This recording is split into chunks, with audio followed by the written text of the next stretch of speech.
that similar thermal signatures are appearing at other locations around the world, all in regions that were once covered by ice sheets during previous geological periods. Northern Canada, Siberia, Greenland, and even sections of the Sahara Desert that were frozen during ice ages are showing unexplained heat sources and seismic activity. The network is global. Whatever we found in Antarctica isn't isolated. It's part of a worldwide system that has been monitoring and influencing Earth's climate for millions of years. Recent satellite data shows that these global heat sources are synchronizing their activity. The thermal pulses from Antarctica are being matched by similar pulses from sites in Alaska, northern Russia, and beneath the Greenland ice sheet. It's as if a communication network is activating, preparing for something that requires coordination across the entire planet. The timeline Dr. Chen translated from the chamber symbols, ending in 2023, wasn't predicting destruction. It was predicting emergence. 3 weeks ago, I received a package with no return address. Inside was a single photograph taken by what appeared to be a deep-sea submersible. The image showed the ocean floor near Antarctica, but instead of the usual rocky terrain, there were structures, the same black stone construction we'd found beneath the ice. But these were on the ocean floor and clearly active. Lights were visible within the structures, and the water around them was filled with what looked like geometric patterns of bioluminescence. Attached to the photograph was a note in handwriting I didn't recognise. They're not waking up. They're coming home. Yesterday, news reports began appearing about unexplained sonar contacts in the Southern Ocean. Ships from multiple nations are reporting large, fast-moving objects beneath the ice that don't match any known marine life or human technology. The official explanation is previously unknown whale species disturbed by climate change. But I know better. The countdown is over, the barriers have fallen, and after 25 years of silence, it's time for the world to know what's really happening. Date: March 19th, 2023. This will be my final audio log. As I record this, there are unmarked vehicles parked outside my apartment, and I know my time is running out. But the information I've documented over the past 25 years is already in the hands of people who can't be silenced as easily as one old cartographer. The truth about Antarctica, about the intelligence that has been guiding human civilization for millennia, about the climate changes that are part of a planned cycle, rather than accidental consequences, all of this information will be released regardless of what happens to me. But there's one final piece of the puzzle that I've only recently understood, and it changes everything. The intelligence buried under Antarctica isn't alien, it's terrestrial. It's from Earth, but from a version of Earth that existed long before humans evolved. The elongated skulls, the advanced technology, the global monitoring network. It all belongs to a species that achieved technological civilization millions of years ago, before the ice ages that buried their cities and forced them into hibernation. They're not invaders, they're the original inhabitants of this planet, and they're waking up to reclaim what was always theirs. The climate change we're experiencing isn't being caused by their technology. It's being caused by us, and their systems are simply responding to the environmental changes by activating emergence protocols that have been dormant for geological ages. Humanity has had its time on Earth. We've had our chance to develop wisdom along with our technology, to prove that we could be responsible stewards of the planet they once ruled. The melting ice isn't just revealing their cities, it's revealing our failure. Dr. Holbrook was right about one thing. We won't be ready for their return. Not because they're hostile, but because our entire civilization is built on assumptions about human supremacy and planetary ownership that are about to be proven catastrophically wrong. The structures beneath Antarctica aren't ruins. They're not even archaeological sites. They're infrastructure, maintained in hibernation for millions of years, waiting for the planetary conditions to become suitable for reactivation. The Piri Reis map was accurate because it was drawn by people who had access to the historical records kept by the Antarctic intelligence. Every ancient civilization that achieved sufficient sophistication was contacted and guided by the sleeping guardians beneath the ice. The knowledge that built the pyramids, that enabled the mathematical achievements of the Mayans, that inspired the astronomical precision of Stonehenge, all of it came from the same source, and now the source is awakening. I can hear vehicles stopping outside my building, multiple engines, coordinated movement, professional voices using radio protocols I recognise from my military days. They've found me, which means they've probably found the documentation sites as well. But it doesn't matter anymore. The ice is melting too fast for them to stop what's coming. The thermal signatures are too widespread, the seismic activity too intense, the global network too thoroughly activated. Within the next 5 years, possibly sooner, the world will witness the emergence of a technological civilization that makes our greatest achievements look like Stone Age tools. Whether humanity survives that emergence will depend on whether we can adapt to being the junior species on a planet that was never really ours to begin with. They're at my door now. I can hear them in the hallway, speaking in the clipped professional tones of people who are very good at making problems disappear. I'm not afraid. 25 years of carrying this secret has been its own kind of prison, and knowing that the truth will finally come out, one way or another, is almost a relief. To whoever finds these recordings, the countdown is over, the barriers have fallen, the real history of Earth is about to begin. This is Daniel Kessler, former military cartographer, survivor of Project Echo 9, signing off. Audio recording ends at 23:47:12 GMT, March 19th, 2023. Device found in apartment 2C, 1247 Arlington Boulevard, following disappearance of resident Daniel Kessler. Subject's whereabouts remain unknown. All materials related to this case are classified under National Security Directive 7741-Omega. Agent Morrison, DHS Special Activities Division. Date: June 15th, 2025. Source: anonymous data dump on multiple file-sharing platforms. The files attributed to Daniel Kessler appeared simultaneously on over 200 websites worldwide on June 15th, 2025, exactly 27 months after his disappearance. Despite immediate efforts by government agencies to remove the materials, the files had been downloaded millions of times within the first 24 hours of their release. Accompanying the audio logs and mission files was a collection of satellite imagery, seismic data, and classified documents that supported Kessler's claims about Antarctic activity.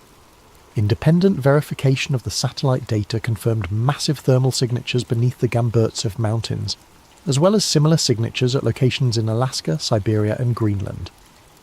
Of particular note was a series of photographs taken by deep-sea research vessels showing structures on the Antarctic ocean floor that matched descriptions in Kessler's files. The photographs appeared to have been taken over a period of several years, showing the gradual activation of lights and systems within the underwater structures.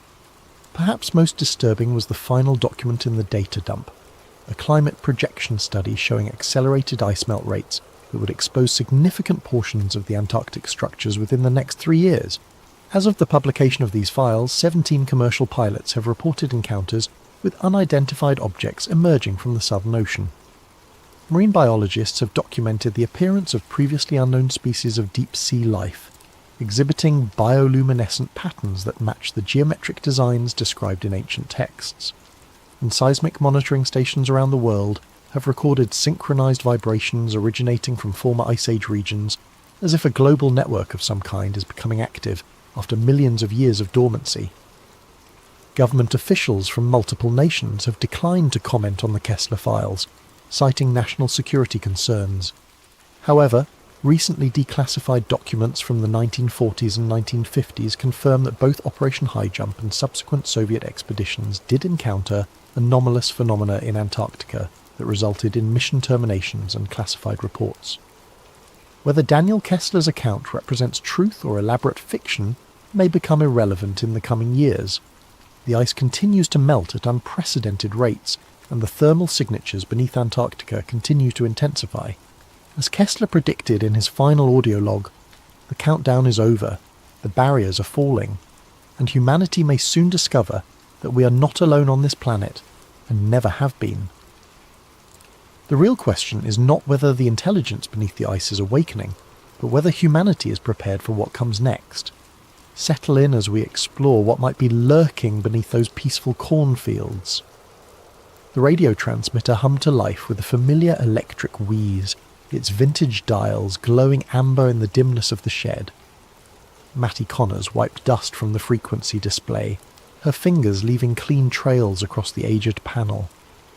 Her father's ancient ham radio equipment had sat untouched for nearly a decade, but tonight, on her 25th birthday, seemed like the perfect time to resurrect it. "Come on, old friend," she whispered, turning the tuning knob delicately.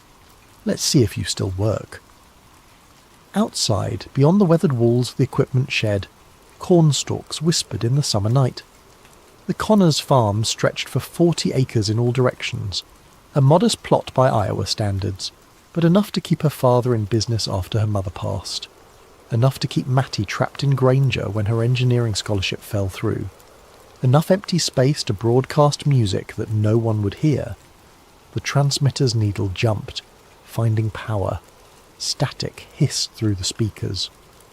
Mattie checked her phone's FM radio app, searching for an empty frequency to experiment with. Most of the dial was dead air this far from Des Moines, just how she wanted it.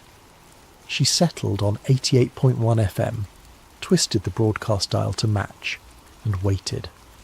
The static changed. Not suddenly, but in such a subtle shift that she almost missed it. The white noise acquired rhythm, a soft, regular thump that reminded her of a heartbeat, but mechanical, precise, too regular for anything natural. That's weird, she muttered, checking connections.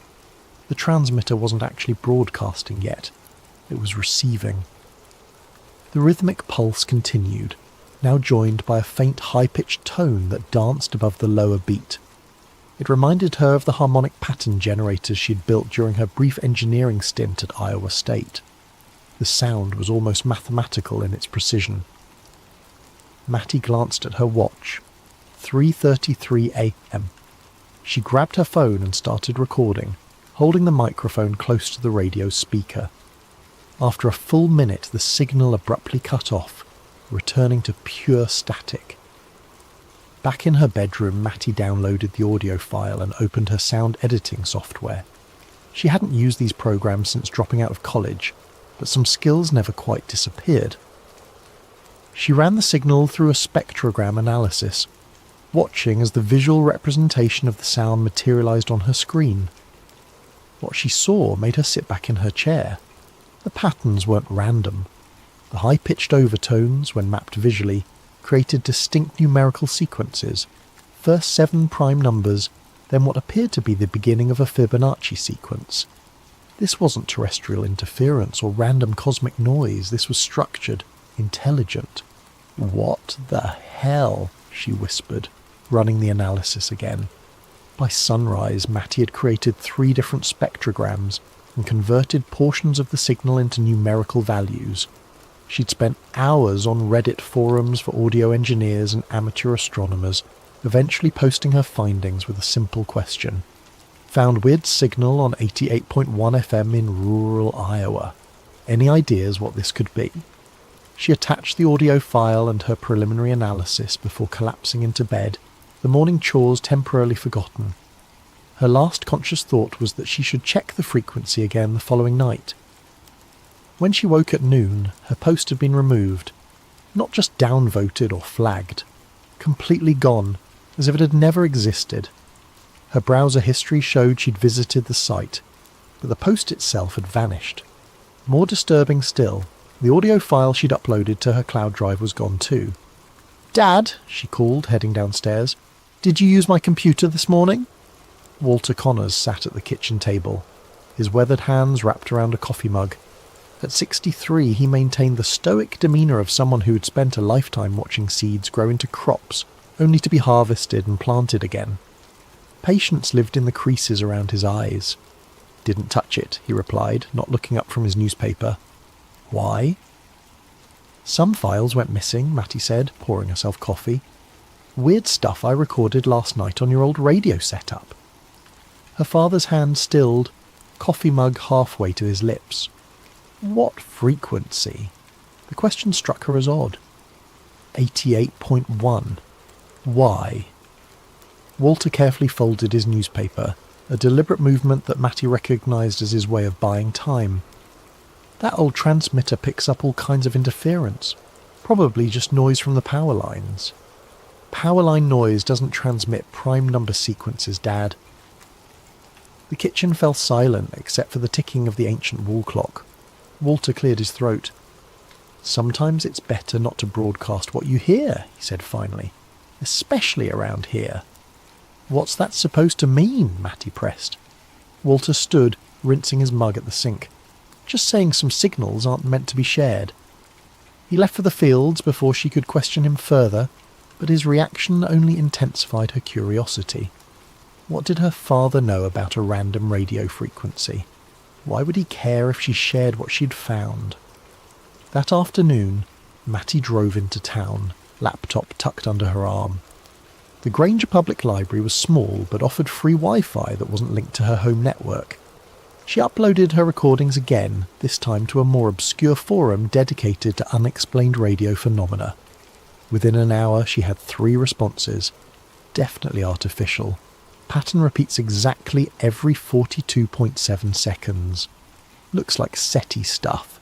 Where exactly did you record this? Check your DMS. The direct message came from a user named RadioSilence_1977. Take this down immediately. They monitor these forums. 88.1 is part of Node 0. Not your discovery, not the first time. Call the number in your area that ends with 3333 if you need to understand why this matters. Mattie stared at the message, a chill running through her despite the summer heat. She started typing a response when the library's internet connection suddenly dropped. The librarian announced they were experiencing technical difficulties. By the time Mattie returned home, her forum post had vanished too. That evening, as sunset painted the cornfields in golden shadow, Mattie noticed something unusual from her bedroom window. A utility truck parked at the edge of their property. 2 men in matching grey uniforms stood beside it, looking toward the house. Though too distant to see clearly, something about their synchronised movements seemed unnatural, as if they were mirrors of each other. When she blinked, they were gone. The truck, too. Only empty road remained. At exactly 3:33 a.m, Mattie sat in the equipment shed, headphones on, the radio tuned to 88.1 FM.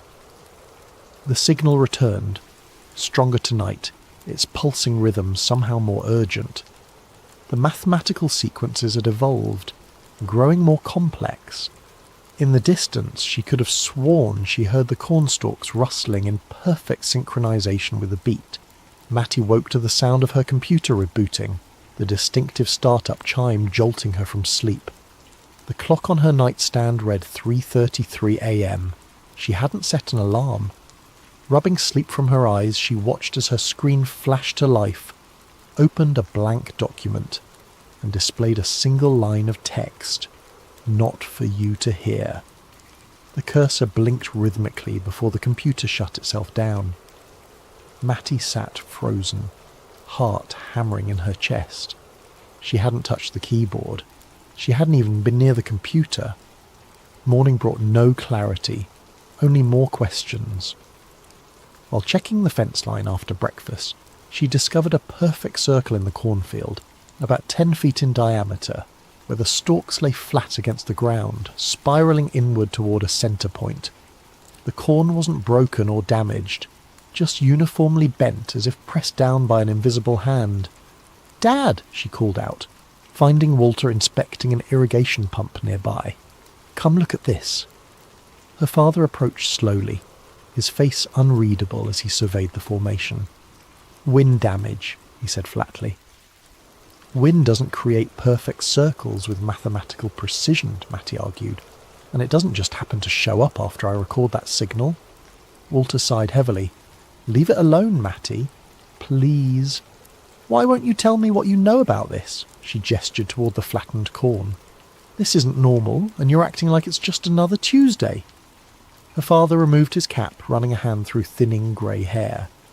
"I worked radar systems before I inherited this farm. Air Force, 1985 to 1991, stationed up at the North Dakota border most of that time." This wasn't news to Mattie, but his tone suggested he was building to something important. "There were frequencies we were told never to acknowledge," he continued. "Signals that appeared on our scopes that we logged as equipment malfunction, even when we knew better. The brass called them ambient anomalies. We called them visitors." Mattie stared at him. "Are you saying you detected UFOs?" "I'm saying some things in this world speak in ways we're not meant to understand." And answering back, He paused, looking directly at her. That's when trouble starts. Before she could press further, the distant sound of a vehicle drew their attention. The same utility truck from yesterday approached along the access road, moving unhurriedly. "Go inside," Walter said quietly. "Who are they?" "Don't know, don't want to, just go." Mattie retreated to the house, but watched from the kitchen window as her father met the truck at the end of their driveway. Two men emerged, identical in height and build, wearing matching grey uniforms.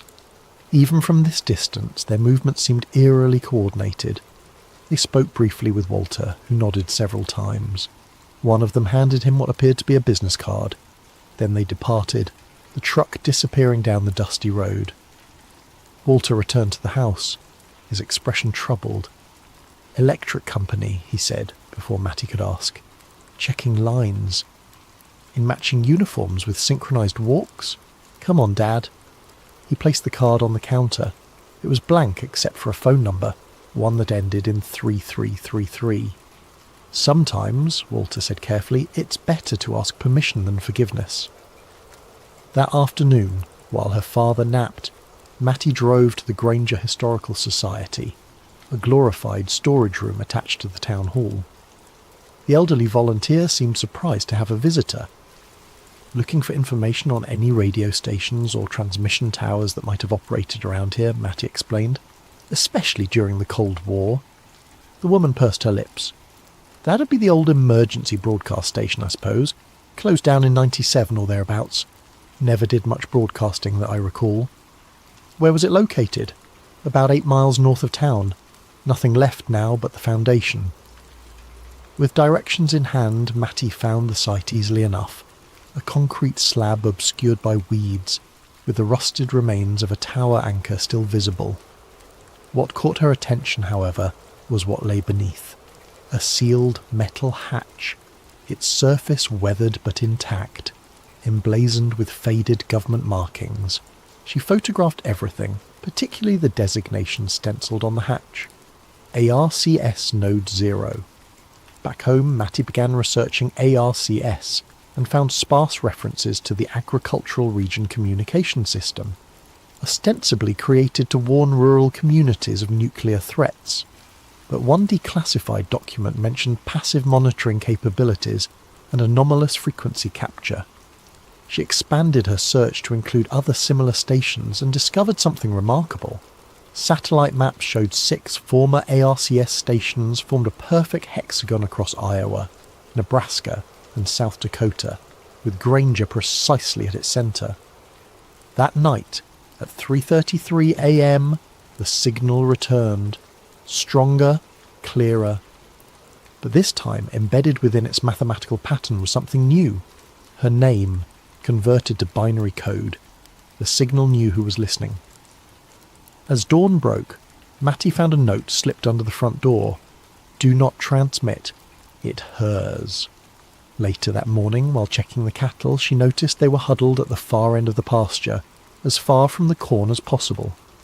Their behaviour was unusual, heads lowered, refusing to graze despite the lush grass. When she tried approaching them, they backed away, eyes wide with unmistakable fear. By noon, the corn had changed. Subtle at first, just a slight variance in the direction of growth.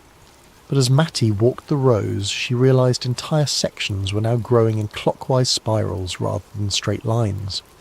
The stalks twisted around each other in patterns that mimicked the frequency readouts from her computer. She tried calling the number on the blank card. A mechanical voice answered, reciting what sounded like random numbers before disconnecting. When she redialed, a different voice answered, human this time, but strangely flat. "Connor's residence, 88.1 observation," the voice stated, not a question. "Who is this?" Mattie demanded. "How do you know my frequency?" "Your frequency?" The voice sounded almost amused. "It's been transmitting since 1941. You're just the newest receiver." The line went dead. When Walter returned from town with supplies, Mattie confronted him with her discoveries. "What's Node 0, Dad? What's really under that concrete slab north of town?" Her father's shoulders sagged. I signed papers, Matty. We all did. Everyone who's owned this land since the 40s. Signed what? Easement agreements, monitoring rights. He gestured vaguely toward the corn. They said it was dormant, hasn't sent a readable signal in decades. Who's they? People who know enough to be afraid, Walter answered, and smart enough not to interfere. That night Matty dreamed of cornfields that moved like ocean waves, pulsing in rhythm to an unseen heartbeat. In the dream, she walked to the centre of their property where the ground began to split open, revealing not soil but a vast mechanical eye, ancient yet somehow alive, peering up at the stars. She awoke to find her bedroom filled with a pale blue light that seemed to emanate from nowhere and everywhere at once. Her computer screen showed spectrogram patterns forming and dissolving without input. In the corner of her room stood two identical silhouettes, the men from the utility truck, though she hadn't heard anyone enter the house. "She's resonating now," one said, voice oddly distorted. "Becoming antenna," the other replied. Matty reached for the bedside lamp, but the figures were gone before the light came on. The locals called it pressure front weather, that peculiar stillness before a storm when the air feels charged with anticipation. But the clouds gathering over Granger that morning carried no rain, only an unnatural darkness that seemed to absorb the sunlight. Matty stood on the porch, watching barn swallows dart nervously across the sky before disappearing entirely. Even the insects had gone quiet. The corn, however, hadn't stopped its strange transformation, now growing nearly 6 inches taller than normal, with stalks that twisted toward the centre of the property instead of reaching for the sun. Her phone vibrated with a text from an unknown number. "The pattern completes today. Stay indoors after sunset." She tried responding, but the message bounced back as undeliverable. Walter had left before dawn for a farm supply auction in Des Moines, leaving Matty alone with her mounting questions and the increasingly alien landscape of their once familiar farm. She decided it was time to find answers elsewhere. The Granger Public Library's local history section was modest, but contained yellowed newspaper archives dating back to the 1930s. Matty requested everything they had about the founding of the emergency broadcast station. "Funny you should ask," the librarian said, retrieving a dusty folder. "Someone else was looking into those old stations just last month. Left this research behind." The folder contained photocopied articles about the station's construction in 1941, alongside what appeared to be handwritten research notes in Cyrillic script. Clipped to these was a faded black and white photograph showing 7 men in military uniforms standing before the partially constructed radio tower. On the back, someone had written, "Joint Monitoring Initiative, US-USSR, 1941. "This can't be right," Matty muttered. The Americans and Soviets weren't allies until months after Pearl Harbor, which happened in December 1941.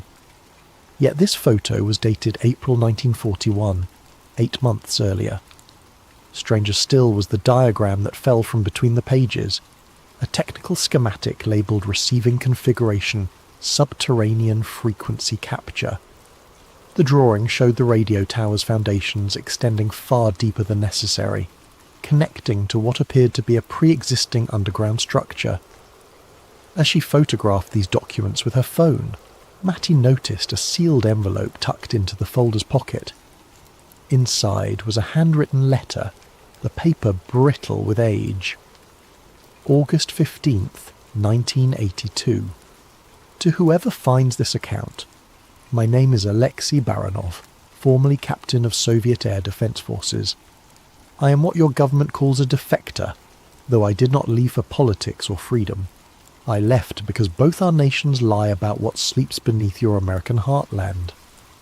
In 1982, I was assigned to a joint monitoring project, officially designated as atmospheric research, but our true purpose was to track signals from an object discovered in 1926. American farmers found it after a meteorite impact, except it was no meteorite.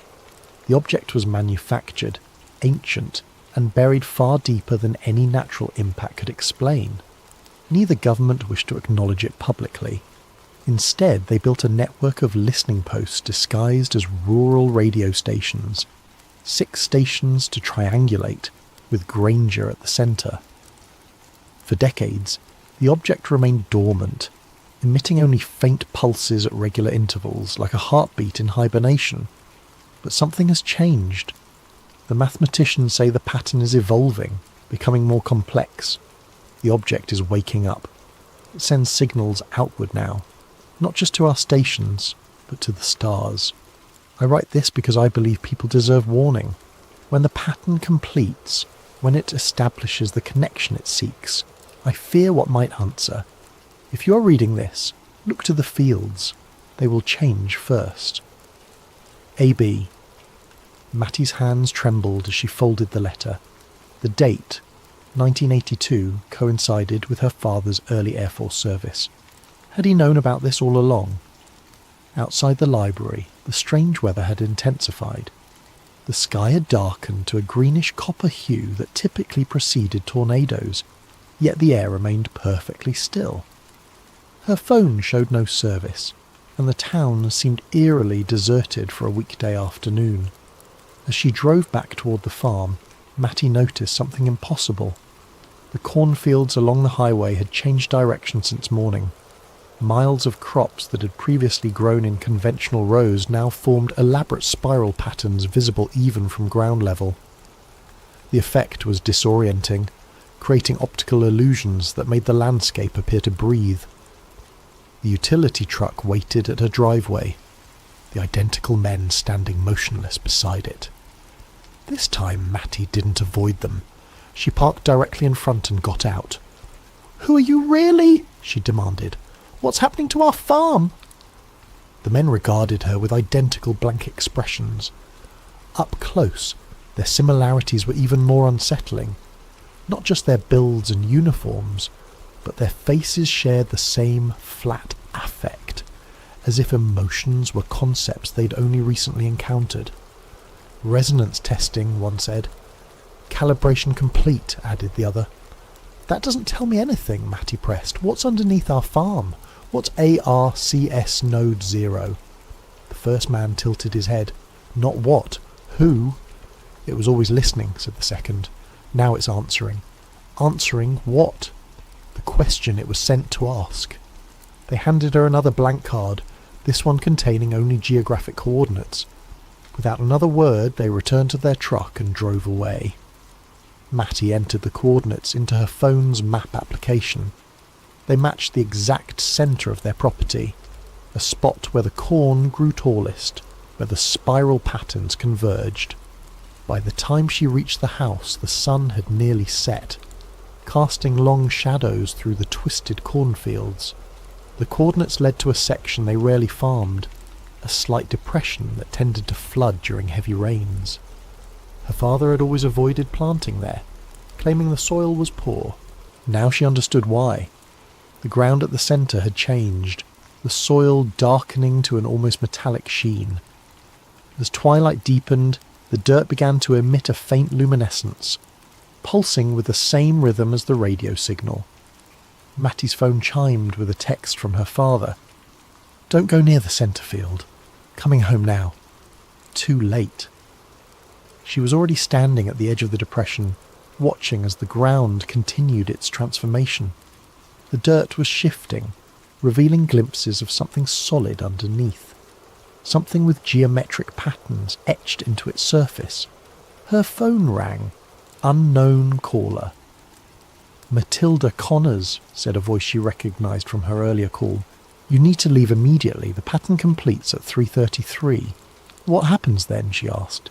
"It finishes constructing the receiver, and then it waits for instructions." "From who?"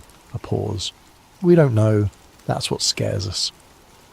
The ground beneath her feet trembled slightly, and Mattie stepped back as a section of soil collapsed, revealing a small portion of what lay beneath, a metallic surface with inscribed symbols that resembled mathematical equations. The exposed section pulsed with soft blue light, the same colour that had filled her bedroom nights before. Her phone's screen flickered, then displayed a single message. Coordinates matched. Receiver identified. As darkness fell completely, Matty noticed something else. The stars above the farm were disappearing one by one, as if being systematically erased from the night sky. In their place, a subtle pattern was forming in the darkness, the same spiral configuration she'd seen in her spectrogram analysis. At precisely 3:33 a.m, every electronic device on the farm activated simultaneously. The house lights, her computer, the old radio transmitter in the shed, each emitted the same pulsing pattern, now loud enough to feel in her chest. The ground at the centre of the depression split open like a blooming flower, soil falling away to reveal more of the object beneath, a vast circular disk of impossible age, its surface covered in mathematical symbols that rearranged themselves as she watched. From this exposed section, a beam of coherent light shot straight upward into the night sky, piercing the spiral void where stars had been. The transmission had begun. Walter's truck skidded to a halt in the driveway, headlights illuminating Matty's frozen figure at the field's edge. He ran toward her, panic evident in every movement. "Get back to the house," he shouted over the now audible hum emanating from the exposed disc. "It's not safe." Matty couldn't move, transfixed by the beam of light connecting Earth to sky. "What is it, Dad? Really?" Walter reached her side, breathless. "They called it a beacon when I was stationed at the monitoring facility, supposedly dormant for millennia until a lightning strike partially activated it in 1926. They built the listening posts to study it without disturbing it further." "They who?" "Started as a joint Soviet-American project before the Cold War, later expanded to include others, scientists, military, people who understood the implications." The humming intensified, and the beam of light widened, creating a cylindrical column that distorted everything seen through it. The air within seemed to bend, creating impossible geometries. "We need to go," Walter insisted, tugging her arm. "They're evacuating everyone within the zone." Tonight's narrative is called Project Seline, a conspiracy thriller about a hidden archive, lost tapes, and the truth behind the moon landing. We'll journey through old NASA film reels, half-forgotten storage vaults, and the unravelling mind of a single archivist who stumbles upon footage that challenges the official version of humanity's greatest technological triumph, the 1969 moon landing. Our protagonist, Nolan Price, is no hero or super spy, just a quiet technician with a meticulous eye for detail. As he uncovers more evidence of an elaborate stage set and repeated take calls, watchers close in. The line between fact and hoax warps. Has the entire lunar narrative been meticulously faked? And if so, who orchestrated it? And how far will they go to keep it hidden? So find a comfortable position, maybe in bed with the lights low, or in a cosy chair as midnight drifts closer. Let your breathing slow. We'll sink into the flicker of analogue film, that soft whir of a projector spinning old reels. Perhaps the gentle hum of a reel-to-reel tape resonates in the background. As we pass each chapter, you'll see how obsession can bloom from a single stray frame, and how the story of one small step for man might have been filmed under glaring stage lights all along. Remember, what follows is a work of fiction with a dash of what if, but sometimes those who ask what if unravel illusions that were never meant to be seen. Let's begin. With the hush of a locked storage facility, a reclusive archivist, and a battered cardboard box of tapes labelled Project Seline. Nolan Price stood outside the cinder-block walls of an abandoned government warehouse on the outskirts of Houston. The midday sun beat down on cracked pavement. He clutched a letter from Arcadia Aerospace Solutions, a private contractor that handled everything from satellite design to climate data. They had found references to ancient NASA reels in a sealed corner of a facility left over from the Cold War. The letter said Nolan, a freelance film restoration specialist, was chosen to digitize them. Urgent for historical archiving, they claimed. The pay was good, suspiciously good. Nolan stared at the weathered steel door. A single guard in a dusty uniform waved him in, already expecting him. Inside, the air was stale with the odour of old cardboard and decaying reel canisters. Flickering fluorescent lights revealed rows of shelves stuffed with NASA-labelled boxes, many slashed or water-damaged. This was typical. NASA's official archives were famed for mishaps, lost tapes of early rocket tests, missing telemetry from the Apollo missions. But something about Arcadia's hush-hush approach set Nolan on edge. A short, grey-suited woman introduced herself as Madison Harlow, acting as Arcadia's liaison. Without fanfare, she led him to a small side room, a makeshift editing suite they'd rigged with a battered 16mm projector, a spool rewinder, and a digital capture device. Stacks of reels labelled Apollo 11 RAW, Apollo 12 AVA, Saturn telemetry hull, and a curious mark, Seline, or SB footage. Harlow told him, "Your job's simple, transfer them to high-resolution digital, mark any anomalies or degrade, no public commentary, no copies, understood?" Her tone was matter-of-fact but severe. Nolan didn't argue. He'd done hush projects before, and the hush came from corporate sensitivity or undisclosed research. Usually it was benign, so he shrugged. "Sure, I'll keep it discreet." She gave him a passkey, instructions on the alarm system, then left with final words. "We want it done swiftly, there's a schedule."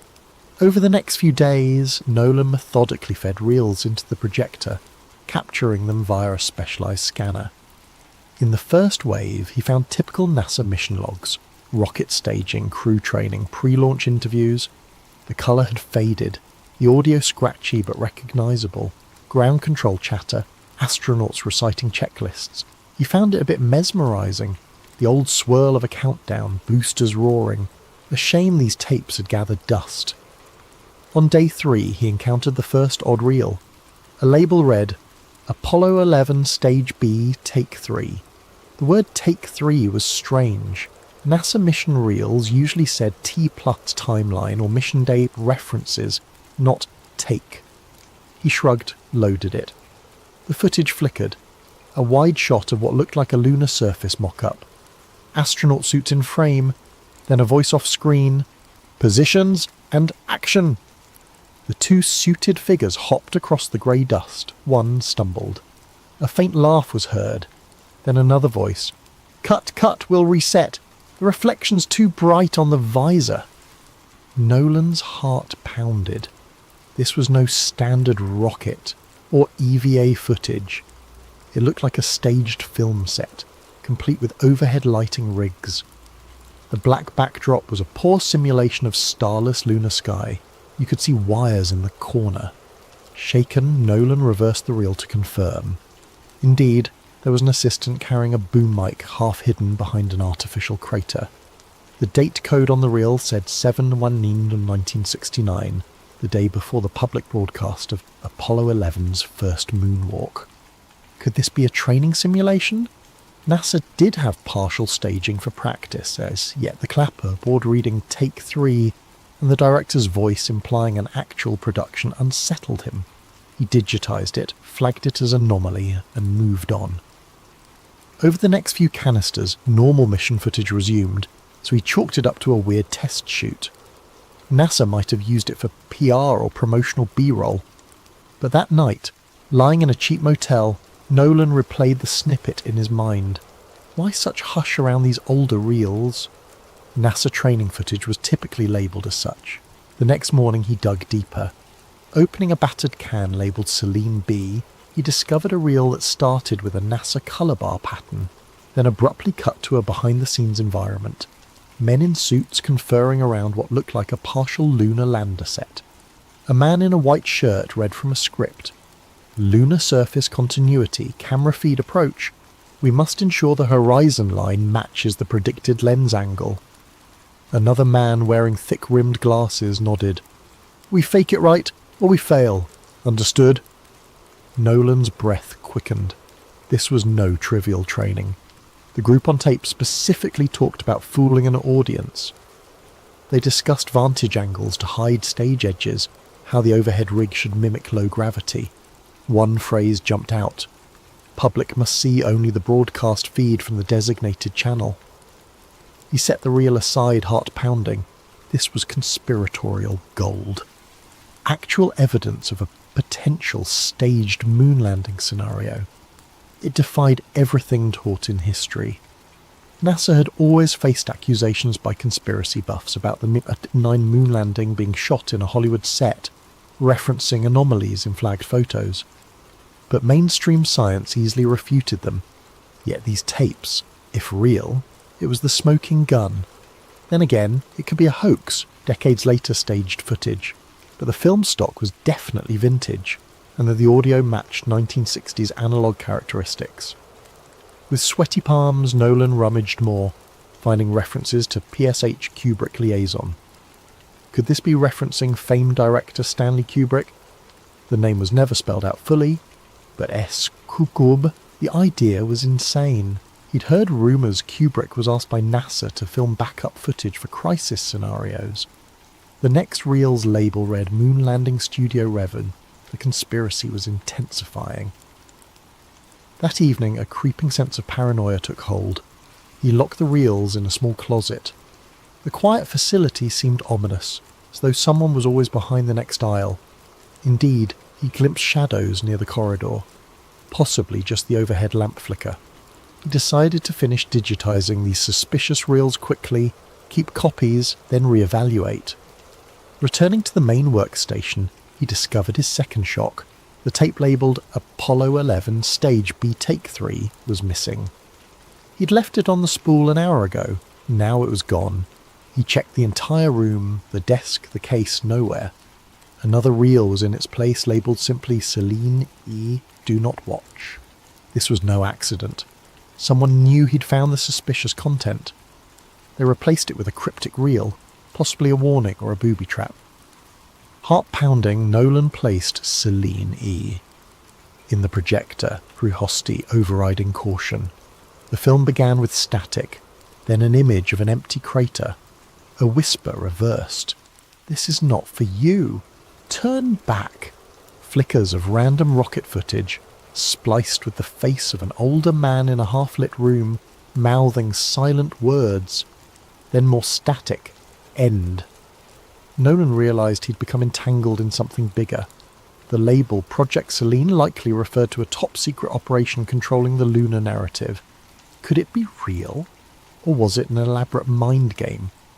He decided to approach Dr. Eliza Trent, a known NASA contractor turned historian, for help verifying authenticity. Because if these tapes were real, the entire moon landing story was a crafted facade. And if that were true, the forces behind it wouldn't let the truth emerge easily. Thus, Nolan closed up for the night, feeling the weight of newly awakened illusions. Tomorrow he'd contact Dr. Trent. For now, though, he had to check the facility's locks, ensure no further reels vanished. A faint static-like voice echoed in his head. "We told them we went to the moon, and they believed." He shivered. If indeed the event that defined modern history was a cinematic hoax, the question loomed: who orchestrated it? And how far would they go to bury the truth? True to his plan, Nolan Price found himself the next morning outside a modest office building in downtown Houston, where Dr. Eliza Trent ran her small consultancy on aerospace history. She was a slight, sharp-eyed woman in her early 50s, known for her precise knowledge of NASA's public records. He introduced himself under an alias, but she recognised the name from an earlier phone message. You're the archivist with something urgent to show me." Inside her cluttered office, he carefully produced a hidden thumb drive with a few scanned clips. Dr. Trent popped it into her laptop. Scenes of the suspicious moon set played, along with bits of Seline B references. Her eyebrows rose. She zoomed in on certain frames, analysing the film grain, the speech patterns, the design of the suits. "This could be incredibly damning if authentic," she whispered. "But it also might be a sophisticated fake. I've seen hoaxes before. Let me cross-check specifics, production lot stamps on the film stock, the older NASA logos or pass badges." Nolan recounted the bizarre reel swaps, the reversed whispers on Seline, and the missing spool from the previous night. Dr. Trent's fare turned grim. If you're telling the truth, you're in danger. People don't just vanish these reels for fun. NASA had a long official stance that all major mission footage was stored, minus some lost in time, but never anything indicating a staged event. She paused, adjusting her glasses. There were rumours among older engineers, talk of a fallback plan if the real mission feed failed, but never solid proof. This might be it, or more, and they spent hours verifying minute details. A NASA mission patch visible in a corner, background voices referencing angle matches real module altitude. Dr. Trent began to suspect the tapes were genuine. She also recognised one face from an older NASA group photo, a certain black-suited figure who never stepped in front of official cameras, rumoured to be a media liaison. He was hush-hush, rumoured to coordinate with a big Hollywood name, possibly Kubrick. Dr. Trent offered a possible motive. During the Cold War, the pressure to beat the Soviets was immense. If real landings were uncertain, they might have staged footage as a failsafe. But from these tapes, it looks more elaborate. A total simulation? She exhaled. This changes everything. She urged Nolan to gather more evidence, but do it safely. That night they parted ways, planning to regroup once she did further checks in NASA's official archives. Meanwhile, Nolan returned to the old facility. The next morning he discovered the entire building locked, a renovation sign posted by Arcadia. Harlow, the liaison, was nowhere. Security had orders that no one enters, as the project was on hold. Furious, Nolan realised they intended to shut down any further rummaging. He tried to call Harlow's number, disconnected. The job was effectively over. The suspicious reels presumably removed. He retreated to his small apartment, heart pounding. If the conspirators had the tapes again, that left him with only a few digital copies. Enough maybe if the file survived. He backed them up to multiple flash drives, but as he tried emailing Dr. Trent more footage, an error flagged. File blocked, suspicious content. Some large-scale infiltration of his system was in effect. The Watchers were definitely onto him. In the swirl came a break. Rummaging through older unlabelled reels he'd already digitized, he found an odd snippet showing a man in a starkly lit corner, mid-70s style, glancing nervously at the camera. The film was scratched and audio was reversed. By reversing the track, Nolan deciphered fragments. Project Seline? Never meant to see. We built illusions for a greater cause. The man coughed, spat out. We lied. Or we lost the war. I left a final record in the Saturn archives. Then static. Confused, Nolan tried to see if Saturn archives might reference Saturn V rocket logs, but Dr. Trent had all standard Saturn V data. Possibly it referred to a hidden code or a separate repository. The man in the clip might be the archivist, or Red Hand, the rumoured original whistleblower. If Goa, his message suggested a bigger trove of evidence existed somewhere else, presumably safer than the official NASA channels. Maybe that trove spelled out the entire impetus behind faking, or partially faking, the moon landings. Nolan phoned to Trent again. She was frantic. Her home office had been ransacked, old NASA microfilms stolen, and suspicious men in suits loomed outside her building. She believed Arcadia Aerospace was a front for a deeper Black Ops group. She suggested they meet in a public place with the new reel. Nolan agreed, setting a meet at a busy bus station. However, the next day she never arrived. Her phone went dead. In parallel, an eerie wave of accidents claimed two older NASA retirees who'd been tangentially tied to the lunar era. Stroke, heart attack, but the timing reeked of cover-up. The media said nothing, overshadowed by typical news cycles, but a small corner of online conspiracy forums lit up. Moon archivist missing. Spike in NASA retiree deaths. Project Seline rumour intensifies. One forum user named Apollo Truth posted a cryptic line, Look to LB7, the final broadcast is hidden. Nolan recognised LB might be Lunar Base 7, some old reference from the tapes. Or maybe LB7 was code for a hidden stage. He rummaged the digitised catalogue, eventually unearthing a label that matched. L. the Devontost footage. Opening it, he found bizarre outtakes, an entire set with rovers, multiple crater backdrops, and a partial script reading, "The audience sees only the final cut." Another snippet showed a NASA official saying, "We can't let them see the starfield difference. We'll keep it black." It confirmed the idea. The official moon footage was heavily edited, possibly reshot. As tension soared, Nolan sensed the watchers nearing. Strange cars lingered near his apartment. The old building caretaker told him men asked about him, flashing some government ID. Fearing for his life, Nolan packed the digitised reels, stashed them in a battered suitcase, and hopped on a night bus out of town. He had one lead, a mention from Dr. Trent about the domain of the final transmissions, an alleged secret NASA comm station in the desert, which might hold old telemetry backups. If the watchers stored illusions in reels, maybe the raw signals existed, real or fake, that confirm the staged transmissions. That might be the final piece to prove everything. Exhausted, he slumped in a bus seat, the flicker of highway lights passing. He felt haunted by the question. If they never truly landed men on the moon, what did that imply about decades of scientific progress, cultural memory, even the illusions of human achievement? The scale of deception would be monstrous. Or maybe the real landings happened, but the televised footage was partly staged. The puzzle was too big, but the watchers clearly wanted him silent. He closed his eyes, drifting into half-sleep, hearing static-laced audio.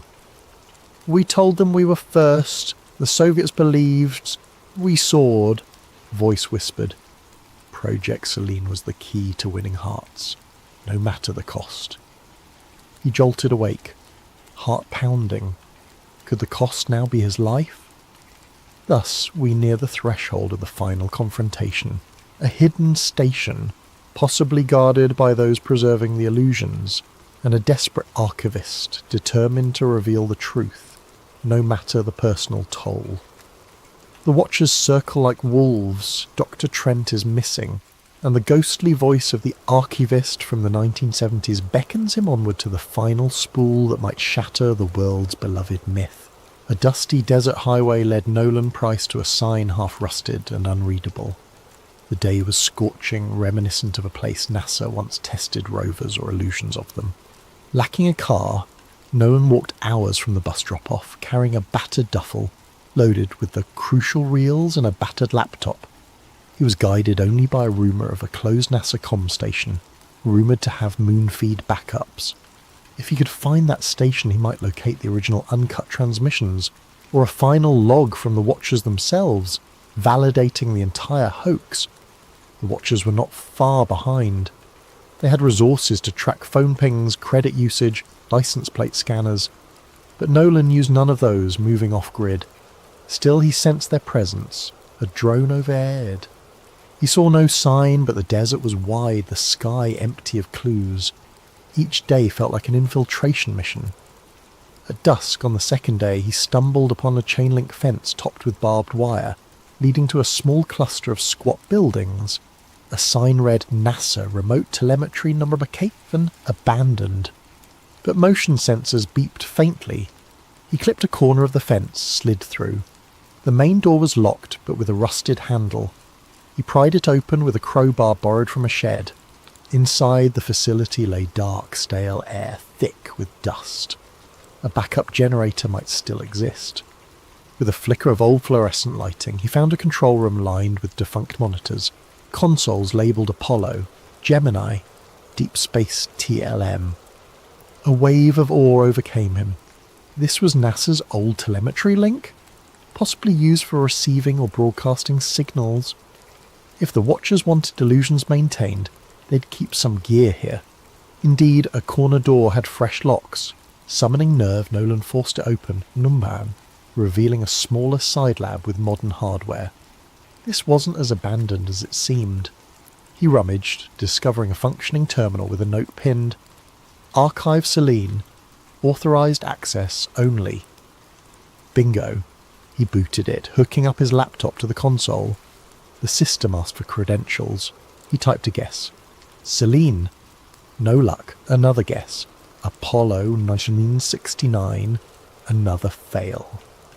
Searching the desk, he found a slip with partial codes referencing Tranquility Base. He typed it. The screen flashed green. He was in. File directories indicated live stage feed 69, simulation mix up, broadcast cut. This validated the idea that at least partial coverage had been simulated. Another folder read Archive Trent Comms. That name. Was that Dr. Eliza Trent?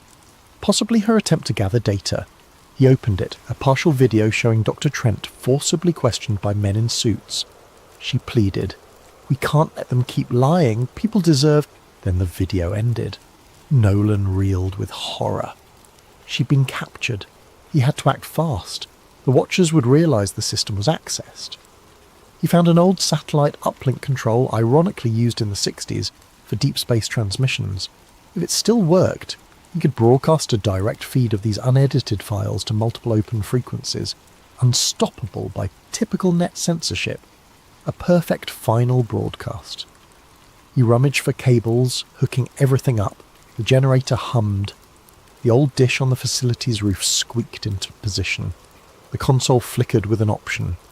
Signal frequencies, low Earth channels, civil comms, even random radio bands. He could saturate them all. He selected the files, raw footage of the staged moon sets, outtakes with directors, plus newly discovered voice logs referencing, "We never left Earth, we built illusions." He included the Dr. Trent clip, proving Watchers had her. Tapping transmit, he waited for the progress bar. Slowly it climbed, 10%, 20%. Then boots on concrete outside. The Watchers had arrived. They swarmed in, flashlights cutting beams in the dusty corridors. He jammed a filing cabinet against the door. Gunfire erupted from the hallway. The broadcast was at 60%. If he could hold them off a few more minutes, the entire world would see the raw data. Shots tore through the flimsy door. Splinters flew. The Watchers forced an entry. Nolan, crouching behind a console, tapped a final override to lock the station's outer doors. The Watchers hammered at them from within. They must have cut an external fence, but the building's metal doors might by seconds. The bar rose to 80%. Sparks flew as the Watchers tried to break the console. Nolan fired a single-shot flare pistol he had found, more a diversion than a weapon. The Watchers scattered, returning heavy fire. The console took hits, but the broadcast still beeped along. 90% of them. In a swirl of chaos, the Watchers overcame the obstacles, stepping into the lab. Their lead figure, masked, raised a rifle. "Stop this now," he barked. "We'll kill you. No one else has to die." Nolan shouted back, voice trembling. "It's done. The world will see. Will see." The masked man tried yanking cables, but Nolan had built in multiple backup processes. The bar soared to 95%. The Watchers, furious, advanced with a lethal calm. 100% of the console beeped a final success. The data soared into the satellite channels. Unstoppable. The Watchers realised they'd lost. The masked man hissed, "Then we'll bury you." He aimed. A shot rang out. Nolan felt a searing pain in his chest. He collapsed, choking for breath, seeing the Watchers scramble to destroy equipment that no longer mattered. The feed was out. Unstoppable. In a swirl of darkness, he glimpsed a faint screen that read, "Broadcast to 12 frequencies. Transmission complete." At that moment, across various radio channels, TV backups, and online nodes, the footage played. People saw the raw set, heard staged arrests. They saw men referencing the final show, instructing astronauts how to move in moon gravity. The illusions were no longer rumour or partial. The entire mosaic was out. Social media exploded. Even those who had refused to doubt the official narrative watched in shock. By the next day, an unstoppable wave of meltdown overcame news outlets, overshadowing Watchers' attempts to disclaim. Nolan lay on the floor, vision fading. The watchers, done with him, turned to vanish into the night, the clang of their boots receding. In his final moments, he recalled the reel with the old archivist's voice. We told them we left Earth. We never had to. He felt a strange calm, believing that at least he had completed the mission. Perhaps Dr. Trent would see the broadcast and survive. The next morning, the world awoke to the shock of unfiltered footage spreading across every major and minor digital platform. Twitter, ephemeral streaming sites, pirate radio channels. The images showed the alleged set for the moon landing. Dusty sound stages, mocked-up craters, overhead rigging. Audio capturing NASA officials and alleged Hollywood technicians planning each scene. For many, this was an utter betrayal of faith in humankind's greatest triumph. For others, it vindicated decades of suspicion. Debates raged over how much was real, or whether some actual missions occurred, but the televised parts were faked. NASA and the White House scrambled to disclaim the footage, calling it forged propaganda. Yet the level of detail referencing actual mission rosters and behind-the-scenes technical talk was too well constructed for a simple hoax. Media responded in a frenzy. Reputable outlets tried to decode the timeline. Was it partial or total fakery? Did NASA still go physically to the moon while using stage broadcasts as a backup?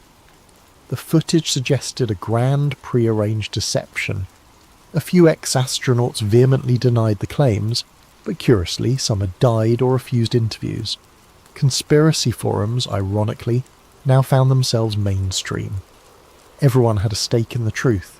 If the Montalk broadcast was faked, what else had been manipulated in history, and how many watchers lurked behind official illusions? Arcadia Aerospace, the front that hired Nolan, came under intense scrutiny. Their offices claimed ignorance, stating, "We believed it was standard NASA archival material."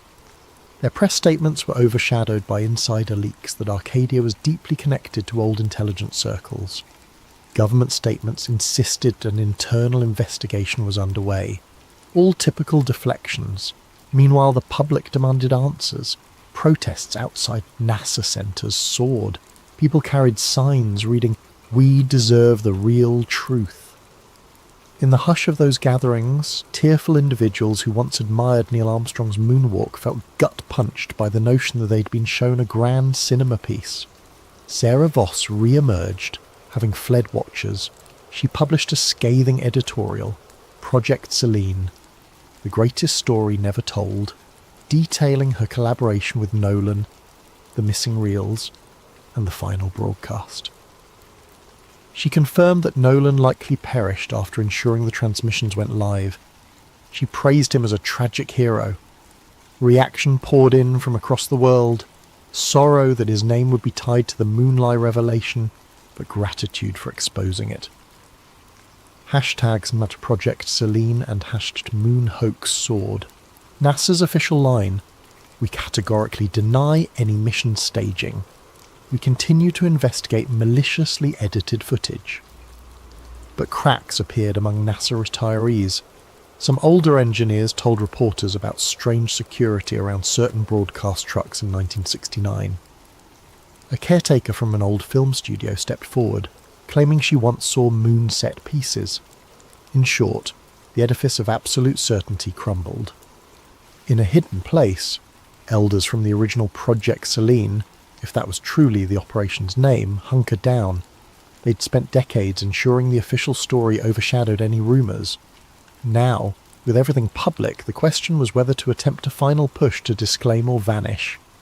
Some watchers apparently vanished from the scene, leaving cryptic footprints. Possibly they'd moved on to new illusions.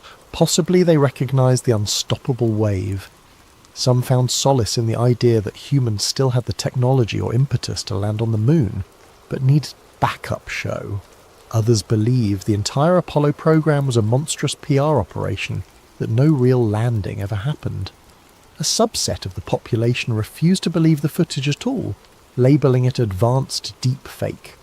Society felt fractured, uncertain if to champion or condemn the memory of NASA's achievements. Meanwhile, Dr. Eliza Trent, recovered from captivity, gave a quiet interview confirming she'd found data logs describing the staged broadcast, though she suspected some real lunar missions did happen later, overshadowed by the initial fake spectacle. It was a political necessity, she suggested, in a time of desperate Cold War posturing. But the cost to collective trust is immeasurable. A year later, controversies raged on.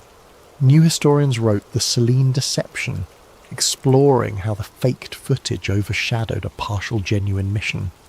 Hollywood churned out docudramas. Some revered the fallen archivist Nolan Price as a modern champion of truth. Conspiracy watchers called him the man who dethroned the biggest lie in human history. Meanwhile, certain scientists lamented that the overshadowing confusion might hamper genuine space exploration dreams.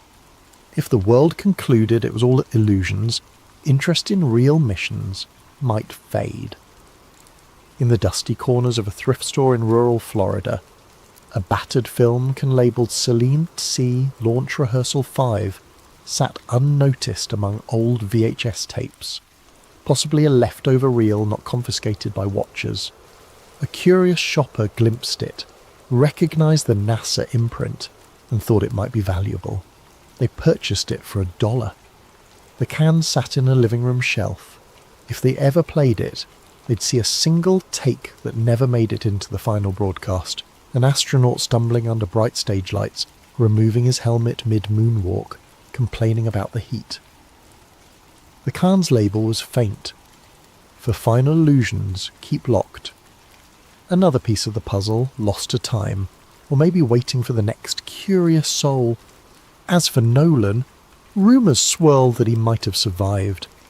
A fisherman off the Gulf Coast claimed to have given a ride to a quiet man with old film spools in his bag. A small-time blogger said she received an unsigned letter thanking her for defending the truth, but no one truly knew.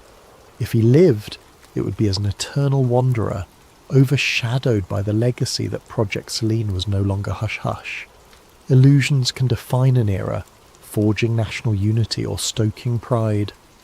But illusions, once unmasked, can unravel decades of trust, leaving a battered society to pick up the pieces.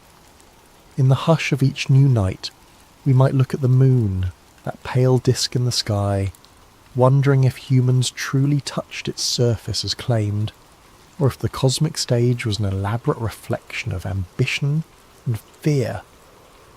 The search for the unvarnished truth, ironically, stands as a testament to the restless curiosity within all who gaze upward.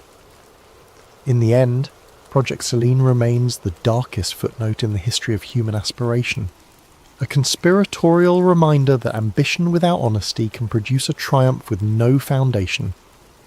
And in that final hush, the taped voice from an old NASA spool might echo, "We told them it was a great leap for mankind. In truth, it was a single step into the shadows." Our story is called False Skies, a conspiracy thriller about a government's darkest deception and the whistleblower who exposed it. It imagines a world where the worst terror attack in modern history was not only foreseen, but deliberately orchestrated to spark endless war and funnel billions into a sprawling military-industrial complex. Now, 2 decades later, an unassuming former FBI data analyst named Thomas Keane leaks hidden documents that point to a monstrous betrayal and becomes the most wanted man in the nation.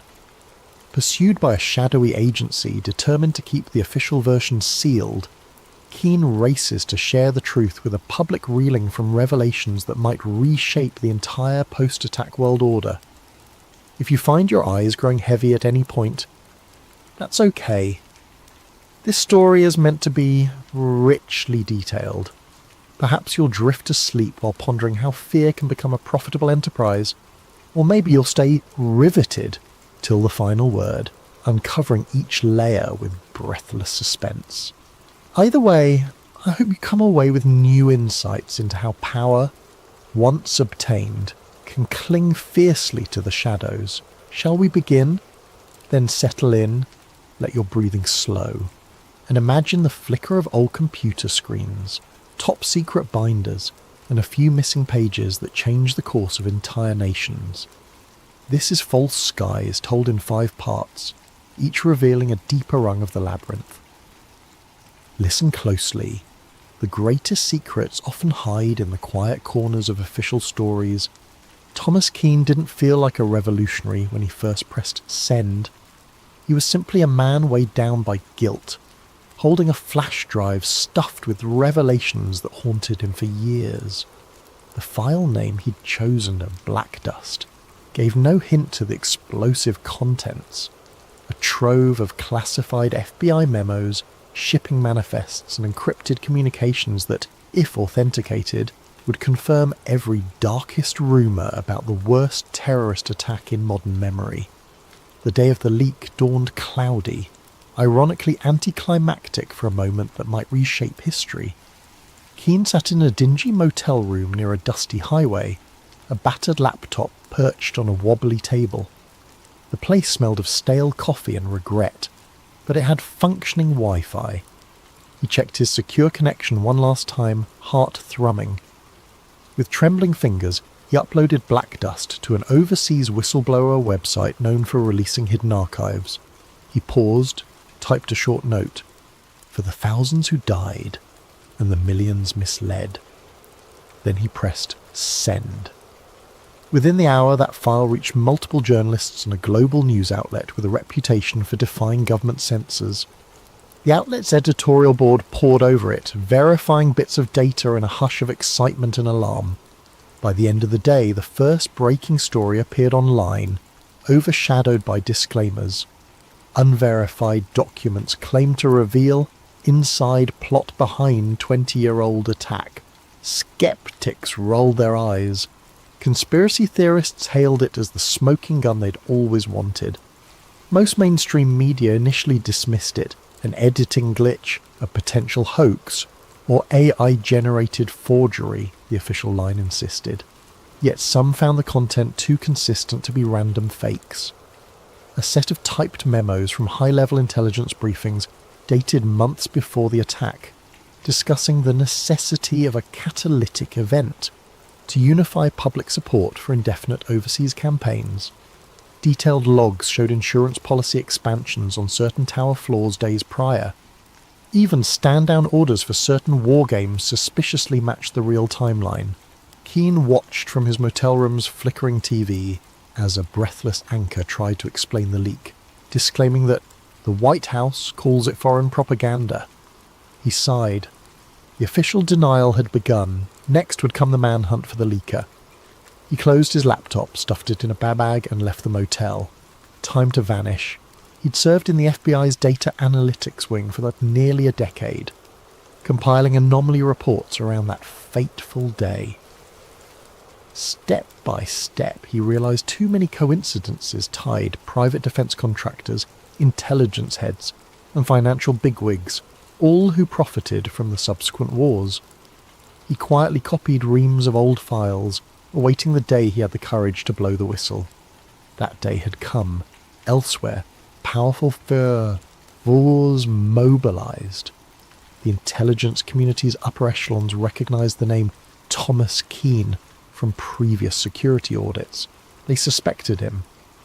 Within hours, calls went out from a hush-hush division to find him, brand him as a threat to national security.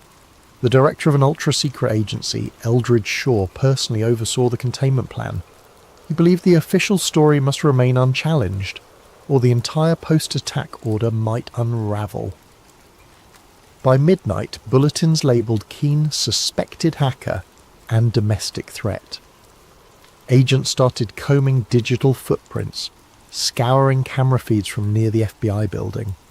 Shaw himself made a call to a contact at the large media conglomerates, instructing them to bury coverage of the story until further notice. The compliance was near instant. Mainstream news gave minimal airtime to the leak, overshadowing it with other headlines. But the genie was out of the bottle. On social media, the hashtag #BlackDust soared, with amateurs dissecting every memo line. A few data experts cross-referenced the IP addresses in the communications, linking them to known government subdomains. Even the partial revelation stunned the public. If the documents were genuine, it implied that some element within the US establishment not only predicted but abetted the terror event, ensuring maximum casualties for maximum political effect. The phrase false skies emerged, referencing how the public's reality had been manufactured like a painted ceiling above them, concealing the real orchestrators. Within a day, small protests flared outside federal buildings in major cities. People demanded clarity. The government's official statement repeated the forgery or foreign propaganda claim. That evening, hackers with anarchy streaks threatened to leak more verifying files if the mainstream media didn't pick it up. Tensions soared. Meanwhile, the stock market wobbled as rumours of insider deals from decades prior re-emerged. Some corporations connected to military contracting faced plunging shares. Keane watched from a safe house now, a friend's abandoned cabin in the woods.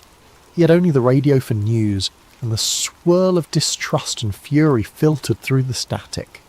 He dreaded how quickly the establishment might label him a traitor. Indeed, the next morning the FBI publicly named him as a prime suspect in a mass leak of classified data, painting him as an extremist.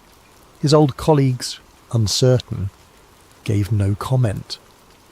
But behind the scenes, many believed the documents might be real. After all, they recognised Keane's skill in combing data for anomalies. Among the swirl stood a figure named Sarah Voss, an investigative journalist blacklisted from major networks for challenging official 9/11 narratives in the past. She recognised the pattern in these newly leaked documents. They matched puzzle pieces she'd glimpsed in hushed conversation with insiders. She reached out to the new site that hosted the files, leaving an encrypted message. "I can help verify. Let me speak to the source." That message eventually found its way to Keane via an online confidant, setting the stage for an alliance that might shake the entire narrative. Thus, from a dusty hideout, Keane typed a coded reply. The story's real race began. Could he deliver evidence to a credible journalist and blow the entire false narrative wide open before the apparatus of Homeland Security, the very system built on the official CERN, crushed him? The next step would be forging that alliance with Voss and hoping her instincts for truth outweighed her fear of retribution. For if the government's darkest deception was about to be exposed, those who profited from war would not hesitate to silence him, or anyone else, to keep the official illusions intact. 2 days after the leak, the national conversation roiled in confusion. Official channels insisted the black dust documents were an elaborate hoax. Yet smaller media sites posted side-by-side comparisons with legitimate CIA or FBI formatting, showing consistent digital footprints. The public found itself caught between an official narrative and a swirling impetus to question everything. Some believed wholeheartedly in the new revelations, others recoiled or felt threatened by the idea that the last 2 decades of conflict might have been orchestrated. Thomas Keane was already on every national watch list. He'd been a mid-level FBI data analyst until 2 years prior, known for thoroughness but also for quietly raising flags about inconsistent intelligence reports pre-9/11. The day he left the bureau, no one suspected he'd spent months copying old files slated for permanent seal. Now his old supervisors told the press that he was mentally unstable, harbouring extremist theories. They withheld mention that those same theories had nearly led to internal inquiries years ago, until higher-ups quashed them. In a suburban neighbourhood outside the capital, a black SUV pulled up to a modest house. 4 men in plain suits stepped out.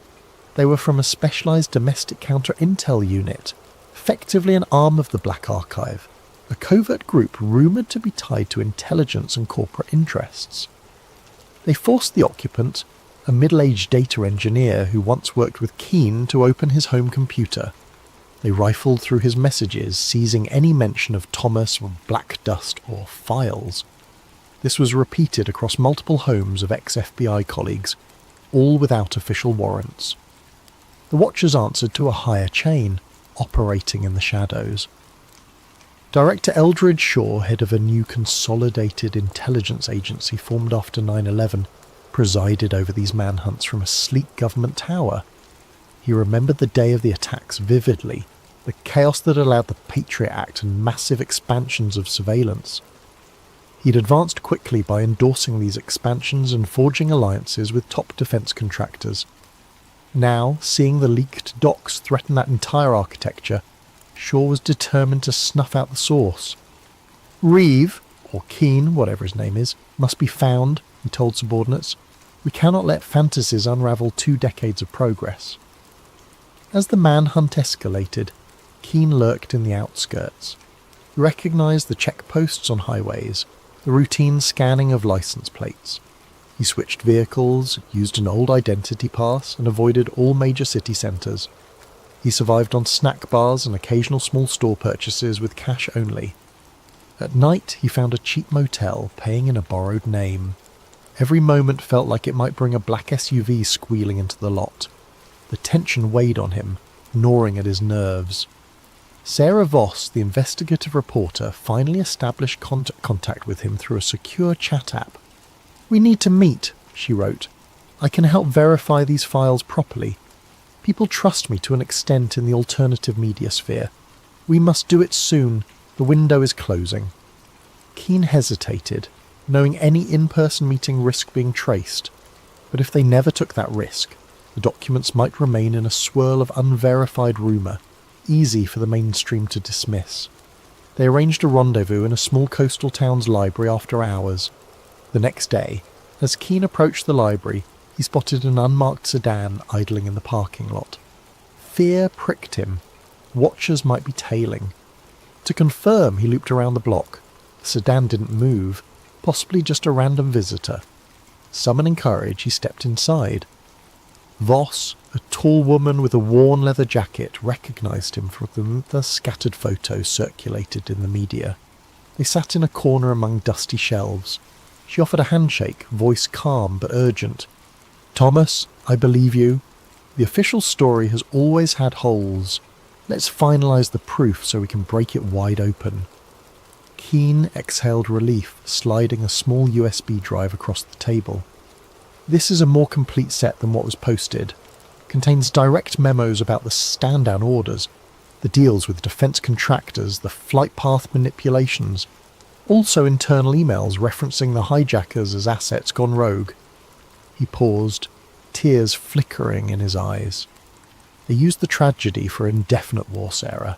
They let it happen, or worse, engineered it. Sarah's breath caught. She skimmed a few files on her laptop, eyes widening at references to bank accounts, coded references to Operation Silence. She nodded. "This is explosive, but we need a big platform, enough to force coverage. If we just post it on my blog, they'll discredit or block it. We'll get shut down." She explained a plan. Find a mainstream journalist with a rebellious streak, or do a well-publicised live event that too many watchers can't black out entirely. Suddenly, a muffled scuffle at the library entrance startled them. A figure in dark clothes peered in, Keane tensed. Sarah pressed the laptop closed.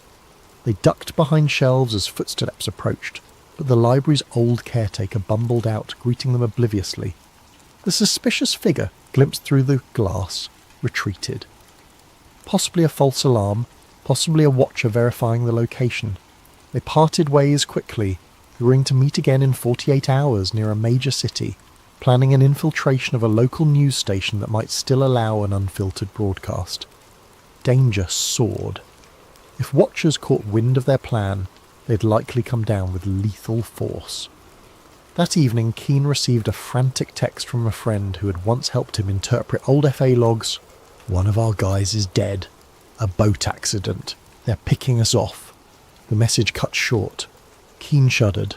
The watchers had begun eliminating secondary sources who could confirm the leak's authenticity. He realised the ephemeral window for truth was closing. On the streets, protests flared up as rumours swirled of official foreknowledge. Some saw it as disrespectful to the memory of the victims. Others believed the truth must come out no matter how painful. The government, for its part, ramped up a rhetorical war on misinformation.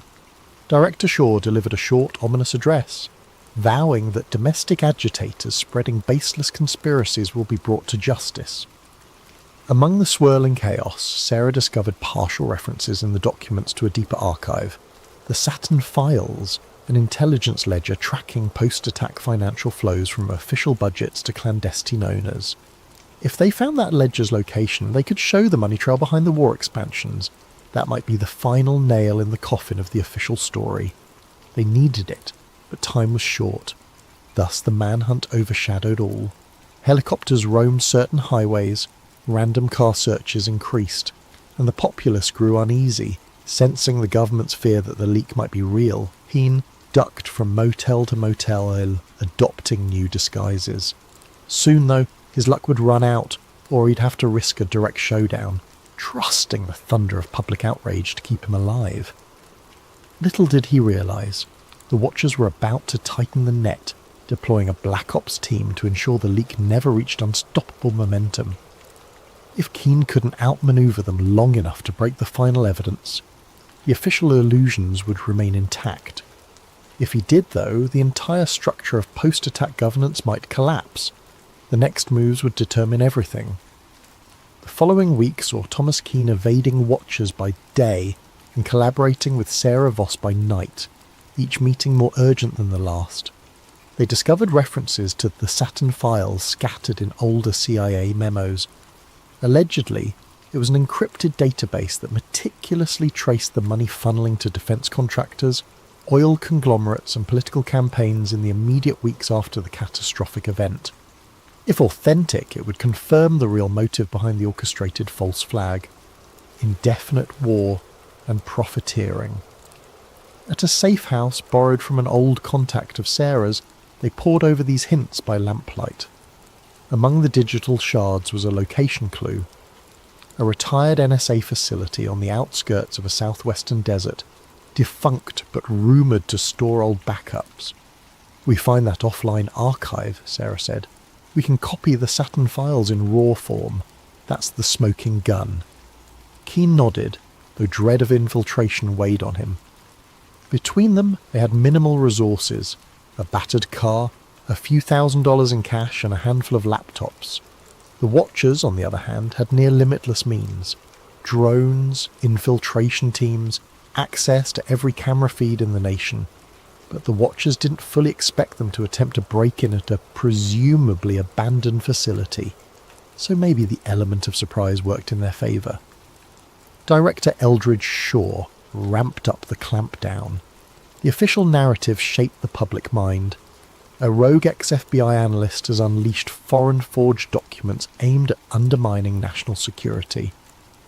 Many believed it, but a growing minority saw government overreach, especially after multiple suspicious accidents claimed the lives of other potential whistleblowers.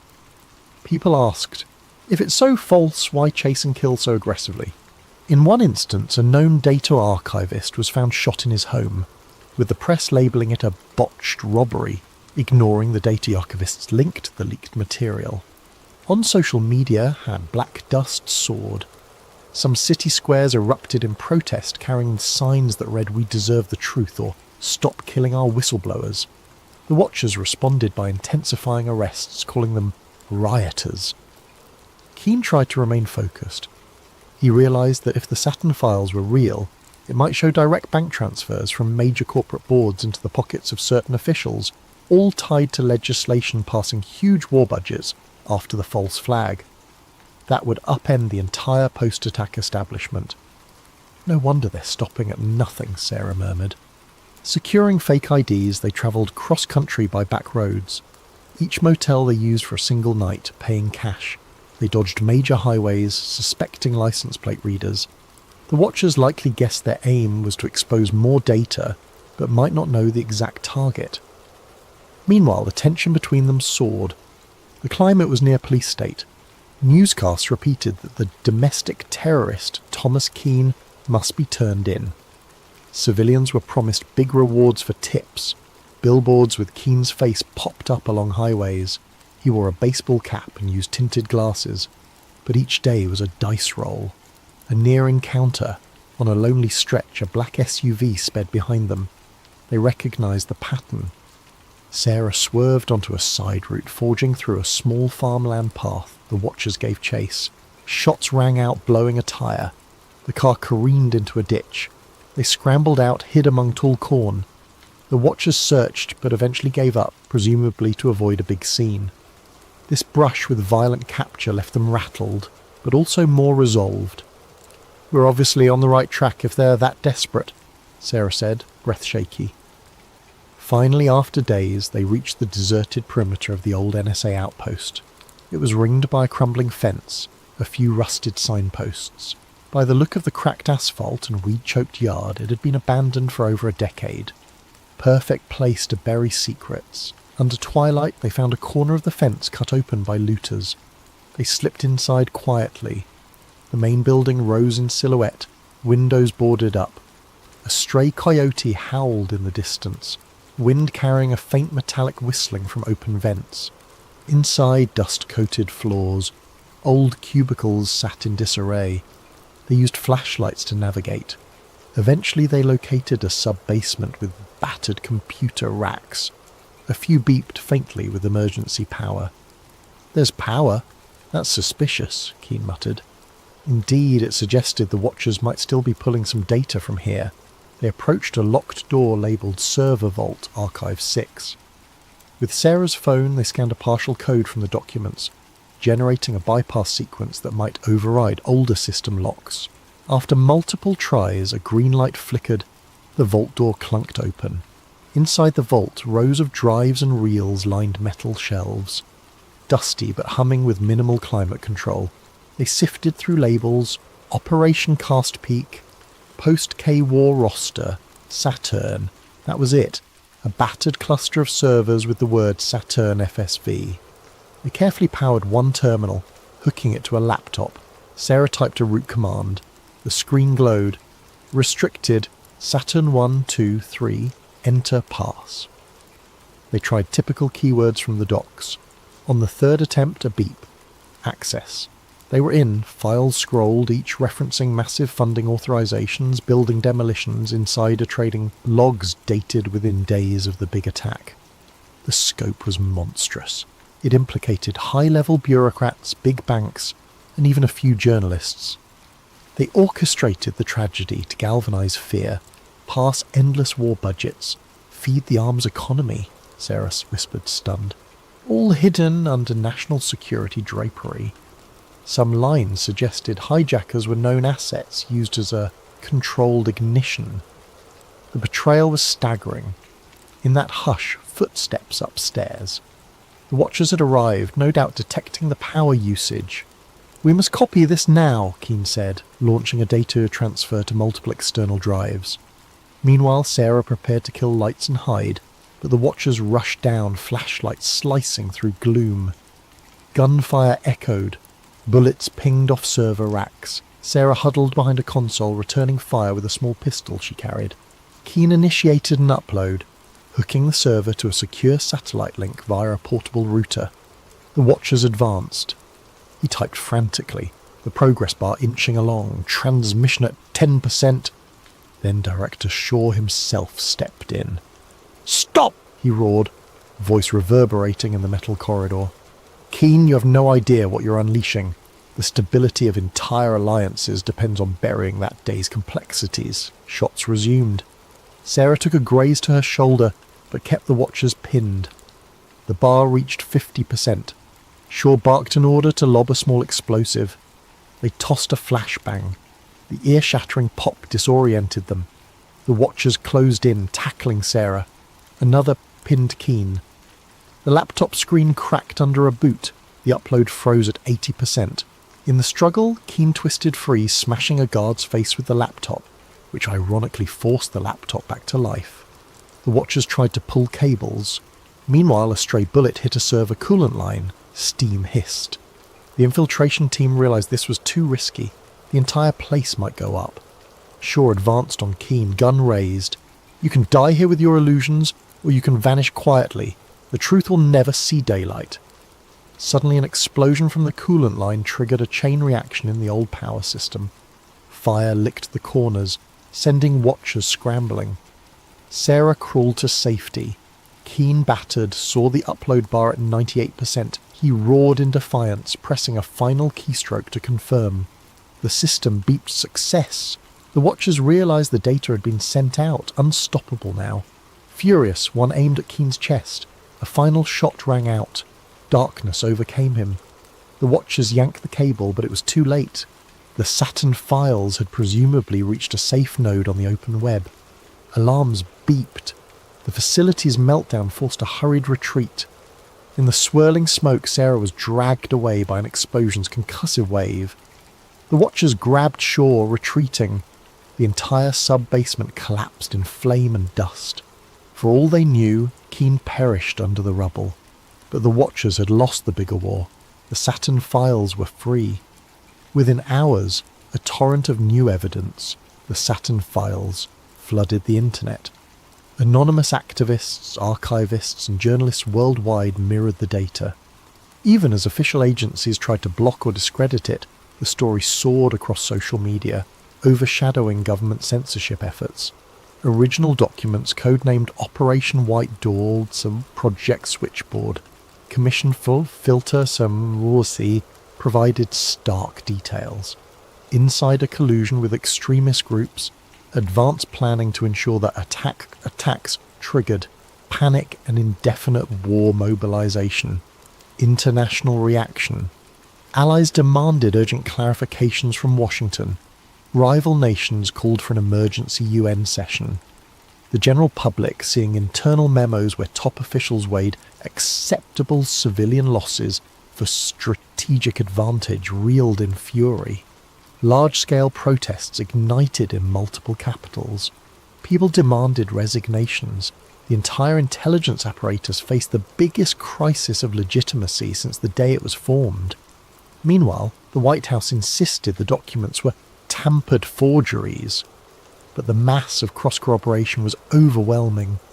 Anonymous data scientists validated digital signatures, timestamps, usage logs consistent with 20-year-old records. Even some mid-level intelligence employees, shaken by the revelations, publicly confirmed the authenticity.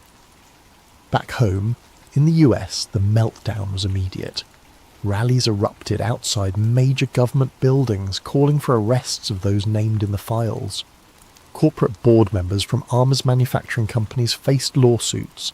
The stock market dived, particularly for defence sector stocks. Over time, entire boards resigned, some fleeing the country. Various retired generals disclaiming involvement or giving partial confessions fueled headlines. The public found itself torn between anger, betrayal, and heartbreak, reliving the trauma of that fateful day under a horrifying new lens. Media torn. Some mainstream outlets quickly pivoted, acknowledging the new data as genuine after initial attempts to bury it. High-profile anchors apologised for previously parroting the official story. Others doubled down on patriotic narratives, ironically fueling further distrust. The swirl of disinformation versus actual data soared, but the raw evidence was too extensive to suppress. You can't close the barn door after the horse has fled, a commentator said. The entire architecture of post-attack policy is under question. Director Eldridge Shaw attempted a grand press conference to reassert authority, but the crowd drowned him in jeers. Calls for congressional hearings soared. In a last-chance effort, Shaw's office declared a national security emergency, urging martial law to keep order. That, ironically, only inflamed dissent. Certain states refused to cooperate. Over the next weeks, the old alignment of power began fracturing. Investigations launched from multiple angles, with newly emboldened lawmakers prosecuting those who orchestrated the post-attack expansions for personal gain. Sarah Voss emerged from the southwestern fiasco battered but alive. She revealed how Watchers had infiltrated that abandoned NSA site, how Keen died a hero finalising the upload. She published a moving column titled One Man's Last Key Press, describing how, in a swirl of gunfire, Keen completed the Saturn files transmission, ensuring no one could bury it. The piece went viral, shaping the public's view of Keen as a tragic whistleblower who gave everything for the truth. At the local level, families of 9/11 victims demanded new trials. The old official commissions were discredited. People realised entire reams of contradictory evidence had been sealed. Even the original investigators admitted they'd been misled or threatened. The emotional toll soared once more. Many felt as though they'd been lied to for decades about the biggest national tragedy. A wave of introspection overcame the country. How had fear become so profitable, and how did good people allow it? Internationally, alliances that had supported the war on terror felt betrayed. Some withdrew forces from contested regions. Others launched their own parliamentary investigations, suspecting shared complicity. The world order that was shaped after the attack started crumbling, replaced by an uncertain future. Some dared to hope it meant a less militarised approach. Others worried that new extremist groups might exploit the chaos. In the midst of all this, rumours circulated that Thomas Keane might still be alive, sightings in some far-off place. Yet no concrete proof existed. Official statements considered him presumed deceased. If he survived, he might have chosen the anonymity of an unknown identity, having done what he set out to do. 6 months later, a massive Senate hearing convened. Top officials were subpoenaed. The public watched enthralled as ex-generals, ex-CEOs, and ex-administration figures from 20 years prior faced grilling. Some invoked national security, others pled the fifth, while a few confessed partial roles. Indictments followed, though not all ended in convictions. The system was too vast, too intricately rigged. Yet the symbolic effect was undeniable. Never again would the official story be accepted unchallenged. At the same time, Sarah Voss launched an independent media platform broadcasting daily updates on the False Skies Inquiry. People from across the spectrum contributed testimonies, documents, or personal stories of how they'd suspect hush-ups. Freed from blacklists, she soared as a public figure, championing the cause of government accountability. A year after the Saturn Files meltdown, a new memorial was erected near the site of the original 9/11 tragedy. A statue depicting a single figure pressing a key, a reflection of Keane's final act. The inscription read, "They took truth from us in the shadows, he brought it back in the light." Visitors left flowers, some seeking solace that the realm of power had at least partially been unmasked. Epilogue. In a quiet coastal town, a fisherman swore he recognised a man from a circulated photo. Older, hair bleached by salt and sun, eyes weighed with sadness. The man told him he used to work for the government, but no more. He spoke of illusions and the cost of unveiling them. Then he vanished at sunrise, leaving only a single battered flash drive behind. If it was Thomas Keane, he apparently chose a wandering fate, letting the world handle the legacy of his bombshell leak. Public trust in large institutions remained shaken. Some remained furious, others hopeful that a new transparency might arise. In the corners of the internet, conspiracy watchers debate if the watchers still exist, planning new false flags. But for now, the greatest deception in modern times has been laid bare. The name Black Dust stands as a testament to the unstoppable power of truth once it's unleashed. In the hush that follows, the final note, they used fear to shape the world, but one day fear lost. The truth soared free, and the illusions that once cloaked the skies were shattered in a single day. Hello there, night wanderers and truth seekers. Before we dive into tonight's story, I hope you're having a wonderful day, or evening, depending on where you are in the world. Whether you're listening at 2 a.m. in Tokyo, during your lunch break in London, or while driving through the American heartland, I want to know, how has your day been treating you? And more importantly, where are you tuning in from tonight? If you're new here, welcome to Sleep Theories, where we explore the stories they don't want you to hear, the files they thought were buried forever. Don't forget to subscribe. We've got so much more to uncover together. Now settle in, because what you're about to hear will change how you look at every rainstorm for the rest of your life. The following audio journals were recovered from a hard drive hidden in a storage unit in Spokane, Washington, in 2024. The renter, listed as L. Martinez, had not paid rent in over 2 years. The recordings are presented here exactly as they were found, with minimal editing for clarity. The speaker identifies herself as Doctor. Lena Marrow, formerly of the Centers for Disease Control and Prevention. What follows is her account of the Oakville incident, a story that begins with strange rain and ends with questions that still keep government officials awake at night. Date: August 9th, 1994. Time: 11:47 p.m. Location: Motel 6, Centralia, Washington. Static. Then the sound of a woman clearing her throat. This is Dr. Lena Marrow, CDC identification number 4471-Delta. I'm recording this on my personal device because I have a feeling the official channels aren't going to want to hear what I'm about to say. 2 days ago, I was in my lab in Atlanta running routine cultures on a nasty strain of E. coli from a food processing plant in Georgia. Normal Tuesday stuff. Then the call came in around 3 in the afternoon, emergency deployment to rural Washington state. Something about a biological anomaly affecting multiple civilians. They gave me the basics on the flight. Sunday morning, August 7th, the town of Oakville, Washington, population barely 600, experienced what locals described as gel rain. Not normal rain, not hail, but translucent gelatinous blobs falling from the sky for approximately 6 hours straight. By Sunday evening, 23 people had been hospitalised with severe flu-like symptoms. By Monday, that number had climbed to 41. I've been doing this job for 8 years. I've seen anthrax scares that turned out to be flour, mysterious rashes that were poison ivy, and zombie outbreaks that were actually just really bad food poisoning.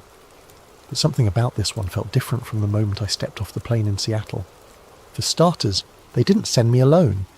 Usually for small rural incidents, it's just me and maybe a local health official.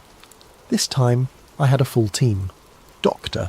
Marcus Webb from the Virology Division, Dr. Sarah Chen from Environmental Health, and, this is where it gets weird, a military liaison named Colonel Hayes, who wouldn't tell us which branch he represented.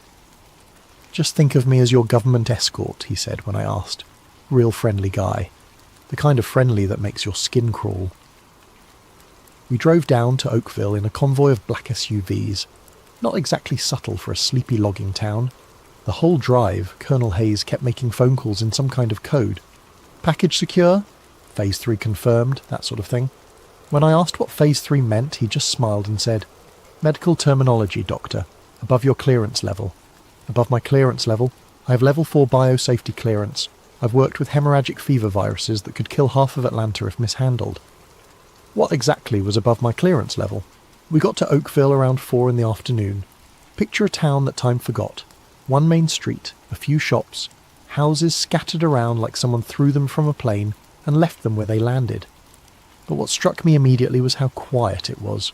No kids playing, no dogs barking, hardly any people on the streets.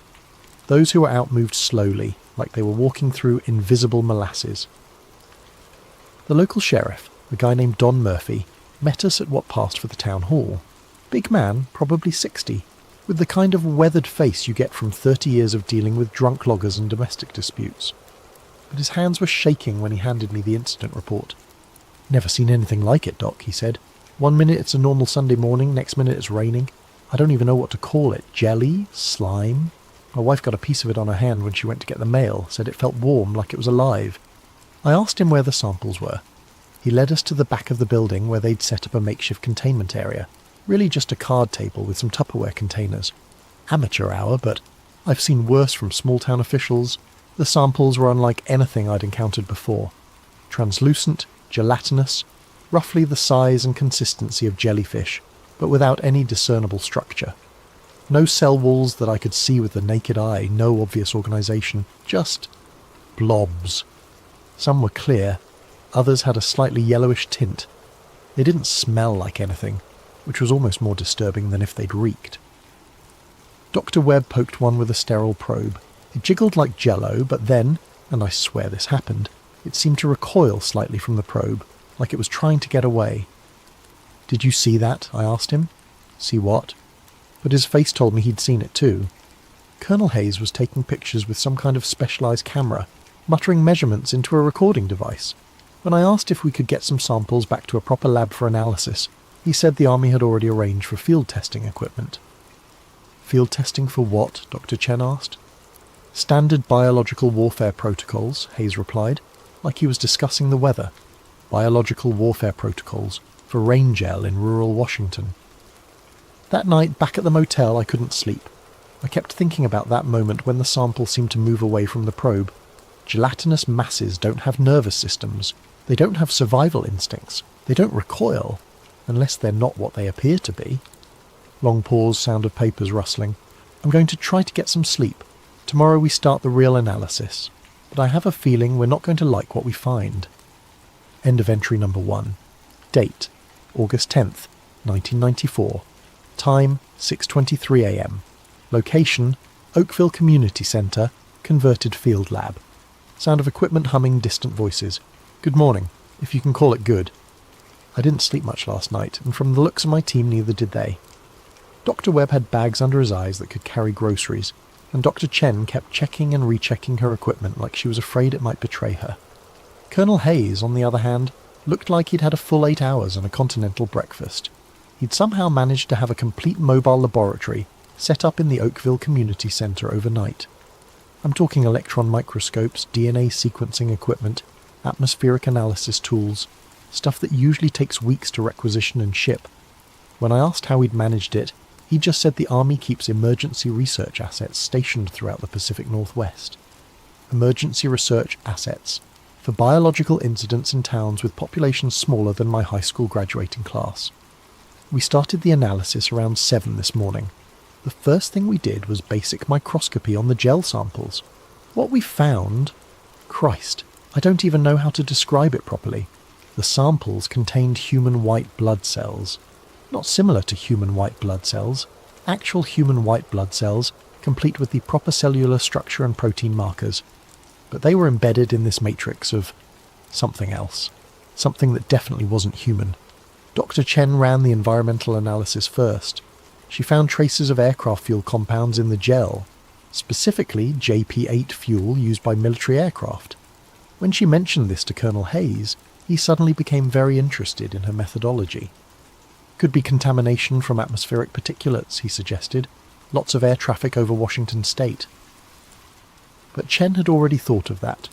She'd run control samples from the surrounding area. The fuel compounds were only present in the gel samples, and in concentrations that suggested direct contact, not atmospheric absorption. Something carrying JP-8 fuel came into direct contact with this material, she told me quietly, when Hayes stepped out to make another of his coded phone calls. That's when Dr. Webb made the discovery that changed everything. He'd been examining one of the gel samples under high magnification, documenting its cellular structure, when he noticed something moving. Not the random Brownian motion you'd expect from particles in solution, but directed movement. Purposeful movement. "Lena, you need to see this," he called out. I rushed over to his workstation. On the monitor displaying the microscope feed, I could see what looked like bacterial structures, but they were moving in formation, coordinated, like they were following some kind of instruction set. "Are those bacteria?" I asked. "I don't know what they are," Webb admitted. "They have some bacterial characteristics, but the behaviour is all wrong. Bacteria don't move in patterns like this. And look at this." He switched to a different sample. This one contained what appeared to be 2 distinct bacterial strains, but they weren't competing for resources like you'd expect. They were working together, cooperating. I've never seen anything like it in nature. "It's like they've been engineered," Webb whispered. That's when Colonel Hayes returned from his phone call and his demeanour had completely changed. The casual military friendliness was gone, replaced by something much more serious. "I need to see all of your findings," he said. Not asked, demanded. We showed him everything. The human white blood cells, the fuel compounds, the cooperative bacterial strains. He listened without comment, taking notes in a small black notebook that he kept angled away from our view. When we finished, he closed the notebook and looked at each of us in turn. "What you found here is classified under the Biological Weapons Convention of 1972, he said. "Everything you've seen, everything you've tested, and everything you've recorded is now classified at the highest levels of national security." Dr. Chen started to protest. "We're CDC personnel. We don't work for the military. We have reporting obligations to—" "Doctor," Hayes interrupted, "as of this moment, you're working under a joint military-civilian task force. authorised by executive order. Your reporting obligations are now to me. He handed us each a document to sign. Non-disclosure agreements with language I'd never seen before. Penalties for violation included not just termination and criminal prosecution, but something called administrative detention for national security purposes. I've signed NDAs before, every CDC employee has. But this was different. This wasn't about protecting public health information or maintaining quarantine protocols. This was about hiding something. What exactly are we hiding? I asked. Hayes looked at me for a long moment. Dr. Marrow, have you ever considered the possibility that some biological incidents aren't accidents? Before I could ask what he meant, one of his assistants, when had assistants arrived, whispered something in his ear. Hayes nodded and turned back to us. We'll continue this discussion tomorrow. For tonight, I need you to secure all samples and shut down your analysis equipment. No further testing until I give the authorization. As we packed up our equipment, I noticed Dr. Webb palming one of the smaller sample containers. He caught my eye and gave an almost imperceptible nod toward the back exit. Smart man, because something about this whole situation stank worse than week-old biological cultures. Sound of equipment being moved, voices growing distant. I'm heading back to the motel now. Tonight, Dr. Webb and I are going to do some unauthorized analysis. If Colonel Hayes wants to classify our findings, we need to know what we're actually being asked to hide, and I have a terrible feeling we're not going to like the answer. End of entry number 2. Date: August 11th, 1994. Time: 2:14 AM. Location: Motel 6, Room 127. Whispered voice, sounds of typing in background. Jesus Christ, I don't even know where to start. Webb and I spent the evening running analysis on the sample he'd smuggled out. We had to use his personal laptop and some portable equipment he'd brought for emergencies, but what we found, it changes everything we thought we knew about the Oakville incident. First, the bacterial strains. We managed to isolate and identify them using Webb's portable DNA sequencing kit. One of them matched a known strain of Bacillus cereus. Not unusual, you can find it in soil and food products. But the other strain was completely unknown. Not just a new variant, but something that doesn't match anything in the genetic databases. But here's the really disturbing part. The unknown strain showed clear signs of genetic modification, specific sequences that don't occur naturally, inserted with surgical precision. Someone had deliberately engineered this bacterium, and from what we could determine, it was designed to interact with human neurochemistry. It's targeting neurotransmitter production, Webb explained, pointing to the protein structures on his laptop screen. Specifically dopamine and serotonin pathways. This isn't meant to kill people, it's meant to affect their behaviour. Behaviour modification through biological agents. That's not medical research, that's weapons development. We were just starting to process the implications when Dr. Chen appeared at our door. She looked terrible, pale, shaking, eyes wide with panic. They took Marcus, she said. What do you mean, took him? I asked. Dr. Peterson, the environmental specialist who was supposed to arrive this morning. He never showed up at the community centre, so I went to check on him at his motel. His room was empty, but there were signs of a struggle, and this was on the floor. She handed me a small electronic device I didn't recognise immediately. Webb looked at it and went white. That's a data mining device, he said. Military grade. It's used to extract information from computers and mobile devices. Chen nodded. His laptop was gone. His phone was gone. Even his backup drives. But whoever took him missed this. It was under the bed.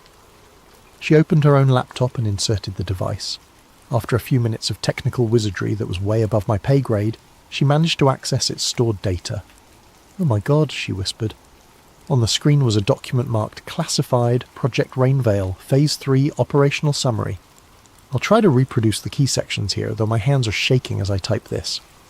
Objective: Field test of aerosolized behavioral modification compound in controlled civilian population.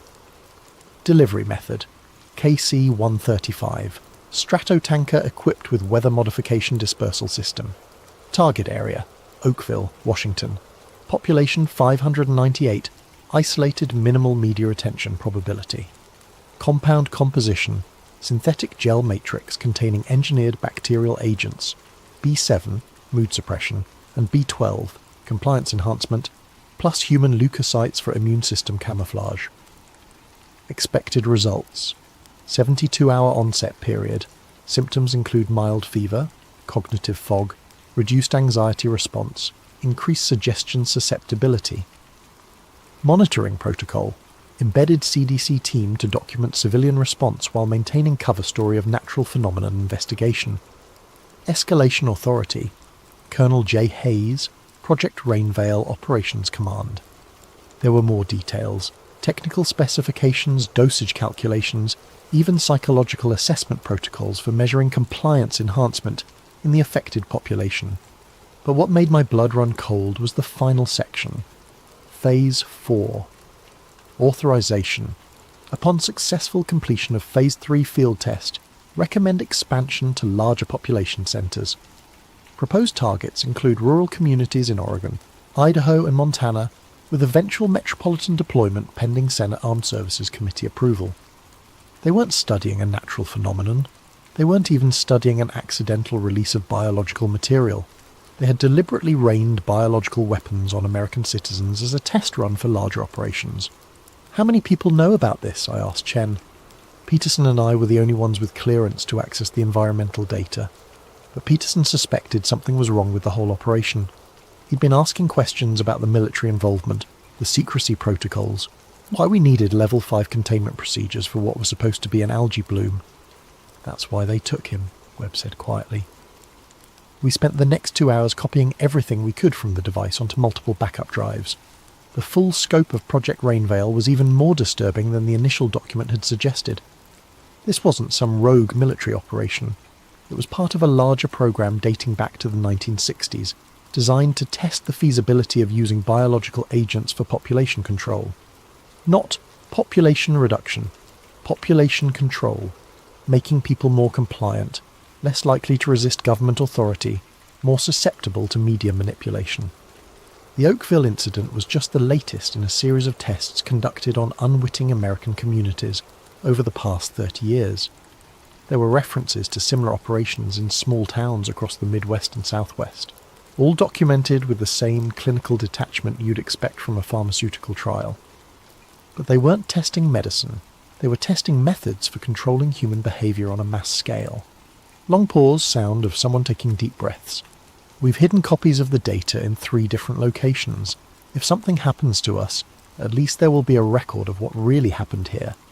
Tomorrow we're supposed to report back to Colonel Hayes with our final analysis of the Oakville samples.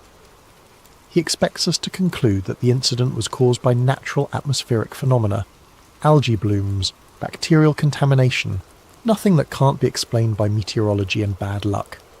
But I can't do it. I became a doctor to help people, not to cover up biological weapons tests on American citizens. Even if it means the end of my career, I have to find a way to expose what's really happening here. The question is, how do you fight an enemy that can rain compliance from the sky? End of entry number 3. Date, August 11th, 1994. Time, 6:45 p.m. Location, Oakville Community Center. Background noise of equipment being packed, multiple voices. Today was supposed to be our final day of analysis. Colonel Hayes called a team meeting for 8 this morning to discuss our conclusions about the Oakville incident. I walked into that community centre knowing it might be the last honest thing I ever did as a CDC scientist. But I wasn't prepared for what Hayes told us. "Ladies and gentlemen," he said, standing in front of a projector screen that showed aerial photographs of Oakville, "your analysis has been extremely valuable to national security. However, the nature of your findings requires us to adjust our public reporting strategy."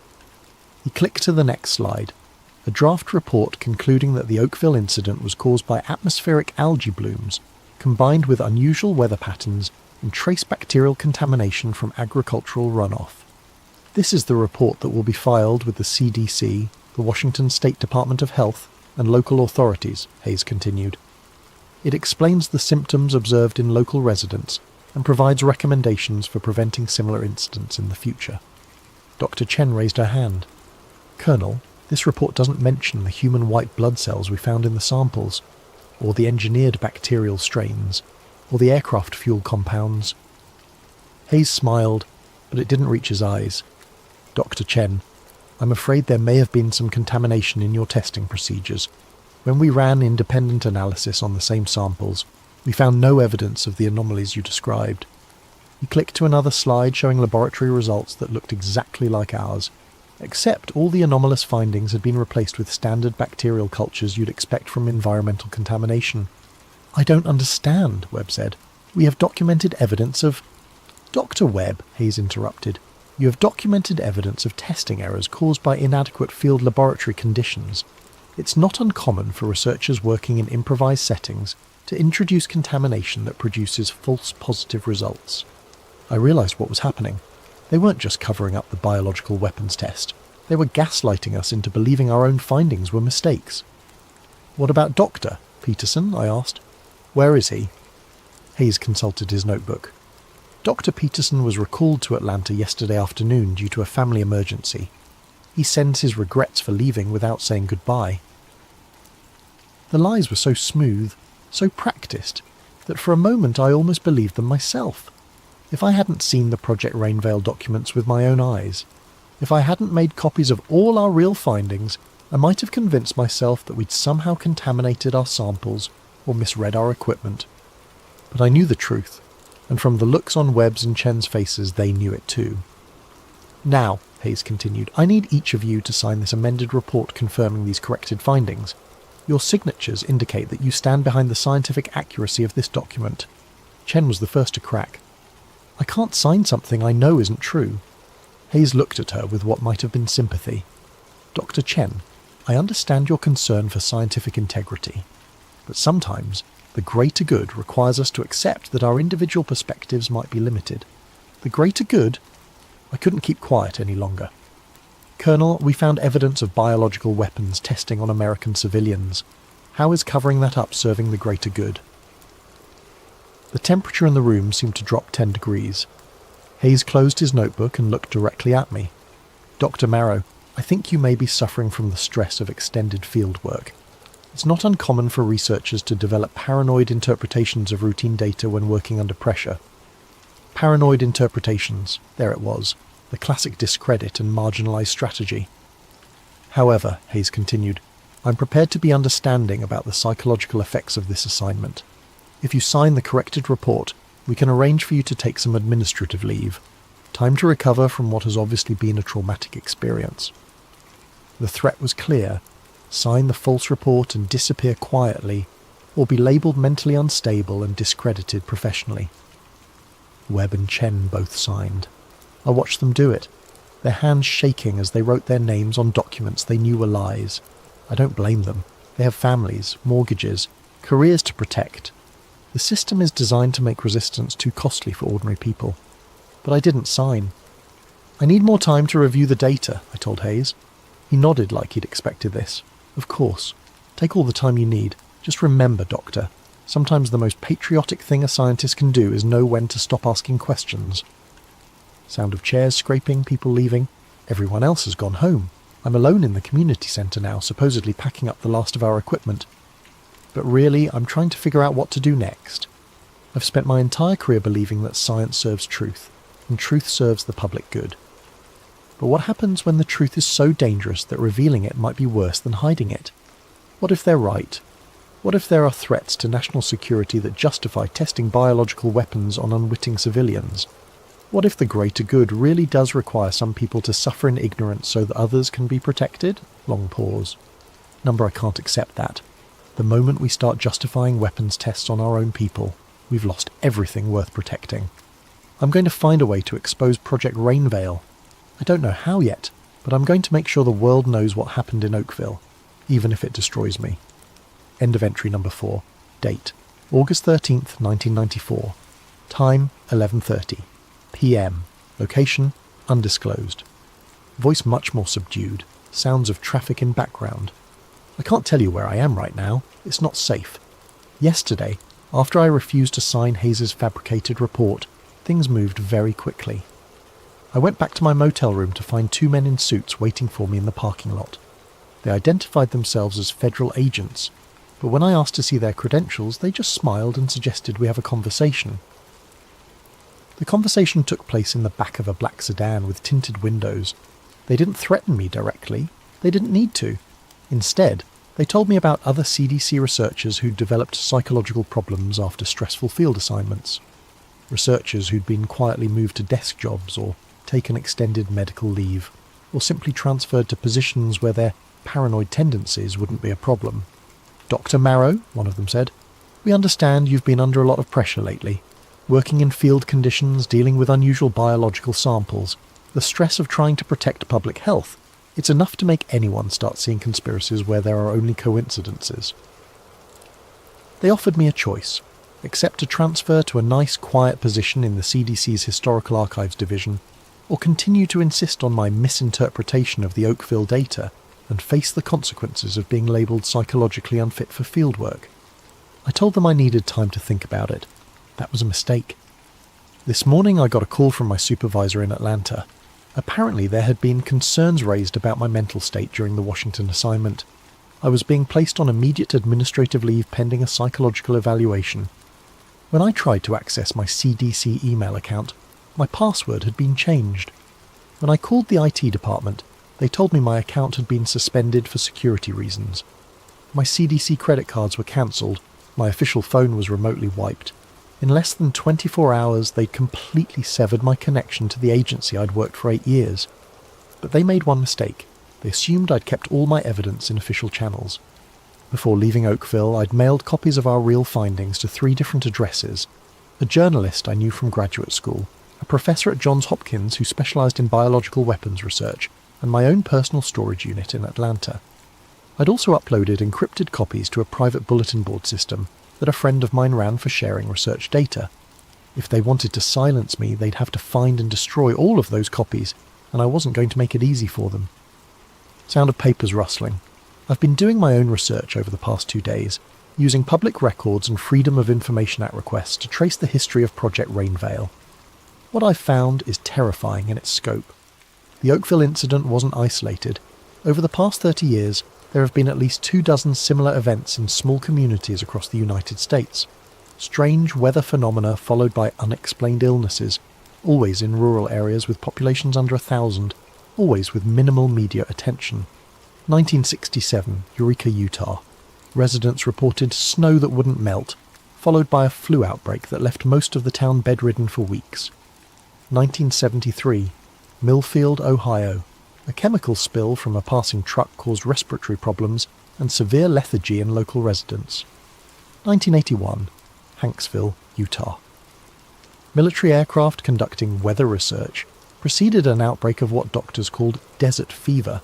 Symptoms included cognitive fog and unusual compliance with authority figures. 1988, Jordan Valley, Oregon. Atmospheric algae blooms caused flu-like symptoms and temporary memory problems in nearly half the town's population. The pattern is always the same: unusual atmospheric phenomena followed by specific symptoms that include not just physical illness, but psychological changes: reduced anxiety, increased suggestibility, temporary memory problems, and always military aircraft in the area immediately before the incident. But here's what really scares me. I found evidence that some of these tests were deemed successful and led to larger-scale operations. In 1976, San Francisco experienced what was officially described as a fog phenomenon that caused widespread respiratory problems. Thousands of people were affected, but the symptoms were dismissed as a particularly bad flu season. What the public wasn't told was that military aircraft had been conducting weather modification experiments over the Bay Area for months leading up to the incident. They've been testing biological weapons on American citizens for decades, refining their techniques, expanding their scope. The Oakville incident was just the latest iteration of a program that's been growing bolder and more sophisticated over time. Long pause, sound of someone lighting a cigarette. I tried to call the journalist I'd sent documents to. Her editor told me she'd been reassigned to cover local politics and wasn't available for comment on conspiracy theories. The professor at Johns Hopkins never returned my calls, and when I finally reached his department, they told me he was on sabbatical in Europe with no forwarding address. Someone got to them. Someone with enough influence to silence respected professionals with just a phone call. But they haven't found all of my evidence yet, and they haven't silenced me. I'm going to keep digging. I'm going to find out how high this goes, how many people know about Project Rainveil, and what they're planning next.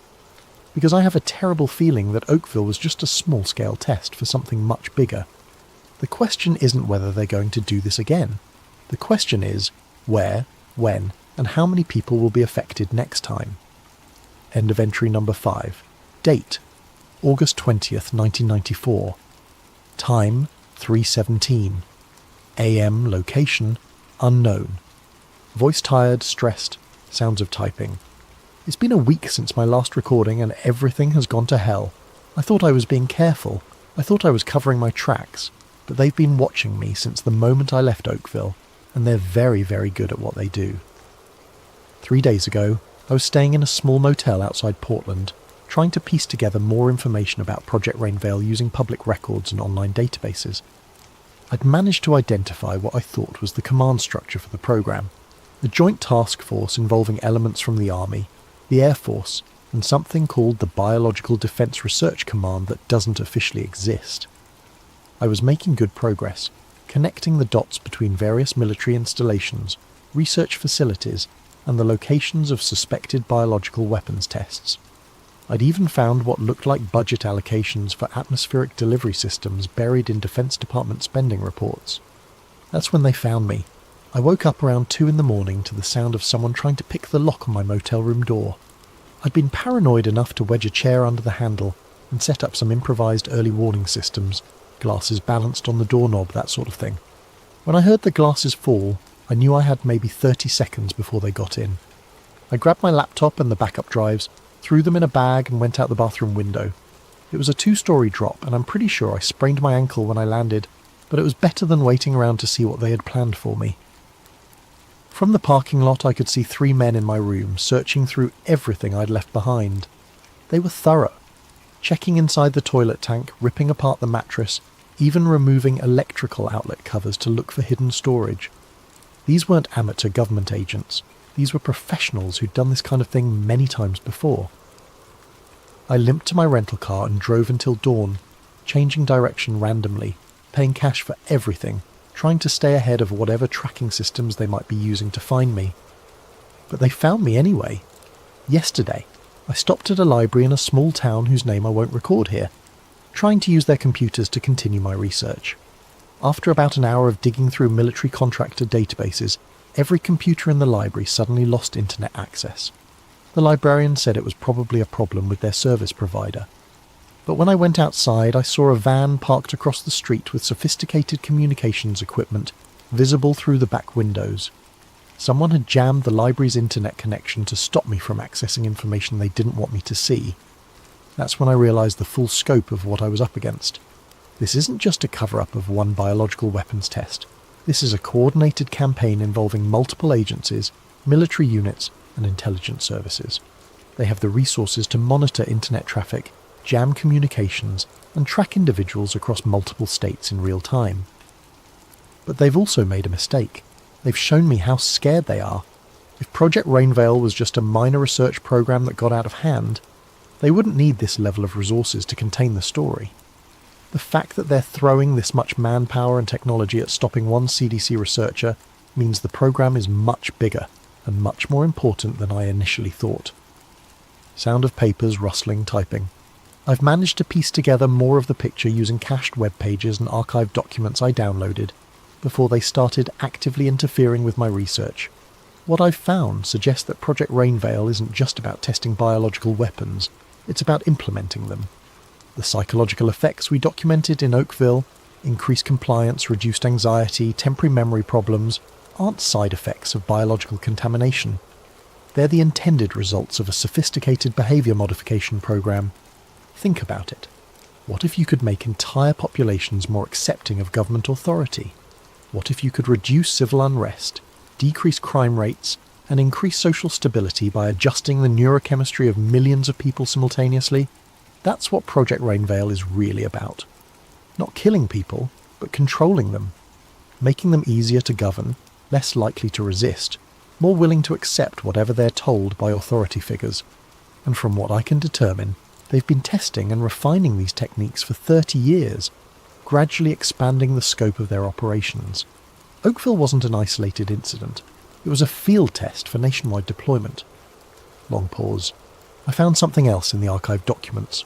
References to what they call Phase 4 implementation. Budget projections for large-scale atmospheric delivery systems. Purchase orders for chemical compounds measured not in grams or kilograms, but in tons. They're not planning small-scale tests anymore. They're planning to deploy these biological agents over major metropolitan areas.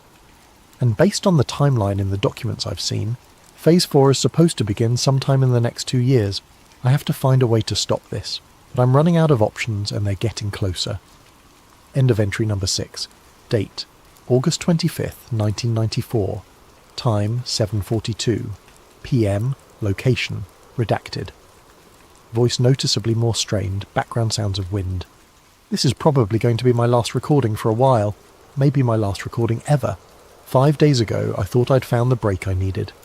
Using a combination of military contractor databases and cross-referencing with air traffic control records, I'd managed to identify the specific aircraft used in the Oakville operation. A KC-135 Stratotanker, tail number 63-8877, operating out of McCord Air Force Base near Tacoma. More importantly, I'd found the flight manifest for August 6th, 1994, the day before the Oakville incident. The aircraft had conducted what was officially logged as a weather modification training exercise over southwestern Washington, with a flight path that took it directly over Oakville at approximately 3:47 a.m. The pilot was Major Dennis Kowalski, a veteran of the Gulf War with specialized training in chemical and biological weapons delivery systems. The mission commander was Colonel James Hayes, the same Colonel Hayes who'd overseen our investigation of the incident. I had proof.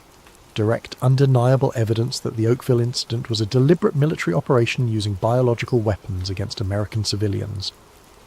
But when I tried to use this information, everything fell apart.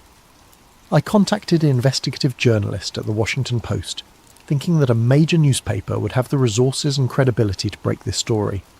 I sent him encrypted copies of all my documentation, including the flight records, the Project Rainveil documents, and our original laboratory analysis. He called me back within hours, excited about the story. We arranged to meet at a coffee shop in downtown Seattle to discuss how to proceed. He never showed up. When I called the Post the next day, they told me he'd been reassigned to cover a congressional hearing on agricultural subsidies. When I pressed for more information, they said he wasn't available for comment on pending investigations. That's when I realised they'd gotten to him too. Whatever influence Project Rainveil had, it was powerful enough to silence journalists at major newspapers. So I tried a different approach. I reached out to a congressional aide I knew from college, someone who worked for a senator known for investigating government misconduct. I figured that Congress had oversight authority over military operations, and that elected officials might be harder to silence than journalists. I was wrong. The aide was interested at first, but after I sent him the documents, his attitude changed completely. He called me back and suggested that I might be misinterpreting the evidence, that the stress of my CDC work had caused me to see patterns that aren't really there. The exact same language Hayes and his people had used. Someone had gotten to him within 24 hours of receiving my information. Either they'd threatened him, paid him off, or convinced him that I was mentally unstable. It didn't matter which. The result was the same. Sound of typing, papers rustling. But then I found something that changed everything. A name I recognised from my graduate research. Dr. Elizabeth Carver, formerly of the Army's Biological Weapons Research Program at Fort Detrick. Dr. Carver had been a whistleblower in the 1970s, exposing illegal human experimentation programs run by the military. She'd faced the same kind of harassment and discrediting that I was experiencing, but she'd managed to get her story out through alternative channels. More importantly, she was still alive and still fighting. I managed to track her down through academic networks. She was working as a professor at a small college in Vermont, keeping a low profile but still conducting research into government biological weapons programs. When I called her, she knew exactly what I was talking about before I even mentioned Project Rainveil. They've been expanding the program, she told me. What you saw in Oakville was just the latest test. They've been working on this for decades, and they're getting ready to go operational. She agreed to meet with me, but only under very specific conditions. No phones, no electronic devices, no credit card transactions. Cash only, public places, multiple contingency plans for communication. They're very good at what they do, she warned me, and they have resources you can't imagine. but they're not invincible.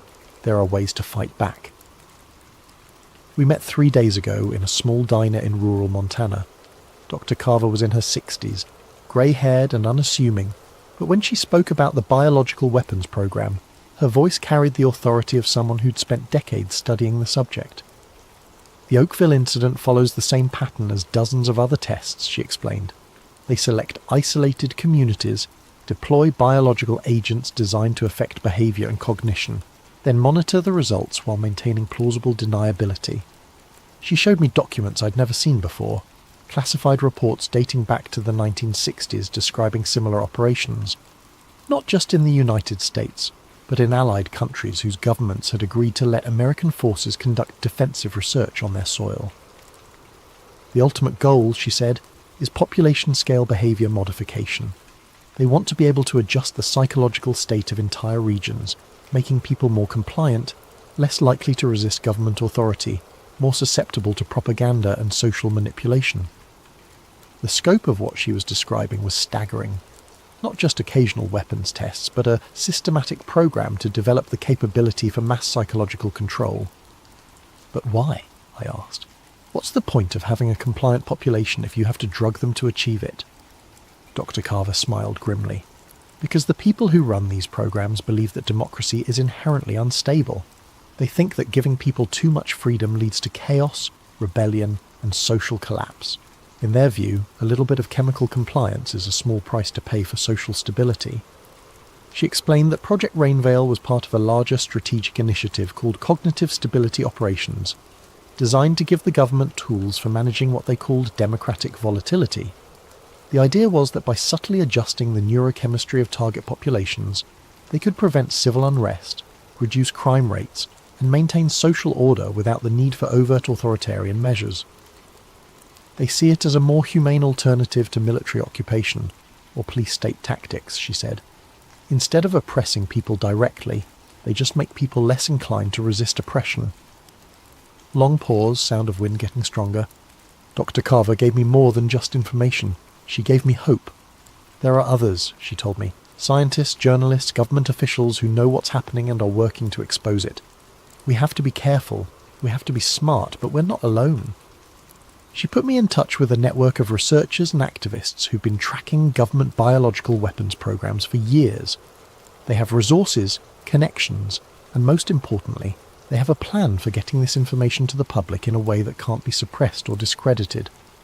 But the plan requires me to disappear for a while, to go completely underground, cut all ties to my previous life, and work with them to build an airtight case that even the government's media manipulation capabilities can't dismiss.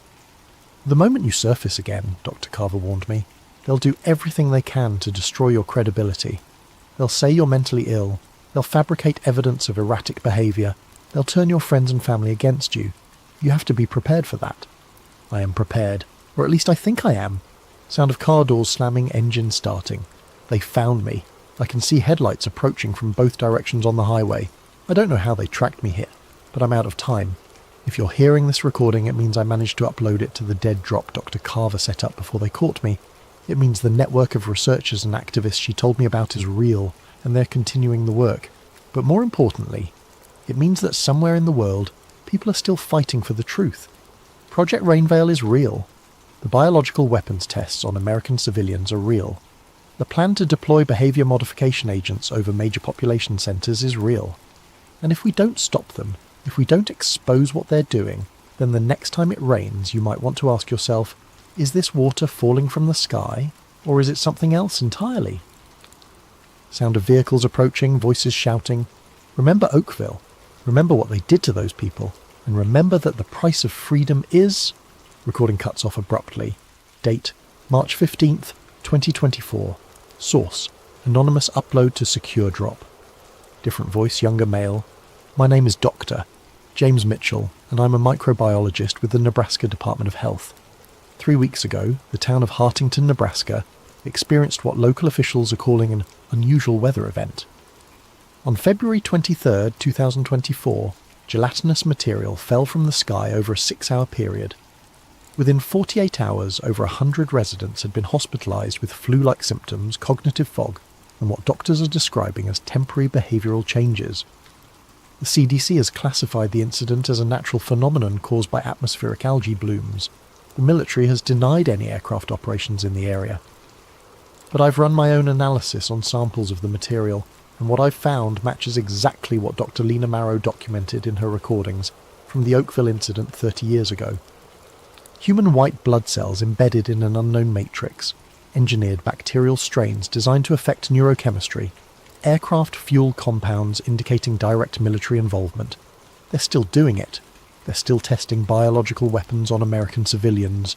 Dr. Marrow's recordings resurfaced last week on a secure server, along with a cache of documents from Project Rainveil and its successor programs. The evidence is overwhelming, and it's being distributed to journalists, researchers, and government officials around the world. But that's not why I'm making this recording. I'm making this recording because the Hartington incident wasn't an isolated test. According to the leaked documents, it was part of something called Phase 7 implementation, a nationwide deployment of biological agents designed to increase social compliance and reduce civil unrest. The documents include target lists, major metropolitan areas, specific dates and delivery methods, and a timeline that suggests the full deployment is scheduled to begin within the next 6 months. Dr. Marrow was right about everything. The government has been developing the capability for mass psychological control, and they're finally ready to use it. The question is, what are we going to do about it? Sound of typing. I'm uploading Dr. Marrow's complete audio journals, along with all the supporting documentation from Project Rainveil and its successor programs, to multiple secure servers around the world. I'm also sending copies to journalists, researchers, and government officials who might be able to act on this information. But I need everyone who hears this to understand. They're not going to stop just because we've exposed them. They've been planning this for decades, and they have resources and influence that most of us can't even imagine. The only way to stop them is if enough people know the truth, if enough people refuse to accept the official explanations, if enough people demand answers when unusual weather events are followed by mysterious illnesses, so the next time it rains, look up, look closely, and ask yourself, what's really falling from the sky? Because Dr. Lena Marrow gave her life to warn us about what's coming. The least we can do is listen. Over the next half hour, we'll introduce you to Agent Silas Rourke, Doctor, Liana Suresh, and Director Vance Halcor. A trio drawn into a web of secrets around a lethal pathogen called VX-73. As tensions mount and paranoia spreads, you'll witness how fear can become a powerful tool of control, and how a single whistleblower might spark either liberation or a deeper descent into conspiracy. Now close your eyes, or let them wander across these words, and follow me into the first moments of this dark, suspenseful odyssey. It started with a single headline: Mysterious Respiratory Illness Detected in Port Maxwell. Within days, similar stories crept across the country, quiet at first, overshadowed by routine politics and everyday noise. Then, all at once, everything changed. The virus, designated VX-73, emerged as a swift-moving spectre, triggering coughing fits that escalated into respiratory failure for many. In a matter of weeks, schools were shut, businesses locked their doors, and entire metropolitan areas were quarantined under what officials described as temporary emergency protocols. For Agent Silas Rourke, a 42-year-old operative at the Bureau of Federal Integrity, BFI, life became an endless string of directives and dispatches. His daily uniform was a crisp suit layered beneath a bulletproof vest and a standard-issue respirator mask that itched at his face.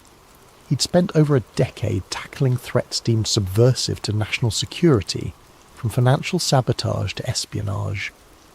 Yet no training had ever prepared him for watching entire city blocks fall silent overnight. He walked the corridors of the BFY with practiced composure, scanning the myriad bulletins pinned on corkboards. The walls hummed with fluorescent lights that gave everything a stark, sterile glow. Digital screens listed the latest infection rates, projected mortalities, and newly declared red zones where infections raged unabated. Over the PA system, a recorded female voice repeated the same instructions every half hour. Stay indoors, maintain social distancing. All citizens must comply with the National Stabilization Bureau's guidelines. The National Stabilization Bureau, NSB, led by Director Vance Halcor, had been formed to centralise the government's emergency functions. Some called it necessary response, others whispered about the creation of an all-powerful agency with little oversight. Halcor himself was a tall, imposing figure who frequently appeared on screens throughout the BFI complex, delivering updates about mandatory daily biometric scans and the development of a new vaccine, Unity Serum. Silas had known Halcor only in passing, enough to catch glimpses of a man driven by unwavering conviction. He recognised in Halcor that sense of unstoppable momentum, as though the security of the entire nation hinged on following his blueprint. Silas tried to set aside his personal misgivings. He was a loyal agent, bound to uphold the Bureau's mission. If the vaccine provided the solution to stop VX-73, so be it. Then one morning, Silas was summoned to a high-clearance briefing. He expected a new assignment along the lines of standard public compliance checks. Instead, he found himself in a cramped conference room, facing a handful of BFI higher-ups who spoke in hushed, clipped tones. The gist was simple. Alleged disinformation campaigns were circulating, claiming that VX-73 was not naturally occurring but lab-engineered. These rumours, the brass said, were fueling panic, turning citizens against the government's measures. Silas's job was to investigate any potential insiders leaking such nonsense. At first, he believed the directive to be legitimate. Disinformation in a crisis could be lethal, prompting civil unrest and undermining official responses. Yet as Silas pored over digital logs and tapped into encrypted chat rooms, he stumbled across an unencrypted file labelled simply Project Paragon, Preliminary. The file wasn't supposed to be on the BFI's server at all. It appeared as though someone with high-level credentials had hidden it behind labyrinthine subdirectories. Intrigued, Silas pried open the document. Inside were sanitised references to VX 73 months prior to the earliest official detection date.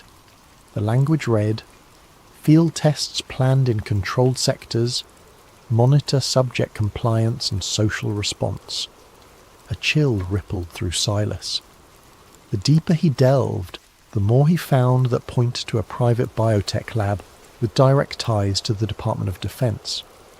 Another set of documents discussed funding from major corporate donors, massive pharmaceutical conglomerates that had a vested interest in vaccines, testing kits, and biometric devices. Confusion turned to a subtle dread. If these partial records were real, then the official narrative was incomplete at best, or outright deceptive at worst. Silas secured the files on a flash drive. Over the next few days, he quietly cross-referenced the data, trying to confirm whether Project Paragon existed. He took caution, covering his digital tracks with proxy servers. Even so, he noticed the BFI's internal security channels seemed abuzz with mentions of an internal breach. Fear knotted in his stomach. Someone else was on this trail too. He found short references to a doctor, Liana Suresh, apparently a virologist who once worked at a biotech facility codenamed Cerulean Labs. Her name popped up in correlation with antigen research and compliance metrics. The wording was bizarre. Since when did a vaccine program revolve around compliance? Yet there it was. VX-73 antigen trials show 62% compliance rate. Additional modifications required. The date? Nearly a year before the current outbreak. By the time Silas realised how incriminating his findings were, the hair on his arm stood on end. His imagination conjured scenarios he'd previously deemed paranoid. A virus unleashed intentionally. A vaccine designed not just to inoculate, but to control. He forced himself to remain calm. Conjecture was easy. Proof was everything. So he resolved to gather more. That night he left the BFI building with the flash drive tucked in the lining of his jacket. He tried to banish the creeping sense that eyes were trailing him. Outside, the city's main avenues lay deserted. Army trucks patrolled at intervals. Overhead drones whirred, scanning for curfew violators. Digital billboards displayed a single message across a black background. Unity Serum, your key to tomorrow. From a payphone booth, one of the last still standing, Silas called in a favour from a fellow agent he trusted, someone adept at hacking behind the Bureau's firewall. The friend agreed to help, no questions asked, but Silas could sense tension in his voice. Everyone was on edge, unsure who was truly friend or foe. Silence had become a survival tactic. As he hung up the phone, the city's gloom pressed close, neon lights flickering across shuttered storefronts. In that moment, he wondered if the official explanation, VX-73 as a random mutation, was a purposeful lie from the start. If so, then the so-called Unity Serum might be more than just a vaccine. A wave of dread consumed him. The next steps would determine whether he stayed a loyal operative or became a traitor to the system he'd served for half his life. At the next corner, a spotlight from a drone settled on him, scanning his face. He forced a neutral expression. The device beeped and swiveled away. Good. No red flag. Yet. As Silas ducked into the underground metro, he realised with grim certainty that he had stumbled onto something monstrous. For years he'd believed in the Bureau's cause, trusting that each operation served the greater good. Now he faced the possibility that the greatest threat wasn't the virus itself, but the hidden intent behind it. City by city, the VX-73 infections soared. Once bustling centres of commerce turned into ghost towns, patrolled by uniformed enforcers under orders from the National Stabilization Bureau. Curfews became absolute. Violators risked detention at newly established health containment camps. The mainstream media hammered a constant drumbeat of fear. The virus was unstoppable unless every citizen complied. For those still resistant, a single solution was presented day and night: Unity Serum. On every channel, Director Vance Halcor appeared in a crisp suit, arms folded behind his back, proclaiming the vaccine's near-miraculous efficacy. Over 90% effective, his report said, a shining beacon of hope. Yet the rollout came with conditions. For public safety, those who refused the jab lost access to banks, public transportation, and official documentation. Within a month, entire swathes of the unvaccinated population found themselves in a twilight zone, forced to scavenge or rely on black market services just to survive. Amid the chaos, Agent Silas Rourke continued his secret investigation. By day, he donned his BFI credentials, working on official compliance enforcement tasks. By night, he devoured every new sliver of intel he could glean from that hush-hush file, Project Paragon. The deeper he went, the more horrifying the puzzle became. Encrypted references hinted at something hidden within the vaccine, a nano-emitter that lodged in the brain's limbic system. One internal document read, "Neurological regulation markers confirm mild sedation of aggression, increased docility, potential for broader cognitive modulation pending further trials." Silas felt physically ill reading these words. Could the government have hijacked a public health crisis to deploy a mind-altering device at scale? He needed answers. Over a secure channel, he messaged the elusive doctor, Liana Suresh, the scientist named in the files. She responded in short, coded texts, reluctant to trust him. Finally, after days of careful back and forth, she agreed to meet at an abandoned warehouse near the old docks. Silas arrived half an hour early, scanning the shadows for signs of a tail. No drones overhead, no suspicious vehicles. He waited under a flickering street lamp, the smell of salt water and rust filling the air. When Liana Suresh emerged, she wore a hooded jacket, her face partly obscured by a mask. Only her eyes were visible, tired, guarded, yet undeniably brilliant. She gave Silas a once-over, keeping a hand near her coat pocket. Possibly she carried a stun gun or pepper spray. Without greeting, she said in a hushed tone, "Why should I believe you're not with them?" Silas replied with the only currency that mattered, truth. He produced the flash drive and recited data from the files, his voice laced with quiet desperation. Liana's expression shifted from suspicion to grim acknowledgement. "I was part of the early design team for VX-73, she confessed. "They told me it was to protect against a future pandemic, some advanced deterrent that would strengthen national security. We manipulated certain genetic markers to ensure the virus targeted specific alveolar receptors, but none of us realized the real plan, to unleash it upon the public." Her words ignited a spark of horror within Silas. He asked about the vaccine's rumoured mind control aspect. Liana hesitated, inhaling a shaky breath. "It's not mind control, at least not in the sense of puppet strings. It's, well, it lowers inhibitions, fosters compliance, makes people more susceptible to suggestions. Over time, it can dull critical thinking. They want a populace too numb to resist." Tremors ran through Silas. Even with his suspicions, hearing it plainly stated felt like a blow to the gut. They spoke in hushed tones for another hour, Liana finally handing him a battered thumb drive containing her original notes, the unredacted version that proved VX-73's artificial origin and the presence of a compliance mechanism in the vaccine. "If they find you with this, you won't get a trial. They'll vanish you," she warned. From the surrounding gloom, a rat scurried across the broken concrete. Silas realized how precarious everything was, the squeaking rodent in the dark, the quiet lapping of the tide behind them, his own racing heartbeat. Danger lurked behind every shadow. Sensing they could stay no longer, the pair parted ways, promising to regroup soon. Back at the BFI, Silas carefully compartmentalized his roles: obedient agent in the daylight, clandestine researcher after hours. Meanwhile, the nation's capital sank deeper into fear-driven militarization. Propaganda played ceaselessly on loudspeakers. Stay safe, stay indoors, trust the cure. Curfew drones soared over empty streets, shining bright beams to catch anyone outside after sundown. Social media platforms became inundated with pro-government messages, while dissenting posts vanished, labelled as threatening misinformation. Those who complied enjoyed a semblance of normalcy. Restaurants reopened for vaccinated patrons, businesses resumed for employees who presented a scannable immunity pass.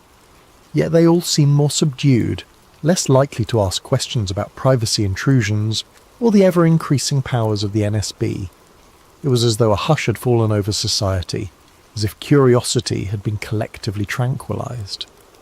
Within government circles, Director Vance Halcor emerged as a national hero. Public polls, at least those broadcast on official channels, showed near universal support for his bold measures. He'd saved millions of lives, the anchors repeated. He'd stabilised the economy. He was proof that unwavering resolve could defeat chaos. Not a single mention of the billions in profits the corporate donors raked in, nor a hint about hidden modifications to the Unity serum. As the days passed, Silas found it harder to hide the turmoil in his gaze. He saw colleagues in the hallway, wearing forced smiles, praising Halcor's leadership. He noticed how many had begun to project a certain eerie calm, like their personal anxieties had evaporated. Could it be the effect of the serum? Silas tested a co-worker with a subtle question. Ever wonder why the lockdown measures ramped up so fast before the outbreak peaked? The man's eyes glazed momentarily, then he simply shrugged. Doesn't matter, O'Rourke. They keep us safe. He returned to his desk, more convinced than ever that Halcor's master plan was in full swing. The virus was the perfect storm to usher in sweeping surveillance and push a mind-numbing serum to the masses. And the BFI was part of it, or at least complicit in bearing the truth. He could keep quiet, or he could do the unthinkable and blow this wide open, risking everything in the process. One evening, Silas found a sealed envelope slipped beneath his apartment door. Inside, a single typed line. "This is bigger than you think. They see all."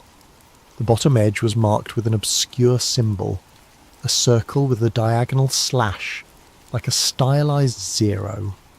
He'd seen it once in a classified file referencing an underground resistance network. If these rebels wanted to contact him, it meant they believed he might be an ally. The tension hammered in his chest. He was dancing on a razor's edge. His loyalty to the Bureau, his conscience the unfolding nightmare. Taking a shaky breath, he powered up his laptop. A series of pings indicated a new assignment in his BFI inbox. Track down a subversive known for smuggling contraband medical supplies. Silas realised with a jolt that the suspect's name had been flagged in Dr. Liana Suresh's notes. Another piece connecting the puzzle, and another reason the Bureau might soon brand him a traitor. He closed the laptop. Outside, the city lights glowed, reflecting off dark clouds pregnant with the threat of a new storm. If he hesitated much longer, it might be too late for everyone. The seeds of control had already sprouted, and every day they dug deeper roots into the world. Agent Silas Rourke watched from a distance as the unvaccinated families huddled together in the crumbling outskirts of Old Glendale. The press had labelled it a containment zone, but locals called it a human dumping ground. Living conditions were dire, sporadic power, limited sanitation, and roving squads of Unity enforcers scanning for anyone who might have hidden child or avoided mandatory updates on vaccination status. The air crackled with dread. Days earlier, Silas had steeled himself to reach out to the symbol-bearing group implied by that cryptic envelope. If they were an underground resistance, maybe they could help him get the truth out. He had no illusions about personal safety. Once he exposed the deception behind VX-73 and Unity serum, the entire apparatus of the National Stabilization Bureau would come crashing down on him. But each time he pictured the slumped figures in these zones, cast aside for refusing a forced injection, his resolve hardened. Through a secure channel, he arranged a meeting with a contact who went by the codename Sparrow. The location, an old print shop with boarded-up windows, rumoured to have once published subversive newspapers. Silas made sure to lose any trailing drones or BFI watchers by weaving through side streets. He wore a hooded coat, his respirator mask pulled high to conceal half his face. Inside the print shop, the musty smell of ink and paper still lingered. Boxes of unused flyers leaned against dusty presses. A dim light revealed a short figure in a makeshift black scarf. Sparrow. Their voice was muffled but direct. "You're late." Silas exhaled, nerves crackling. "I had to shake a drone." Sparrow nodded, then led him to a small back room. It was here Silas found half a dozen other figures, all clad in dark, worn clothes. A battered laptop sat on a folding table. A tangle of cables connected it to a generator. One by one, they introduced themselves with code names: Rook, Nightshade, Sahara, a clandestine cell of journalists, medics, and rogue programmers dedicated to fighting the government's stranglehold. "I have proof," Silas said, placing Dr. Liana Suresh's files on the table. "The virus was engineered, and the vaccine is rigged to manipulate behaviour." Silence fell over the group. The gravity of his statement hung in the stale air. Finally Sparrow spoke. "We've suspected as much. Over the past month we've been collecting testimonies, people complaining of unusual mental fog, the inability to feel strong emotions after receiving the serum. We even have ex-military sources who claim the NSB is funneling billions into a new wave of surveillance tech, but we needed a smoking gun. This might be it." Each set of eyes fixated on Silas. He handed them a flash drive, explaining how it contained Liana's unaltered research logs plus the Project Paragon blueprint.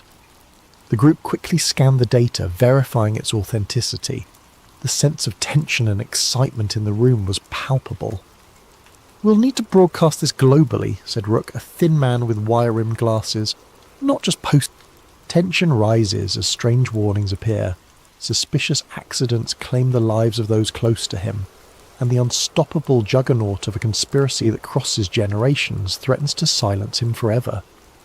In the 5 parts that follow, we'll dive into Dr. Reeves' step-by-step investigation, from the first glimpses of abnormal structural damage on the Titanic's hull to the frantic final hours, where he attempts to broadcast the truth before shadowy agents can destroy both him and the evidence. If you're ready to uncover a hidden piece of maritime history, at least in this fictional reimagining, read on and let the swirl of ocean currents and midnight conspiracies guide you deeper into the hush of night. Please, make yourself comfortable. Allow your mind to wander into the possibilities that maybe, just maybe, everything we've been told about that fateful April night is not the whole story. And remember, in times of darkness, knowledge can be as blinding as a flare, or as comforting as a dim lantern. May you find the perfect balance tonight as we embark on this mysterious tale. The frigid waters of the North Atlantic loomed above Dr. Nolan Reeve like an endless dark plain, and beneath them, almost 2.5 miles down, lay the shattered remains of what was once the grandest ship afloat, RMS Titanic. The year was present day, and Reeve found himself aboard the research vessel Aegis, leading a deep-sea expedition to study microbial decay on century-old wrecks. It was all in the name of science, or so he believed. The Aegis was no luxurious craft, but it boasted a sturdy submersible named Deep Seeker that could navigate the tremendous pressure at such depths. Reeve's focus was to gather data on the rusticles, those icicle-like formations of iron-oxidizing bacteria slowly consuming the Titanic's hull. Alongside him was a small crew of marine scientists, including Isla Grant, a skilled submersible pilot and camera operator with a knack for zeroing in on small details. The funding for this expedition came from a wealthy institute run by Andrew Calder, a rather enigmatic financier who seldom gave interviews but had a keen interest in the maritime heritage. As the Aegis hovered in the general area, Reeve and Grant prepared for their first descent. Their mission's outward goals were straightforward: collect microbe samples from various compartments, photograph structural integrity, and produce a documentary charting the wreck's gradual dissolution. But Reeve felt an odd stirring in the back of his mind. Something about Calder's deep pockets and the near-obsessive interest he showed in the Titanic unsettled him. Calder insisted on daily updates, demanded high-resolution close-ups of specific hull sections, as though searching for something more than just rust. On a crisp morning, the submersible deck rumbled with mechanical clanks as Deep Seeker was lowered into the ocean. Reeve and Grant strapped into the tiny sphere that formed the sub's cockpit, oxygen humming through portable lines. Once submerged, the watery gloom swallowed them. Dials glowed green, and the hull's thick glass offered a restricted but haunting view. Grant navigated them slowly downward, the hull lights cutting a pale cone through dark water. After about 2 hours of descent, the sub's external beams finally caught sight of the Titanic's bow. Even after a century submerged, the shape was unmistakable. The ghostly hulk loomed from the gloom, broken in half, the once proud prow half buried in silt. Reeve felt his heart clench with awe and sorrow. It was a tomb and a monument, a silent testament to a night that changed history. They inched along the starboard side. Coral, fish, and anemones colonized the iron plating.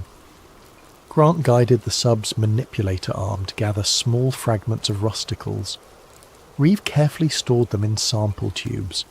They progressed deeper, filming rooms that once bustled with first-class passengers and cherubs in grand staircases, now lying collapsed or entombed in sediment. These swirling detritus gave everything a dreamlike haze. Midway through the session, while scanning the lower hull near the stern, Grant noticed something peculiar on her camera feed. A portion of the metal showed not smooth tearing or typical impact damage, but an odd concavity ringed with a faint scorch pattern. Reeve pressed in for a closer view. The plating there was bent outward, as though from an internal explosion. This was bizarre. The official record insisted the Titanic's damage came from an external tear by an iceberg. If that were so, why did this metal appear warped from the inside out? Reeve's heartbeat quickened. He asked Grant to pivot the sub's lights for better clarity. Sure enough, the contortion pattern strongly suggested that some internal force had bulged the hull outward. The jagged edges showed hints of blackening, a dark residue that might be scorched metal. Reeves snapped multiple high-resolution stills. This flew in the face of the standard iceberg collision damage narrative. He radioed the Aegis with mild excitement, describing a strange hull anomaly. The ship's comm operator acknowledged him, but in a clipped tone, urging them to stick to the planned route. Reeve found that suspicious. Usually the team back on deck was enthralled by discoveries. Why dismiss this so quickly? Pushing further, Reeve and Grant discovered more irregularities. Sealed cargo compartments not listed in the ship's known manifests. Metal beams that looked warped in ways you wouldn't expect from an iceberg tear. Then they saw something even more bizarre. A small chunk of what seemed like embedded steel that didn't match the rest of Titanic's composition. Could it be a fragment from a device or an outside structure? They collected a sample with the sub's manipulator arm. As their time slot undersea neared its end, Reeves' mind whirled with questions. When they returned to the surface, Calder was on the deck to greet them, a faint smile on his lips. "Any interesting finds?" he asked casually. Reeve hesitated, glancing at Grant. "We saw some unexpected hull damage patterns. Might deviate from the standard historical account." Calder's expression flickered, then resumed neutrality. "I see," he said softly. "Well, keep me informed of any further anomalies." Then he pivoted away, leaving Reeve unsettled by his reaction. That evening Reeve spent hours reviewing the footage. The scorch marks, the outward bent steel. It pointed to an internal explosion or sabotage. But how? This was the Titanic, the world's biggest ship at the time, lost in 1912 to an iceberg. The official narrative had been accepted for over a century. No major historian ever seriously advanced a sabotage theory. He found it all improbable. But then, so was the photographic evidence in front of him. Isla joined him in the ship's small lab. She too looked uneasy. If the Titanic was scuttled or bombed from within, that means... what? Some grand conspiracy. She paused, leaning over the images. That's nearly unimaginable, and yet these images speak for themselves. Reeve nodded, chewing his lip. "We need more context. Old shipping logs, survivor accounts, something that might confirm the possibility." He emailed a few colleagues, maritime historians, archive specialists, seeking discreet help. Unbeknownst to Reeve, others had their eyes on the expedition's data. Hours later, while the crew slept, a silent figure wearing a staff uniform accessed the main lab console, scanning the raw footage, then left behind a small device that quietly started encrypting all data. By morning, Reeve discovered that his recordings had been locked, needing a passcode. A glitch? Possibly, but it felt too coincidental. In the next days, Reeve would realise he'd stirred a hornet's nest with that single discovery. The evidence of sabotage on the Titanic's wreck threatened to unravel a century-old deception, and those who guarded that secret were not about to let one curious marine biologist rewrite history. In the cramped lab aboard the Aegis, Dr. Nolan Reeve wrestled with the encrypted files. Every time he tried to open them, an error message demanded an unknown passcode. He suspected sabotage, but who would want to bury the data? The expedition's sponsor, Andrew Calder, insisted it must be a technical glitch, urging Reeve to keep the incident quiet and rely on fresh recordings. But Reeve felt the tension in Calder's voice. It was too pointed, too insistent. Frustrated, Reeve and Isla Grant turned to the partial images and notes they'd saved offline. A few snapshots still remained on Isla's personal camera, showing that suspicious scorch pattern on the Titanic's hull. Reeve cross-referenced the Titanic's original construction blueprints, which the Historical Society had in their public archive. That region of the hull was never intended to have anything more than standard plating. No known modifications or cargo compartments were recorded in that area. So how did an explosion or something akin to it mar the interior? Seeking clarity, Reeve reached out to maritime historians he knew back on the mainland. One responded quickly, an old friend named Francis Hobbs, who specialised in transatlantic liner accidents. Hobbs expressed utter shock at the hull damage suggestion. No major source ever mentioned burn marks or outward bent steel. The entire official inquiry pinned it on an iceberg gash. Reeve pressed further, mentioning the possibility that the Titanic sister ship, the Olympic, had sustained damage weeks prior to Titanic's maiden voyage. Some fringe conspiracy circles argued the White Star Line might have swapped ships to salvage insurance money. But that didn't fully explain sabotage or bombs.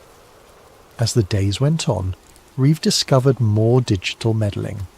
A chunk of audio data from the sub's recordings vanished.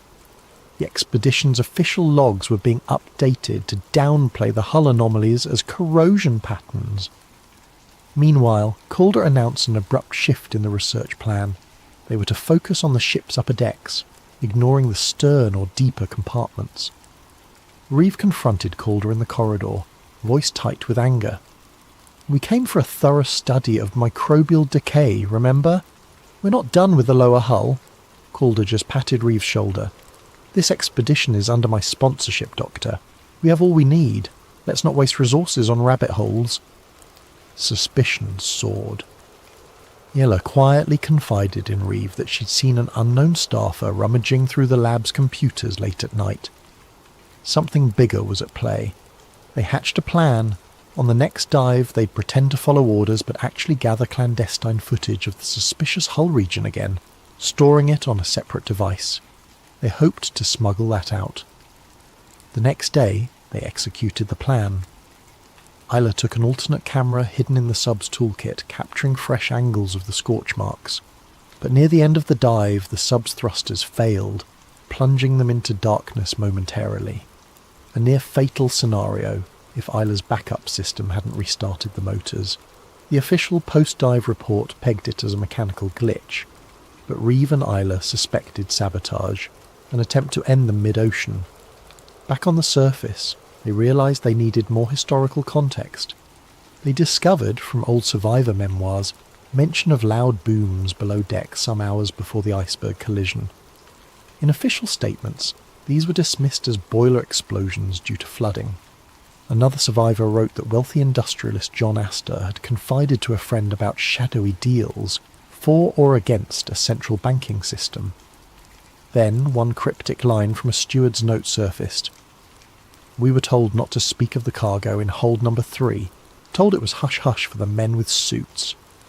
Reeve's blood chilled. It sounded like sensitive cargo beyond just mail or supplies. The more Reeve read, the more an unsettling pattern emerged. Certain powerful men who opposed the formation of a global central banking authority died on the Titanic. Surviving members who wanted that bank system ironically missed the voyage last minute. Could the sinking have been orchestrated to remove key opposition? Reeve's logic reeled. It was wild, reminiscent of conspiratorial talk. Yet the sabotage evidence from the wreck gave these claims unexpected weight. Meanwhile, the expedition approached an official end date. Calder seemed eager to wrap up. The mood on the Aegis turned tense, with some staff openly complaining about weird instructions from Calder's office. Reeve realised that once they returned to shore, Calder might quietly seize all official findings, labelling anything about sabotage as a hoax. Reeve confided in Isla that they needed to break free from Calder's control. "We have to publish or release these anomalies ourselves," he insisted. She agreed, though fear glimmered in her eyes. "But they're watching everything we do." Days before the final docking, an unnerving event confirmed their fears. One of Reeve's close colleagues, a diver who had glimpsed the scorch marks as well, died in a suspicious boat explosion near the Aegis. The official statement labelled it a tragic fuel accident, but Reeve saw no sense in the story. The diver had been careful, not the type to mishandle fuel lines. The message was clear: keep your mouth shut or pay the price. Now Reeve recognised the bigger threat. Some covert group, possibly with Calder's backing or beyond him, was determined to bury any mention of sabotage. Perhaps a direct lineage of those old bankers or industrialists from 1912 still wielded enough influence to ensure the Titanic's alternative story remained hidden. The fear in Reeves' gut was overshadowed by moral resolve. People deserved the truth. The tragedy that claimed 1/500 lives might have been a coldly calculated mass murder. Nights turned sleepless. Reeve hammered out a partial draft of his revelation, an academic paper explaining the structural anomalies, listing historical coincidences, and linking them to potential sabotage. He also prepared a short documentary with images and voiceover, planning to upload it online the moment they were near stable internet.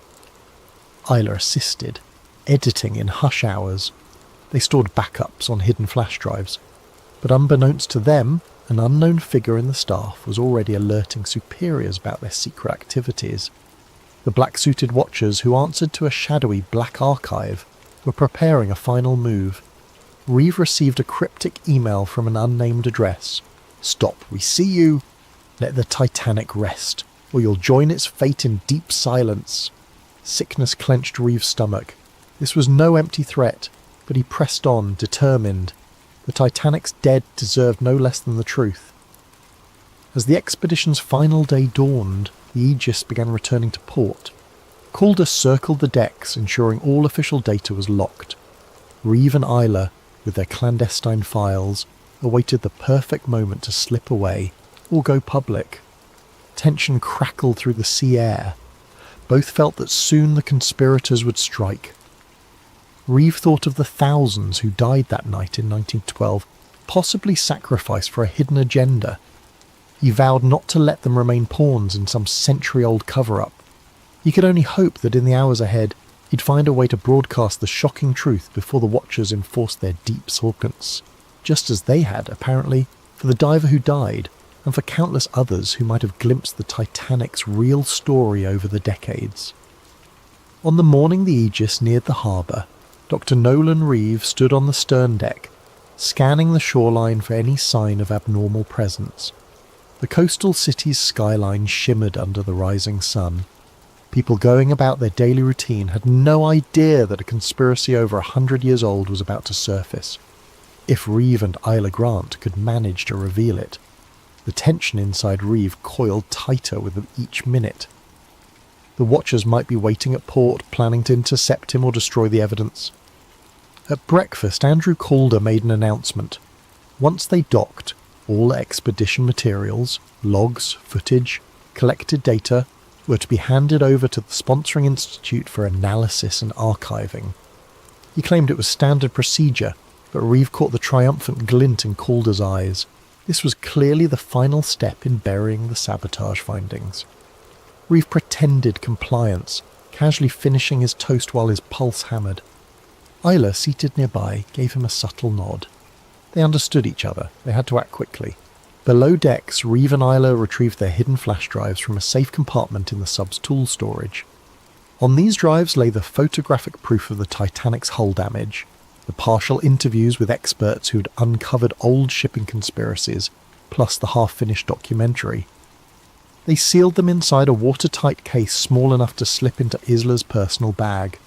Their plan was to slip away from the Aegis the moment they landed, find an off-site location with stable internet, and upload everything. They also had a contact in the press, a freelance investigative journalist who had expressed interest in unconventional Titanic revelations. If they could get in touch, the journalist could go public with the story, but their Watchers were a step ahead. As the Aegis came into port, Reeve noticed a black SUV parked near the dock, 2 men in suits standing by. They exuded the same menacing aura as the staffer who had prowled the lab at night. Reeve recognised their type, ex-intelligence or corporate security, probably the Black Archive or some affiliate. If Reeve and Isla marched out the front gangplank, they'd be easy prey. Thinking fast, Reeve told Isla, "We can't disembark with everyone else. We need a back route." She recalled there was a smaller cargo ramp on the starboard side used for unloading sub-equipment. If the Watchers were fixated on the main exit, maybe they could slip out unnoticed. They bided their time until docking was complete, the bustle of the harbour overshadowing the usual procedures. Then, with anxious hearts, they made their move. Slipping on plain jackets and carrying minimal gear, they snuck to the starboard cargo area. The usual guard was absent, likely assisting with the main disembark. They lowered a small ramp onto the dock. Heart pounding, they hurried down. Reeves' eyes darted to the black SUV. The suited men were still scanning the main exit. Good. They made it halfway across the dock when a shout broke out behind them. "Hey, stop! Stop!" Another staffer from the Aegis, wearing an earpiece, sprinted forward. Reeve and Isla broke into a run, weaving among crates and dock workers. Over their shoulders they saw the black suits rush into action. The watchers realised their target was escaping. Isla pointed to a cluster of cabs by the gates. "We can get one of those," she gasped. But as they neared, they found a man stepping from a second black SUV to block the path. The watchers were closing in from both sides. In a desperate manoeuvre, Reeve dashed behind a forklift. The driver, startled, nearly dropped his cargo. Isla jumped aboard, urging the forklift driver to swing around. The watchers hesitated, not wanting to cause a scene with bystanders. The forklift jerked forward, awkwardly separating them from at least two pursuers. Reeve spotted a side alley leading away from the harbour. "That way!" he yelled. They tumbled off the forklift and sprinted into the alley, footsteps echoing on wet concrete. The watchers gave chase. Adrenaline pounded in Reeve's veins. He clutched the bag containing the flash drives, desperate not to lose it. They twisted down side streets in a labyrinth near the harbour's industrial zone, the watchers cursing behind them. Once they found a small metal door leading into an old warehouse. They slipped inside, the watchers' footfalls receding briefly. In the dim interior, crates of fish meal or old maritime supplies reeked of stale salt. Isla quickly typed a text on her phone to the journalist contact. "Need immediate pickup. Coordinates near old warehouse. Being chased." She pressed send, praying the signal went through. They heard footsteps outside, no time to hide further. Moments later, the watchers kicked in the door. A short scuffle ensued. Isla brandished a wrench from a table, swinging it as a deterrent. Reeve ducked behind a crate, but one watcher advanced, gun drawn, muzzle fixed on Reeve. "Drop the bag," the watcher growled. Reeve's mind whirled. If they took the evidence, everything was lost. Then headlights sliced through a window. A van screeched up, brake lights glowing. Another door was forced open from the building's backside. The journalist contact, a wiry man named Carl Dawson, burst in, brandishing a camera flash that momentarily blinded the watchers. In that flash, Reeve and Isla dove behind crates. Shots rang out, hitting metal and wood.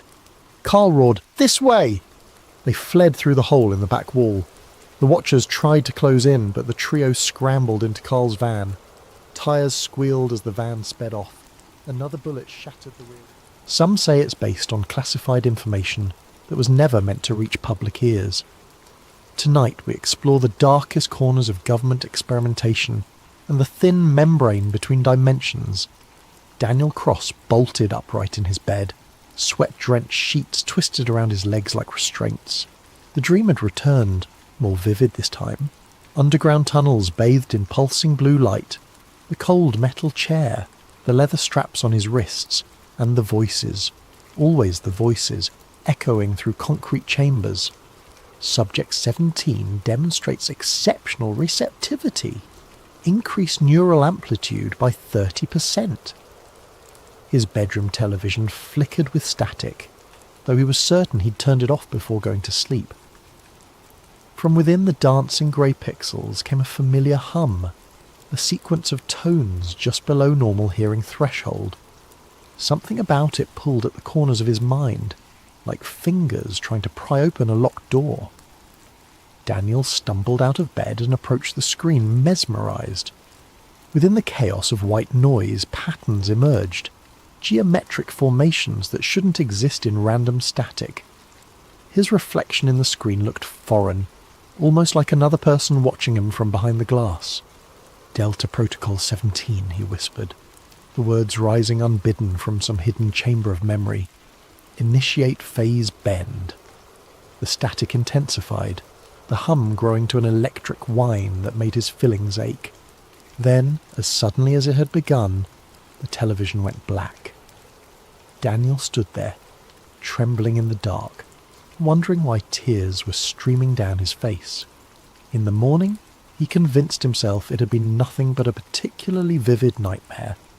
But as he brushed his teeth, he noticed something unsettling in the bathroom mirror. A small red mark behind his ear, perfectly circular, like a healed puncture wound. He had no memory of receiving it. As the days passed, the dreams intensified. Always the same elements. The underground facility, scientists in lab coats, the chair with its cruel restraints, and tests. Endless tests designed to push the boundaries of his mind. In each dream he was younger, perhaps 11 or 12 years old. But the strangest part was the location that kept appearing in the background of these fractured memories. A distinctive radar tower rising against a darkening sky. When not at work coding security algorithms for a defense contractor, Daniel found himself obsessively drawing the tower, trying to place where he might have seen it before. His apartment walls became covered with sketches, the tower from different angles, the curved coastline it overlooked, strange symbols that his hand seemed to produce without conscious direction. His colleague Martin noticed the change in him first. "You look like hell, Dan," he said over lunch one day. "Not sleeping?" Daniel hesitated. "Just some weird dreams." "About what?" "I don't know. Some kind of facility. Tests. A radar tower by the ocean." Martin's plastic fork paused halfway to his mouth. "What kind of tower?" "An FPS-35, Cold War era. Massive thing with a distinctive cowling." Daniel blinked, surprised at his own precise knowledge. Martin set down his fork. "That's oddly specific for a dream." "I know, and there's something else." Daniel lowered his voice. "Sometimes when there's static on the TV I hear something, like a signal." "What does it say?" "It doesn't speak. It's more like a beacon, calling me somewhere." Martin studied him for a long moment. "You ever heard of Camp Hero? Out in Montalk?" The name sent an electric shiver down Daniel's spine.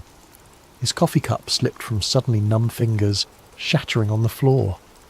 "Jesus, you okay?" Martin asked, jumping back from the spreading puddle.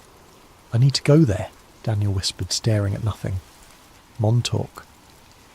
The drive to Long Island took 4 hours, but to Daniel it felt like returning from an exile that had lasted decades. As he crossed into the township of Montalk, a pressure began building behind his eyes. Not quite pain, but an insistent awareness, like the sensation before a sneeze that never comes. The roads grew narrower, pine forests pressing in on both sides. His GPS lost signal twice, but Daniel found he didn't need it. His hands seemed to know which turns to take, guiding the car along increasingly remote routes until the trees gave way to scrubland, and beyond that, the Atlantic stretched to the horizon. And there it stood, exactly as he'd drawn it 100 times, the massive radar tower of Camp Hero, its distinctive silhouette rising against the pale blue sky.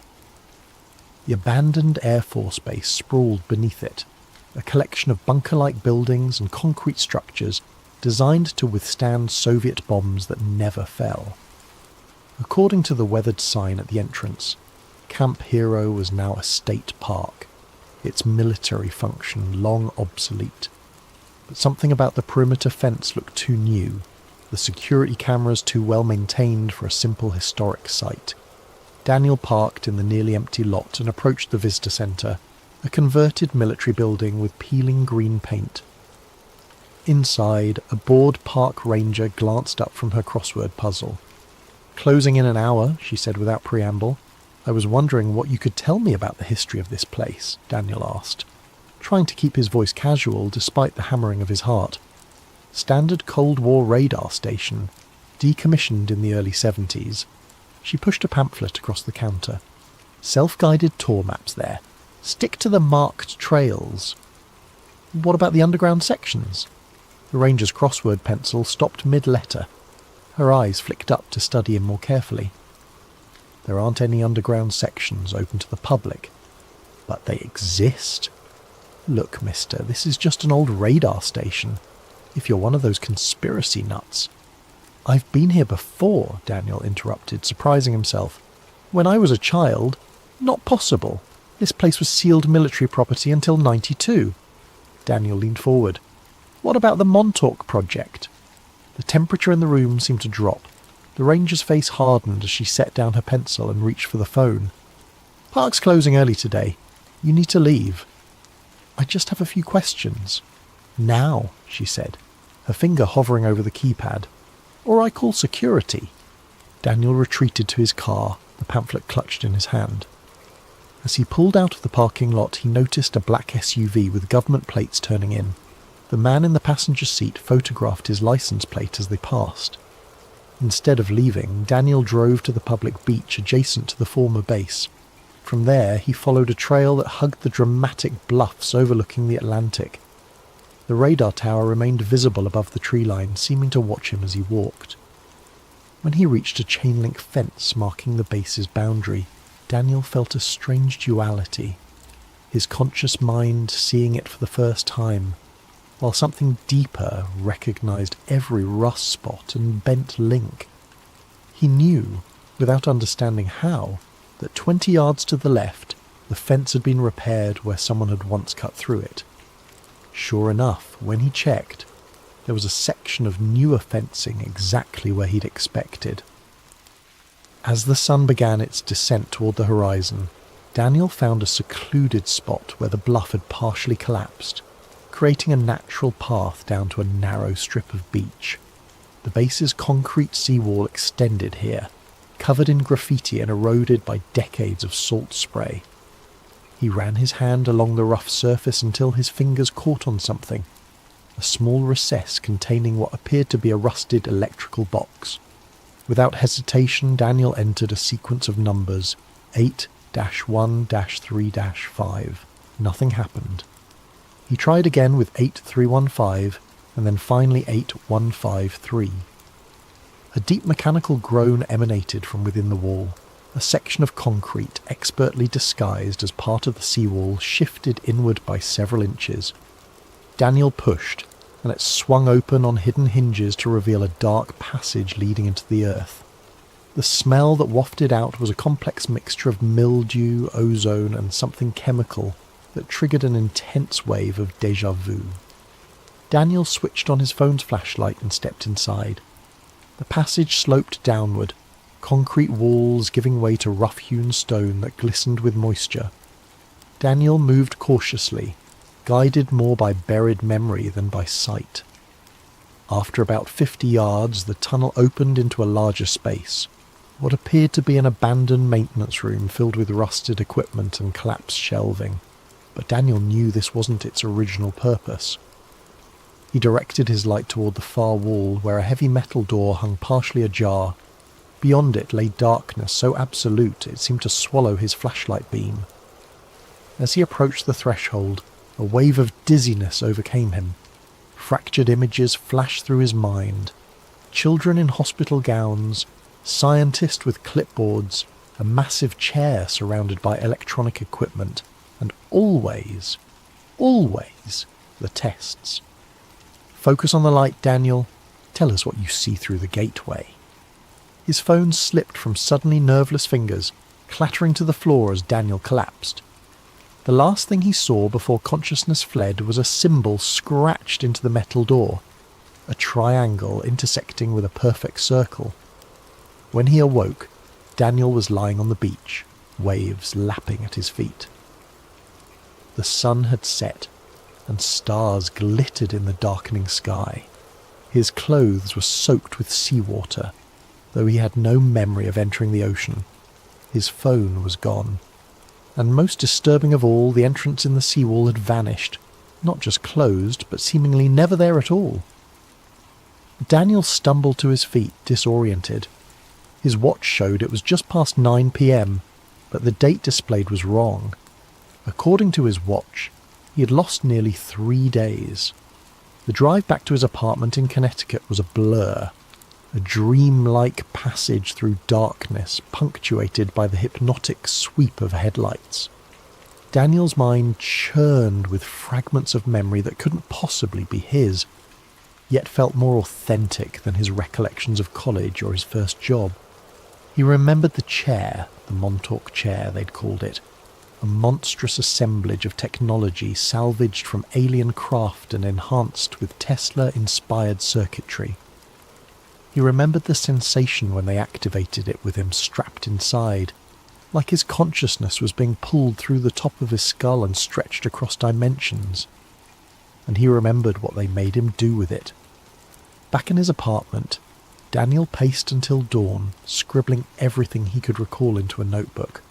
Names surfaced: Doctor, Marcus Bennett, the project lead with cold blue eyes, Cameron Hayes, the military liaison who always smelled of cigarettes and cheap cologne, and Preston Nichols, the reluctant technician who sometimes snuck the children candy bars when the others weren't looking. Preston Nichols. The name felt important. When morning came, Daniel called in sick to work and drove to the nearest public library. The librarian gave him an odd look when he asked if they had anything on the Montalk project, but directed him to their small collection of conspiracy literature.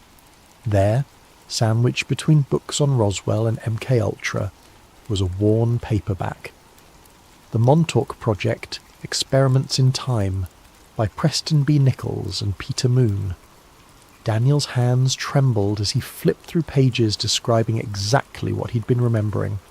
The secret installation at Camp Hero, the psychic experiments, the Montalk chair, even the alleged success in manipulating the fabric of time and space. According to Nichols, the Montalk project was the continuation of the Philadelphia experiment, another rumoured government program that supposedly made a naval destroyer, the USS Eldridge, temporarily invisible and teleported it from Philadelphia to Norfolk, Virginia in 1943. The book claimed the Montalk project had been shuttered after an incident in 1983 when a monstrous manifestation, dubbed the Beast, had been psychically pulled through a dimensional gateway. The creature had wreaked havoc before the power was cut and the project abandoned. But Daniel knew this wasn't entirely true. The project hadn't ended. It had evolved. The techniques refined at Montes had been incorporated into other programs, dispersed across multiple sites to ensure no single failure could expose the entire operation. Back at his apartment, Daniel found himself standing before his closet, staring at a locked metal box on the top shelf. He had no memory of putting it there, yet he knew exactly what it contained. The key was taped underneath his dresser, precisely where some part of him expected it to be. Inside the box was a US Bank safety deposit key. The following morning, Daniel presented himself at First National Bank in downtown Hartford. He provided the key along with his ID, and the manager escorted him to the vault. When they were alone with the metal drawer extracted from the wall, Daniel opened it with a sense of inevitability. Inside lay a manila envelope, sealed with red security tape bearing federal classifications he shouldn't have had access to. He broke the seal and emptied the contents onto the small table. Photographs spilled out, black and white images of children in a sterile facility. In several, Daniel recognised his younger self, perhaps 10 years old, wired to various machines. In one particularly disturbing image, he sat in a massive chair surrounded by Tesla coils and computer banks, his small form almost swallowed by the ominous apparatus. There were documents too, partial research notes, diagrams of the Montalk chair annotated with equations that made his eyes hurt to look at, and a map of Camp Hero with underground sections marked in red. At the bottom of the pile lay a compact disc in a paper sleeve, unmarked except for a date. August 12th, 1983, the day of the alleged Beast incident. Most chilling of all was a typed list of names under the heading Project Subjects Delta Group. His own name appeared with a designation that turned his blood cold. Subject 17, Primary Gate Opener. That night, with shaking hands, Daniel loaded the disc into his laptop. After whirring for several seconds, the screen displayed a single video file. The footage was grainy, security camera quality. It showed a concrete room dominated by the chair he'd been drawing obsessively. A boy, himself, was strapped into it, electrodes attached to his temples. Men in lab coats monitored equipment while military personnel stood guard at the doors. A voice off camera counted down. Initiating Delta Protocol in 3, 2, 1. The lights in the facility dimmed as power surged to the chair. Young Daniel's body went rigid, his back arching impossibly as his eyes rolled back. Equipment sparked and smoked. Several technicians backed away nervously. Then, at the centre of the room, the air itself seemed to tear open. A writhing black void that pulsed like a living thing. From within that impossible darkness, something began to emerge. The camera feed distorted violently, static washing across the screen. When the image stabilised, chaos had erupted. People were screaming, running. Blood spattered one of the walls. And at the edge of the frame, partially obscured, was a glimpse of something that couldn't exist in our reality. A mass of shifting geometries and impossible angles that hurt to look at. The final clear image before the video cut to static. Young Daniel staring directly into the camera. Blood streaming from his nose and ears. Mouth moving to form words that seemed addressed to his future self. You have to shut it down before it opens again. Daniel ejected the disc with numb fingers, his mind reeling. Not just from what he'd seen, but from what was happening inside his head. Memories crystallizing, filling in gaps he hadn't known existed. He remembered now. All of it. The next day he called the only person who might understand. The number was etched in his memory, though he couldn't recall ever learning it. "Hello?" The voice that answered was aged, cautious. "Is this Preston Nichols?" A long pause. "Who's asking?" "My name is Daniel Cross. I was subject 17 at Montalk." The silence that followed lasted so long that Daniel thought the connection had been lost. Finally the old man spoke, his voice a haunted whisper.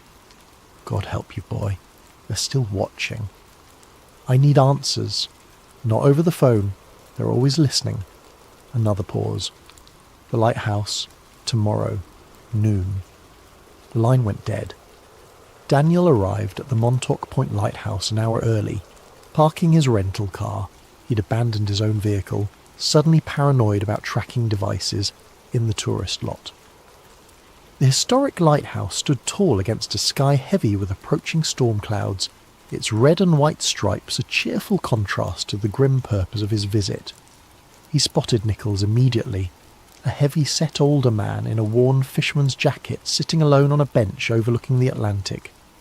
As Daniel approached, Nichols didn't turn but spoke as if continuing a conversation already in progress.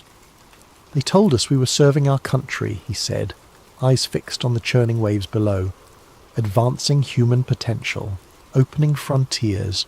What a load of horse shit." Daniel sat beside him. "You were there. You helped them. And I've spent 40 years trying to make up for it." Nichols finally turned to look at him, his weathered face a map of regret. "Jesus. You grew up. Last time I saw you, you were just a skinny kid with too much power in your head. What did they do to me?" Nichols sighed, reaching into his pocket for a pack of cigarettes. His hands trembled slightly as he lit one. "You were special, even among the sensitives. Most of the children could receive impressions, maybe move small objects, but you could create doorways. Doorways to where? That was the question, wasn't it? At first, they were just focused on remote viewing, psychically observing distant locations. Then they realised some of you kids could not just see, but reach. And you, Daniel, you could open gates that others could step through." The old man took a long drag from his cigarette. "They started small, different rooms in the facility, then different points in time, just minutes at first, then hours, then years. By 82 they had you opening doorways to other places entirely. The beast, Daniel said quietly. Nichols' face went ashen. You remember? I found a recording. Then you know what happened. What came through wasn't from another place on Earth, not even from another time. It was from somewhere else, somewhere that operates under different physical laws. Nichols stubbed out his cigarette with more force than necessary. We lost 16 people that day before they cut the power. And the thing, it didn't die. It just folded back into dimensions we can't perceive. Daniel's head throbbed with half-formed memories. They shut it down after that. Officially, yes. The Montalk project was terminated, the facility sealed. But you know better, don't you? Nichols fixed him with a penetrating stare. They just went deeper underground, compartmentalized. The work continued. But I don't remember anything after that day. I have a whole life. School, college, my job. Artificial memories, very sophisticated. The best MK Ultra techniques combined with targeted chemical therapy. They built you a new identity, brick by brick. Nichols glanced around nervously. The question is, why are you remembering now? The programming doesn't just break down on its own. Before Daniel could respond, his vision split, like a double exposure photograph. Overlaid on the present scene was another image. The same lighthouse, but under clear blue skies, with Nichols wearing different clothes. Happening again, Nichols was saying, his voice echoing strangely as the two realities flickered and merged. The temporal distortions are getting worse. Daniel gripped the bench, nauseated by the visual discord. What's happening to me? Time is bleeding through. Your connection to the Montalk chair never fully severed. It just went dormant. Nichols leaned closer, his face shifting subtly between older and younger versions of himself. Listen carefully. There's an access point they never sealed. Bunker 14 near the old power station. The equipment is still there. You need to... The world around them rippled like disturbed water. A crushing pressure built inside Daniel's skull as reality itself seemed to stutter. When it stabilized, Nichols was gone. In his place sat a teenage boy with a familiar face. Nichols, 50 years younger, wearing a Camp Hero security badge. Find the failsafe before it's too late, the boy continued in Nichols' elderly voice, seemingly unaware of his transformed state. They're trying to recreate the conditions from 83, but they don't understand the danger. The membrane between worlds is thinner now, weakened by the original experiments. The young Nichols flickered and was replaced by the old man again. He clutched Daniel's arm with surprising strength. Go back to Camp Hero, find Bunker 14, destroy the chair before they can use it again. Another wave of temporal distortion washed. Hello there, fellow truth-seekers and insomniacs. Before we dive into tonight's tale, I want to know, how was your day? What time is it where you're listening from? Are you tucked away in a cosy bedroom in Ohio, walking the late-night streets of London, or perhaps watching the sunrise from your apartment in Tokyo? Wherever you are in this interconnected world of ours, I'm glad you're here. And hey, if you're enjoying these deep dives into the shadows of our reality, don't forget to subscribe to Sleep Theories. We're building a community of people who aren't afraid to ask the hard questions. Now, let's begin. My name is Julian Stone, and I used to believe I was making the world a better place. For 12 years, I worked as a senior policy analyst at the Arcus Foundation, one of those shadowy think tanks that most people have never heard of, but whose fingerprints are on every major global initiative of the past 3 decades. We had offices in Geneva, New York and Brussels, gleaming towers of glass and steel, where brilliant minds gathered to solve humanity's greatest challenges. Or so I thought. The Arcus Foundation's mission statement was poetry and corporate speak, advancing global harmony through unified policy frameworks and sustainable governance solutions. We consulted with the UN on climate initiatives, advised the IMF on economic stability measures, and provided research support to the World Economic Forum's annual gatherings in Davos. I felt like I was part of something important, something that mattered. I specialised in demographic transition models, studying how populations respond to policy changes, economic pressures, and social interventions. My reports influenced food distribution programs in sub-Saharan Africa, urban planning initiatives in Southeast Asia, and immigration policies across the European Union. The work was intellectually stimulating, well compensated, and came with the satisfaction of knowing that my analysis was helping shape a more equitable world. That was before March 15th, 2024. Before I discovered what we were really building, the day started like any other. I arrived at our Geneva office at 7:30 a.m, grabbed my usual double espresso from the lobby cafe, and settled into my corner workspace on the 14th floor. The Alps were visible through my window, their snow-capped peaks catching the morning light. A view that never failed to remind me how fortunate I was to be there. My supervisor, Dr. Elena Vasquez, stopped by my desk around 9 a.m. Elena was a former World Bank economist with connections that reached into every major international organisation. She had recruited me personally from Columbia University, where I'd completed my PhD in applied policy analysis. Over the years, she'd become something like a mentor to me. "Julian, we have a situation," she said, her usually composed demeanour showing cracks of stress. "There was a security breach in our server infrastructure last night. Nothing critical was compromised, but we need a full audit of our internal document database. I'm putting you in charge of the cleanup." This wasn't unusual. Think tanks like ours were constant targets for corporate espionage, activist hackers, and foreign intelligence services. Our cybersecurity protocols were robust, but no system was perfect. I'd handled similar situations before, cataloguing sensitive documents, ensuring proper classification levels, and identifying any potential vulnerabilities in our information architecture.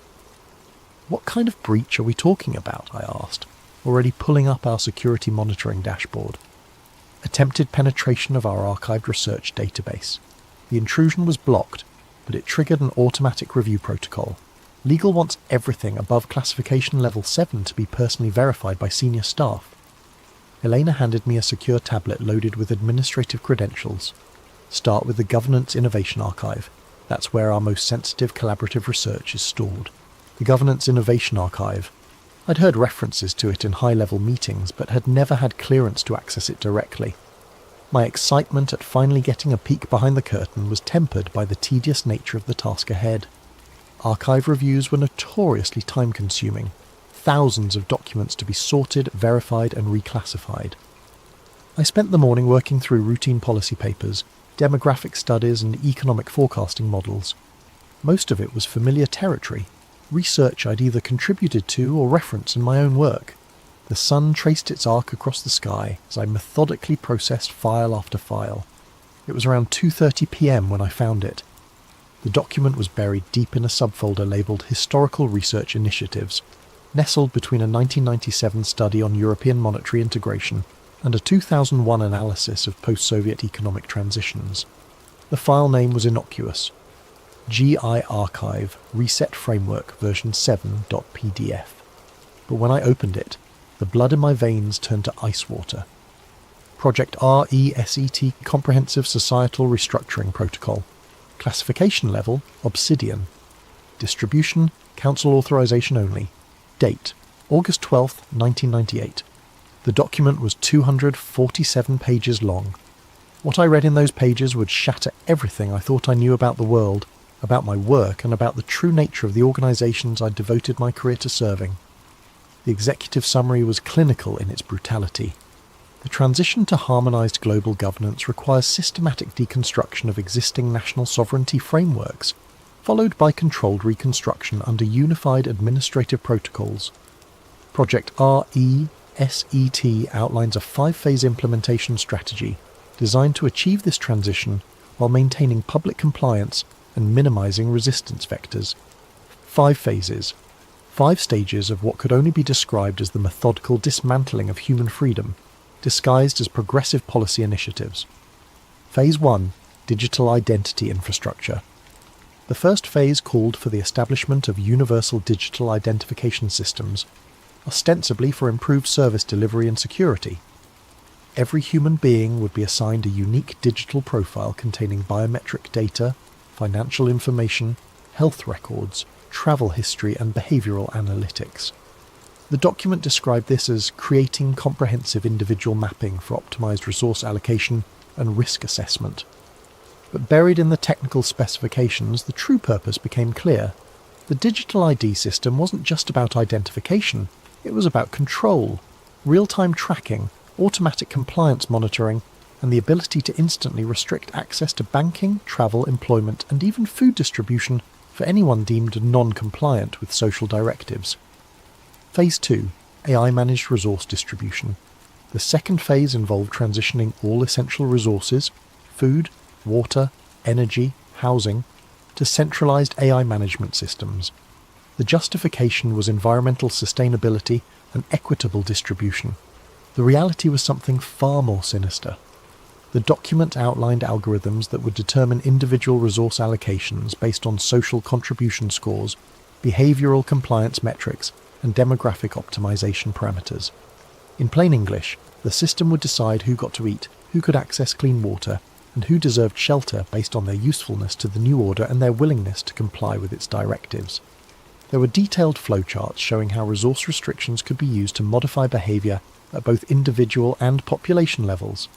Hungry people, the document noted with chilling matter-of-factness, were compliant people. Phase 3. Engineered economic collapse and synthetic recovery. The third phase was perhaps the most diabolical. It called for the deliberate triggering of a global economic collapse through coordinated actions, synchronized market crashes, currency devaluations, supply chain disruptions, and debt crisis escalations. The chaos would be blamed on external factors, pandemics, climate disasters, geopolitical conflicts, or technological failures. In the aftermath of this engineered collapse, a new economic system would be introduced as the necessary solution to prevent future catastrophes. This system would be entirely digital, completely traceable, and fully controlled by the same AI networks managing resource distribution. Private property rights would be eliminated in favour of sustainable stewardship models. Individual economic autonomy would disappear. Phase 4. Unified surveillance architecture. The fourth phase involved the integration of all monitoring systems into a single, omnipresent surveillance network.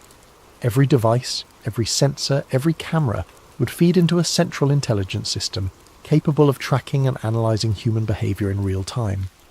The document described predictive intervention protocols that would identify and neutralise dissent before it could manifest as organised resistance. Potential troublemakers would be flagged by behavioural analysis algorithms and subjected to corrective interventions, everything from social isolation and economic pressure to direct psychological manipulation through targeted media exposure. Phase 5. Population normalisation protocols. The final phase was the most horrifying of all. Population normalisation was a euphemism for systematic depopulation, reducing the global human population from over 8 billion to what the document described as sustainable levels of approximately 500 million to 1 billion individuals. The methods outlined were varied and sophisticated: fertility reduction through endocrine disruptors in food and water supplies, healthcare protocols designed to increase mortality rates among low-value demographics, and what the document euphemistically called accelerated natural selection events, engineered disasters that would disproportionately affect populations deemed surplus to requirements. The document concluded with a timeline. Phase 1 had begun in 1999 with early digital ID pilots. Phase 2 would be fully implemented by 2025. Phase 3 was scheduled for 2027 to 2030. Phases 4 and 5 would be completed by 2035. I sat staring at my screen, my hands trembling. This wasn't some fringe conspiracy theory or dystopian fiction. This was a detailed operational plan, complete with budgets, timelines, implementation strategies, and success metrics. And it was dated 1998, over a quarter century ago. Looking back at the past 25 years with this knowledge was like suddenly being able to see the matrix code streaming down in green letters. Every major crisis, every solution proposed by global institutions, every erosion of privacy and freedom justified by security concerns, it all fit the pattern outlined in Project RESET, the 2001 terrorist attacks that ushered in mass surveillance programs, the 2008 financial crisis that consolidated banking power and normalised government intervention in markets, the 2020 pandemic that accelerated digital ID adoption, remote monitoring, and restrictions on movement and assembly. each crisis followed by solutions that moved us incrementally closer to the world described in this document. I realised I had been an unwitting participant in this process. My demographic studies, my policy recommendations, my analysis of population behavioural patterns, all of it had been feeding into this larger machine. I thought I was fighting poverty and inequality. In reality, I was helping to perfect the mechanisms of human subjugation. The afternoon sun was setting behind the Alps when I finally closed the document. My coffee had gone cold hours ago. My phone showed 17 missed calls from Elena, but I couldn't bring myself to respond. How do you have a casual conversation about quarterly budget reviews when you've just discovered that your entire profession is part of a conspiracy to enslave humanity? I needed to understand more. If this document was real, and every instinct I had told me it was, then there had to be other evidence. References to council authorization suggested a governing body overseeing the implementation. The technical specifications implied vast infrastructure investments that would leave paper trails, and the timeline suggested that we were currently in the middle of Phase 2, with Phase 3 approaching rapidly. As I prepared to leave the office that evening, Elena appeared at my cubicle. Her expression was carefully neutral, but I caught something in her eyes, a wariness that hadn't been there that morning. "How's the archive review coming along?" she asked. "Fine," I managed. "Just working through the historical research files. Nothing unusual so far." She nodded, but her gaze lingered on my computer screen. "Good. Make sure you flag anything that seems out of place. We can't afford any compliance issues with the legal review." After she left, I copied the Project RESET document to an encrypted drive. Call it insurance or call it stupidity. I knew I couldn't let this information disappear into the bureaucratic machinery of damage control. If what I'd read was true, then the fate of human civilization hung in the balance. That night I lay awake in my Geneva apartment, staring at the ceiling and trying to process what I'd discovered. Outside my window, the city hummed with the quiet activity of normal life. People returning from dinner, late commuters heading home, the distant sound of traffic on the highway, all of them oblivious to the web of control being woven around them. I thought about my colleagues at Arcus, brilliant and dedicated people who believed, as I had, that we were working toward a better world. How many of them knew the truth? How many were complicit and how many were simply useful idiots like I had been? More disturbing was the realization that the plan was working. Digital ID systems were being rolled out globally under the banner of convenience and security. AI-managed resource distribution was being piloted in smart cities around the world. Economic instability was increasing, with more frequent market volatility and supply chain disruptions becoming the new normal. The infrastructure for total control was being built piece by piece, sold to the public as progress and innovation, and by the time people realized what they had traded away, it would be too late to resist. As dawn broke over Lake Geneva, I made a decision that would change the trajectory of my life forever. I was going to find out who was behind Project RESET, how far the implementation had progressed, and whether there was any way to stop what was coming. I had no idea that by opening that file, I had already marked myself for termination. The next 3 weeks were a masterclass in paranoid research methodology. I couldn't use Arcus resources for obvious reasons, and I couldn't risk conducting searches from my home computer that might trigger surveillance algorithms. Instead, I developed a routine of visiting different internet cafes, public libraries, and university computer labs around Geneva, always paying with cash and never staying in one location for more than an hour. What I discovered during those weeks of clandestine investigation was both validation and horror. The language from Project RESET wasn't just theoretical. It was operational vocabulary that had been seeded into the public discourse for decades. The phrase, "Build Back Better," appeared in a 2005 United Nations disaster risk reduction framework, years before it became a mainstream political slogan. Sustainable development goals weren't just environmental initiatives, they were restructuring protocols directly lifted from the Project RESET documentation. Stakeholder capitalism wasn't a progressive business philosophy, it was the economic model described in Phase 3 of the plan. I started mapping connections, creating a network diagram that resembled a spider web of interlocking organisations, all connected by shared personnel, funding sources, and ideological frameworks. At the centre of this web were names that any political science student would recognise: the Bilderberg Group, the Trilateral Commission, the Council on Foreign Relations, the Club of Rome, and the World Economic Forum. But it was the personnel overlaps that made the pattern undeniable. The same individuals appeared on the boards of multiple organisations, moved seamlessly between government positions and private sector roles, and maintained influence networks that spanned decades. These weren't coincidences, they were evidence of coordinated long-term planning. Dr. Klaus Müller, for instance, had served on the board of the Arcus Foundation since 2003, while simultaneously holding positions with the Trilateral Commission and maintaining an advisory role with the World Economic Forum. His academic credentials were impeccable. PhD in International Relations from Harvard, former Deputy Director of the IMF. But his career trajectory revealed a pattern of strategic positioning within the exact organisations mentioned in Project REZT. Elena Vasquez, my own supervisor, had spent 3 years with the World Bank before joining Arcus. Her previous role involved developing population optimization models for developing nations, work that, in light of what I now knew, took on a sinister new meaning.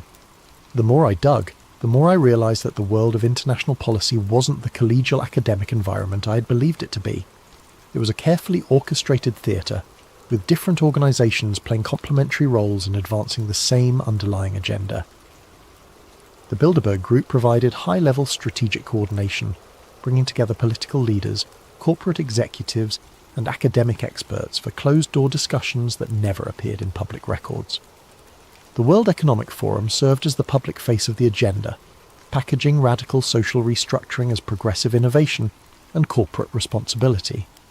The Club of Rome provided intellectual legitimacy, producing research that supported predetermined policy conclusions. And think tanks like Arcus served as implementation arms, developing the detailed technical frameworks that transformed abstract plans into concrete policies. It was during my 4th week of investigation that I made contact with Harper. I was sitting in a small cafe near the University of Geneva, cross-referencing attendance lists from various international conferences, when I noticed someone had left a newspaper on the adjacent table. Folded inside the newspaper was a handwritten note. "You're asking the right questions, but you're asking them in the wrong places. Tomorrow, 3 p.m, Parc des Bastions, near the Reformation Wall. Come alone." My first instinct was to ignore it. Paranoia was an occupational hazard when researching conspiracy theories, and I had no way of knowing whether this was a genuine contact or an elaborate trap. But the note demonstrated knowledge of my research activities that was both impressive and terrifying. Someone had been watching me, tracking my movements, and monitoring my investigation. The next afternoon, I found myself walking through Parc des Bastions with sweaty palms and a racing heart. The Reformation Wall loomed ahead of me, a massive stone monument celebrating the Protestant Reformation, with larger-than-life statues of religious reformers who had challenged the established order of their time. The irony wasn't lost on me. Harper was waiting on a bench facing the monument. He looked to be in his 60s, with silver hair and the kind of weathered face that suggested a lifetime of difficult experiences. His clothing was unremarkable, a grey wool coat, dark slacks, leather shoes that had seen better days. But his eyes were alert and calculating, constantly scanning our surroundings with the practised vigilance of someone accustomed to danger. "Julian Stone," he said as I approached. It wasn't a question. I sat down beside him, maintaining the pretense of casual conversation in case we were being observed. "How do you know who I am?" "I know because I've been watching the Watchers for longer than you've been alive." His accent was British, with traces of something else, perhaps South African or Australian. "My name is Harper. I used to work for Her Majesty's Secret Intelligence Service until I learned some things that made continuing that work problematic." We sat in silence for a moment, watching tourists take photographs of the monument. A group of school children ran past, laughing and playing games that seemed impossibly innocent, given the conversation I was about to have. "You found the Project REZT documentation," Harper continued. "Impressive work, considering the access restrictions. Most people in your position never make it past the first layer of classification. Most people in my position, policy analysts, research coordinators, academic consultants, the intellectual workforce that powers the think tank ecosystem. You're all kept in comfortable compartments, given enough information to do your jobs effectively, but never enough to see the complete picture. It's an elegant system, really. The vast majority of people working within the network genuinely believe they're contributing to positive change. Harper reached into his coat and withdrew a slim folder. But you've seen behind the curtain now. The question is, what do you intend to do with that knowledge? I took the folder, glancing around to ensure we weren't attracting attention. Inside were photographs, documents, and what appeared to be transcripts of recorded conversations. The material was far more detailed than anything I had discovered during my own research. Project RESET is Phase 4 of a much larger operation, Harper explained. The planning began in the 1970s, when a group of industrialists, academics and political leaders became convinced that democratic governance was incompatible with long-term social stability. They believed that ordinary people were too short-sighted, too emotional, and too self-interested to make rational decisions about complex global challenges. The first document in the folder was a memorandum dated 1975, bearing the letterhead of the Club of Rome. The subject line read, "Crisis of Democracy, toward Managed Governance Solutions." The oil crisis of 1973 was a test run, Harper continued, a demonstration of how quickly modern civilization could be disrupted and how readily populations would accept authoritarian measures if they were presented as temporary emergency responses. The success of that operation convinced the planners that more comprehensive interventions were not only possible, but necessary. I flipped through pages of meeting minutes, budget allocations and organisational charts. Names I recognised from my research appeared throughout the documentation, along with others I'd never heard of, shadowy figures who seemed to wield enormous influence while maintaining complete public anonymity. Wars and pandemics are what they call in moments of acceleration, Harper said, periods when normal political processes can be bypassed and fundamental changes can be implemented under the justification of emergency response. The 2001 attacks accelerated surveillance infrastructure development by at least a decade. The 2020 pandemic accelerated digital control systems by another decade. A photograph in the folder showed a group of men in expensive suits standing around a conference table. The image quality suggested it had been taken with a hidden camera. Harper pointed to a figure partially obscured by shadows. That's Dr. Heinrich Strasser, primary architect of the population normalization protocols. Officially, he's a retired professor of demographics from the London School of Economics. Unofficially, he's the man responsible for calculating optimal population levels and developing implementation strategies for achieving those targets. The casual way Harper discussed mass depopulation sent chills down my spine. We were talking about the systematic elimination of billions of human beings, as if it were an abstract policy problem to be solved through careful planning and efficient execution. "Why are you telling me this?" I asked. Harper was quiet for a long moment, watching a young couple push a stroller along the path in front of us. Because the timeline has accelerated. What was supposed to be a gradual transition over several decades is now being compressed into a few years. The planners are concerned about growing public awareness and resistance, so they've decided to move directly to Phase 3, the economic collapse scenario. He handed me a small device that looked like a modified smartphone. Everything you need to understand the current operational status is on that device. Meeting schedules, communication intercepts, financial transaction records. But be warned, accessing this information will mark you as a priority target. They won't try to discredit you or buy you off. They'll simply make you disappear. I pocketed the device, my hands trembling. What about you? How have you managed to avoid disappearing? Harper smiled grimly. I haven't. The man who used to be called Harper died in a car accident in Morocco 15 years ago, according to official records. The person sitting next to you is a ghost, and ghosts have certain advantages when it comes to moving through the world undetected. We parted ways without shaking hands or exchanging contact information. Harper simply stood up, walked away, and disappeared into the crowd of tourists and afternoon shoppers. I remained on the bench for another hour, trying to process what I had learned, and struggling with the magnitude of the decisions I now faced. That evening I examined the device Harper had given me. The interface was unlike anything I'd seen before, clearly custom-built with security features that went far beyond commercial encryption standards. The data it contained was staggering. Real-time intelligence on Project RESET implementation across multiple continents, detailed profiles of key personnel, financial flows between organisations, and most disturbing of all, operational timelines for the next phase of the plan.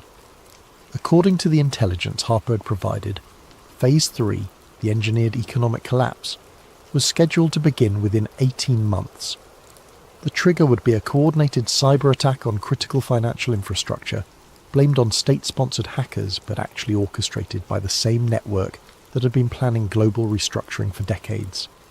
The attack would simultaneously cripple banking systems, electrical grids, supply chains and communication networks across North America and Europe.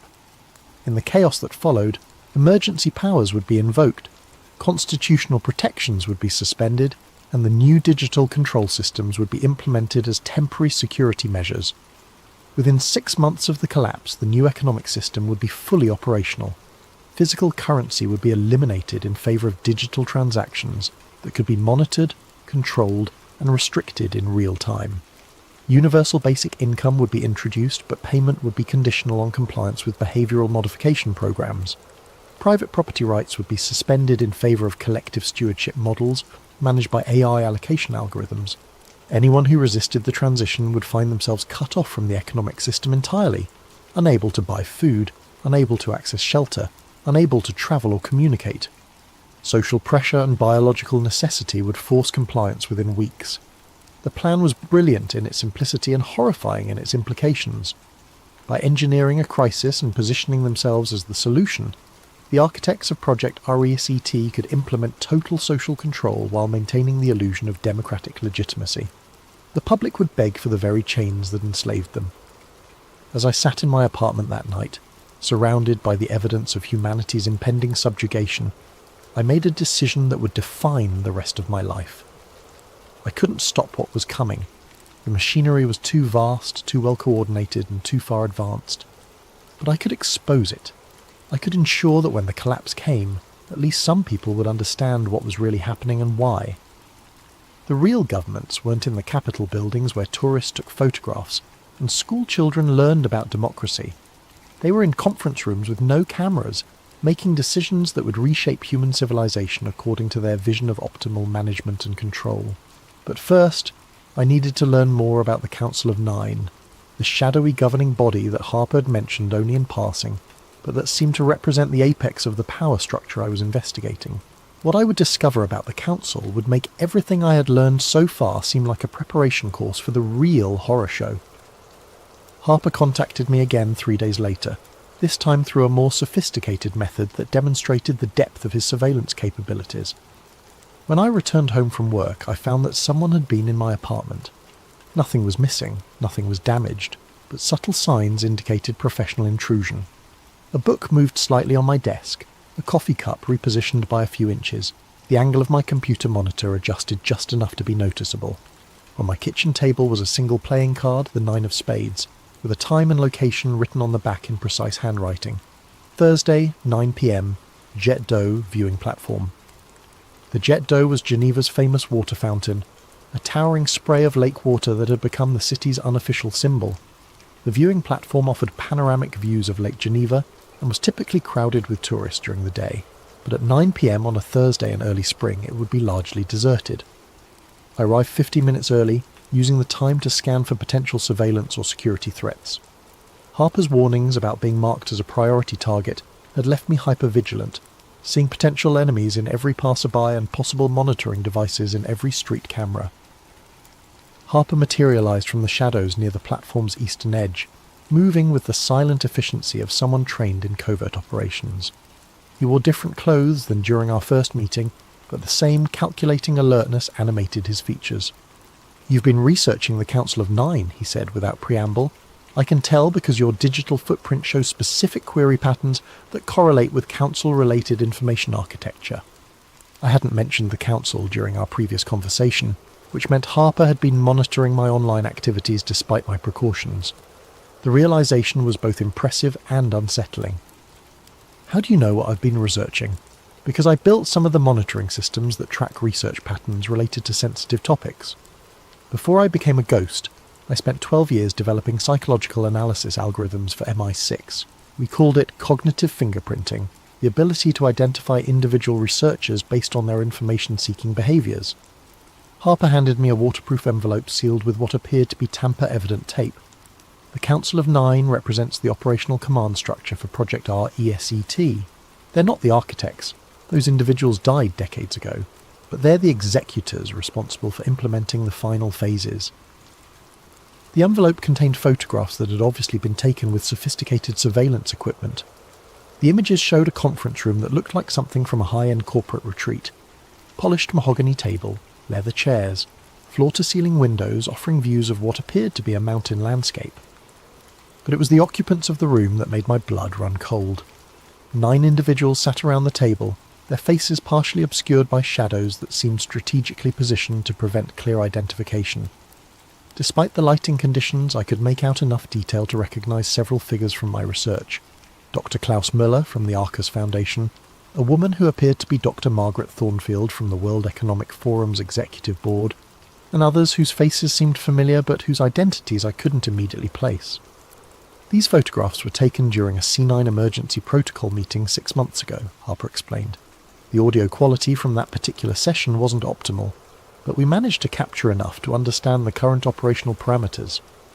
He handed me a small audio device with earbuds attached. This is a compilation of intercepted communications from various council sessions over the past 2 years. I should warn you, what you're about to hear will fundamentally change your understanding of how power operates in the modern world. I inserted the earbuds and pressed play. The audio quality was variable, ranging from crystal clear to barely audible, but the content was unmistakably authentic. The first segment featured a woman's voice with a slight Germanic accent. Phase 2? Implementation is proceeding ahead of schedule in North America and Western Europe. Digital ID adoption rates are exceeding projections by 23%, and AI resource management pilots are showing promising compliance metrics. A male voice responded, "What about resistance indicators?" The psychological analysis models predicted higher levels of public pushback by this stage. "Resistance has been effectively channeled into harmless outlets," the woman replied. "Social media algorithms are directing dissent toward peripheral issues, cultural conflicts, partisan political divisions, environmental activism. The core infrastructure development continues without meaningful opposition." The recording shifted to what appeared to be a different meeting. The audio quality was clearer, allowing me to distinguish individual speakers more easily. "The timeline for Phase 3 has been moved up," announced a voice I recognised as belonging to Dr. Klaus Müller. "Recent polling data suggests that public awareness of systematic restructuring is approaching critical thresholds. We need to initiate the collapse scenario before organised resistance can develop." Another voice, older and more gravelly, expressed concern. "Acceleration carries significant risks. If the synthetic recovery process is implemented too quickly, it could trigger the kind of popular uprising that the entire operation was designed to prevent." "The risk analysis has been updated," Muller responded. "Current societal conditioning levels indicate that the majority of the population will accept authoritarian measures if they're presented as temporary responses to existential threats. The 2020 compliance experiments exceeded all expectations." The recording continued for over an hour, revealing operational details that confirmed Harper's earlier warnings. The cyber attack that would trigger Phase 3 was being developed by a contractor called Prometheus Systems, a private cybersecurity firm with deep ties to intelligence agencies in multiple countries. The attack would be sophisticated enough to cripple critical infrastructure while leaving forensic evidence pointing to foreign state actors. But it was the discussion of Phase 5, the population normalization protocols, that left me physically nauseated. "Demographic optimization cannot be achieved through voluntary measures," stated a voice, with what sounded like an Eastern European accent. "The behavioural modification programs have been successful in reducing fertility rates, but not to levels consistent with sustainability targets." "The healthcare integration protocols offer more direct intervention capabilities," replied another speaker. "Selective service rationing, modified treatment algorithms, and enhanced mortality acceleration for non-productive demographic segments." They were discussing mass murder with the same clinical detachment that I had once used to analyse statistical models. Billions of human lives reduced to data points in an optimization algorithm designed to achieve their vision of sustainable population levels. The final segment of the recording was the most chilling of all. It featured what appeared to be a briefing on something called the Consciousness Integration Project, a psychological warfare operation designed to prepare the surviving population for permanent subjugation. Individual autonomy is incompatible with managed governance systems, explained a voice that seemed artificially modulated to prevent identification. The transition to collective consciousness algorithms will be facilitated through neurochemical interventions delivered via water supply modification and atmospheric aerosol deployment. What about cognitive resistance patterns? Asked another speaker. Resistance requires individual identity coherence. The consciousness integration protocols will systematically deconstruct individual psychological frameworks and replace them with collective identity matrices. Within one generation, the concept of personal autonomy will be psychologically incomprehensible to the surviving population. I removed the earbuds and handed the device back to Harper, my hands shaking with a combination of rage and terror. What I had heard wasn't just evidence of a conspiracy, it was evidence of a plan to erase human consciousness itself, transforming the survivors of their depopulation program into biological robots incapable of independent thought. Now you understand the stakes, Harper said quietly. This isn't about political control or economic manipulation. It's about the fundamental nature of human existence. They're planning to transform our species into something that can be managed like livestock. The lights of Geneva sparkled across Lake Geneva, a testament to human creativity and achievement that would soon be subordinated to the algorithmic control systems of the Council of Nine. Every light represented families, dreams, aspirations, and individual lives that would be extinguished or enslaved, according to the optimization calculations of psychopaths who had convinced themselves that they were saving the world. "What can we do?" I asked. Harper's expression was grim. The operational infrastructure is too advanced to be stopped through conventional means, but there might be a way to disrupt their timeline and create opportunities for organized resistance. He explained that the Council's power derived from coordination and secrecy. Their plans required precise timing and public ignorance to succeed. If the implementation schedule could be disrupted and their methods exposed to widespread public awareness, the resulting chaos might create openings for resistance movements to organize and respond. They're planning a closed-door summit next month, Harper continued, a C9 emergency protocol meeting to finalize the Phase 3 trigger parameters. If we could intercept their communications during that meeting and broadcast the proceedings publicly, it would expose everything, I finished. More than that, it would force them to abandon their current timeline and revert to contingency protocols that are less well developed and more vulnerable to disruption. Harper outlined the technical challenges involved in intercepting the Council's communications. Their meetings took place in secure facilities with sophisticated counter-surveillance measures.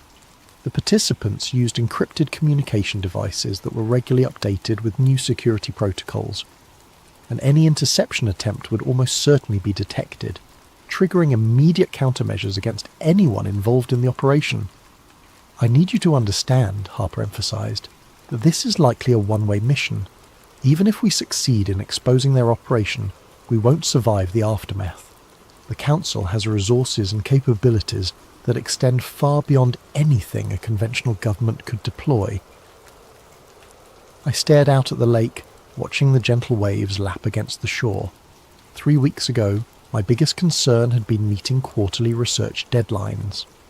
Now, I was contemplating a suicide mission to save human civilization from technocratic enslavement.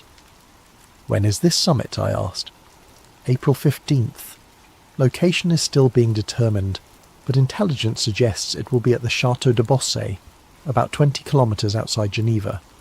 It's a World Council of Churches conference centre that's been used for sensitive meetings before." Harper handed me a final envelope thicker than the others. "Everything you need to prepare is in there. Technical specifications, surveillance protocols, communication equipment. Study it carefully. Our success depends on flawless execution." As we parted ways for what would be the last time, Harper offered me a choice that would haunt me for the rest of my abbreviated life. "You can still walk away, Julian. Disappear, create a new identity, and try to survive what's coming. No one would blame you for choosing self-preservation over martyrdom." I considered his offer seriously. I had no family, no romantic attachments, no obligations that would be affected by my disappearance. I could liquidate my assets, assume a false identity, and find some remote corner of the world where I might escape the coming transformation. But as I walked home through the streets of Geneva, I realised that escape was an illusion. There would be no safe havens in the world the Council of Nine was creating. Every corner of the globe would eventually be incorporated into their control grid. And even if I managed to survive the initial phases of their plan, I would spend the rest of my life knowing that I had possessed the knowledge and opportunity to resist, but had chosen cowardice instead. The next morning I submitted my resignation to the Arcus Foundation, citing family health issues that required my immediate attention. Eleanor Vasquez accepted my resignation, with what seemed like genuine regret, though I noticed she didn't press for details about my family situation. I spent the following 3 weeks studying Harper's materials and preparing for the mission. The technical challenges were formidable, but not insurmountable. The Chateau de Bossey's security systems were sophisticated but not impregnable. More importantly, Harper had provided me with detailed intelligence about the Council's communication protocols and meeting procedures. The plan was elegantly simple. I would infiltrate the chateau during the summit, establish a covert listening post in the building's communication infrastructure, and broadcast the Council's proceedings live to multiple online platforms simultaneously. The global exposure would make it impossible for them to suppress the information or maintain the fiction of legitimacy. April 15th arrived with an unseasonable spring snowstorm that provided perfect cover for my approach to the chateau. I'd spent the previous night in a small hotel in Seline, using the time to conduct final equipment checks and mentally prepare for what was likely to be my final mission. The chateau was an imposing medieval structure surrounded by manicured gardens and modern security installations. Thermal imaging revealed the presence of at least 12 security personnel, along with the 9 council members and their personal staff. The building's communication systems were exactly as Harper had described. A central server room in the basement that handled all electronic communications for the facility. I made my approach through the gardens, using the snow and darkness to avoid the exterior security cameras. Harper's intelligence had identified a service entrance that was monitored, but not heavily guarded. A simple electronic lock bypass granted me access to the building's interior. The next 30 minutes were the most terrifying of my life. Moving through the chateau's corridors while armed security personnel patrolled just meters away required a level of stealth and nerve that I had never before been required to demonstrate. Every creak of the floorboards, every shadow in the hallways, every distant sound could have meant discovery and immediate termination. The server room was located exactly where Harper's blueprints had indicated. The communication equipment was more sophisticated than anything I had worked with before, but Harper's technical specifications were precise enough to guide me through the installation process. I had just finished establishing the connection to my broadcasting equipment when the voices began echoing through the chateau's ventilation system. The meeting was taking place in what had once been the chateau's grand library, a room lined with ancient books and dominated by a massive fireplace. Through the building's internal communication system, I could hear every word with crystal clarity.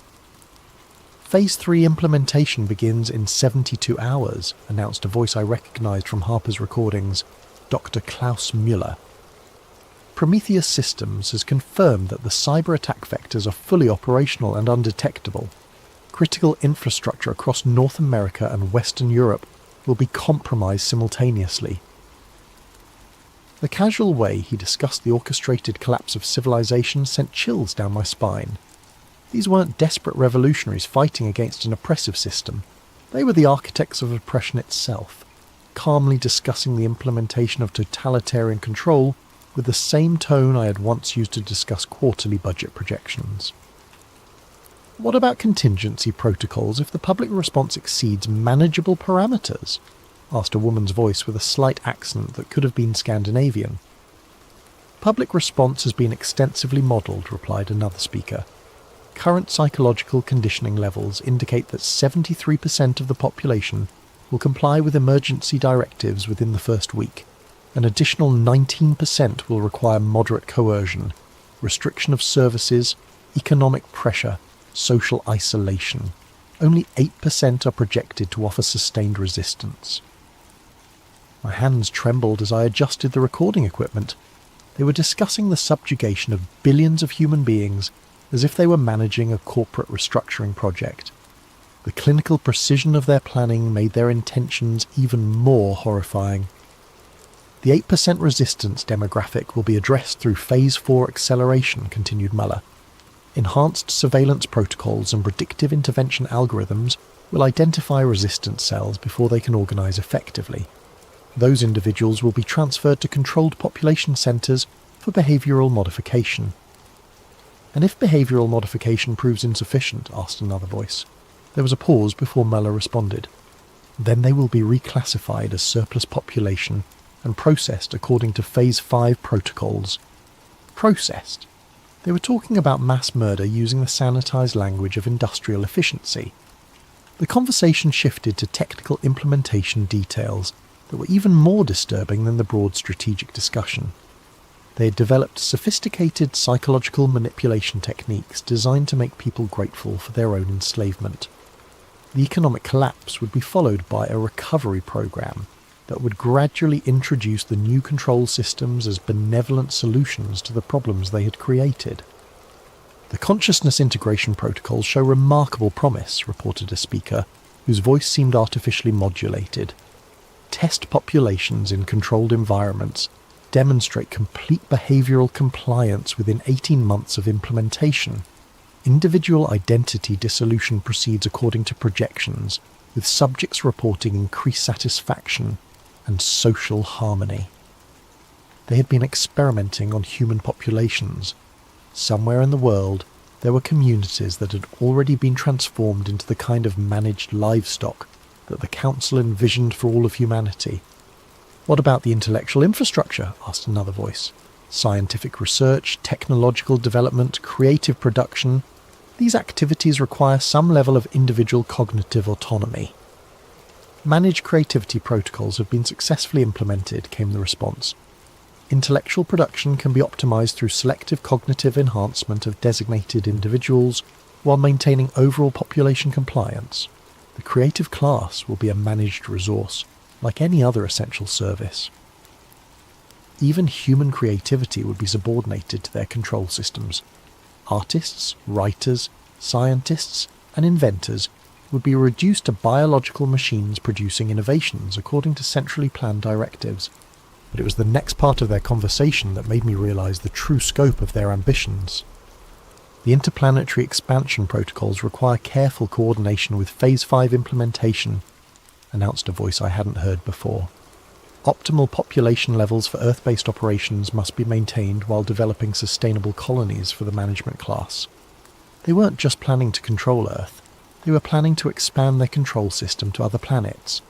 The population reduction wasn't just about sustainability, it was about creating a manageable labour force, while the ruling class established themselves as the founders of interplanetary civilization. Mars colony infrastructure development is proceeding ahead of schedule, reported another speaker.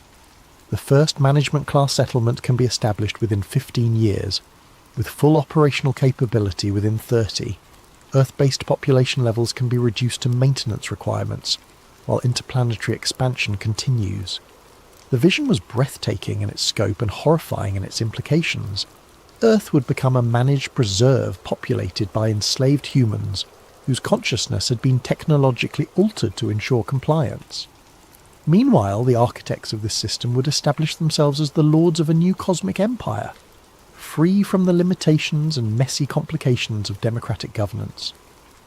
I was so absorbed in the horror of what I was hearing that I almost missed the sound of footsteps in the corridor outside the server room. My blood turned to ice as I realised that someone was approaching my hiding place. The door opened slowly, revealing a figure in dark clothing carrying what appeared to be a sophisticated detection device. He swept the room methodically, his equipment clearly designed to identify unauthorised electronic devices. For a moment our eyes met across the server room. He was younger than I had expected, probably in his 30s, with a kind of athletic build that suggested military or law enforcement training. His expression was professionally calm, but I could see the calculation in his eyes as he assessed the situation. "Dr. Julian Stone," he said quietly. "You're not supposed to be here." I had been caught, but the recording was still active. My mission could still succeed if I could delay long enough for the broadcast to complete. "Neither are you, I'd imagine," I replied, trying to keep my voice steady. "Unless you're part of their security detail." He smiled grimly. "I'm part of something else entirely.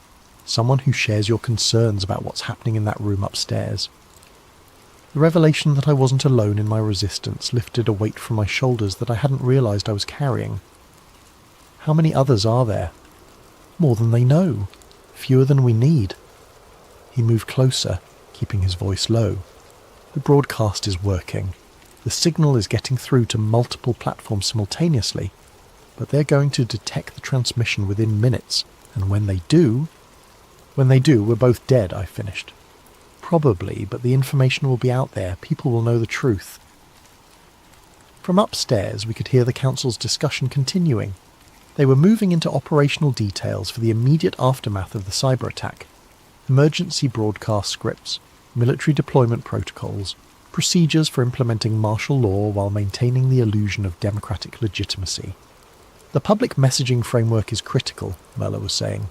"The population must believe that the emergency measures are temporary responses to an external threat.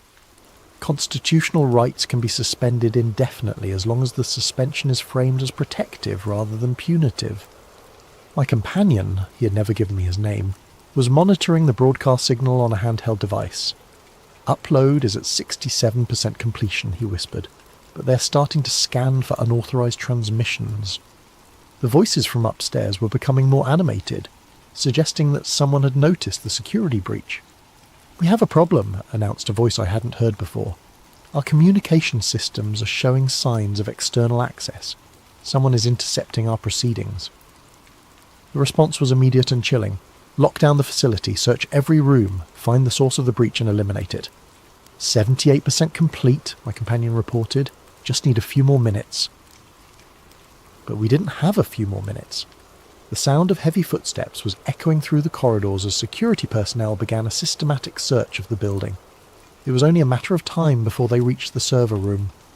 85% complete, came the whispered update. The footsteps were getting closer. I could hear radio chatter as the security team coordinated their search pattern. The voices were professional, efficient, and absolutely ruthless. 92% complete. A voice outside the door. "Check the server room. Full scan for unauthorized equipment. 97% complete." The door handle turned. "Upload complete," my companion whispered just as the door burst open. What happened next was a blur of violence and chaos that I'm still not entirely sure I remember accurately. Multiple armed figures poured through the doorway, their weapons trained on both of us with professional precision. My companion, the man who had helped me complete the broadcast, was shot immediately, his body crumpling to the floor without a sound. I raised my hands, expecting to join him in death, but the lead security operative spoke into his radio instead of pulling the trigger. "Package secured, bring him upstairs." They dragged me from the server room, through the chateau's elegant corridors, and into the grand library where the Council of Nine had been conducting their meeting. The room was exactly as I had imagined it, ornate, imposing, and filled with the kind of understated luxury that spoke of genuine power rather than mere wealth. The 9 figures were still seated around their mahogany table, but now their attention was focused entirely on me. In the better lighting, I could see their faces more clearly than I had in Harper's photographs. They were older than I had expected, mostly in their 60s and 70s, with the kind of well-preserved appearance that came from access to the best medical care money could buy. Dr. Klaus Mueller rose from his seat, his expression combining disappointment with professional curiosity. "Doctor, Julian Stone, we've been monitoring your research activities for some time. Impressive work, actually. You identified patterns that took us decades to establish." I said nothing, focusing on memorizing as many details as possible about the room and its occupants. If I somehow survived this encounter, I wanted to be able to provide accurate descriptions to anyone who might continue the resistance.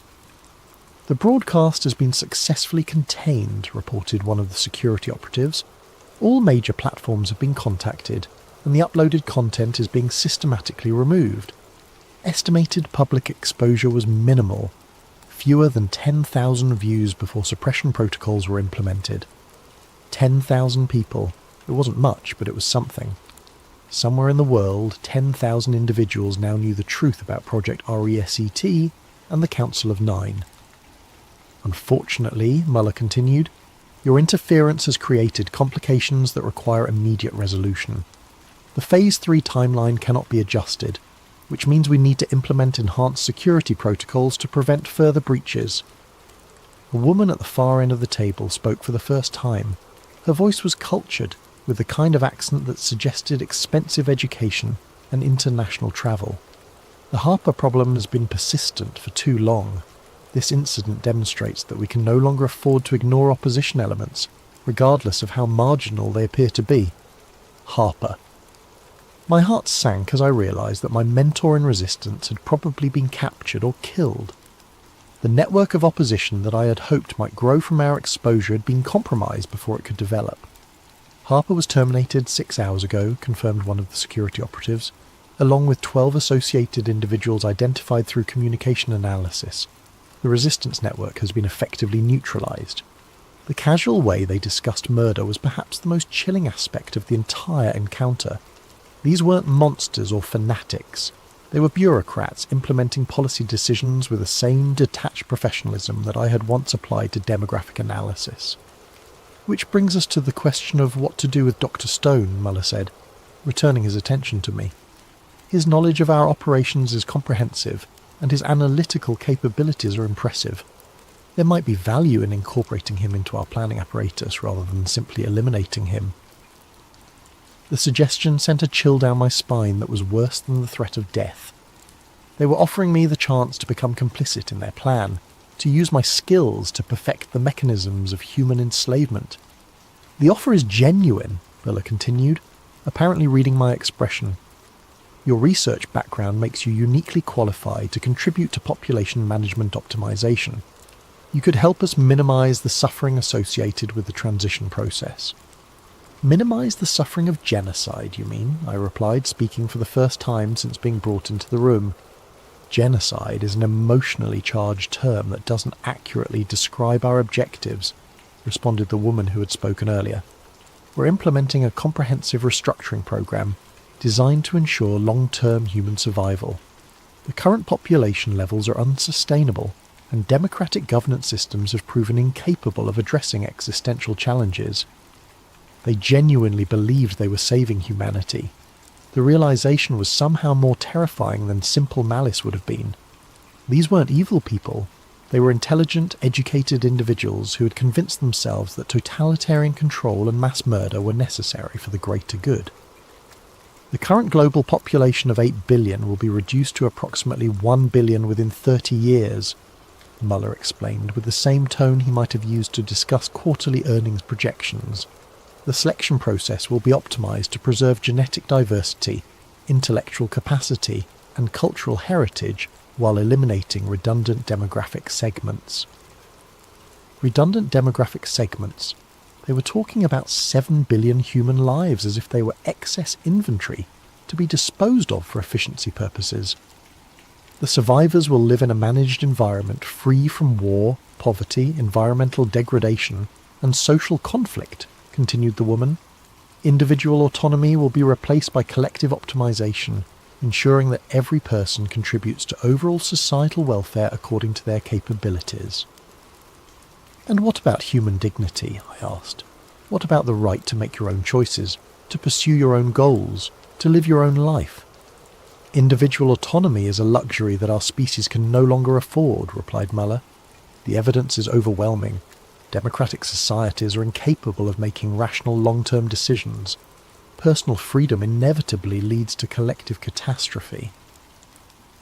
The conversation continued for another hour, with various council members explaining their philosophy and attempting to convince me to join their cause. They spoke eloquently about sustainability, efficiency, and social optimization. They presented detailed research showing the failures of democratic governance and the advantages of managed social systems. But beneath all their sophisticated arguments was a fundamental contempt for human nature itself. They saw people as problems to be solved rather than individuals with inherent worth and dignity.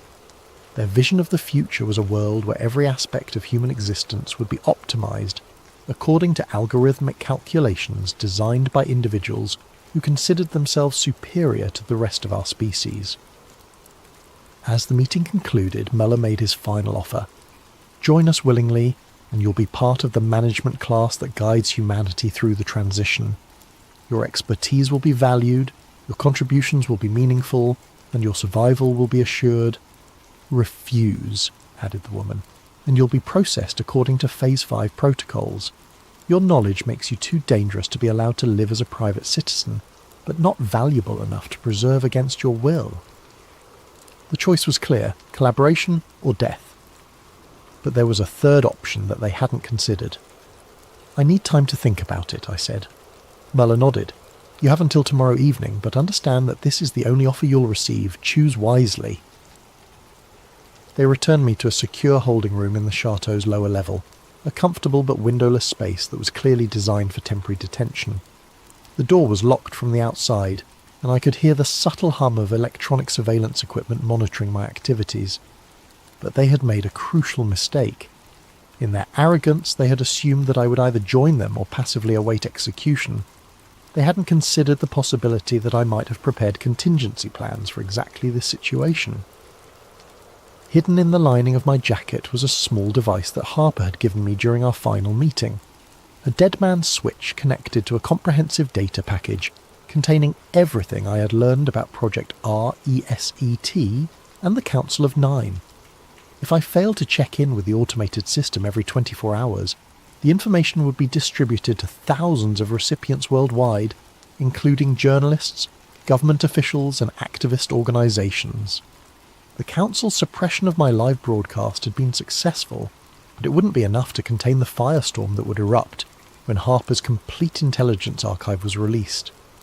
The evidence was too comprehensive, too well documented, and too widely distributed to be suppressed through conventional means. As I sat in that holding room, contemplating my final decision, I realized that the 10,000 people who had seen my broadcast were more significant than the Council understood. In the age of social media and viral information distribution, 10,000 viewers could become 10 million within hours if the content was compelling enough. The resistance wasn't dead. It was just beginning, and the Council of Nine was about to discover that their carefully constructed timeline was no longer under their control. I spent that night writing a final message, using the time to document everything I had learned and experienced. If I was going to die, I wanted my death to serve a purpose. The message would be transmitted along with Harper's archive, providing context and human perspective to the technical intelligence he had gathered. The next evening, when Muller returned to collect my decision, I was ready. I've made my choice, I told him, and I choose resistance. Muller's expression didn't change, but I could see the disappointment in his eyes. That's unfortunate. You could have been part of something historically significant. I already am, I replied, just not the way you intended. The following text was recovered from Dr. Julian Stone's encrypted files and released as part of the Harper Archive disclosure. It represents the final transmission sent by Dr. Stone before his disappearance. To whoever receives this message, my name is Julian Stone, and by the time you read this, I will probably be dead. But my death will serve a purpose if you understand what I'm about to tell you and act on that knowledge. Everything you've learned about Project RESET and the Council of Nine is true. They are not theoretical threats or abstract conspiracies. They are operational realities that are being implemented right now in the real world by real people with real power. The cyber attack that will trigger Phase 3 is scheduled to begin in less than 48 hours. When it happens, you will be told that foreign terrorists or hostile nations are responsible.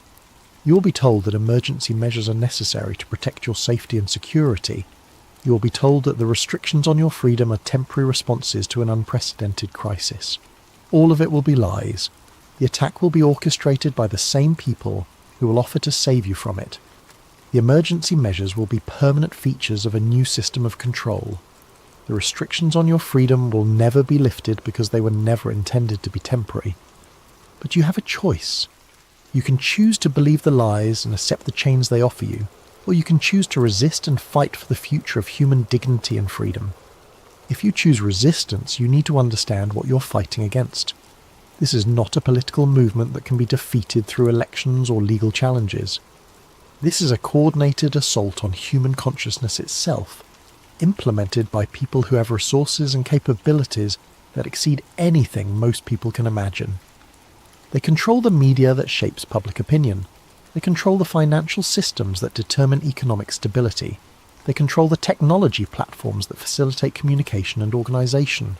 They have been planning this transformation for decades, and they have considered every possible form of resistance. But they have made one crucial error. They have underestimated the power of human consciousness itself. Individual awareness, when multiplied across millions of people, creates possibilities that no algorithm can predict or control. The key to resistance is understanding that this is fundamentally a spiritual battle disguised as a political conflict. They are trying to convince you that individual autonomy is selfish, that personal freedom is dangerous, and that collective management is more efficient than individual choice. Don't believe them. Your individual consciousness is not a bug in the human system. It's a feature. Your ability to think for yourself, to make your own choices, to pursue your own dreams and goals, is not a luxury that humanity can no longer afford. It's the essence of what makes us human. When the collapse comes, and it will come, remember that the chaos is artificial, and the solutions they offer are designed to enslave you. Organise locally, communicate privately, and maintain your individual identity at all costs. Most importantly, remember that you're not alone. All around the world, people are waking up to the reality of what is being done to them. The resistance is not centralised or organised in the traditional sense, but it is real and it is growing. The New World Order is not inevitable. It is simply the preferred outcome of people who have convinced themselves that they know better than the rest of us how we should live our lives. They are wrong, and if enough of us refuse to cooperate with their vision, they will fail. The choice is yours. Choose wisely. Choose resistance. Choose freedom. The future of human consciousness depends on it. Transmission ends. Addendum. The World Unity Day broadcast. The following transcript was recovered from archived television broadcasts dated 6 months after Dr. Stone's disappearance. The content has been verified as authentic by multiple independent sources. Good evening. This is Sarah Chen reporting for Global News Network with a special report on this year's World Unity Day celebration. Across the globe, millions of people are gathering to celebrate the remarkable progress we've made in building a more sustainable, secure and harmonious world. The past year has seen unprecedented cooperation between governments, corporations and civil society organisations in addressing the challenges facing our planet. The successful implementation of the Global Resilience Framework has provided stability and security for billions of people, while the Universal Basic Services Programme has eliminated poverty and inequality in participating regions. Behind me you can see thousands of happy families enjoying the festivities here in Geneva, grateful for the peace and prosperity that has been achieved through collective action and shared sacrifice. It's a remarkable testament to what humanity can accomplish when we work together toward common goals. But perhaps the most remarkable aspect of today's celebration is the sense of unity and purpose that pervades the crowd. Individual concerns and selfish interests have given way to collective consciousness and shared responsibility. It's truly inspiring to witness. In the background, we can see representatives from the Global Coordination Council observing the celebrations. These dedicated public servants have worked tirelessly to ensure that the transition to our new social model has been as smooth and beneficial as possible. One figure stands out among the observers, a man in dark clothing who seems to be watching the crowd with particular intensity. Our cameras haven't been able to get a clear shot of his face, but his presence adds to the sense of careful stewardship that characterises our New World Order. As we conclude this special report, I'm reminded of the words spoken by one of our Global Coordination Council members just last week. The New World Order isn't coming, it's here, and it's working exactly as intended. This is Sarah Chen, reporting for Global News Network. Thank you for watching, and happy World Unity Day. Firm paranoia. The terminal stood cavernous and quiet. Her footsteps echoed across the polished floors as she walked through the main concourse. Despite the late hour, the space felt unnaturally vacant. A few cleaning staff moved about like ghosts, and the occasional security guard made perfunctory rounds. Otherwise, the massive building seemed to be holding its breath. "Bigger than the city of San Francisco," she muttered. "Why build an airport this massive in a city that didn't need it?" Evelyn had arranged a room at the airport hotel, giving her a reason to wander the terminals without arousing suspicion. She'd start properly tomorrow, but something compelled her to take a preliminary look around. The vast emptiness of night offered a freedom that daylight crowds would deny. Her attention drifted to the high ceilings, the elaborate art installations, the sheer scale of everything. DIA had cost $4.8 billion, $2 billion over budget. The explanations had never satisfied journalists like her. Something about the math didn't add up, as if the excess billions had built something else entirely.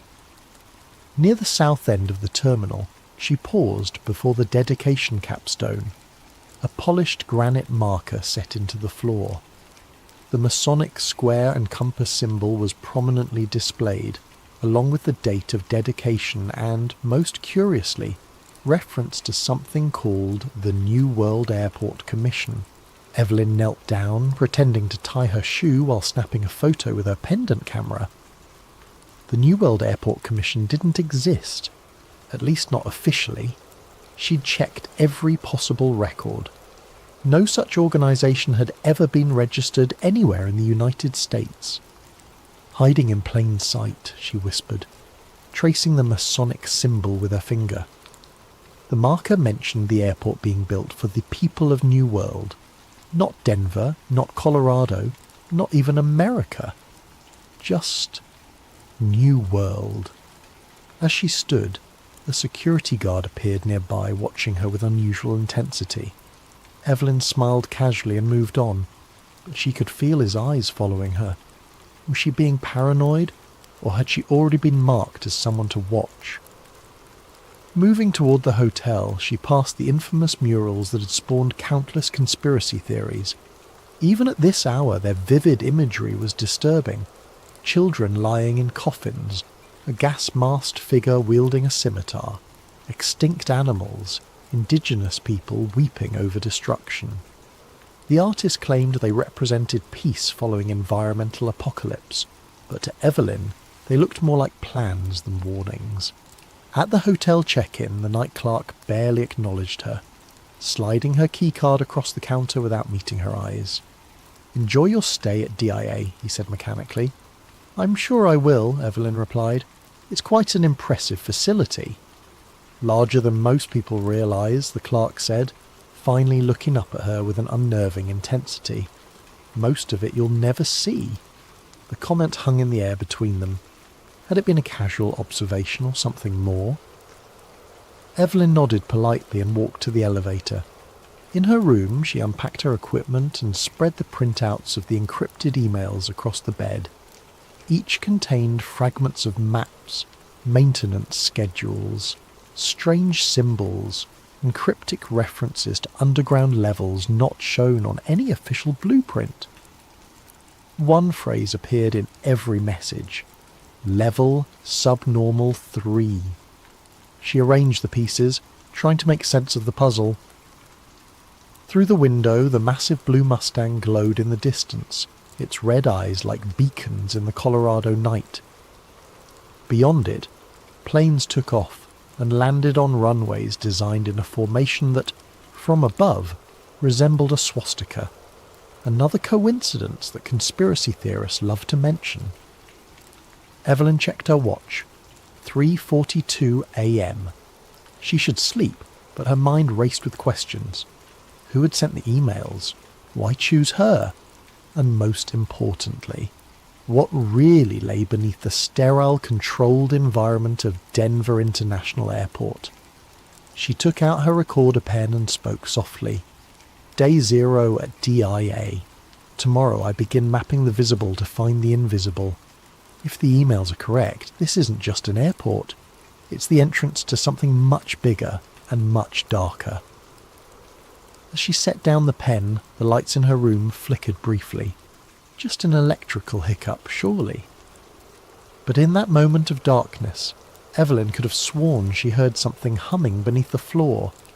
A deep, steady vibration, like massive machinery churning in the earth below. Morning brought artificial normality to Denver International Airport. Travellers rushed through security lines, baristas served overpriced coffee, and overhead announcements called for final boardings. Yet to Evelyn's newly attuned senses, everything felt like a performance, a carefully choreographed dance to disguise what lay beneath the surface. She sipped her coffee near the south atrium, pretending to work on her laptop while photographing the murals more thoroughly. The first, titled "Children of the World Dream of Peace," showed a massive military figure in a gas mask wielding a sword and an AK-47, stabbing a dove while surrounded by weeping mothers holding dead babies. Opposite this stood another panel where children of all races gathered around a central figure that glowed with supernatural light. Disturbing, aren't they? Evelyn startled as an elderly man settled beside her. His security badge identified him as Walter Simmons, Maintenance Division. They're certainly unusual for an airport, she replied carefully. Walter nodded. The artist, Leo Tanguma, claims they represent the triumph of peace over war and environmental stewardship over destruction. That's the official story anyway. And the unofficial story, Evelyn prompted. The old man smiled, revealing tobacco-stained teeth. Every place has stories. This one more than most. He tapped his badge. 32 years in maintenance here, since before they even finished construction. Evelyn closed her laptop. I'd love to hear more about your experiences. Would you now? His eyes narrowed slightly. Most folks don't care about the opinions of old janitors. I'm writing an article about unique airport architecture and art, she lied smoothly. Your perspective would be valuable. Walter studied her for a long moment before nodding toward the dedication capstone. You know what AUAG means in that cornerstone? The letters under the Freemason symbol? Chemical symbols for gold and silver? That's what they tell tourists.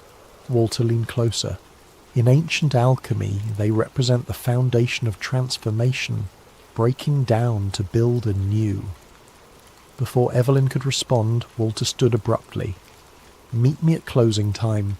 Baggage claim level, Carousel 19, if you're really interested in architecture. Without waiting for a response, he shuffled away, disappearing into the crowd. Evelyn spent the next hours methodically photographing every strange element of the airport.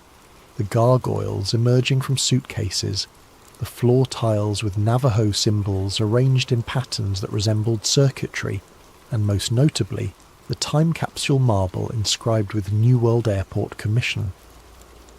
Near the south terminal, she found another cryptic installation. A small plaque depicting paper airplanes flying around tall buildings, installed years before September 11th. Below it, Freemason symbols were incorporated into the terrazzo floor. Each discovery confirmed what the emails had suggested. DIA was a tapestry of symbolic messaging hidden in plain sight. But who was sending these messages? And to whom?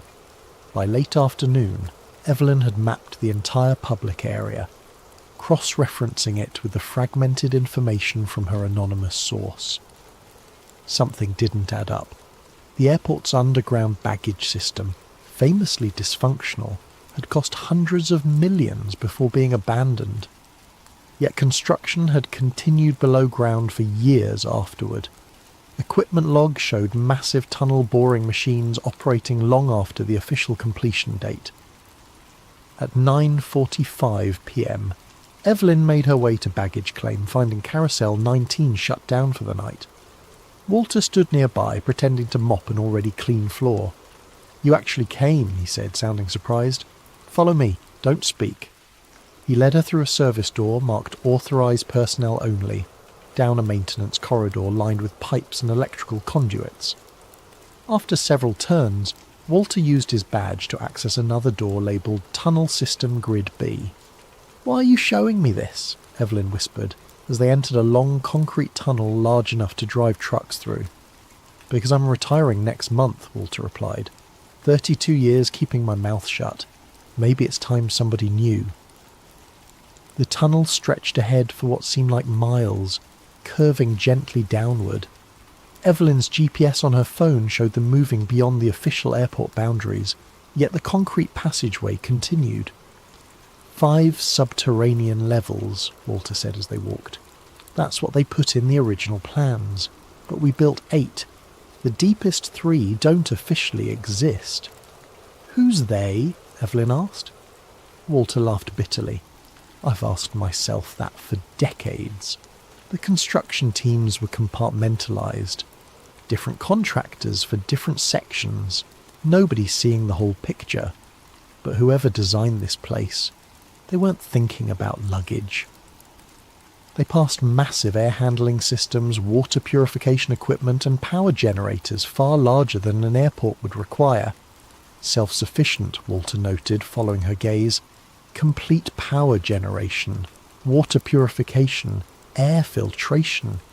This place could seal itself off from the outside world indefinitely. After 20 minutes of walking, they reached a junction where the modern concrete tunnel intersected with something else. A rough-hewn passage that appeared to be partially natural, partially excavated from the bedrock. "This wasn't on any blueprint," Walter said. "We found it during excavation. There was talk of ancient tunnels under this whole region. Native American legends about entrances to the underworld." Evelyn photographed the junction with her pendant camera. "What's down there?" "Don't know. It was sealed off immediately. Armed guards for weeks." Walter pointed to a symbol carved into the stone arch. A stylized eye within a triangle. But that wasn't carved by construction workers. As they stood there, a low humming vibration filled the tunnel, the same sound Evelyn had heard in her hotel room. Walter's face paled. "We need to go. Now." "What is that?" Evelyn asked, but Walter was already hurrying back the way they had come. "Night shift's coming," he hissed. "If they find us here." They barely made it back to the public area before Walter's radio crackled to life. He answered it, speaking in clipped professional tones about a clean-up needed at Terminal C. "Don't try to find me again," he whispered to Evelyn before leaving. "And whatever you do, stay out the tunnels at night." Back in her hotel room, Evelyn downloaded the images from her camera and compared them with the diagrams from the anonymous emails. The strange carved symbol matched one that appeared repeatedly in her source's messages. Beneath it, her source had written, "The Eye watches the gate." She was drafting notes when her laptop suddenly crashed. When it rebooted, all her photos from the underground tunnel were gone. Even her backup files had been corrupted. A new email arrived, sent from her own account to herself. "Curiosity endangers more than cats. Level subnormal 3 is not for you." Evelyn stared at the message, her hands trembling. Someone had remotely accessed her computer. Someone was watching. Through her window, Lucifer's red eyes glowed in the darkness, patient and knowing. The horse that had killed its creator seemed to be sending her a warning. She closed the curtains but couldn't shake the feeling that she was still being observed. The hum she had heard underground now seemed to permeate everything. The walls, the floor, the very air of the airport hotel room. What exactly had she stumbled into? By her 3rd day at Denver International Airport, Evelyn had established a routine designed to make her presence seem ordinary. Breakfast at the terminal cafe, work on her laptop in public areas, occasional calls to her editor back in Chicago, discussing a mundane article about airport architecture that would never actually be written. All the while, she methodically pieced together the puzzle. cross-referencing Walter's information with her anonymous source's emails. The warning message on her laptop had only convinced her that she was onto something significant.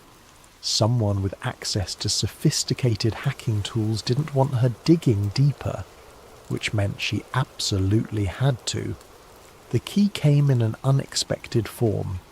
A maintenance schedule left carelessly on a breakroom table when Evelyn accidentally entered the wrong door.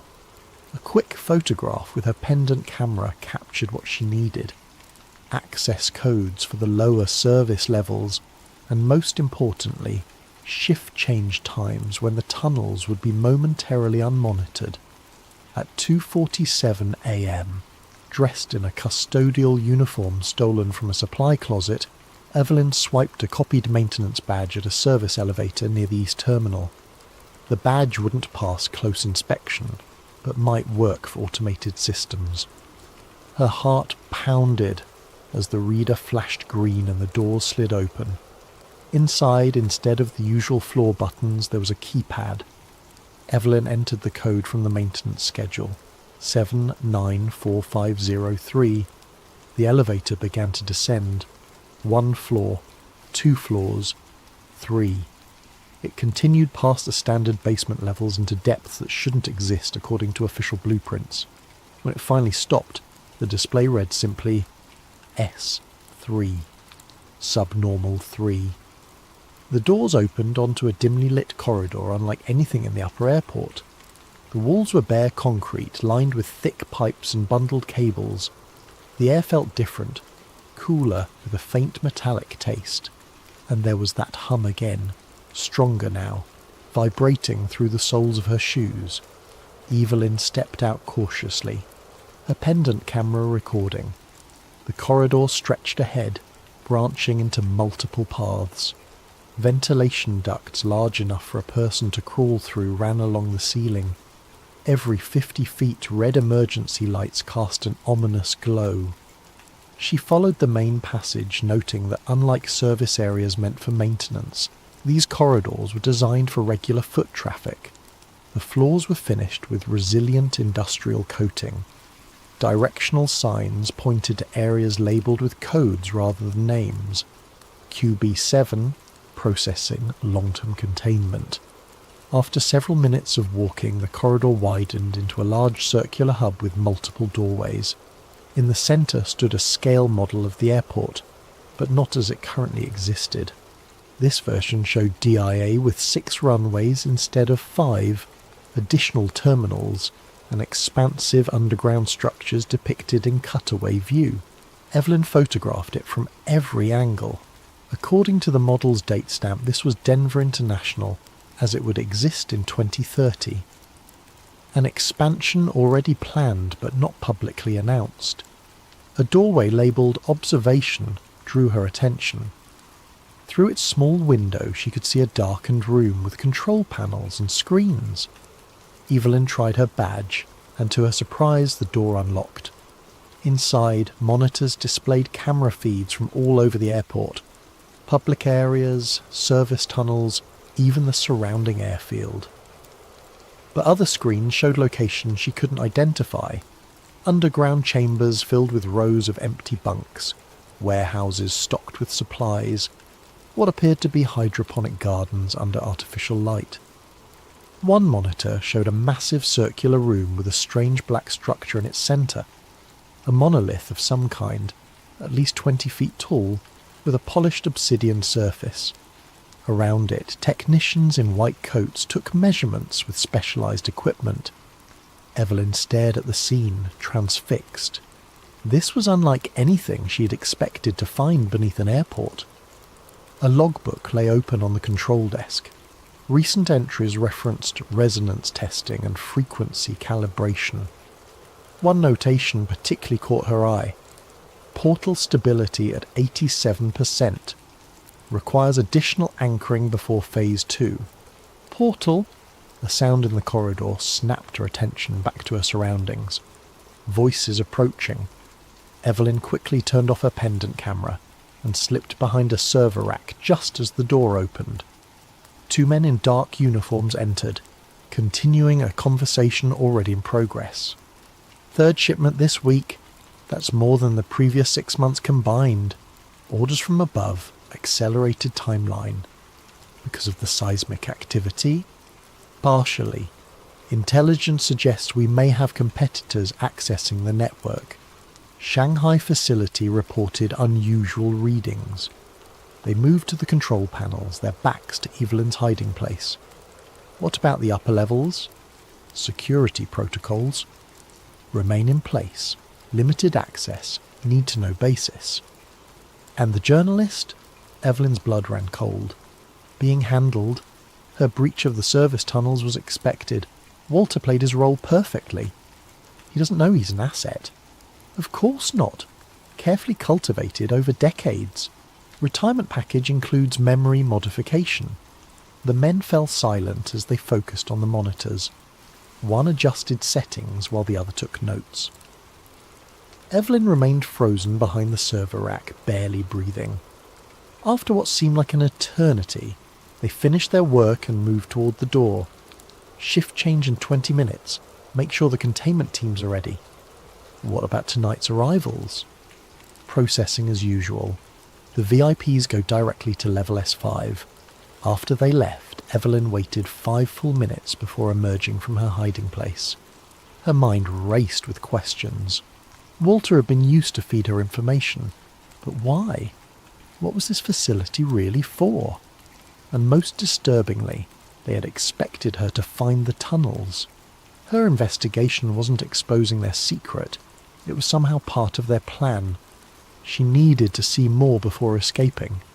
Following the hub's directional signs, she chose the path marked Processing, moving as quietly as possible through the empty corridors. The processing area turned out to be a large chamber filled with equipment that resembled advanced medical scanning technology. Gurneys lined one wall. Isolation rooms with observation windows stood ready.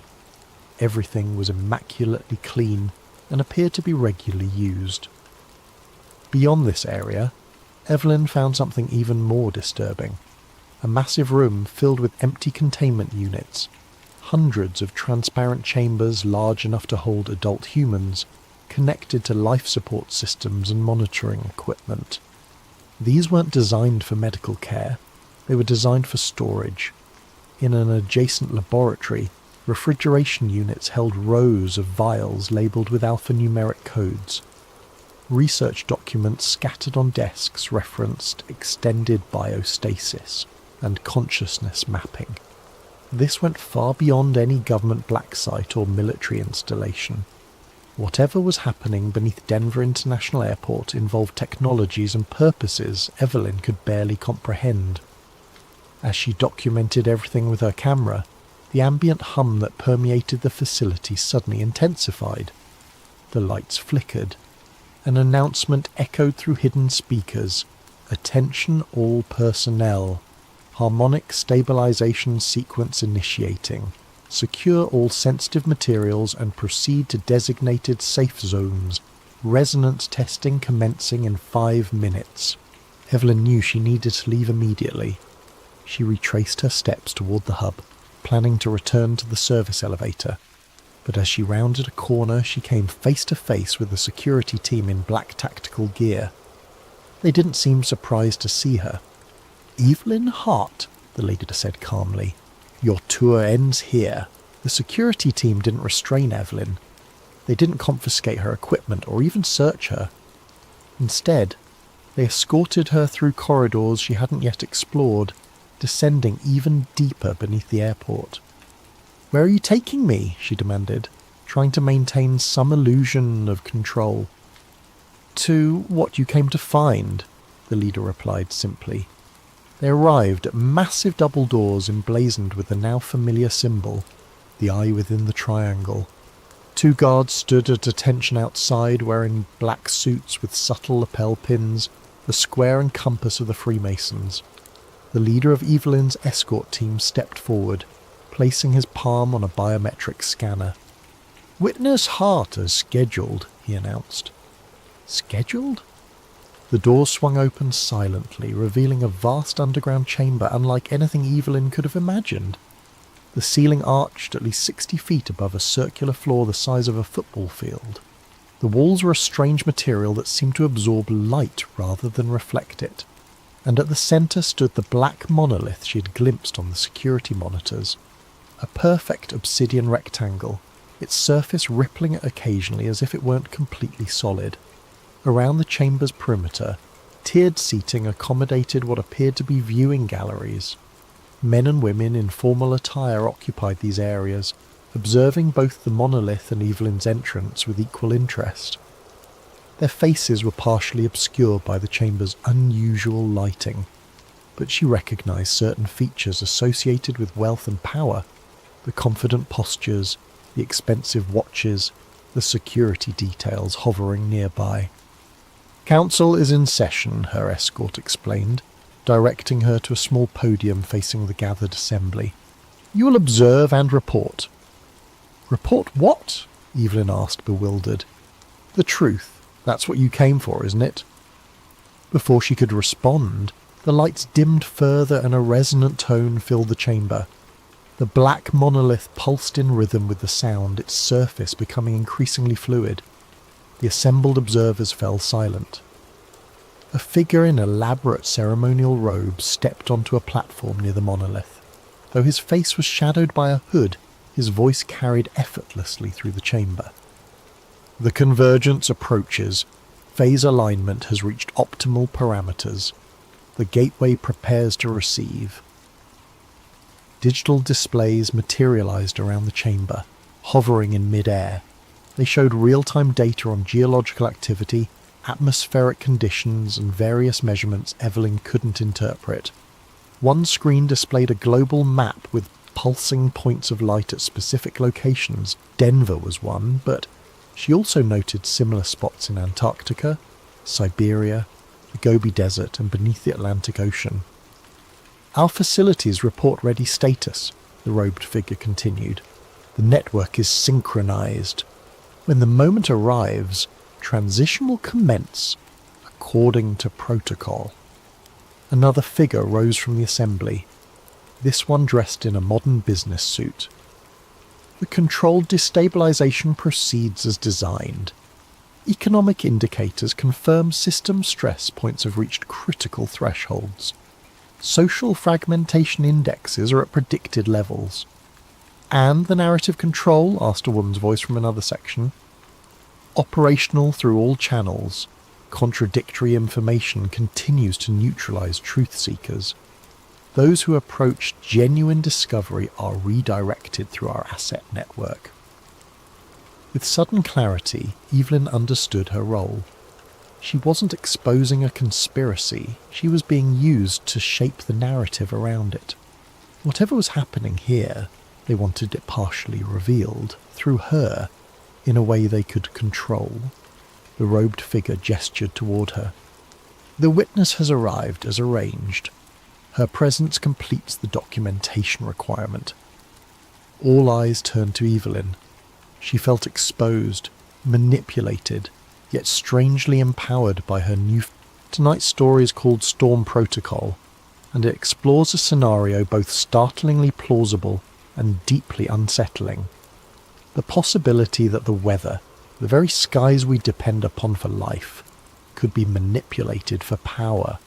We'll follow Nathan Cole, an atmospheric physicist who stumbles upon hidden files revealing the existence of Project Cirrus, a clandestine initiative that engineers storms, droughts, and natural disasters for geopolitical gain. As Nathan tries to warn the world, he finds himself hunted, discredited, and caught in a swirl of moral dilemmas that threaten his life and everyone else's. Sit back, turn the lights low, and prepare for a journey through 5 chapters of tension, paranoia, and shocking revelations. Whether you listen attentively to every detail, or simply let the words wash over you as you drift off, this is your space to relax and unravel a story that might just leave you questioning the next thunderstorm you see. Now let's begin.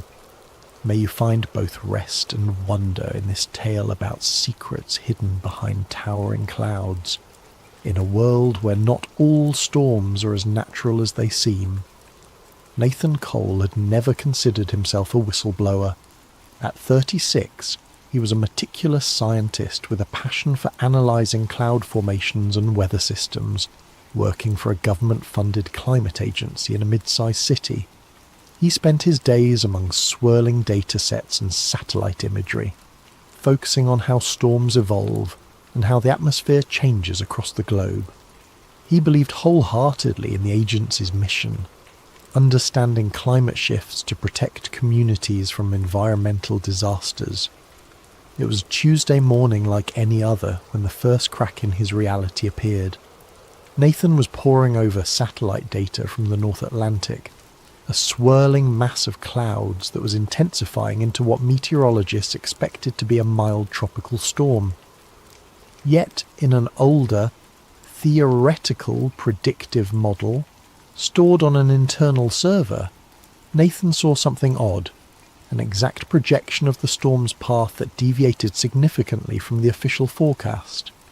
More bizarrely, the model was labelled Cirrus Class Tier 4, a classification he'd never encountered, and it showed the storm making a sharp, unnatural turn, intensifying into a Category 3 hurricane.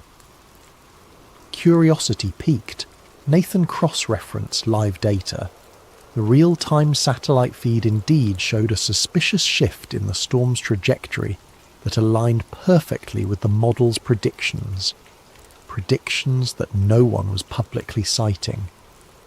If the storm turned out to be as strong as the Tier 4 model suggested, entire coastal regions would be unprepared.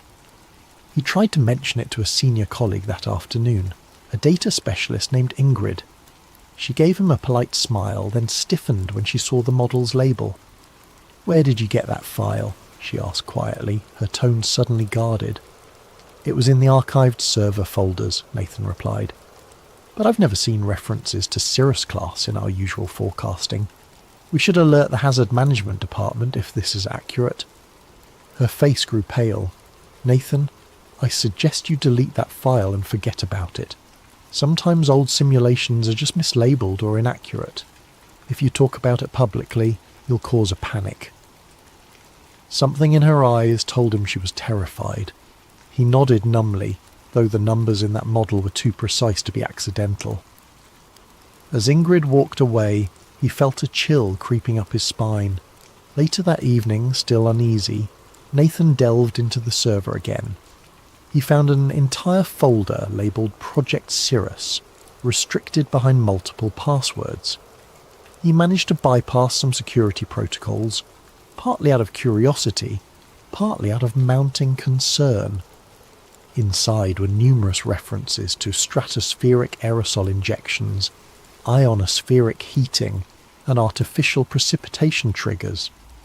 The documentation included scheduling for weather events in regions that, according to official narrative, had been hit by natural disasters.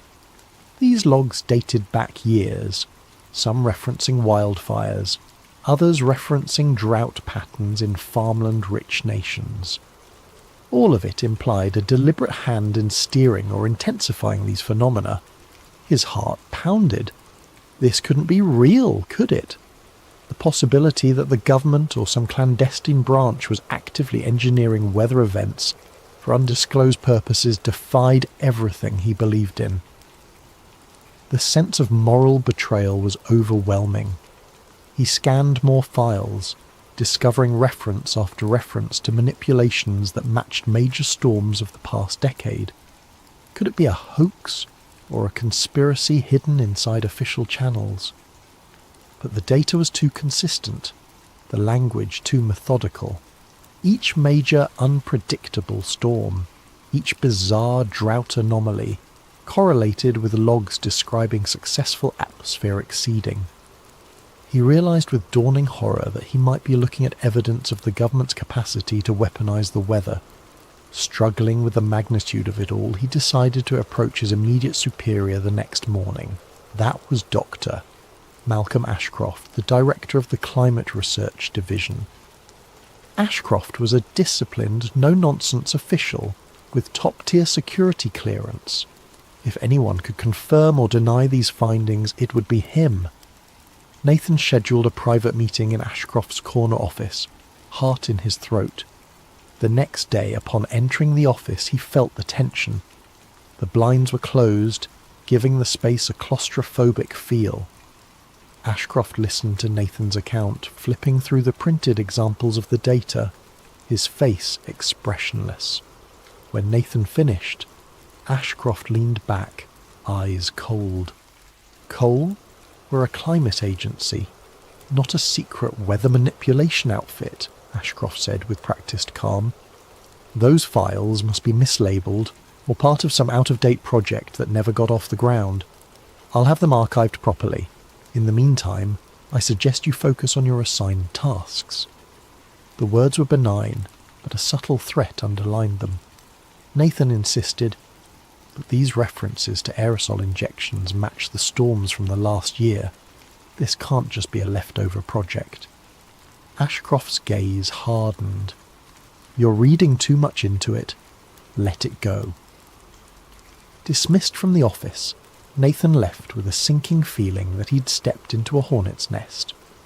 That evening, he returned to his desk only to find all references to Cirrus class or Tier 4 models wiped from the server.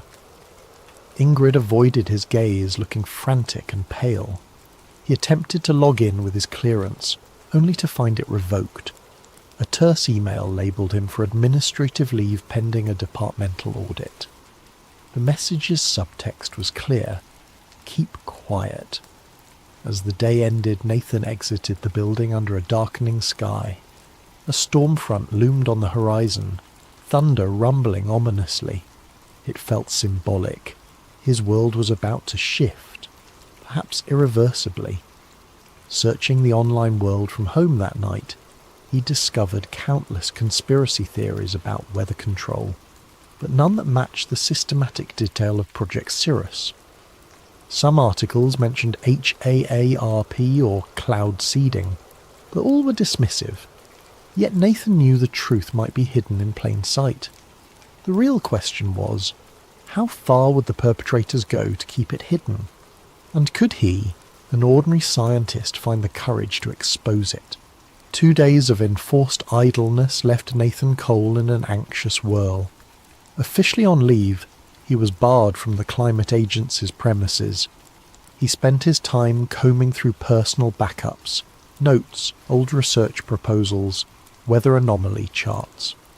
Tucked among them, he found earlier versions of the Cirrus-class references, not labelled as such, but hinting at advanced geoengineering. The idea weighed heavily on him. Maybe Project Cirrus had roots in the agency's past under different names.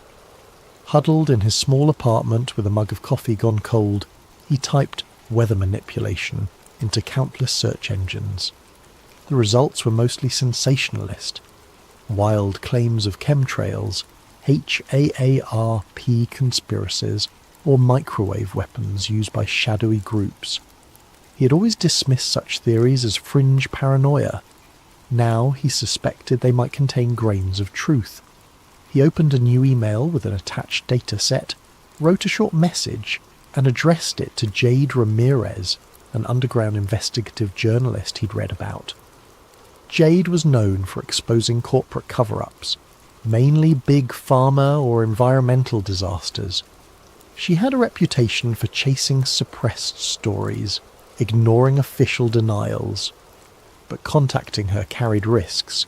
If she proved untrustworthy, he'd be handing explosive info to the wrong hands.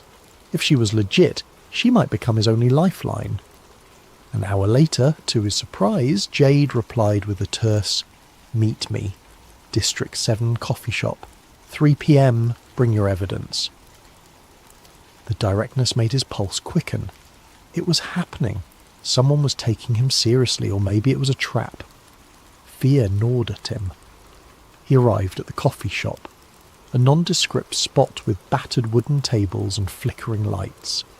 Jade was waiting, arms folded, scanning the crowd warily. She was in her early 30s, short hair dyed a streak of blue, wearing a leather jacket that had seen better days. The second Nathan approached, her gaze locked onto him. "Coal?" she asked. He nodded, sliding into the seat across from her. "You said you have proof of government weather manipulation. That's a big claim." He took a deep breath, passing a flash drive across the table. "On this, you'll find partial logs referencing Project Cirrus, including time-stamped documents that correspond to real-world storms. I also have correlation data that suggests these events weren't natural." She raised a skeptical eyebrow. "Could be doctored. People fake documents all the time." "I'm not a forger. Check the metadata. It's from official servers. I just stumbled upon it." Jade hesitated, took the drive. "If you're messing with me, I'll know. But if this is real, it's huge." She paused. "Why come to me? Why not mainstream media?" Nathan grimaced. "They'll bury it or brand me a crank. My own office tried to muzzle me. You have a history of exposing cover-ups." She leaned back. "Look, I'll investigate. But I can't guarantee an immediate story. If it's genuine, we'll need proof stronger than a flash drive. We'll need interviews, logs, an angle the public can't dismiss." He nodded, heart pounding. "I'll help in any way I can." They parted with an unspoken understanding. If Jade verified the data, they'd blow the lid off Project Cirrus. He felt simultaneously relieved and terrified. He walked home in the drizzle, scanning for suspicious onlookers. Every silhouette on the sidewalk or parked car seemed menacing. That evening his phone buzzed, an unknown number. He hesitated but answered. A clipped voice said, "Nathan Cole, we advise you to withdraw your claims or face consequences." The line went dead. His blood ran cold. The watchers were on him. Days blurred into nights. Jade remained silent, presumably verifying the files. In that time, Nathan tried to unravel more threads. He recalled references to hot air pattern injections that preceded certain wildfires. Searching wildfire data, he saw a suspicious pattern of intense dryness in spots soon ravaged by flames. Cirrus logs described target dryness increment by 0.5%. He found that a 0.5% shift might be trivial except in the critical moment of spark ignition, enough to tip a region from safe to tinderbox. He also remembered seeing mention of economy disruption tests. Scouring open-source shipping data, he noticed how a large hurricane had ravaged ports in underdeveloped nations right when they were poised to export vital resources. Could Project Cirrus be a covert economic weapon? The notion was horrifying yet logically consistent with a conspiracy to manipulate global markets. Finally, Jade called. "Meet me, same place, 2 p.m. We have a problem." That phrase hammered his anxiety. He arrived earlier than planned. She showed up, expression grim. "I cross-checked your files. They match official formats. I also found references to offshore cloud seeding stations owned by shell companies. I tried contacting a few meteorologists who might confirm. Within hours they retracted statements, claiming they never said anything about manufactured storms. They were spooked. Some phone lines went dead. This is bigger than I imagined." They sat in tense silence for a moment. Jade went on. "It's reminiscent of old Cold War projects rumoured to manipulate the weather for strategic advantage. But the scale here is monstrous, modernised, global. Could the government be orchestrating storms to destabilise nations? That's bigger than a one-article scoop. We might be dealing with a militarised operation at the highest level." Nathan's face paled. "What do we do?" "Expose it, carefully. We'll gather unassailable proof, on-site photos, whistleblowers inside the operation. I can't publish half-baked data because they'll label it conspiracy nonsense. We need more, but once we have it, we'll go big. Make it impossible for them to bury." He inhaled slowly, bracing himself. "That means infiltration, or a direct link to the agency. They locked me out. Any attempt to re-enter is dangerous." She clenched her jaw. We find another lead, someone inside, or we break in somewhere else. This story, if true, changes everything about how we see natural disasters. Before they parted, Jade confided in him a personal note. My brother died in a supposed freak hurricane a few years back. I always felt something was off. This might explain it. I want the truth as much as you do. Her resolve mirrored his. They left the cafe more determined, less alone. Still, doubt lingered. The forces behind weather manipulation likely had near limitless resources. Could two individuals, a disgraced scientist and an underground journalist, truly unmask it? And if they did, would the public accept such a monstrous possibility? Another beep from his phone cut through the gloom. A new text from an untraceable number. You've been warned. Stop now. The intimidation was intensifying, yet it only fueled his conviction. They were on a collision course with a hidden power capable of rewriting the planet's skies. Surrender wasn't an option, not after glimpsing the scale of harm inflicted upon innocent lives. That night thunder rolled again outside Nathan's window. He wondered if it was a naturally occurring storm or another artificially steered system. In either case, the storm brewing inside his own life was about to get fiercer, driving him deeper into the shadows of a conspiracy that threatened the entire globe. Nathan Cole's days turned into a blur of covert meetings and frantic internet searches, each new revelation pulling him deeper into a labyrinth of conspiracies. Jade Ramirez, juggling her own investigations, collaborated with him on a plan to gather incontrovertible evidence. The stakes escalated when Jade stumbled upon references to Project Stormgate, a decades-old initiative rumoured to be the predecessor of Cirrus. Her findings: Stormgate started in the Cold War era, an attempt to use weather as a silent weapon, spawning floods, droughts, or storms in target regions without direct warfare. It was tested in small-scale scenarios, but never publicly acknowledged. Now it seemed Project Cirrus had modernised Stormgate's mission with advanced technologies like ionospheric heating and aerosol deployment. As Jade pieced together old FOIA, Freedom of Information Act documents, Nathan found corporate ties, shell companies that owned private cloud seeding stations in remote oceans.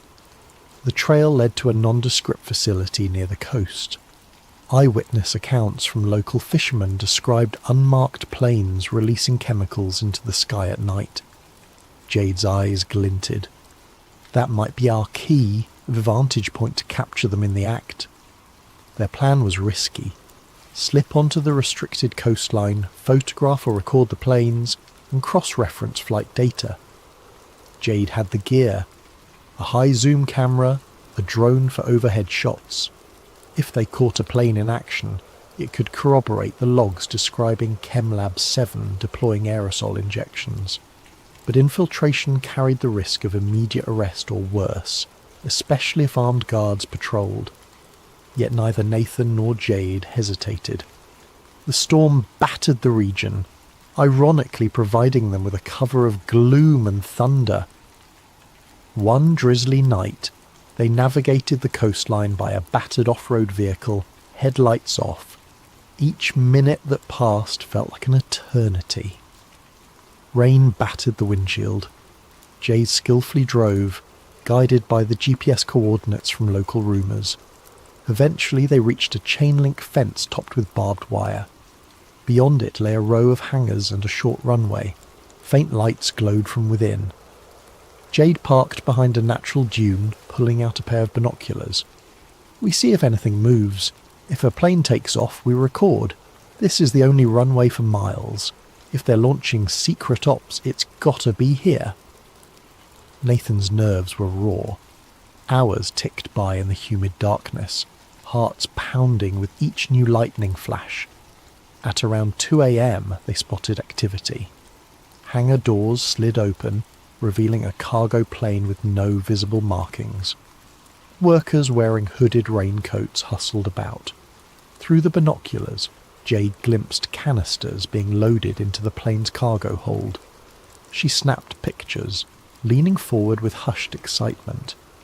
As the plane taxied out, Jade launched a small drone. The drone soared up, capturing thermal signatures. A live feed on her laptop showed the canisters inside the hold. The plane took flight, slicing through storm clouds overhead.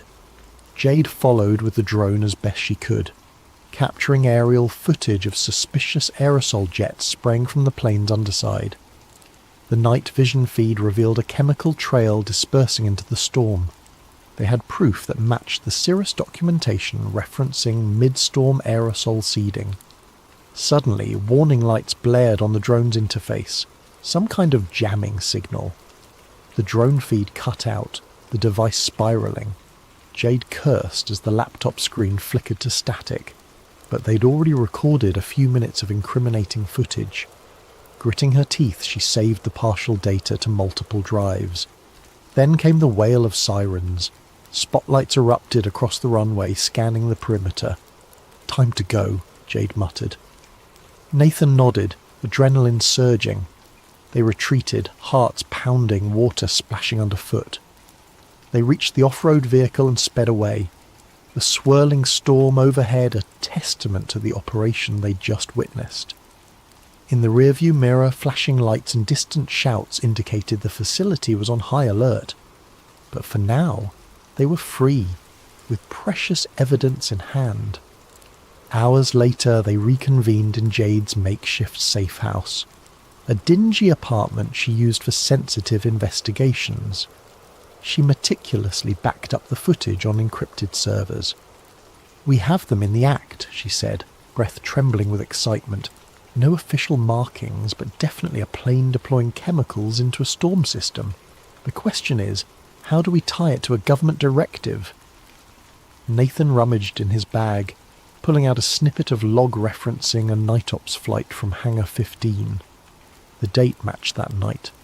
"We link it to that schedule. We still need a direct chain to Director Ashcroft or whomever is behind Project Cirrus. Otherwise they'll claim it's rogue actors or deny the authenticity." A sudden beep from Jade's laptop drew their attention. An intrusion warning popped up.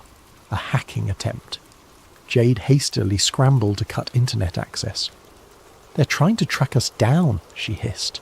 "We have to move. This place isn't safe anymore." Frantic tension spurred them to pack their gear. Jade stuffed the drives into a sealed bag. They left under the pre-dawn sky, the city's neon glow a silent witness. By sunrise, they'd relocated to an abandoned storage unit on the outskirts. Nerves rattled but resolve firm. From there, Jade made contact with a fellow journalist known for secure data handling. They arranged a possible large-scale leak to multiple independent outlets. Meanwhile, Nathan discovered deeper references in the logs. Storm weapon test, drought expansions, wildfire expansions, hurricane targeting. The text explicitly mentioned impacting global commodity markets, resource control and political leverage. The scope of it was monstrous, pitting entire nations into chaos under the guise of natural disasters. A final piece of the puzzle emerged when Jade hacked into an older database containing Stormgate archives. The archived documents described how initially it was about sabotage, flooding enemy farmland or parching rival economies. Over decades, it evolved. Now, under Project Cirrus, it extended to forging or intensifying storms for strategic advantage across the globe. The authors rationalized it as maintaining global equilibrium, a twisted justification, but the powers behind this operation had no intention of letting them reveal everything. That day, Jade's phone lit up with an unknown text. "We see you. Enough." Then the lights in the storage unit flickered. Nathan's phone rang, the same menacing voice from before. "Hand over your data or face the consequences. We maintain Earth's balance, not you." Shaken, Jade clutched her phone. "They are calling it balance? More like playing gods with innocent lives." Nathan's face hardened. "We leak it now, or we lose the chance, but we must go big, or they'll just bury it again." Yet they also sensed that a direct leak might provoke a catastrophic distraction. More than once, Nathan had read references to false flag storms. If cornered, Project Cirrus might create a massive weather event to overshadow the news or discredit their revelations. Could it be done? All the data suggested yes. That realization weighed heavily on them as they prepared to risk everything for the truth. The decision was made. Nathan and Jade would hold a live-stream press conference revealing the existence of Project Cirrus, accompanied by a data dump across multiple independent platforms. The plan: go public at a set time so that even if their feed was cut, many mirrored sites would have the files. Over the next days, they arranged a safe location for the broadcast, a concealed studio belonging to one of Jade's contacts in the alternative media scene. Every hour that passed felt like waiting for an explosion. They received more threats. Online harassment escalated, with trolls labelling Nathan a climate kook, attacking his credibility. Jade's background was smeared with rumours of criminal activity, the typical discrediting tactics. Meanwhile, they fine-tuned the evidence: the Redwood documents, flight footage, satellite patterns, internal logs referencing spiked wildfires, even personal testimonies from two ex-technicians who refused to appear on camera but provided voice-distorted statements. During a tense planning session, Jade's phone buzzed. She glanced at it, then shared a sobering look with Nathan. A new storm was forming in the Atlantic, unexpectedly. Meteorologists were baffled by its rapid intensification. Forecast agencies predicted it might reach Category 5 within mere days. Jade's eyes darkened. This is it. They're launching a major event to overshadow our story, or to threaten the entire region if we proceed. Nathan's throat constricted. Jack Calloway was never one to stay up late. His farm in rural Nebraska demanded an early rise, so he typically shut off the lights by 10, drifting to the lullaby of distant crickets. But on this particular night, the restlessness wouldn't leave him. A strange heaviness pressed against the humid summer air, as if the land itself was holding its breath. Shortly after midnight, Jack found himself on the back porch, sipping lukewarm coffee and staring at the star-studded sky. Clouds drifted over the moon, turning the farmland into a patchwork of shifting shadows. He almost retreated inside, deciding he was imagining the tension in the atmosphere, when a sudden glow flickered above the distant treetops. At first, Jack assumed it was an airplane. He lived near no major airports, yet small planes occasionally passed overhead. But the glow brightened too quickly, blossoming into a searing white flash that tore across the sky. Within seconds, the light streaked overhead, trailing wisps of fire, lurid reds and oranges crackling with sparks.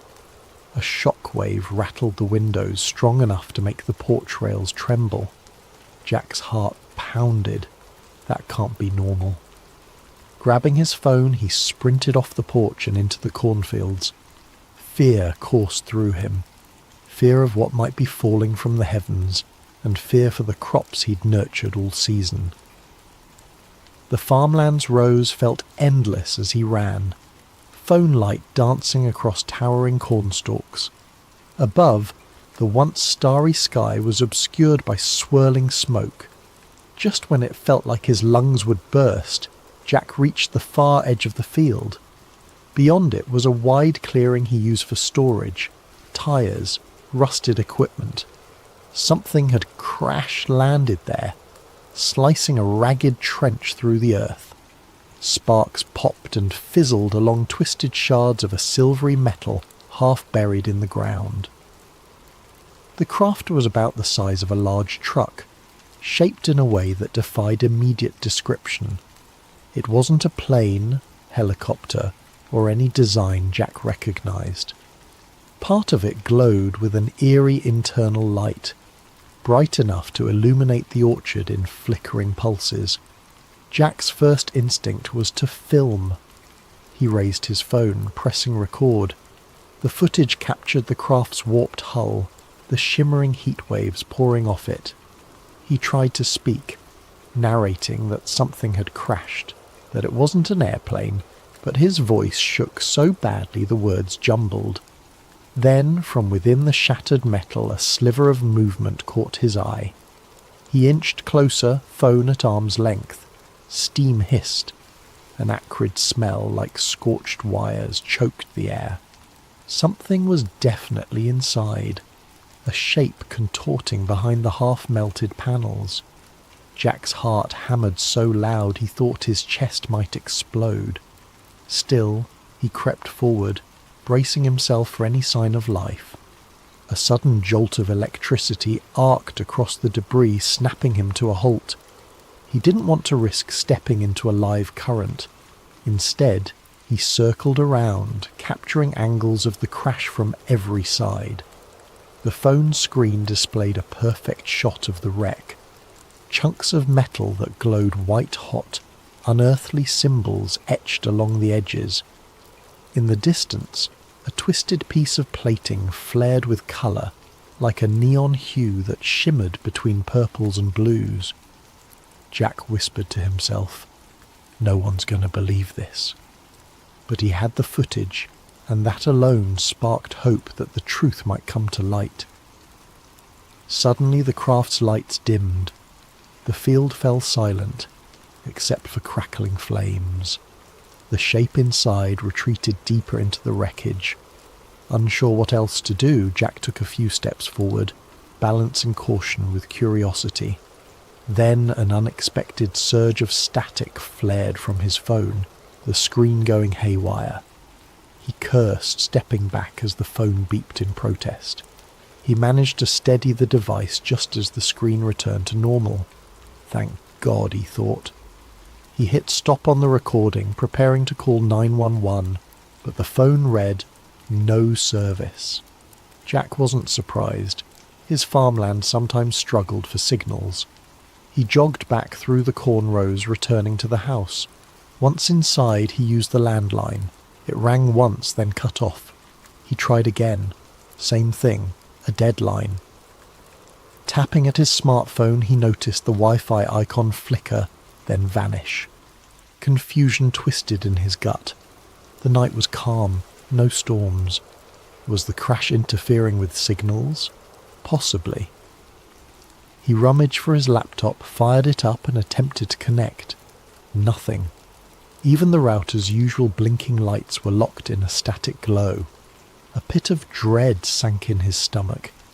If he couldn't call out or upload the video, how would he get help?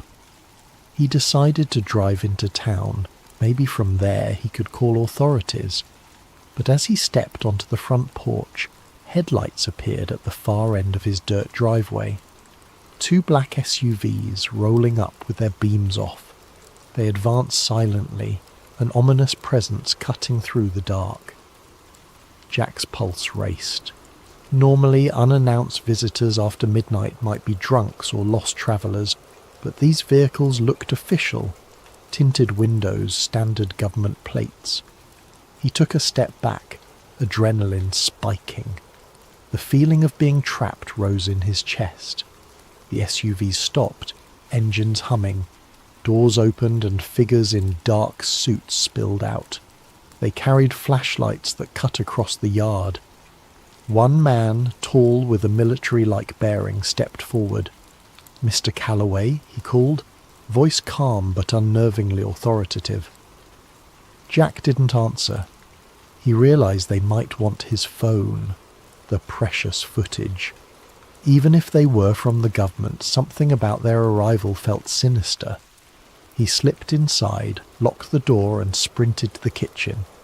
Peeking through the window, he saw the men fan out across his property. Another SUV arrived from the other direction, sealing any easy escape. The man in charge barked orders in a low tone. Despite the distance, Jack caught snippets. Secure the perimeter, search the barn, find the subject. Subject. As if he were some kind of criminal. A surge of defiance lit inside him. They're here for the crash. The pieces clicked. They must know about the fallen object. They wanted to contain it, hide it from public knowledge. Jack clutched his phone tight, sinking into a corner. Think, Jack. Don't let them seize that video. The file was his only proof that something extraordinary had landed in his fields. If these agents got it, the truth might vanish forever. He peered out again, noticing more men stepping around the side of the house. In that moment, Jack made a choice. He would not surrender the footage. Summoning courage he never knew he had, he pocketed the phone, grabbed a flashlight and hurried toward the back door. They hadn't reached the house's rear yet. Maybe he could slip away. The world beyond was ablaze with tension. He sensed it wasn't just about a crashed craft. It was about a revelation bigger than anything he'd ever imagined. Now, forced to stand alone against these black-suited strangers, Jack felt a spark of determination. He was a simple farmer, but he'd stumbled upon something that defied reason, and come what may, he would not let it be buried. Jack Calloway's heart hammered as he ducked out the back door, creeping into the shadows behind his farmhouse. The night air clung to him, heavy with the echo of distant engines idling. He had no illusions about outrunning a team of trained agents, but desperation fueled him. Keeping low, he skirted along the fence. The farmland behind him was vast, miles of cornfields broken by a scattering of outbuildings. If he could disappear into the rows, maybe he'd have a chance to slip past these intruders. He peered back at the house. 2 men in suits hammered on the front door, demanding Jack open up. Another pair circled around, shining flashlights across windows. Anxiety churned in his gut. They'll figure out soon enough he's not inside. With shaking hands, he pulled out his phone. He swiped to open the video he'd recorded earlier in the field. For a moment, relief. The video thumbnail appeared, showing the glowing metal debris.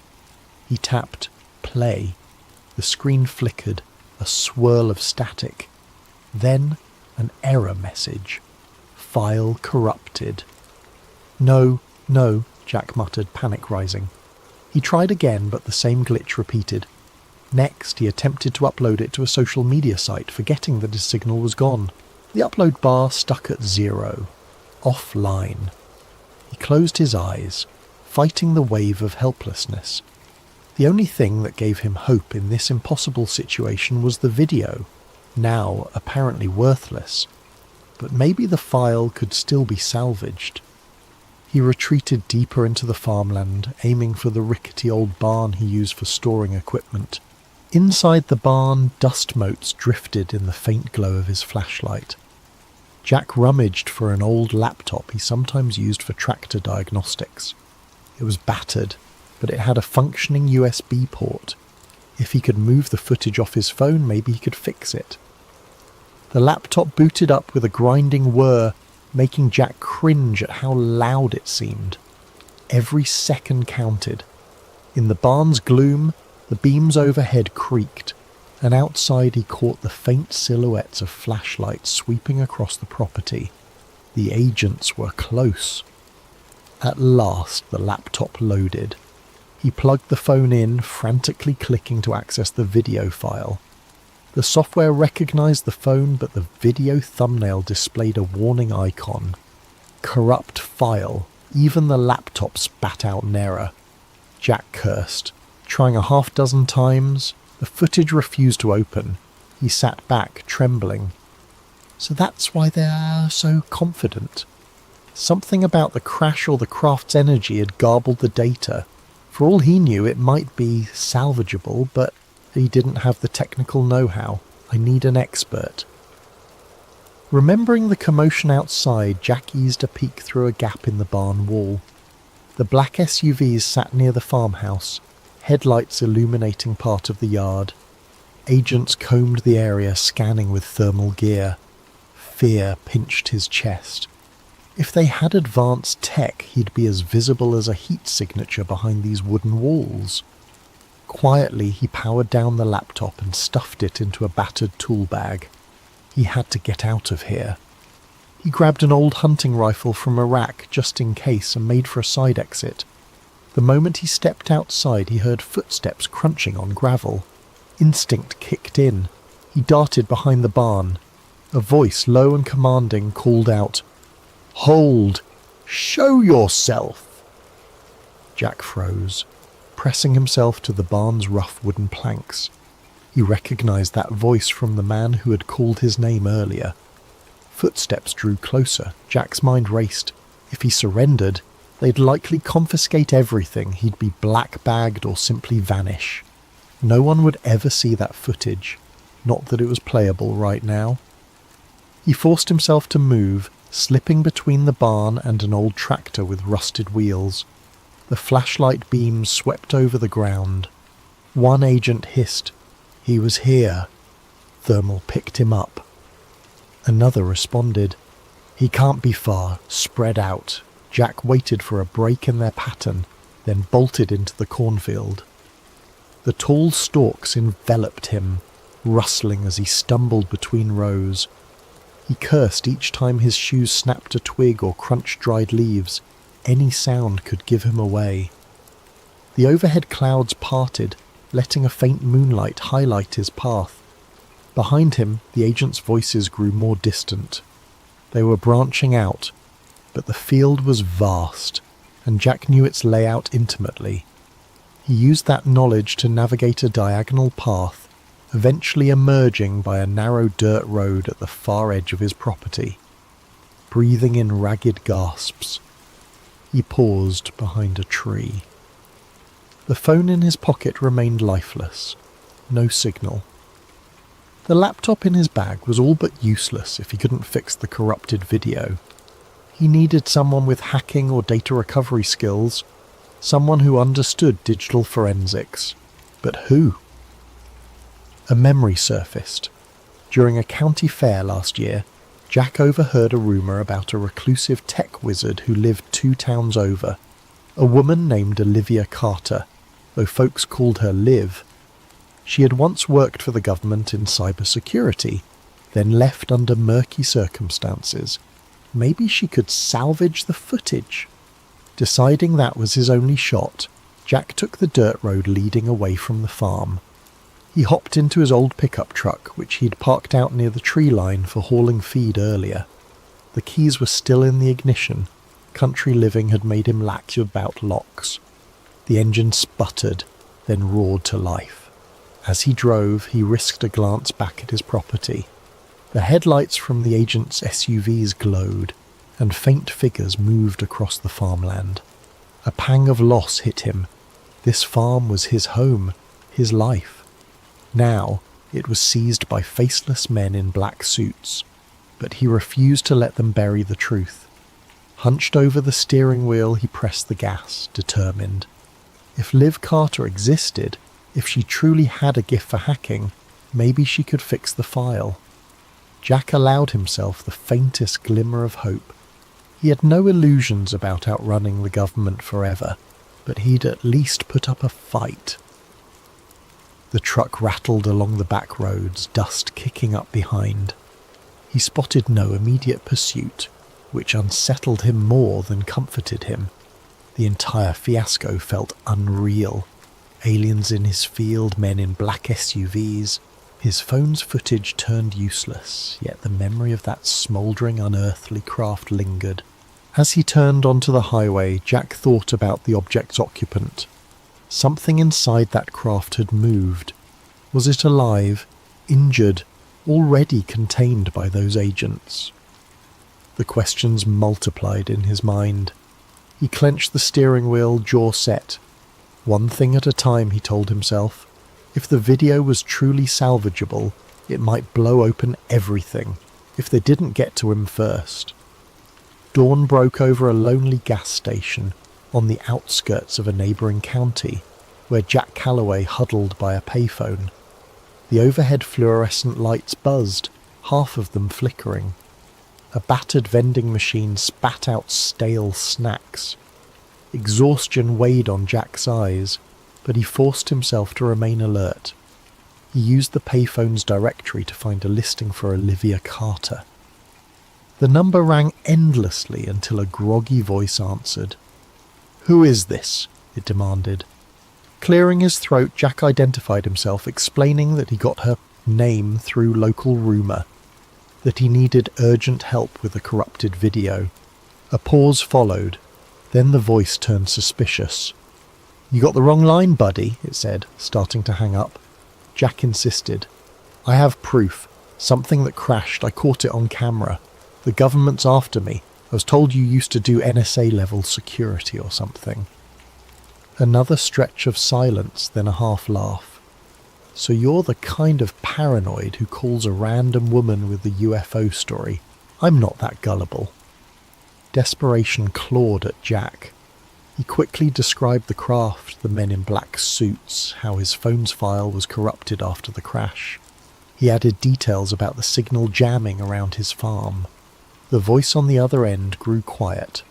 Finally it said, "Meet me at the old train depot outside Rockville, near mile marker 114. Be there in 2 hours, alone." Then it clicked off. Jack exhaled relief, though a kernel of doubt lingered. What if this is a trap? But with no other leads, he had no choice. He drove an hour on dusty roads until he found the abandoned train depot, a dilapidated brick building lost among weeds and rusted tracks. The place felt deserted, except for a single battered motorcycle leaning against the wall. He parked the truck and stepped out, scanning the area. A figure emerged from the depot's shadow. A woman in her 30s, lean and sharp-eyed, wearing a hoodie and clutching a backpack. "You're Jack?" she asked warily. "Yes. You Liv Carter?" She gave a tight nod. "We don't have much time. Show me the phone." Jack handed it over, anxiously summarising the night's events. Crash in the cornfield, black SUVs, corrupted footage. She offered no immediate reaction beyond a raised eyebrow. Settling on a crumbling bench, she booted up a compact laptop from her backpack, hooking Jack's phone to it via cable. "Your data's scrambled," she muttered, eyes flicking across lines of code. "Could be electromagnetic damage or some advanced jamming tech." Jack paced, scanning for signs of watchers. The old train tracks vanished into the horizon, no other vehicles in sight. Liv typed furiously, occasionally murmuring about header corruption or audio anomalies. After a tense half-hour, she said, "I can see partial frames, indistinct shapes, bright lights. This is definitely not a normal glitch." A flicker of hope ignited in Jack. "Can you fix it?" Liv sighed. "I might restore enough to see something, but I can't promise clarity. The real kicker is these weird signals embedded in the data, like some kind of layered frequency. I've never encountered anything like this in normal phone footage."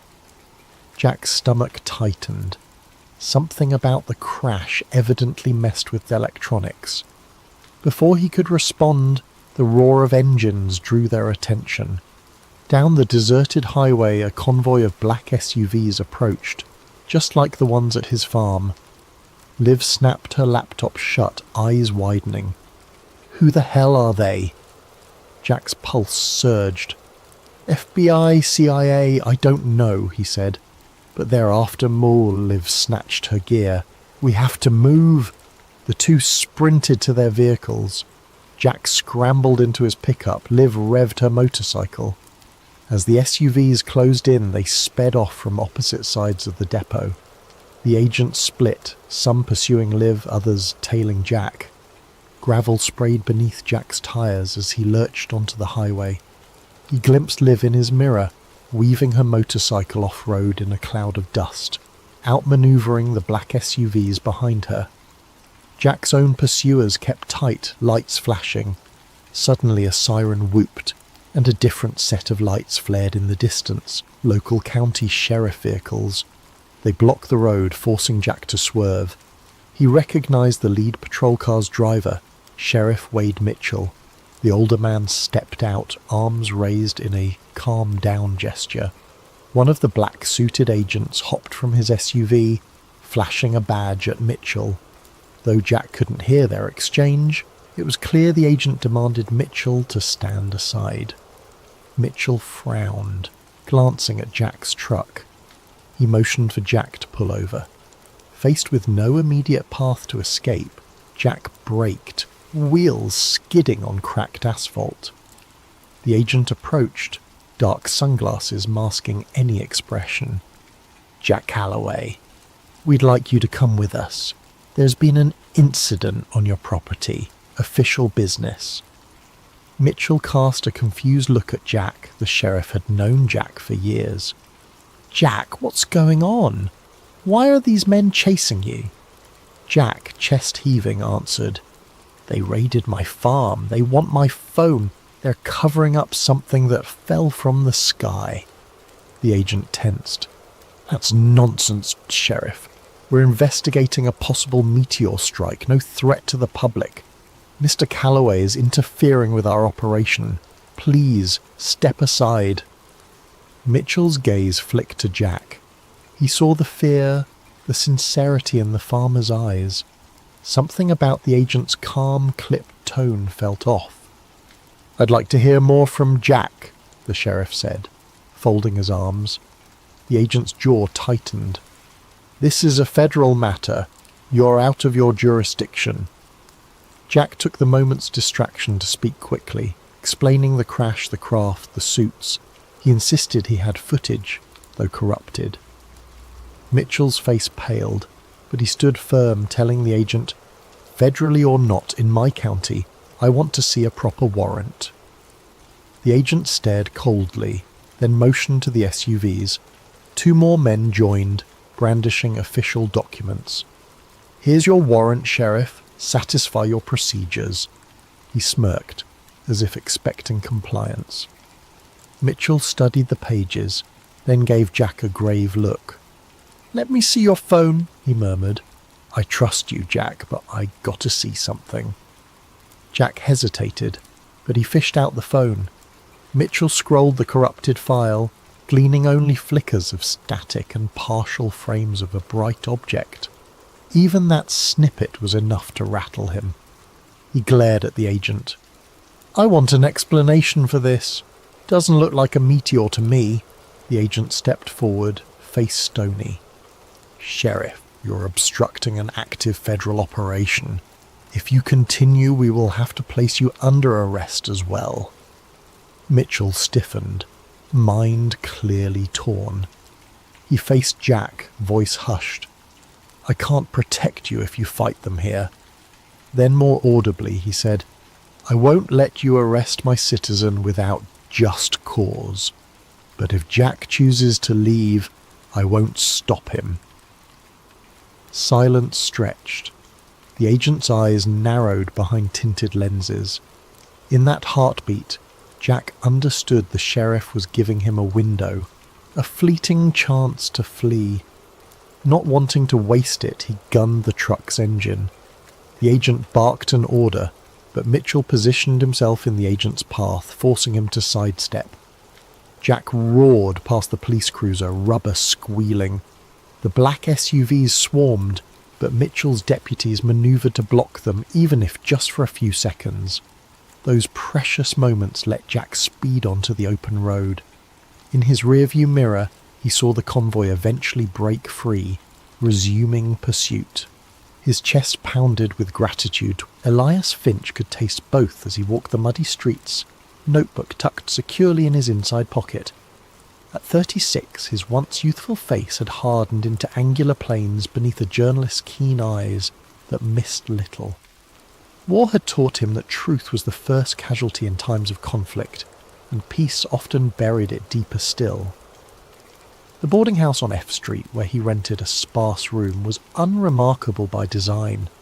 Anonymity was a currency more valuable than gold in his profession. As the publisher of The Honest Witness, an underground pamphlet that had exposed profiteering and corruption throughout the war. Elias had made powerful enemies, yet his readership had grown steadily, passed hand to hand beneath the noses of the politicians he regularly skewered with his words. The war may be ending, but the real fighting is just beginning, he muttered, climbing the creaking stairs to his room. Inside, papers covered every available surface. Notes, letters from informants, newspaper clippings. A small printing press stood in the corner, capable of producing several hundred pamphlets in a night's work. He lit the oil lamp and retrieved his latest draft from beneath a loose floorboard. The headline read, "Serpents in the Cabinet, Lincoln surrounded by traitors." Bold, even by his standards. A knock at his door interrupted his thoughts. 3 quick raps, a pause, then 2 more. The signal. Elias opened the door cautiously to reveal a haggard-looking man in a wrinkled Union uniform. Colonel James Simmons had been feeding him information for months, details of war profiteering that had made the backbone of Elias's most damning exposés.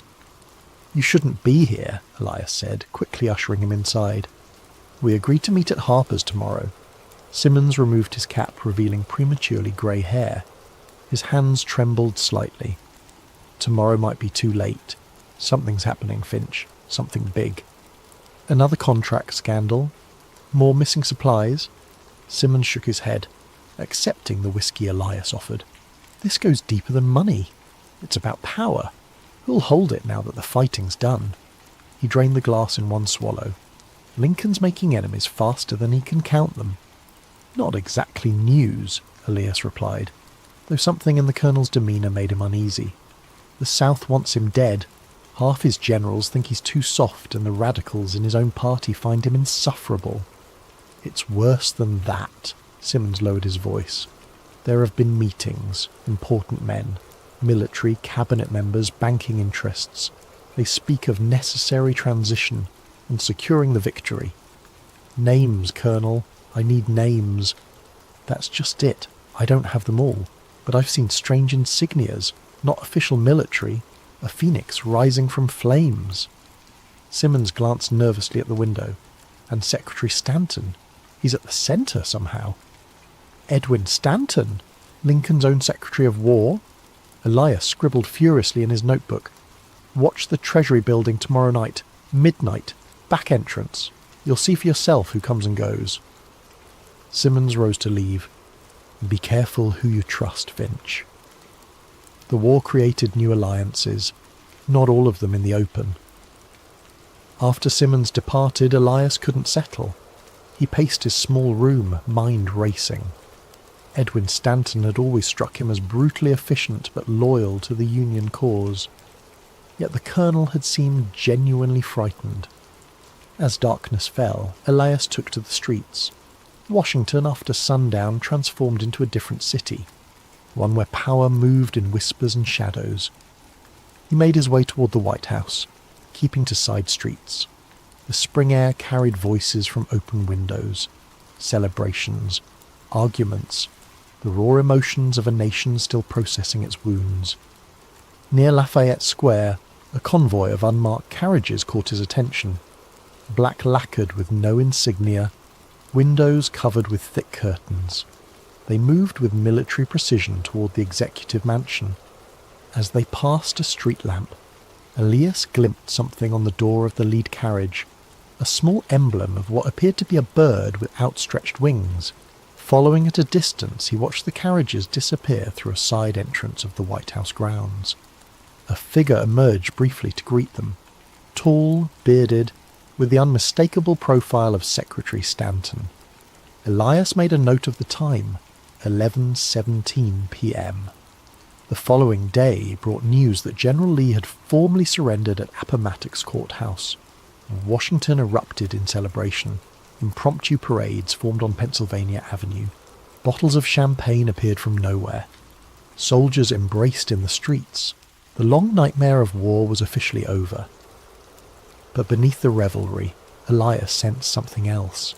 A current of uncertainty, of plans being whispered behind closed doors. That evening, as promised, he positioned himself near the Treasury building, hat pulled low, collar turned up against the spring chill. At precisely midnight, carriages began arriving. Not the marked conveyances of government officials, but private vehicles with drawn curtains. Men emerged quickly, faces obscured, and disappeared inside a door Elias knew to be a service entrance.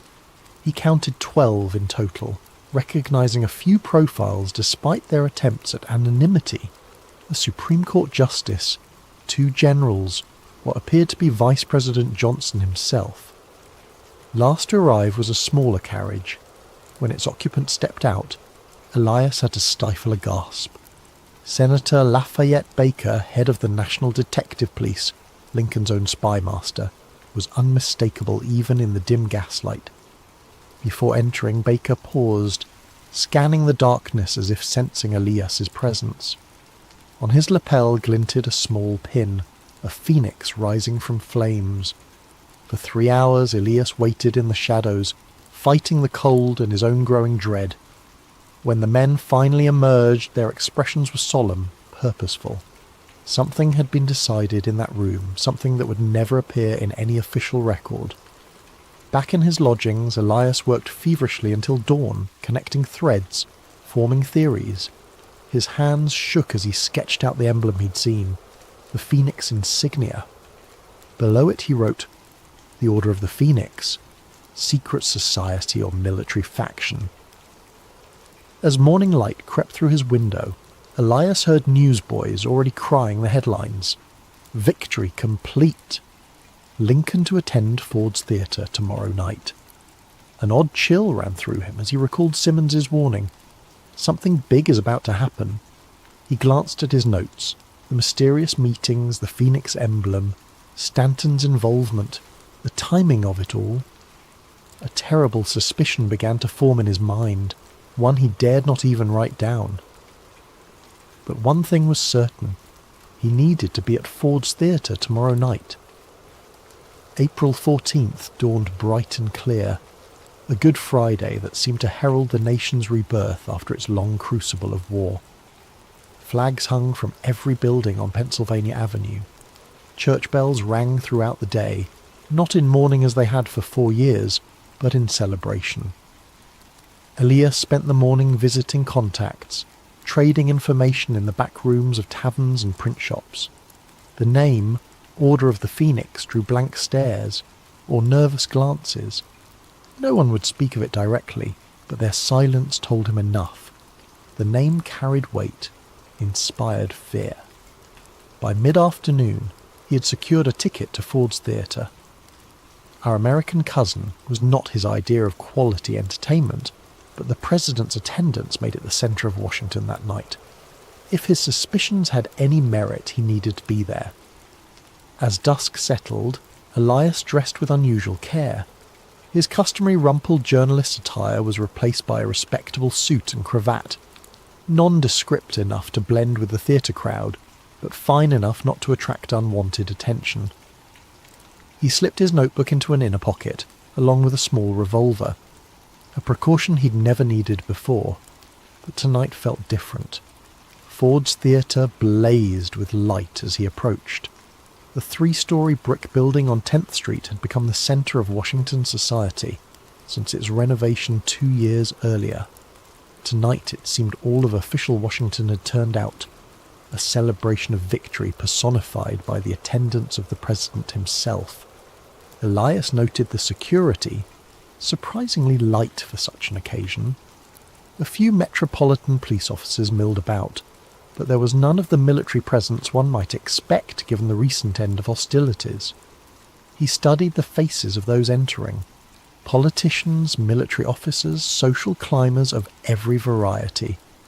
All seemed caught up in the festive atmosphere, yet Elias couldn't shake the feeling of performances within performances.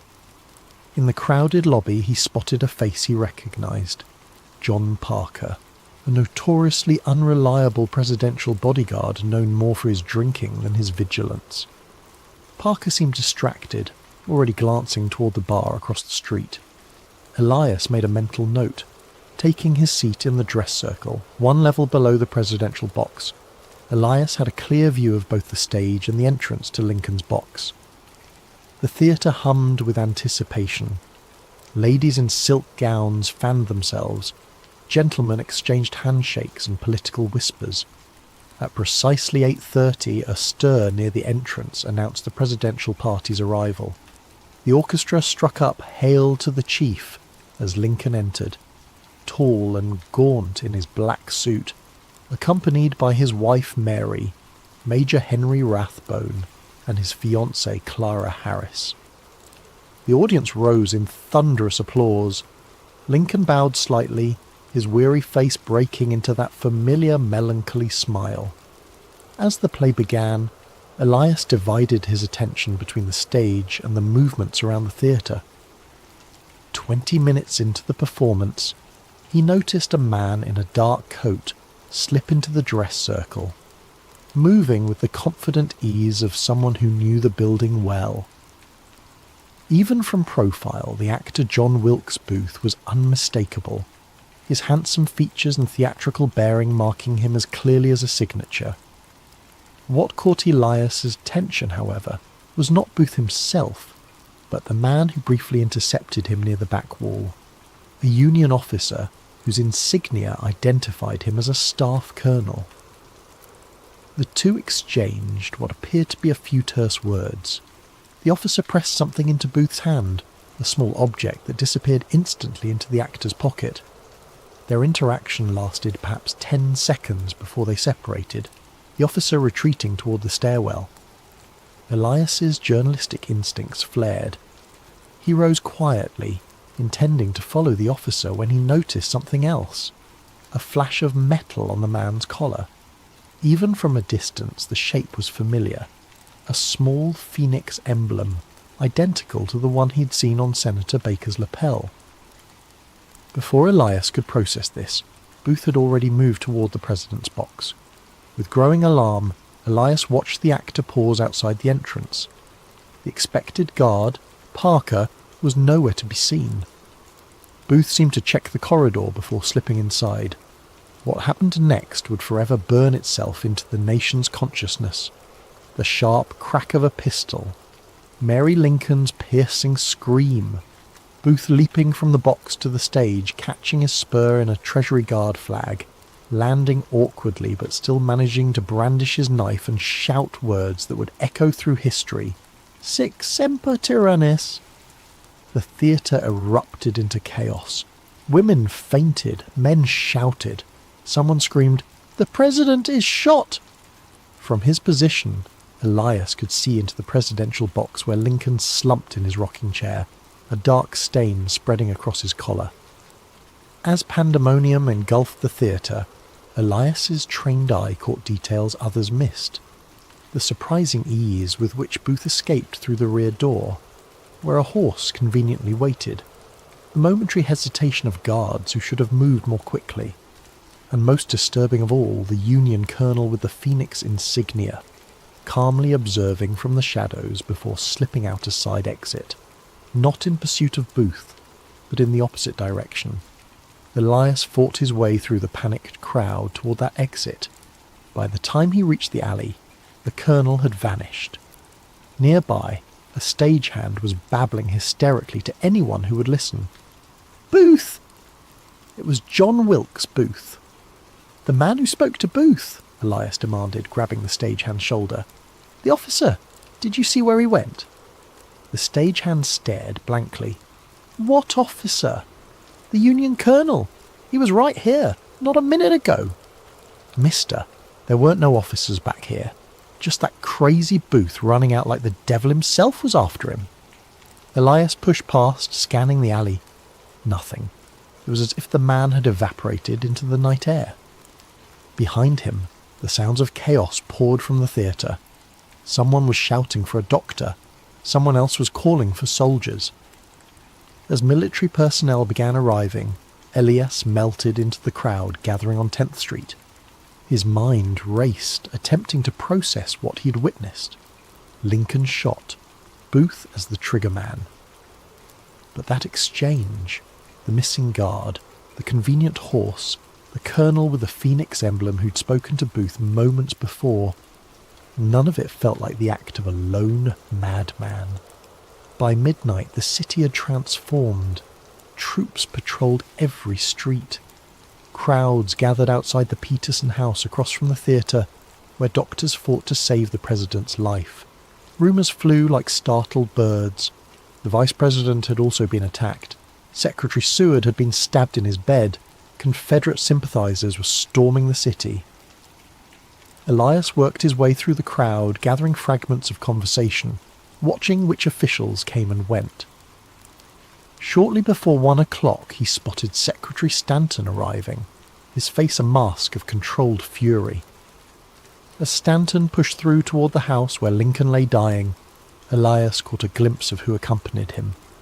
The same colonel from the theatre, now openly wearing his Phoenix insignia, as if it were an official military decoration.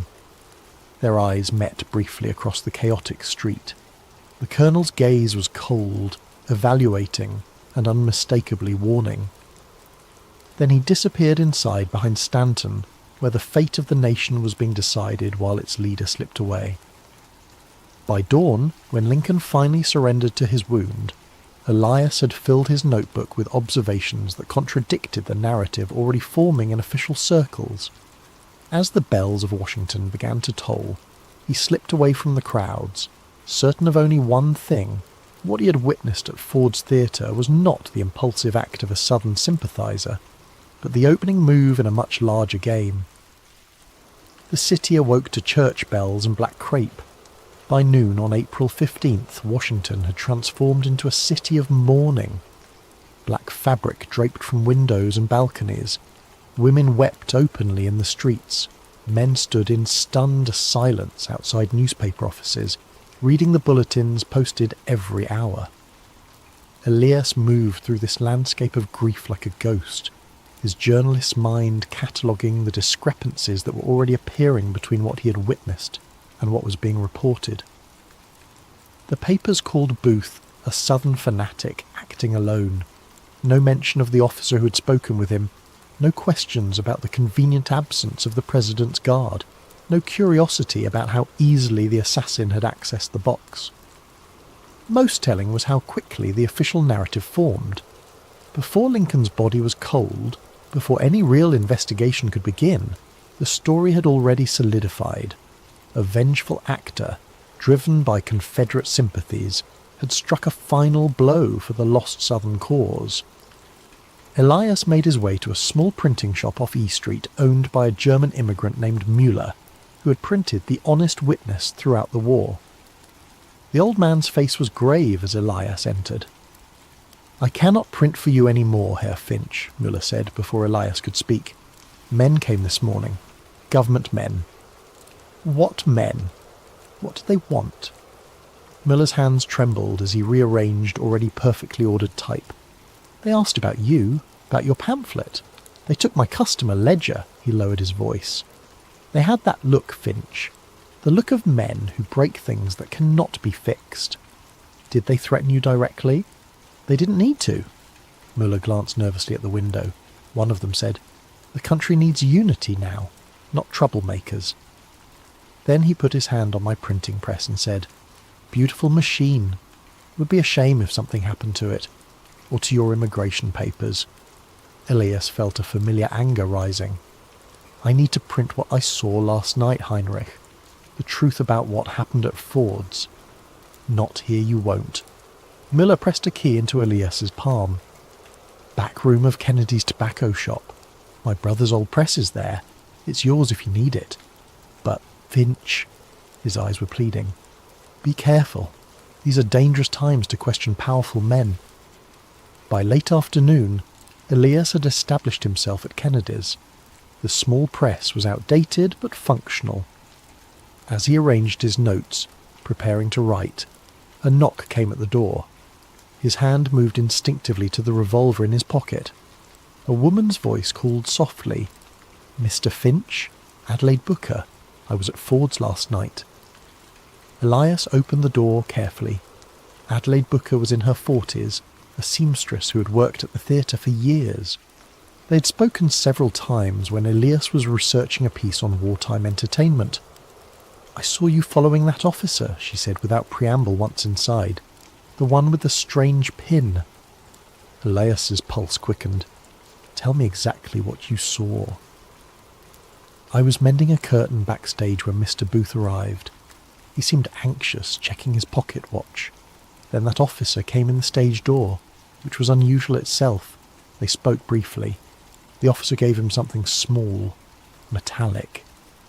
Her voice dropped to a whisper, and he said, "Remember, wait for the laugh line in Act 3, Scene 2, not before." Then he left through the same door.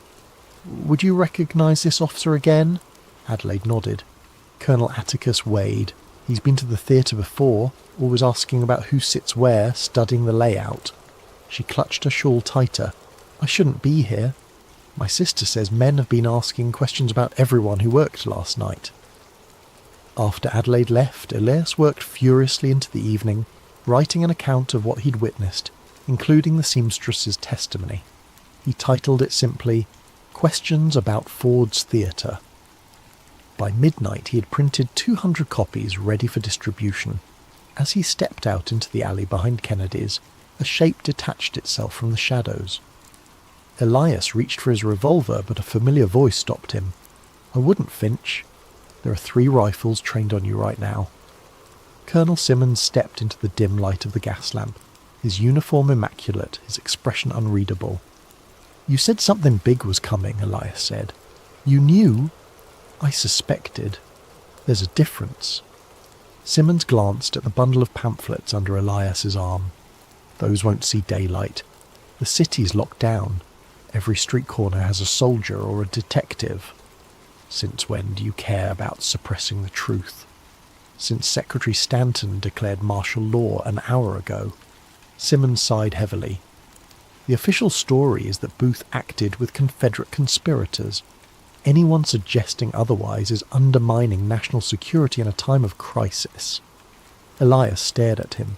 "You're part of it. The Order of the Phoenix." Simmons flinched almost imperceptibly. "That name isn't to be spoken aloud, especially now." He stepped closer. "Listen to me carefully, Finch. What's done is done. Lincoln was too soft for what comes next. The South needs to be crushed, not coddled. The Phoenix understands this. And Booth? Just a convenient madman you could manipulate? A useful patriot who believed he was serving the Confederacy when in fact he served a greater purpose." Simmons looked genuinely sad. The country needed a villain, and he provided one. Now the real work begins. Stanton? Wade? Baker? How deep does this go? Instead of answering, Simmons handed him a folded paper. "This was left for you. I'd burn it after reading." The paper contained just 5 lines in a flowing script. "The Phoenix rises from necessary fire. What seems an ending is merely transformation. Those who see too clearly become blinded. EF. Choose wisely where blindness falls. April 16th, midnight. Congressional Cemetery. Hamilton plot." When Elias looked up, Simmons had vanished. The alley was empty, save for a stray dog nosing through garbage. Above, the stars were obscured by clouds that promised rain. That night, Elias returned to his lodgings to find it had been searched, thoroughly and professionally. Papers rearranged, floorboards loosened, even the mattress sliced open. His latest notes were gone. On his desk sat a newspaper, folded open to a small item. Adelaide Booker, seamstress at Ford's Theatre, tragically took her own life this evening, overcome by grief at witnessing the president's assassination. Elias felt cold sweat break out across his forehead. Adelaide had been fine mere hours ago, determined, clear-eyed. The message was unmistakable.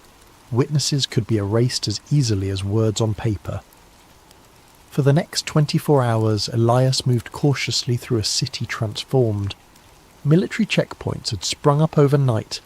Men in plain clothes, but with the unmistakable bearing of detectives, watched from street corners. Newspapers printed identical accounts of the assassination. as if working from the same script.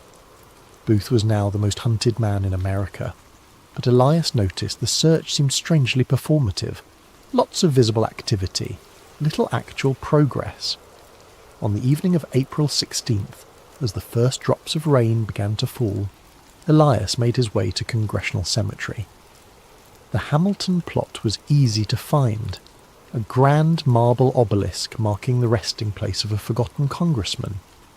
As midnight approached, Elias waited in the shadows of a nearby mausoleum, revolver ready. At precisely midnight a carriage arrived. A solitary figure emerged carrying a lantern, tall, distinguished, instantly recognisable despite the darkness and rain. Secretary of War Edwin Stanton himself, the second most powerful man in the government, now effectively ruling the nation while Vice President Johnson floundered in his new role. Mr. Finch, Stanton called, his voice carrying clearly despite the rain.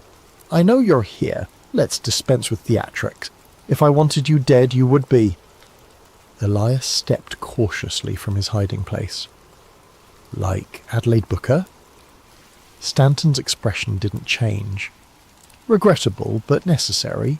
Some people cannot adapt to changing circumstances. He studied Elias with shrewd eyes. You, I think, are more practical. Is that why you're here? To discover my price? To offer you perspective. Stanton set the lantern on a nearby grave marker. What do you think you know, Mr. Finch? I know Lincoln was assassinated by conspiracy, not by a lone madman. I know the Order of the Phoenix, whatever it is, orchestrated it. I know you're involved. Stanton nodded slowly. Not inaccurate, but incomplete. The Phoenix is not what you imagine. Not some cabal of power-hungry monsters. We are patriots who understand that sometimes surgery is required to save the patient. And Lincoln was the disease. Lincoln was an obstacle. Stanton's voice softened slightly. A good man, but one whose compassion would have destroyed what we fought for. His plan for malice toward none would have allowed the same southern aristocracy to reclaim power within a decade. The war would have been for nothing. A cold certainty settled in Elias's stomach. So you had him killed. We had him removed, Stanton corrected, for the greater good. Now reconstruction will proceed as it must, with the firm hand the South requires. He stepped closer. History is shaped by those who control its narrative, Mr. Finch. You could be part of that shaping. You want me to be your propagandist? I want you to be realistic. Your talents are considerable. The honest witness showed that. The country needs unity now, not discord. Stanton reached into his coat and produced a leather portfolio. Inside is a commission as special correspondent to the War Department, along with enough evidence to suggest you've been working for us all along. The choice is simple. Join us and write the history we need, or fight us and be written out of it entirely. He placed the portfolio atop the grave marker and returned to his carriage. Before entering, he paused. One day, when passions have cooled, the truth can emerge, but not now, not for decades. The rain intensified, nearly drowning his final words. Choose wisely, Mr. Finch. By tomorrow, there will be no other choices left. Rain pounded Washington for 3 days after Stanton's ultimatum, as if the heavens themselves mourned Lincoln. Elias remained in hiding, moving between safe houses known only to the network of informants and dissidents he had cultivated during the war. The portfolio Stanton had offered remained unopened in his coat, Pandora's box of temptation and compromise. On the third night, as thunder rolled across the capital, Elias met with Muller in the cellar of a church, whose minister had secretly treated wounded Confederate soldiers during the war. The street papers say Booth has fled south, Muller reported, shaking rain from his coat. But I heard from my cousin who drives a supply wagon. Soldiers searched the Surratt boarding house again today, tore up floorboards, broke down walls. They're looking for something, Elias mused. Something they think Booth left behind. Or something they planted that they now need to recover? Mueller hesitated. There are rumours about a diary. This caught Elias's attention. Booth kept a diary? So they say. A small red leather book where he wrote his thoughts, his plans. The kind of thing that might reveal who he spoke to, who gave him orders. Elias's journalistic instinct flared. Such a diary would be the evidence he needed. Who told you this? A clerk at the War Department. He was drunk, talking too freely at Hannigan's Tavern. Said Stanton himself ordered every inch of the boarding house searched. Said the secretary was white as a ghost when he gave the order. The implications were clear. If Booth had recorded his contacts with the Order of the Phoenix, with Wade or Baker or Stanton himself, such evidence would shatter the carefully constructed narrative of a lone assassin. Elias made his decision.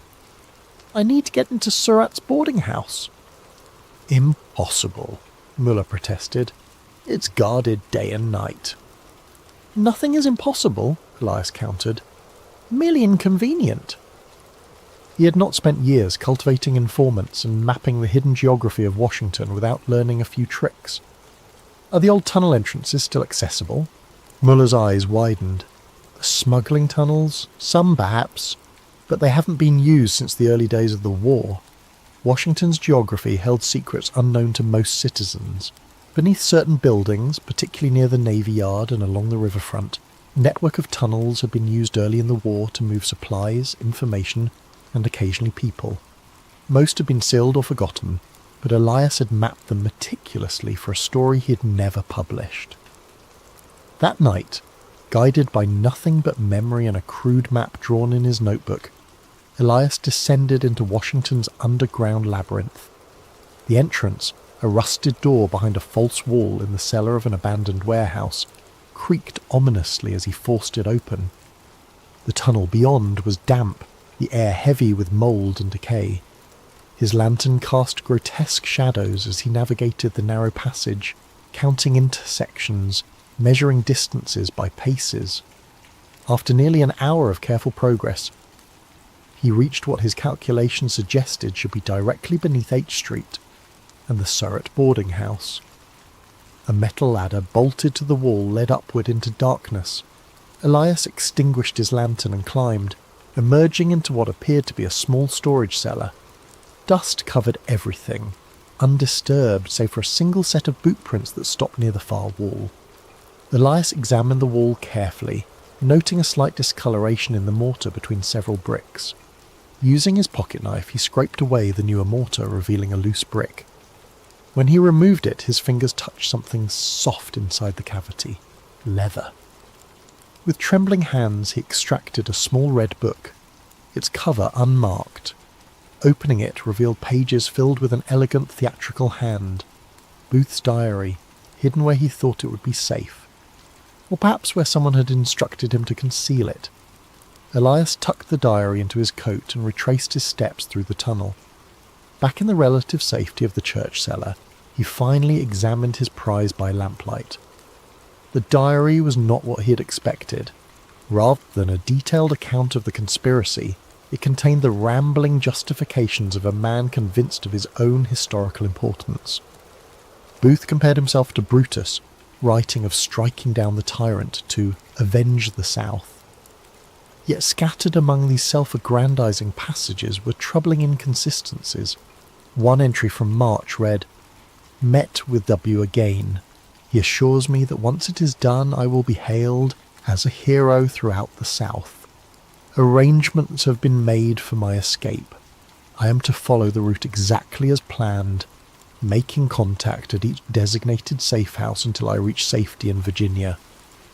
Another, more disturbing entry from early April. "The order has guaranteed my place in history. Their reach extends to the highest levels of government, to men whose names I dare not commit to paper.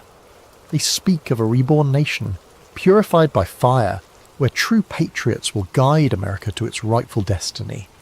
I am merely the instrument of this necessary transformation." Most revealing was an entry from April 13th, the day before the assassination. "Final meeting with CW. He provided the derringer and confirmed the timing. Act 3, Scene 2, during the laugh line when the noise will mask the shot. The guard will be absent. This has been arranged. I expressed concern about escaping through the crowded theatre, but CW assured me that certain doors would be unobstructed. Tonight we're delving into a conspiracy thriller titled Dark Side of the Truth, a moon landing conspiracy thriller. It's set in the year 2025, yet it digs into events that occurred more than half a century ago, or so the official history says. Our protagonist, Elliot Graves, isn't the typical tinfoil hat conspiracy theorist. He's a rational investigative journalist who's built his reputation on skepticism and fact-checking. But his life takes a sharp turn when he receives a mysterious reel of 16mm film, suggesting that one of humanity's greatest achievements, the 1969 moon landing, was staged on a secret set. As we progress through the story, you'll meet characters with their own moral compasses, locked in a deadly dance. There's Sam Reyes, a sharp-witted former NASA engineer who knows more about the organization's secrets than is probably safe. Dr. Bernard Calloway, an aging whistleblower haunted by regrets and memories so dangerous they could sign his death warrant. And lurking in the shadows is Agent Jonathan Kane, an operative who believes that national security demands certain truths remain buried, forever if need be. Expect twists at every corner. A single piece of film can become the spark that ignites an inferno of questions. If the moon landing was faked, what happened to the real astronauts? Could an entire government organization keep such a massive secret under wraps for 5 decades? And how far will those in power go to ensure the lie never sees the light of day? In this narrative, trust is a fleeting commodity. Allies turn to enemies. Illusions of safety crumble under the relentless pursuit of those who believe the ends justify the means. Most of all, this is a story about the cost of truth. Is it worth risking one's safety, peace of mind, and very identity to challenge one of history's most iconic moments? Would you stand your ground if the price were everything you hold dear? So sit back, whether you're at home, in the office, or on a midnight train to somewhere distant. Let yourself be pulled into a reality where the lines between historical record and government-engineered fantasy blur, leaving only one certainty, that once you learn the truth, there is no going back. Ready? Then let's begin. In just a moment, we'll step into part 1, where a mysterious package arrives on Elliot Graves' doorstep, sending him hurtling into a hidden world of secrets and illusions. Keep your wits about you, and don't forget to keep the lights on. Welcome to Dark Side of the Truth, a moon landing conspiracy thriller. Elliot Graves had no reason to suspect the night would bring anything unusual.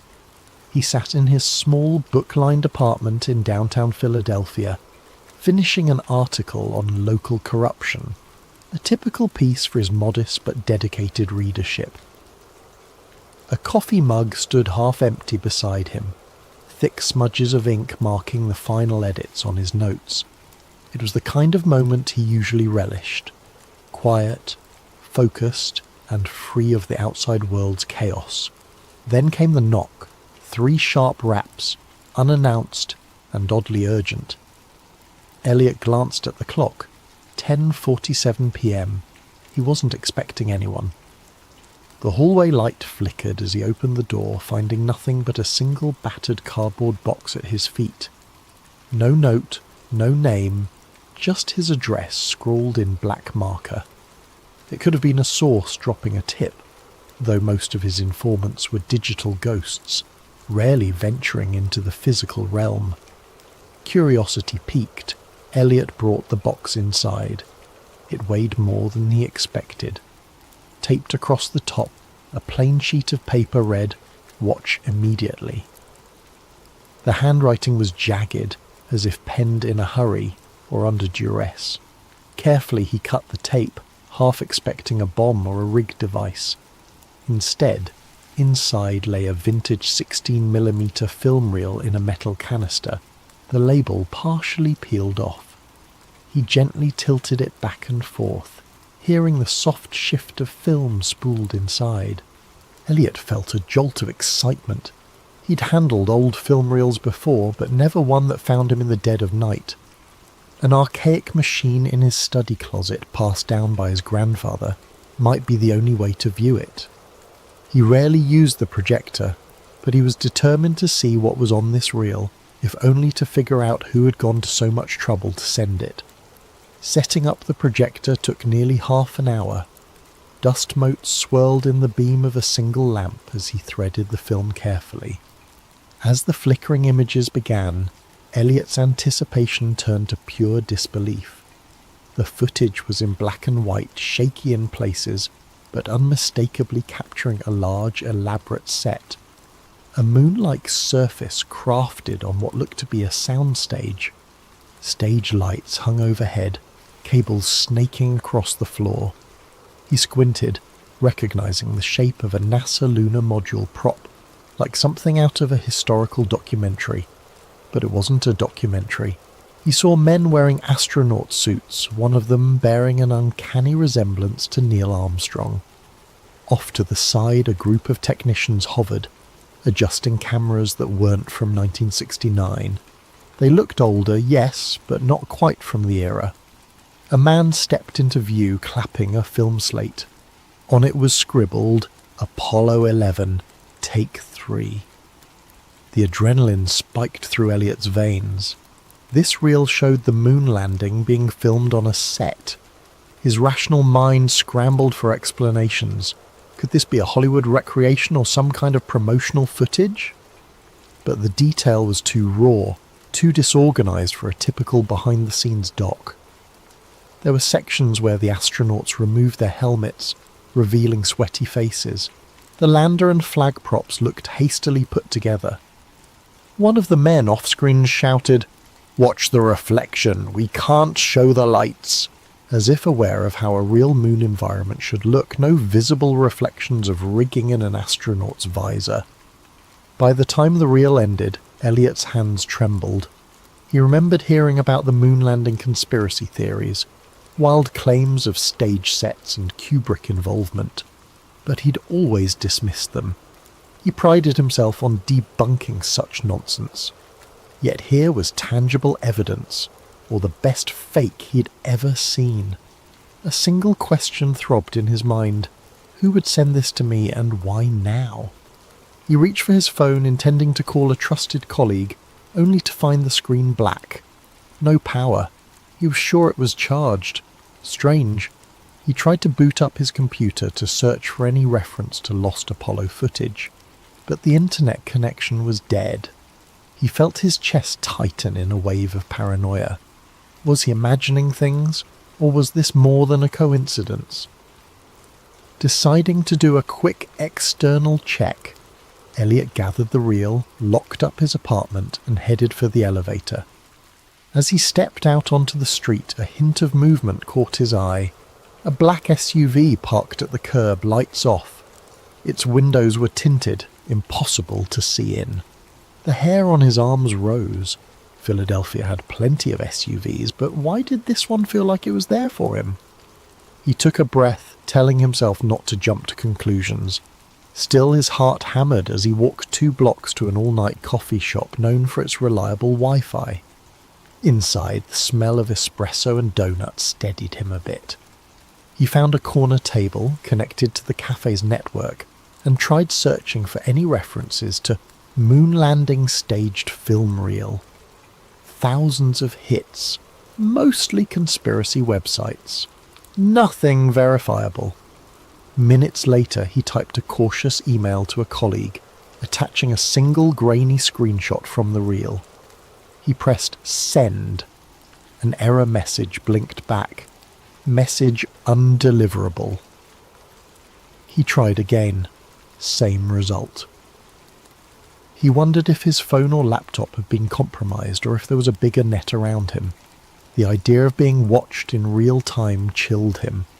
Returning to his apartment would be a risk, but he had nowhere else to analyse this film. As he left the shop, the black SUV was gone. Instead, a grey sedan sat across the street, engine running. Elliot inhaled sharply and hailed a cab. If someone was tailing him, best to lose them in traffic. The entire ride he cradled the film canister on his lap, heart pounding. He found himself muttering under his breath, "It can't be real, it can't be real." Yet some buried part of him whispered that it might be. If so, everything he understood about American history was about to unravel, and he was holding the thread that could unspool it all. Little did he know that before sunrise he'd be a fugitive in his own city, hunted by forces who had protected this secret for over 50 years. And the package was only the beginning. Elliot's morning came too soon, and with far more chaos than he could handle. He hadn't slept. Fear and excitement drove him to sift through every frame of the film reel, making notes, snapping photos with a spare camera he'd found in an old drawer.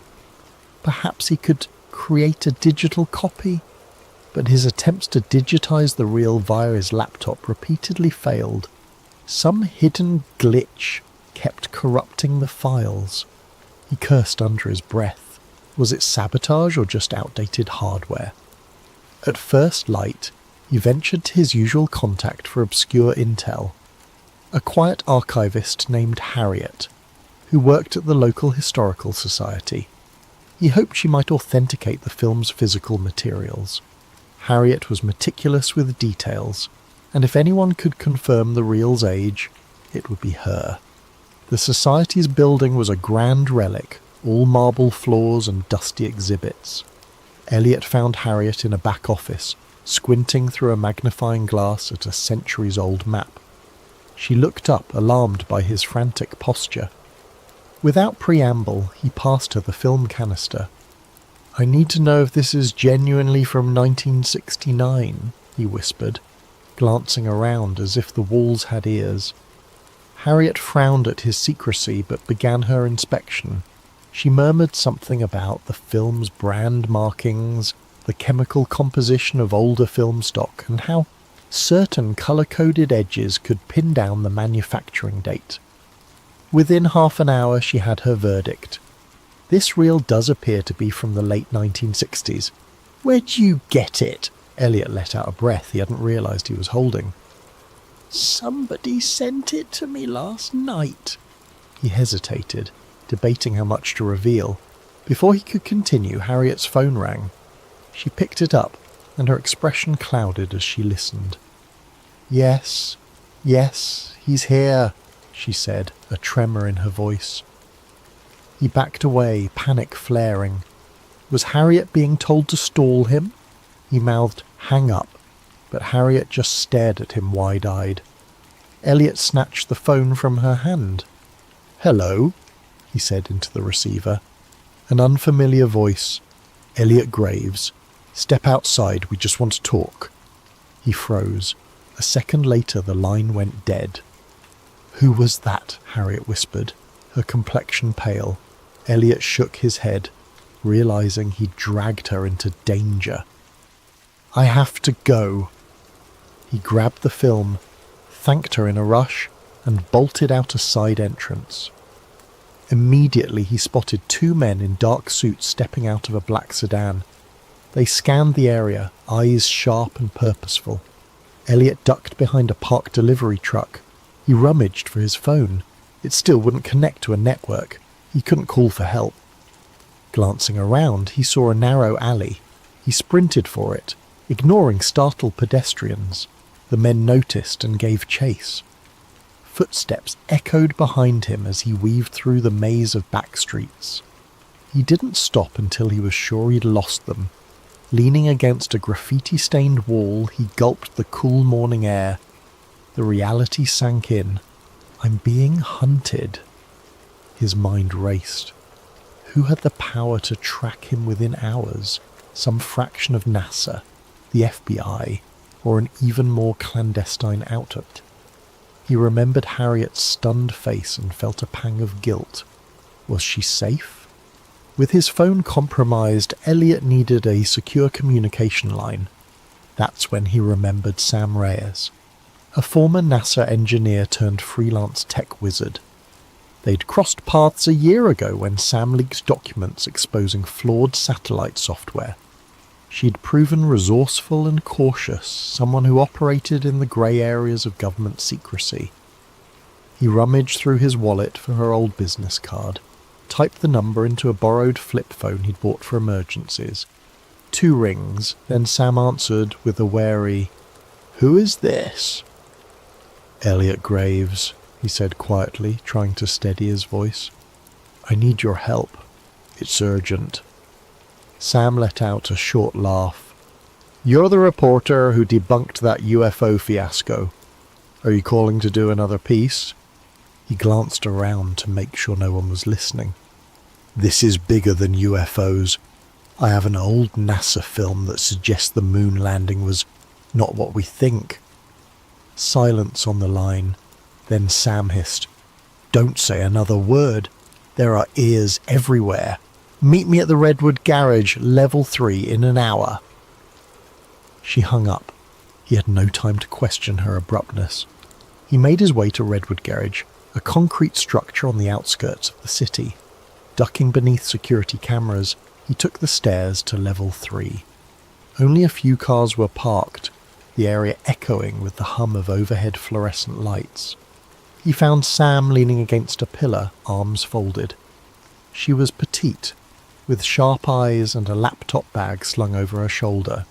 "You look like hell," she said in lieu of a greeting. Elliot forced a grin. "Rough morning, thank you for coming." Sam nodded at the film canister tucked under his arm. "That it?" He handed it over, heart pounding. She opened the lid, peeking at the reel.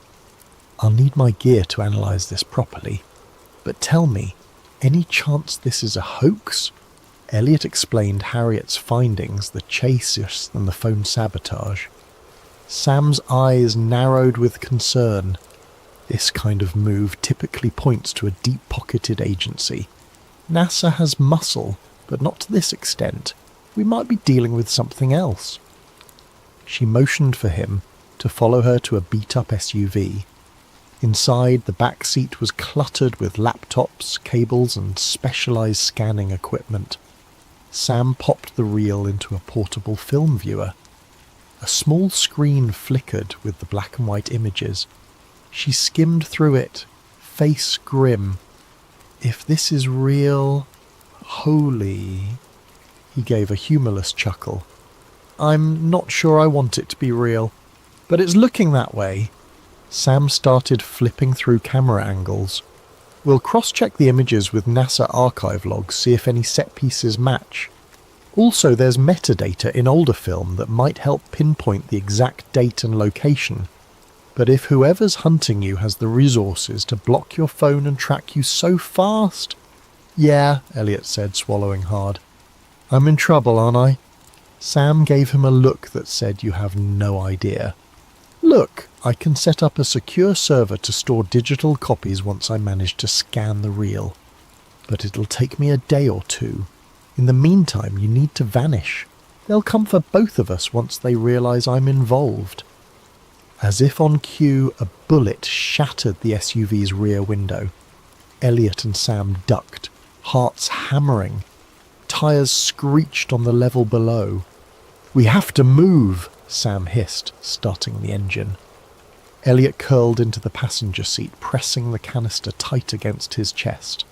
Another shot rang out, pinging off the concrete pillar. The SUV lurched forward, screeching around corners, headlights glaring on dull grey walls. Behind them, at least 2 dark sedans roared up the ramp. The chase was on. Elliot felt the cold sweat on his brow. This was no longer about verifying a piece of film. This was survival. More bullets clanged against the SUV's metal frame. Sam cursed under her breath, twisting the wheel. The exit ramp loomed ahead, a single security arm blocking the exit. Sam ploughed right through it, leaving splinters behind. They burst into daylight, weaving into the city traffic. Horns blared. The sedans kept pace, engines revving. As Sam careened down a busy street, Elliot realised just how far he'd fallen into this conspiracy. He'd started the night as a skeptic receiving a curious package. Now he was on the run, uncertain if he'd live to see the next morning. The real question: was the truth worth this cost? He clenched the film canister as if it were his lifeline. Maybe it was. Once they lost their pursuers, thanks to Sam's clever shortcuts and the chaotic labyrinth of city streets, Elliot and Sam took refuge in a deserted warehouse by the river. It was a space Sam sometimes used as a safe house, its electricity powered by a makeshift generator. Old crates littered the corners. The air smelled of dust and stagnant water. They parked the SUV inside, headlights slicing through the gloom. Elliot exhaled shakily, stepping out and checking his jacket for bullet holes. Miraculously, neither of them was injured. Sam followed, film canister in hand. "We have to lie low," she said. "I'll do what I can with the real. But first we need to figure out who can confirm or deny the authenticity. Some old NASA folks might still be around, or people from the Apollo era." That jogged a memory for Elliot. "I know someone, Dr. Bernard Calloway. He was part of the Apollo program. Wrote a few obscure papers on lunar orbit complexities. I interviewed him years ago for a piece on NASA bureaucracy. He might know if any of this is real." "Let's hope he's still alive and willing to talk," Sam replied grimly, setting up her scanning equipment. "Meanwhile, I'll start digitizing. Go call your guy." She tossed Elliot a burner phone, a cheap flip phone with no internet capability, just voice and text. "Keep conversations short. We don't want to leave a trail." Elliot nodded, stepping away for some privacy.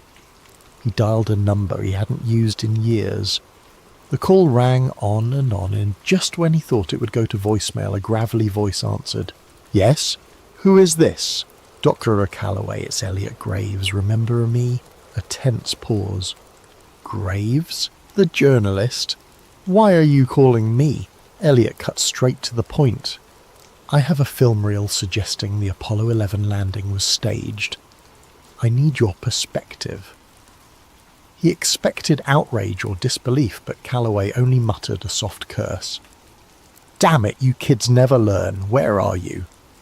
"Too dangerous to say over the phone," Elliot replied. "Can we meet?" Another heavy silence. "You must be insane. Do you have any idea who might be listening to our conversation right now?" Calloway let out a shuddering breath. "Look, there's a small diner off Route 47 near a truck stop. Tomorrow, noon. If I don't show up, assume I got spooked."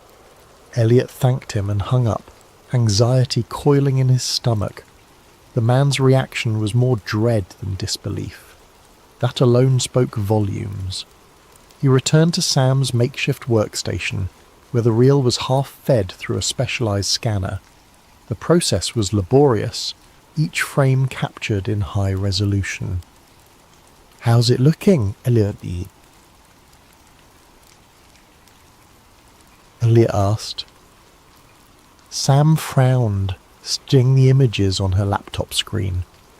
Grains consistent with 1960s film stock. Some coding on the edges indicates a manufacturing batch from around 68. Also, I've spotted certain NASA emblems in the background that weren't publicly revealed until the mission ended. And see that console there?" She zoomed in on a screenshot. "That's an Apollo guidance computer, but an early prototype version. Only a handful existed. This is not your average hoax. It's either the most elaborate one in history or it's real," Elliot finished, his voice hollow. Sam gave a grim nod. "I'm leaning towards real. Our next step is to confirm. If your Dr. Calloway can give us any leads, we might find definitive proof." They spent the rest of the day in anxious waiting. Sam pored over the scanned film frames, while Elliot paced, trying to piece everything together in his head. Every so often he'd remember the chase, the bullets, and the unwavering stares of those men in suits. Just how large was this conspiracy? Night fell, bringing a sticky heat that made the warehouse air oppressive. Sleep came fitfully, with Elliot dozing in a corner, propped against crates. He dreamed of astronauts drifting in a stage lit by fluorescent tubes, their voices echoing with lines fed by hidden earpieces. He woke with a start to find Sam tapping him on the shoulder. "Time to go," she said softly. "We have to meet your whistleblower." By noon they'd driven 2 hours south to a truck stop just off Route 47. The diner looked vintage, a chrome exterior, peeling neon sign and a handful of big rigs parked nearby. They left the SUV behind a closed service station, walking the rest of the way under the scorching sun. Inside, the diner was half empty. The waitress behind the counter gave them a bored glance. In a corner booth, an elderly man sat facing the window, wearing tinted glasses and a hat pulled low.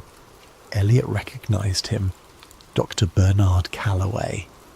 He looked older and thinner than their last meeting, as though carrying a burden too large for his frail frame.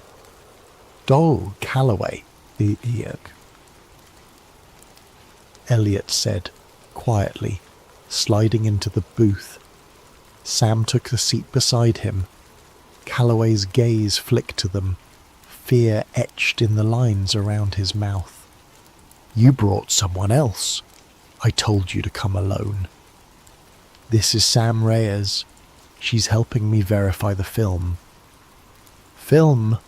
Calloway's voice trembled. He removed his tinted glasses, revealing tired eyes. "I hoped I'd go to my grave without seeing it again. Lord knows I was done with those days." Elliot swallowed. "You've seen it before?" Calloway exhaled a long, shaky breath. "I was part of Apollo 11's operations team, unofficially. My real job was ensuring the broadcast feed from the moon looked authentic. We had technicians in a secret studio, capturing angles that would pass as lunar footage. It was a matter of national pride and also, ironically, fear. Needed to beat the Soviets. When the actual craft encountered catastrophic issues, NASA and the government decided it was safer to fake the landing for television. The real rocket never made it out of Earth's orbit safely. The astronauts eventually landed in the Pacific under the pretext of returning from the moon, but what the public saw was a carefully crafted illusion. Elliot's head spun. There it was, spelled out. The conspiracy in all its horrifying clarity. Sam leaned forward. "Why have you stayed silent all this time?" Calloway closed his eyes. "They threatened my family. I was briefed that revealing the truth would be an act of treason. Others who tried to speak up, well, they disappeared. I've lived under watch ever since, exchanging my silence for a quiet retirement. But I always knew this day might come." Elliot retrieved the film canister from his bag. "So the footage we have?" "It's partial," Calloway said, scanning the diner nervously. "There's more. Hours of outtakes, behind-the-scenes planning, enough to destroy decades of NASA's legacy if it got out. That reel is probably what was stolen from the archives in the 70s. I thought it had been destroyed." A lump formed in Elliot's throat. "So it's authentic? And NASA? Or whoever's controlling this?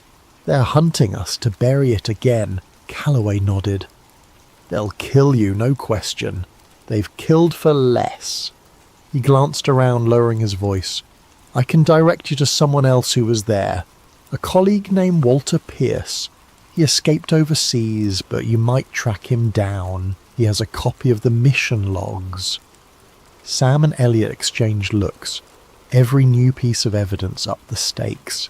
If they could find Pierce and get those logs, they'd have undeniable proof. Suddenly the diner's door, swung open. Agent Jonathan Kane stepped in, though Elliot didn't know his name yet. The man wore a crisp suit and surveyed the room calmly, his gaze lingering on each patron. Elliot's heart seized. Calloway's face turned ashen. "That's one of them," he whispered, voice trembling. "We have to go." They slipped out the back exit, hearts pounding. Behind them they heard the waitress greet the newcomer with a polite, "Welcome, sir." Elliot glanced over his shoulder to see Kane's cold eyes scanning the booths. Outside, the scorching afternoon felt claustrophobic. They hurried toward the dusty parking lot. "Here," Calloway said, pressing a small slip of paper into Elliot's hand. "Walter's last known location. Use it wisely." Elliot opened his mouth to thank him, but Calloway cut him off. "I'll slip away on my own. It's safer that way for all of us." Then, as if on cue, a black car squealed around the corner. Calloway pointed desperately. "Run!" Elliot and Sam sprinted across the lot, the slip of paper clenched in Elliot's fist. Behind them, tyres screeched. In the distance, de Calloway vanished between parked trucks, a frail silhouette, stepping once more into a world of secrets and shadows he had hoped to leave behind. Elliot doubted he'd ever see the old man again. 3 days slipped by like a fever dream, with Elliot and Sam crisscrossing state lines, dodging digital footprints. Each safe house they chose felt more precarious than the last. A motel in one city, a cramped basement in another, always with one eye on the door and ears pricked for footsteps in the hall. Anxiety pressed against their chests like a constant weight. The film remained hidden in a secure locker they rented under an alias, and Sam carried digital backups on multiple encrypted drives, hoping at least one would survive if they were caught. Meanwhile, they tried to locate... Hello, listeners of Sleep Theories. Before we begin tonight's story, I hope you're all having a wonderful day, or evening, depending on where you are in the world. Whether you're listening from London at midnight, New York in the afternoon, or perhaps Tokyo as the sun rises, I want you to know that these stories connect us all across time zones and continents. If you're new here, please consider subscribing to Sleep Theories for more tales that blur the line between history and mystery. Now settle in as we explore something that was buried in Soviet archives for over 60 years. Dr. Alexei Morozov, Soviet Geological Survey. Tunguska Region, Siberia, October 1959. Classification, Sekretna, Secret. Declassified 2025. Entry 1, October 12, 1959. Audio quality, poor wind interference. This is Dr. Alexei Morozov, Soviet Geological Survey designation 4471. I am recording this for the scientific record, though I suspect it will never see the light of day. The date is October 12th, 1959. I'm approximately 40 kilometers southeast of the Tunguska impact site, and I fear we have made a terrible mistake in coming here. But let me start from the beginning. 3 weeks ago, I was summoned to Moscow by the Academy of Sciences, or so I thought. The meeting was held not in the familiar halls of the Academy, but in a nondescript building on Lubyanka Square. Even a geophysicist like myself knows what that means. The man who greeted me wore the pressed uniform of a Soviet Army colonel, but his eyes held the cold calculation I'd learned to recognise during my time in Antarctica. KGB without question. "Dr. Morozov," he said, not bothering with pleasantries, "your expertise is required for a matter of national importance." He spread photographs across the metal table between us. Satellite imagery, clearly recent given the resolution quality I'd never seen before. The images showed the Tunguska region from above, but with strange geometric overlays and radiation measurements marked in red. "What am I looking at, Colonel?" "Volkov," he supplied. "Colonel Volkov, and you're looking at proof that the Tunguska event of 1908 was not what our scientists have claimed." The photographs showed radiation patterns that made no sense for a meteor impact. Instead of the expected circular dispersion, the gamma radiation formed precise geometric shapes, hexagons that stretched for kilometres beneath the forest floor. Our Cosmos satellites detected these anomalies 3 months ago, Volkov continued. 51 years after the explosion, the site is still active. I studied the images more carefully. The radiation signatures were unlike anything in my experience, pulsing in regular intervals according to the timestamps. This suggests an artificial source. Precisely. Volkov's smile held no warmth. Which is why you're going to Tunguska, Dr. Morozov. Your cover will be a routine geological survey, mapping mineral deposits for the 5-year plan. Your real mission is to determine the source of these signals. And if I refuse, then you will be reassigned to study rocks in Siberia permanently, a much less comfortable arrangement than what I'm offering. The threat was clear. I accepted the assignment that afternoon. Now, as I sit in this makeshift camp listening to the wind howl through trees that have been bent and twisted for over half a century, I understand why previous expeditions never filed complete reports. The forest here feels wrong in ways that have nothing to do with the visible damage from the explosion. My equipment detected the first anomaly this morning. Entry 2, October 13th, 1959. Audio quality moderate, electronic interference noted. The electromagnetic readings are impossible. I've spent the day taking measurements across a grid pattern, working systematically toward what the 1927 Kulik expedition marked as the blast epicenter. Every device I carry, magnetometer, Geiger counter, seismograph, registers patterns that violate everything I know about physics. The magnetic field strength increases as we approach the center, but not in the gradual manner one would expect from a buried metallic mass. Instead, it pulses. 3-second intervals with mathematical precision. Pulse, pause, like a heartbeat. My Geiger counter tells an even stranger story. Background radiation should be elevated uniformly if this were the site of a nuclear or radiological event. Instead, the radiation forms distinct geometric patterns in the soil. When I map the readings, they create perfect hexagons, each approximately 50 meters across, arranged in a honeycomb pattern that extends beyond my ability to measure. Colonel Volkov has said little during our trek, but I notice he carries no scientific instruments of his own. Instead, his pack contains radio equipment far more sophisticated than anything issued for a geological survey. He reports to Moscow twice daily using codes I don't recognise. The local event guides refuse to accompany us beyond the outer tree line. They speak of lights that dance beneath the ice at night, and a sound they describe as iron screaming. When I pressed them for details, the eldest guide would only say, "The sky fell there, but something else rose up." I dismissed this as folklore until we made camp last night. At 0300 hours, I was awakened by a sound I've never heard before. A deep, rhythmic vibration that seemed to come from the earth itself. It lasted exactly 3 minutes, then stopped abruptly.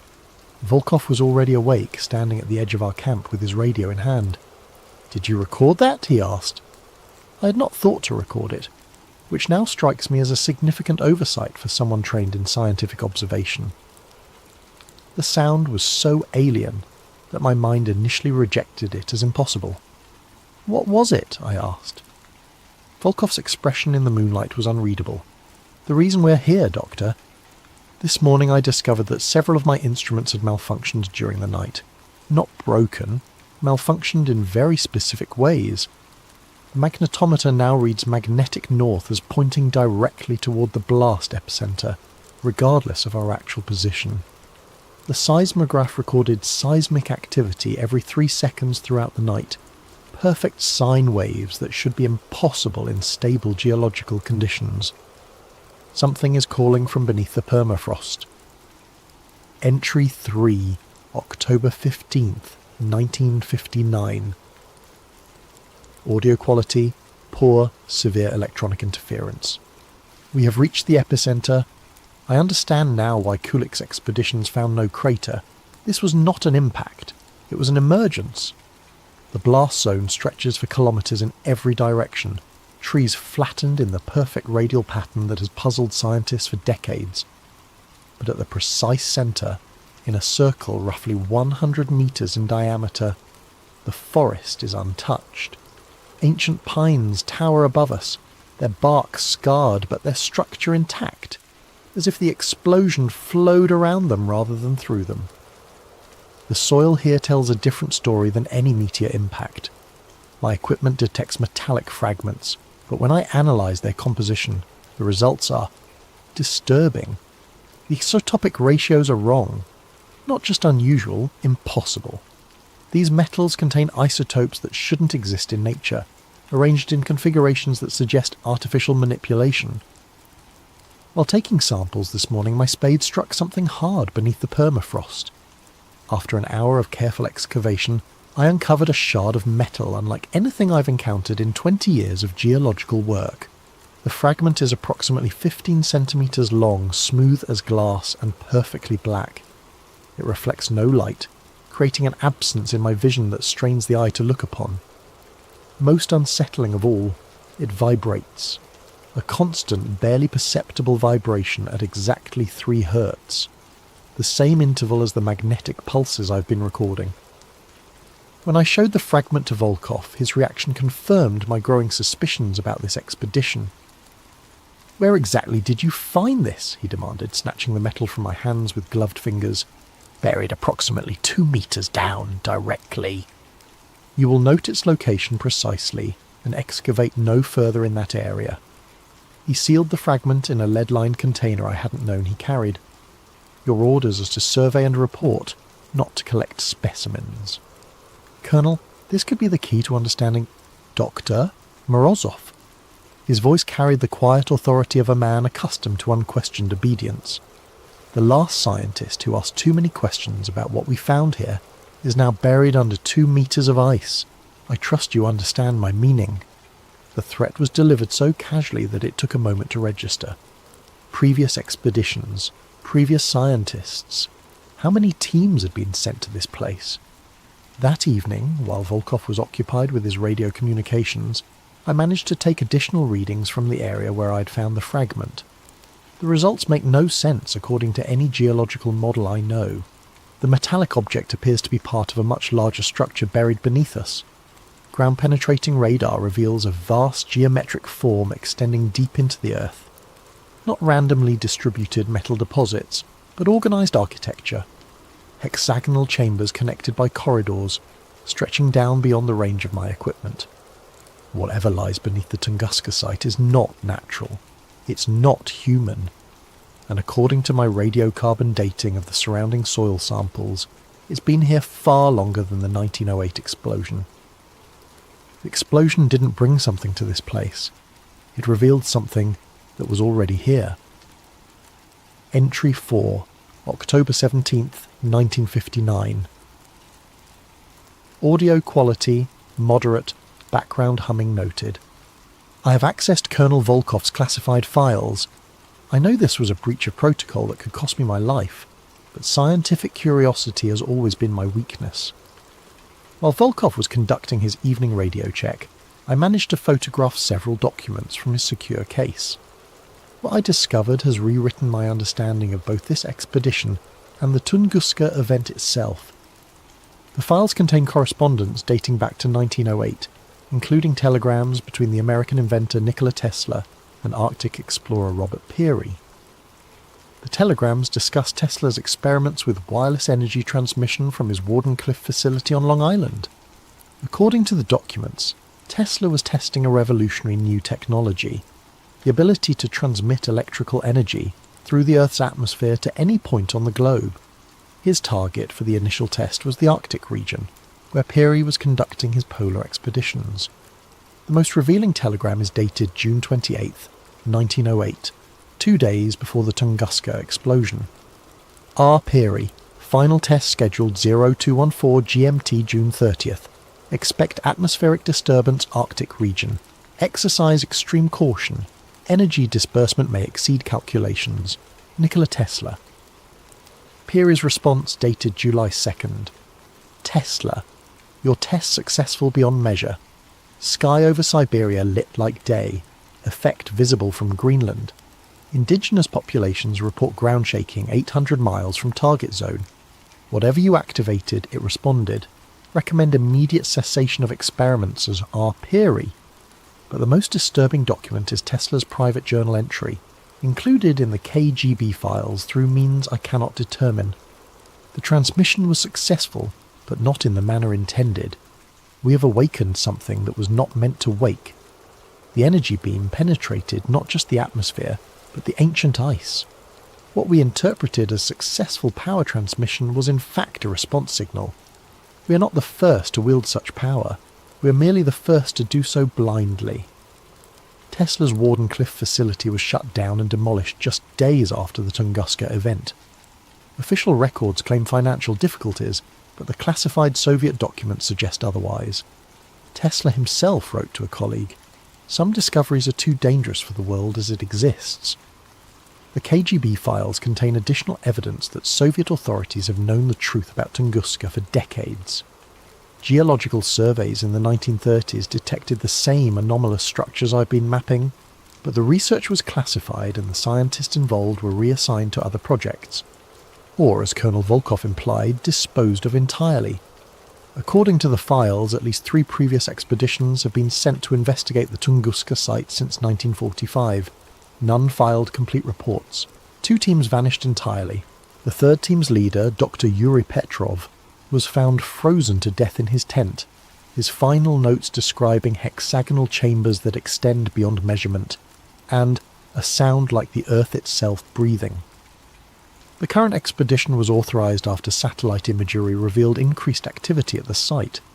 The geometric radiation patterns I've been studying have been growing stronger since 1957, suggesting that whatever lies beneath the permafrost is becoming more active. As I write this, I can hear that deep rhythmic vibration again. It begins every night at exactly 0300 hours and continues for precisely 3 minutes. But tonight, it's different, stronger, and I swear I can detect patterns within the sound, mathematical sequences that suggest intelligence. Volkov has been monitoring my activities more closely since I questioned him about the metal fragment. I suspect he knows I've accessed his files. If something happens to me, I hope this journal will survive to tell the truth about what we found at Tunguska. The explosion in 1908 was not a meteor impact. It was not even Tesla's wireless energy transmission, though that may have been the trigger. It was something far older responding to our signals, something that has been waiting beneath the ice for millennia, and now we've woken it up. Entry 5, October 19th, 1959. Audio quality excellent, all interference ceased.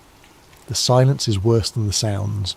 For 3 days, the electromagnetic interference that has plagued our equipment has been growing stronger. Radio communications with Moscow became impossible. My instruments registered readings that exceeded their calibrated ranges. The deep, rhythmic vibrations from beneath the earth increased in frequency and duration. Then, at dawn this morning, everything stopped. The sudden absence of electromagnetic activity is more unsettling than the anomalies themselves. It suggests that whatever has been transmitting from beneath the site has achieved its purpose. Volkov received new orders during the night via emergency radio protocol. We are to begin excavation immediately, using equipment that was airdropped to our location under cover of darkness. The machinery includes drilling apparatus far more sophisticated than anything required for a geological survey. "We're going down," Volkov informed me without preamble. "Moscow wants to know what's beneath us." "Colonel, I must advise against aggressive excavation. The structural integrity of whatever lies below is unknown. If we damage it..." "Dr. Morozov, you are here to provide scientific observation, not strategic planning. The decision has been made at the highest levels." The drilling began at 0800 hours. We penetrated the permafrost easily, but at a depth of 5 meters, the drill bit encountered something that sent vibrations through the entire operation. Not rock, not metal, but something that rang like a bell when struck. By midday, we had exposed the upper surface of a structure that defies geological explanation. The surface is composed of hexagonal plates, each roughly 2 meters across, fitted together with seamless precision. The material is unlike anything in my experience. Harder than steel, but with a crystalline structure that suggests organic growth rather than mechanical manufacture. The most disturbing discovery came when we cleared debris from one of the hexagonal plates. Beneath the ice and soil, the surface is not damaged or corroded despite its apparent age. Instead, it gleams as if newly made, with patterns of light that pulse through the material in the same 3-second intervals I've been recording. The structure is active. Alive, perhaps, though I hesitate to use that term for something clearly artificial. As we work to expose more of the surface, I noticed that my instruments were registering new types of activity. Electromagnetic pulses were emanating from the structure, but these were not random signals. They followed mathematical sequences, prime numbers, Fibonacci progressions, and other patterns that suggest deliberate communication. "It's trying to talk to us," I told Volkov during our afternoon break. His response chilled me. "No, Doctor, it's talking to something else. We're just listening in." That evening, while reviewing the day's data, I made a discovery that has shaken my understanding of human history. The electromagnetic patterns I've been recording match perfectly with radio signals detected by astronomers at the Jadrell Bank Observatory in England.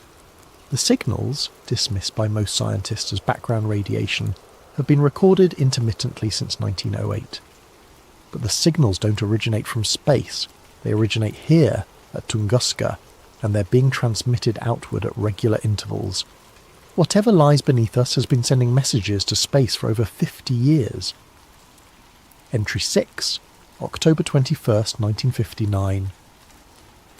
Audio quality poor, voice shows signs of extreme stress. We've broken through.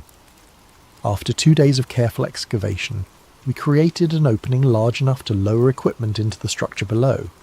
The chamber we've accessed is vast, with walls that curve away into darkness beyond the range of our lights. The air inside is not stale as one would expect from a sealed underground space. Instead, it carries a metallic taste and a barely perceptible electric charge that makes the hair on my arm stand upright. Most unsettling of all, the air is warm, several degrees above freezing despite the permafrost that has covered this place for millennia. The chamber walls are covered in the same hexagonal plating we discovered on the surface, but here the patterns of light are more complex. Entire sections pulse in synchronized sequences, creating cascades of illumination that travel around the perimeter like waves. I descended into the chamber using mountaineering equipment, against Volkov's direct orders. The colonel wanted to wait for specialized personnel from Moscow, but scientific curiosity overcame caution. What I found below has convinced me that we are dealing with something far beyond human understanding. The chamber is not empty. It contains machinery, though that term is inadequate to describe what I observed. Geometric structures rise from the floor like crystalline trees, their surfaces covered in components that shift and reconfigure as I watched. The machinery, if it can be called that, appears to be self-repairing, self-modifying. At the centre of the chamber stands a pillar roughly 3 meters in height, composed of the same dark material as the fragment I discovered earlier. But this pillar is not inert.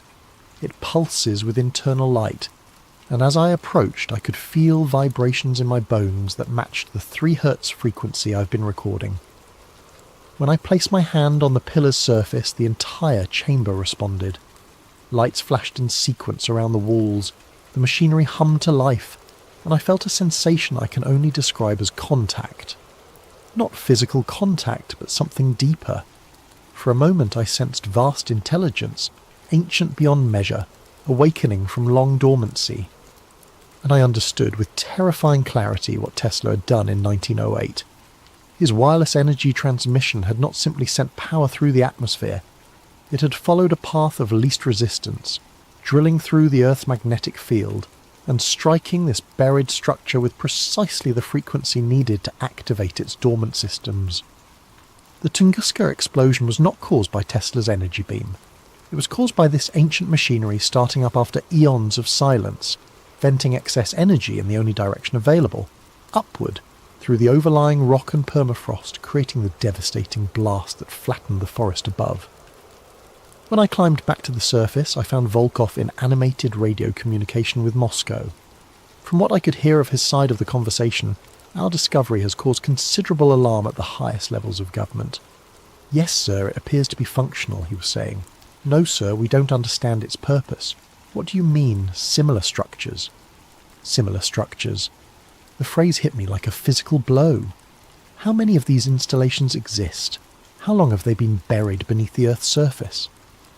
That night, as I attempted to process the implications of our discovery, the chamber below us began transmitting again. But this time, the signals were different. Instead of the regular pulses I'd been recording, the electromagnetic emissions formed complex patterns that my equipment interpreted as modulated communications. The ancient machinery was not just awakening, it was calling home. Entry 7, October 23rd, 1959. Audio quality, good, voice controlled but tense. They're coming for me. Colonel Volkov received orders this morning to terminate the expedition and return to Moscow immediately. But first he informed me, all physical evidence must be secured and all personnel debriefed according to special protocols. I know what special protocols means in KGB parlance. The equipment we brought to the site has been supplemented by specialised gear that arrived with a new team of personnel during the night. These men wear no insignia and speak with accents I cannot place. They brought with them instruments I don't recognise and chemicals whose purpose I can only guess. Dr. Morozov, Volkov informed me over breakfast, your valuable contribution to this expedition will be properly recognised in our final report. However, the sensitive nature of our discoveries requires that certain security measures be implemented. What kind of security measures? The kind that ensure state secrets remain secret.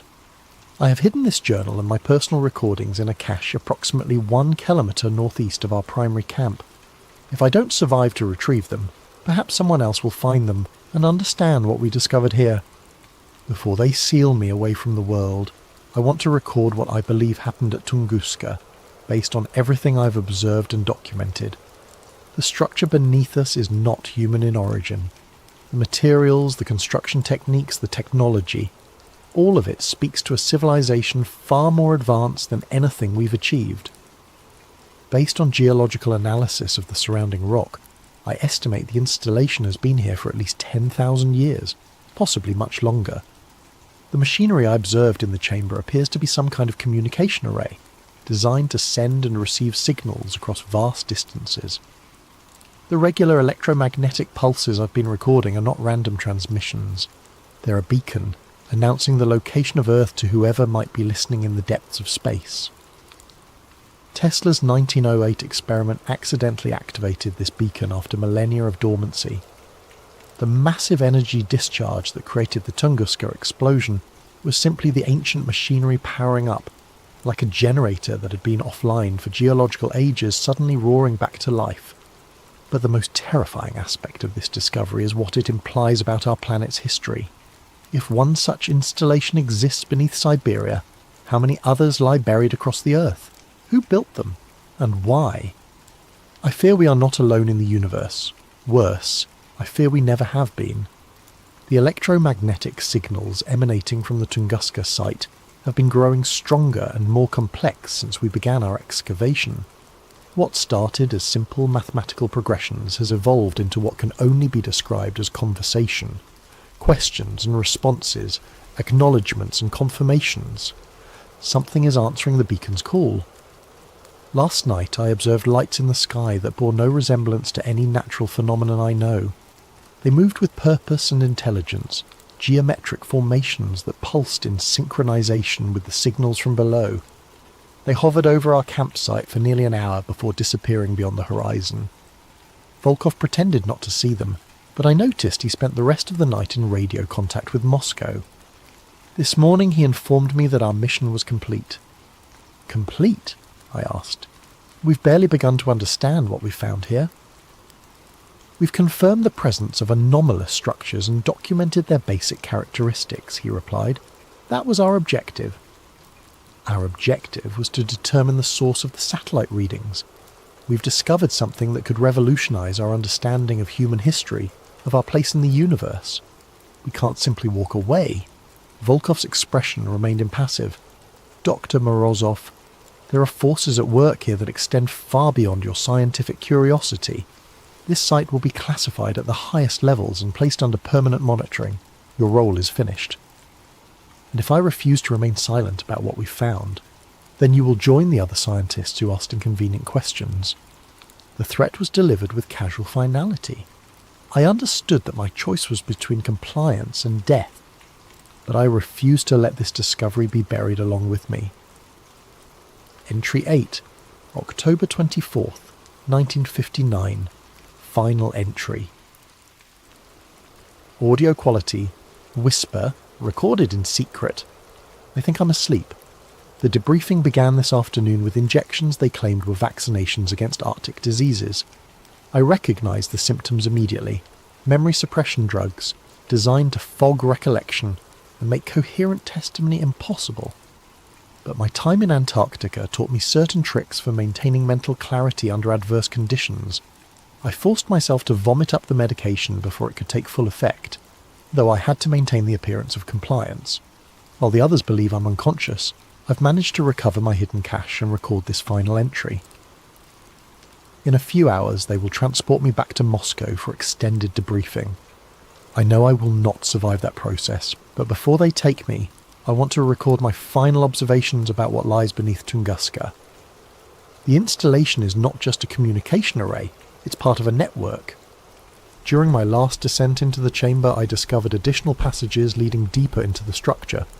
Following these corridors as far as my equipment would allow, I found evidence of similar installations at vast distances, electromagnetic signatures that suggest a global network of ancient technology, all connected by underground transmission lines that follow the Earth's magnetic field. Whatever civilization built these installations was not indigenous to Earth. The mathematical principles governing their construction are based on physical constants that suggest an origin in a different stellar environment. They came here, established this network, and then vanished. But they left their machinery behind, dormant but functional, waiting for the right signal to reactivate it. Tesla provided that signal in 1908, not through malice but through ignorance. His wireless energy transmission found the path of least resistance through the Earth's magnetic field and struck the Tunguska installation with precisely the frequency needed to bring it online.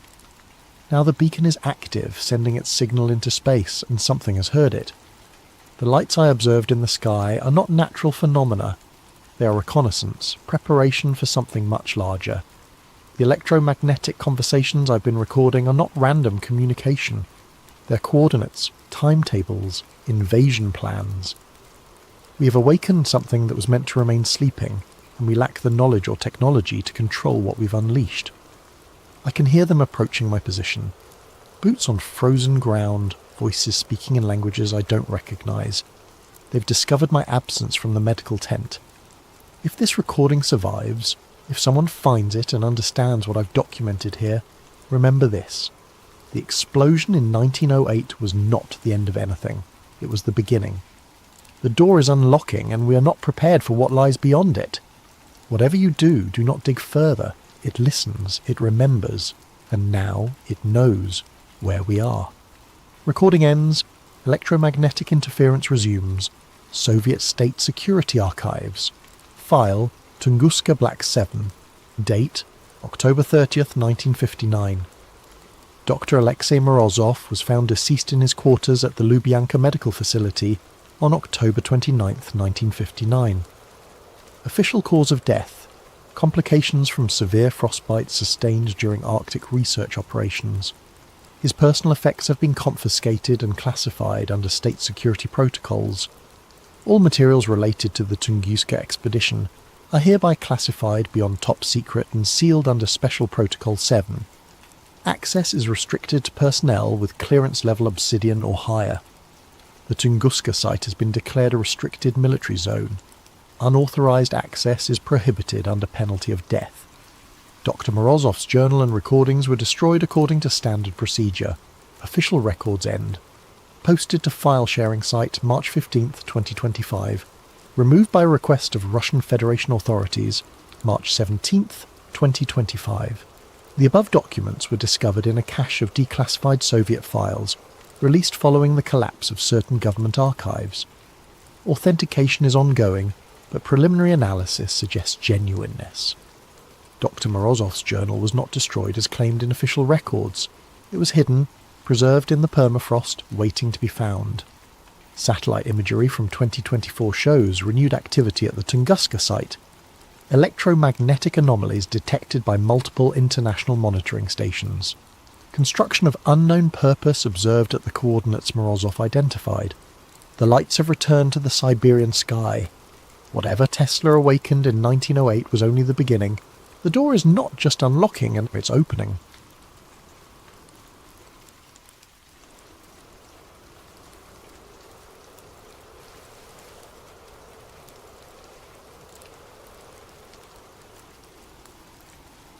Hello there, and welcome to Sleep Theories.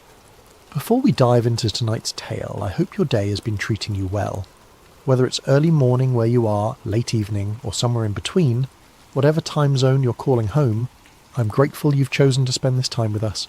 If you're new here, make sure to subscribe to Sleep Theories for more stories that will keep you questioning the world around you long after the lights go out.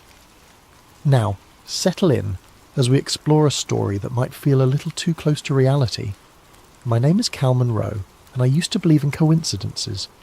That was before Theo jumped off the Memorial Bridge, before the USB drive arrived in my mailbox, and before I learned that some conspiracies aren't theories, they're just well-kept secrets. It was a Tuesday morning in November when I got the call.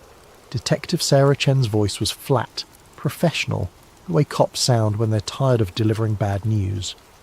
Cal, this is Detective Chen, Metro PD. I'm calling about Theodore Ramirez. I understand you two are friends. The past tense hit me like ice water. Were? What do you mean were? Mr. Ramirez jumped from the Memorial Bridge last night around 11:30 p.m. I'm sorry for your loss. I sat there in my cramped DC apartment, staring at my laptop screen where I'd been working on an article about facial recognition software in public schools. The cursor blinked at me like a heartbeat. That's impossible, I said. Theo wouldn't. He just wouldn't. I know this is difficult, but no, you don't understand. Theo was getting married next month. He was excited about it. We had drinks 3 weeks ago, and he was talking about honeymoon plans, about kids, about everything. People don't just... Mr. Monroe, I've been doing this for 15 years. Sometimes people hide their pain better than we think. But I knew Theo. We'd been roommates at Georgetown, both journalism majors before he switched to computer science. He was the most methodical person I'd ever met. The kind of guy who researched restaurants for 2 hours before picking where to eat lunch. He didn't make impulsive decisions, especially not permanent ones. After I hung up, I sat in the silence of my apartment, trying to process what I'd heard. That's when I noticed the small package on my kitchen counter, something I'd grabbed from my mailbox the night before and forgotten about in my rush to meet a deadline. The return address made my hands shake. T. Ramirez. Inside was a USB drive and a handwritten note. Cal, if you're reading this, they got to me. Don't trust anyone. Don't use your regular computer. Find somewhere safe and look at everything. The program never ended. T. The drive was labelled with a single word in Theo's careful handwriting. E-C-H-O. I stared at that USB drive for an hour before I worked up the courage to use it. Not on my laptop, Theo's warning was clear enough. I walked 6 blocks to an internet cafe in Chinatown, paid cash, and plugged the drive into a computer that had probably seen more shady transactions than a Swiss bank account. What I found changed everything. The drive contained dozens of files, video footage, audio recordings, spreadsheets, and what looked like medical data. The video showed people in sterile white rooms, not quite hospital rooms, not quite laboratories, more like the kind of spaces you'd imagine in a sensory deprivation study. In one video, a woman in her 30s sat in a chair with electrodes attached to her temples. A voice off camera, clinical, detached, repeated phrases. Your thoughts are not your own. Your memories can be adjusted. You want to comply. You need to comply. The woman's eyes were glassy, unfocused. After 20 minutes of this repetition, the voice asked her to recite her home address. She gave an address in Virginia. Then they asked her again. This time she gave a completely different address in Maryland, reciting it with the same confidence. Another file contained EEG data, brainwave patterns labelled with dates and subject numbers. One folder was labelled Behavioural Modification Protocols. Another, Subliminal Integration Results. But it was the company logo that made my blood run cold. Aeon Metrics. I'd never heard of them, which was strange. I'd spent the last 5 years covering tech surveillance, data privacy and government contracting. I knew most of the major players, from Palantir to Booz Allen Hamilton. But Aeon Metrics was a ghost. That night, back in my apartment, I did what any good journalist would do. I started digging. Aeon Metrics had a website that looked like it was designed by someone who'd never heard of user experience. Bland corporate speak about cognitive enhancement research and behavioural analytics solutions. Their client list was vague. Federal agencies and healthcare partners. No names, no specifics. Their headquarters was listed as a P.O. box in Arlington, Virginia. I cross-referenced the company name with government contract databases. Nothing. I searched for news articles, press releases, anything. The only mention I found was a single-line item in a Department of Defense budget document from 2019. Aeon Metrics, Specialized Research Services, $2.4 million. That was it. A company that received millions in government funding but left no digital footprint. In 2024, that was like finding a unicorn. I spent the next 3 days going through Theo's files, and a pattern began to emerge. The test subjects weren't random homeless people or prisoners, the usual victims of unethical experiments. These were volunteers who had signed up for legitimate-sounding studies, sleep optimization research, stress reduction therapy, cognitive enhancement trials. People who thought they were improving their lives, not being reprogrammed. One document made me physically nauseous. It was a recruitment email sent to Georgetown University students, advertising a study on meditation and academic performance. The compensation was $500 for a weekend retreat. The study was conducted by Aeon Metrics. I recognised the email format. I'd received something similar during my senior year. I'd been too broke to pass it up. That's when I realised I might not be investigating this story. I might be living it. The next morning, I drove to the Library of Congress. If you want to research government conspiracies, you go to the place where they can't delete the evidence. At least, not easily. I requested every declassified document I could find on MK Ultra, Operation Artichoke, and Project Bluebird. What I discovered over the next 8 hours made Theo's files make terrible sense. MK Ultra officially ended in 1973 when CIA Director Richard Helms ordered all documents destroyed. But here's what most people don't know. It didn't actually end. It evolved. The original program used LSD, hypnosis, and brutal psychological torture to break down human personality and rebuild it. The goal was to create perfectly controllable human assets, spies who could be programmed and deployed without even knowing they were working for the agency. But the methods were crude, obvious, and left too many witnesses. The scientists involved were sloppy, keeping detailed records that eventually leaked.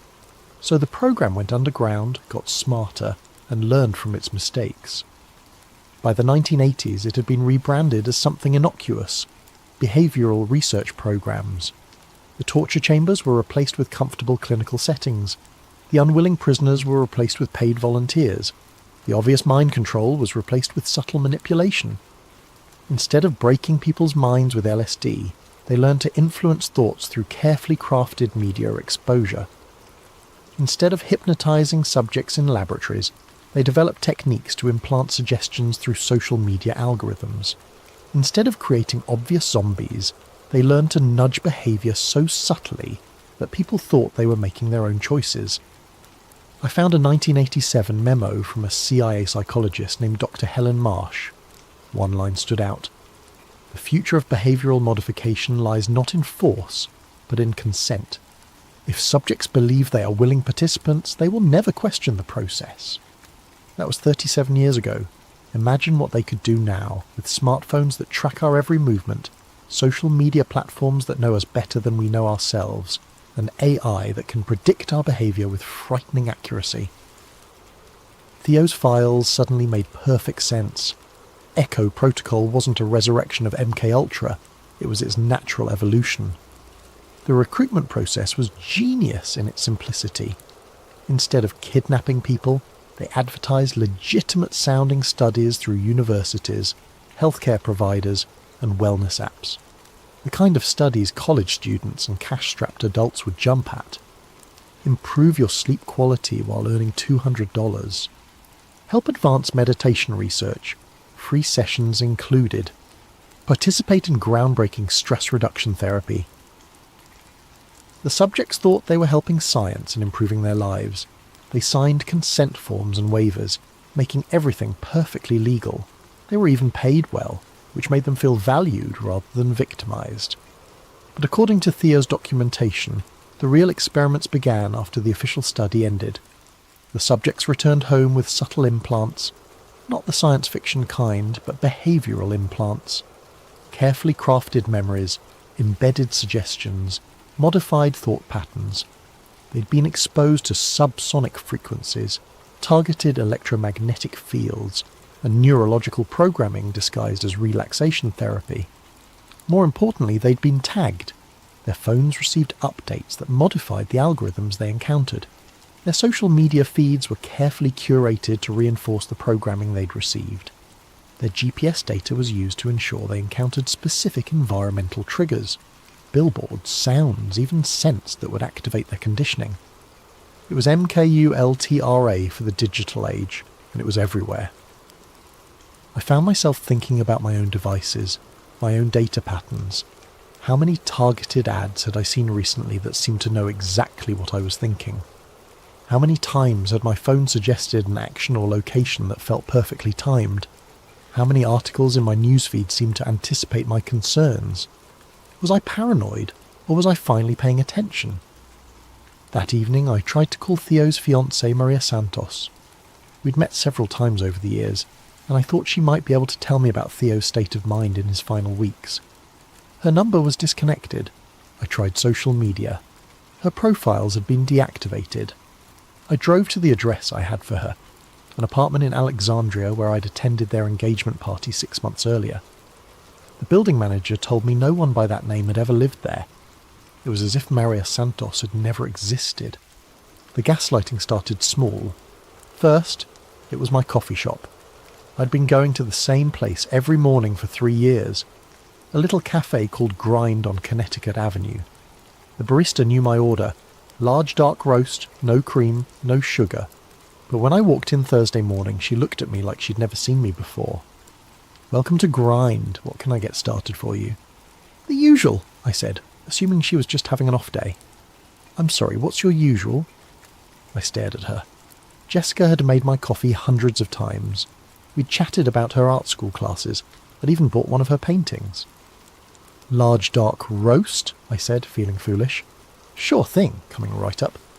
She moved with the practiced efficiency of someone who'd made 1,000 coffees, but treated me like a complete stranger. When I paid, I noticed something else. The painting I'd bought from her 6 months ago, a small abstract piece that had been hanging behind the register, was gone. I told myself I was being paranoid. People have bad days. Maybe she'd sold the painting to someone else. But then my email started acting up. I'd sent interview requests to 5 journalists who'd written about government surveillance programs. None of them responded, which was unusual. These were people I'd worked with before, sources who typically replied within hours. I tried calling. Their numbers all went straight to voicemail. I tried reaching out through social media. My messages showed as delivered but never read. By Friday I was convinced something was wrong. I decided to test it. I sent an email to my editor at the Washington Alternative Weekly, a guy named Marcus who'd been badgering me for weeks about a late article on police body cameras. The email bounced back immediately. User not found. I called the WAW office directly. "Washington Alternative, this is Rebecca." "Hi, this is Cal Monroe. I need to speak with Marcus about..." "I'm sorry, who?" Cal Monroe, I write for you guys. Marcus is expecting an article from me. Sir, I've been the receptionist here for 2 years. We don't have any writer named Cal Monroe, and I don't know anyone named Marcus. I hung up and stared at my phone. I had emails from Marcus going back 3 years. I had published articles with my byline on their website. I had pay stubs from them in my filing cabinet. I opened my laptop and navigated to the WAW website. I searched for my name. No results found. I searched for articles I knew I'd written. The pieces existed, but they were attributed to other writers, people I'd never heard of. My hands were shaking as I opened my filing cabinet. The pay stubs were there, but they looked wrong. The letterhead was slightly different. The font was off, and they were made out to someone named Carl Monroe. Close enough to be dismissed as a typo, but different enough to be legally meaningless. That's when I noticed my reflection in the laptop screen. I looked like I hadn't slept in days.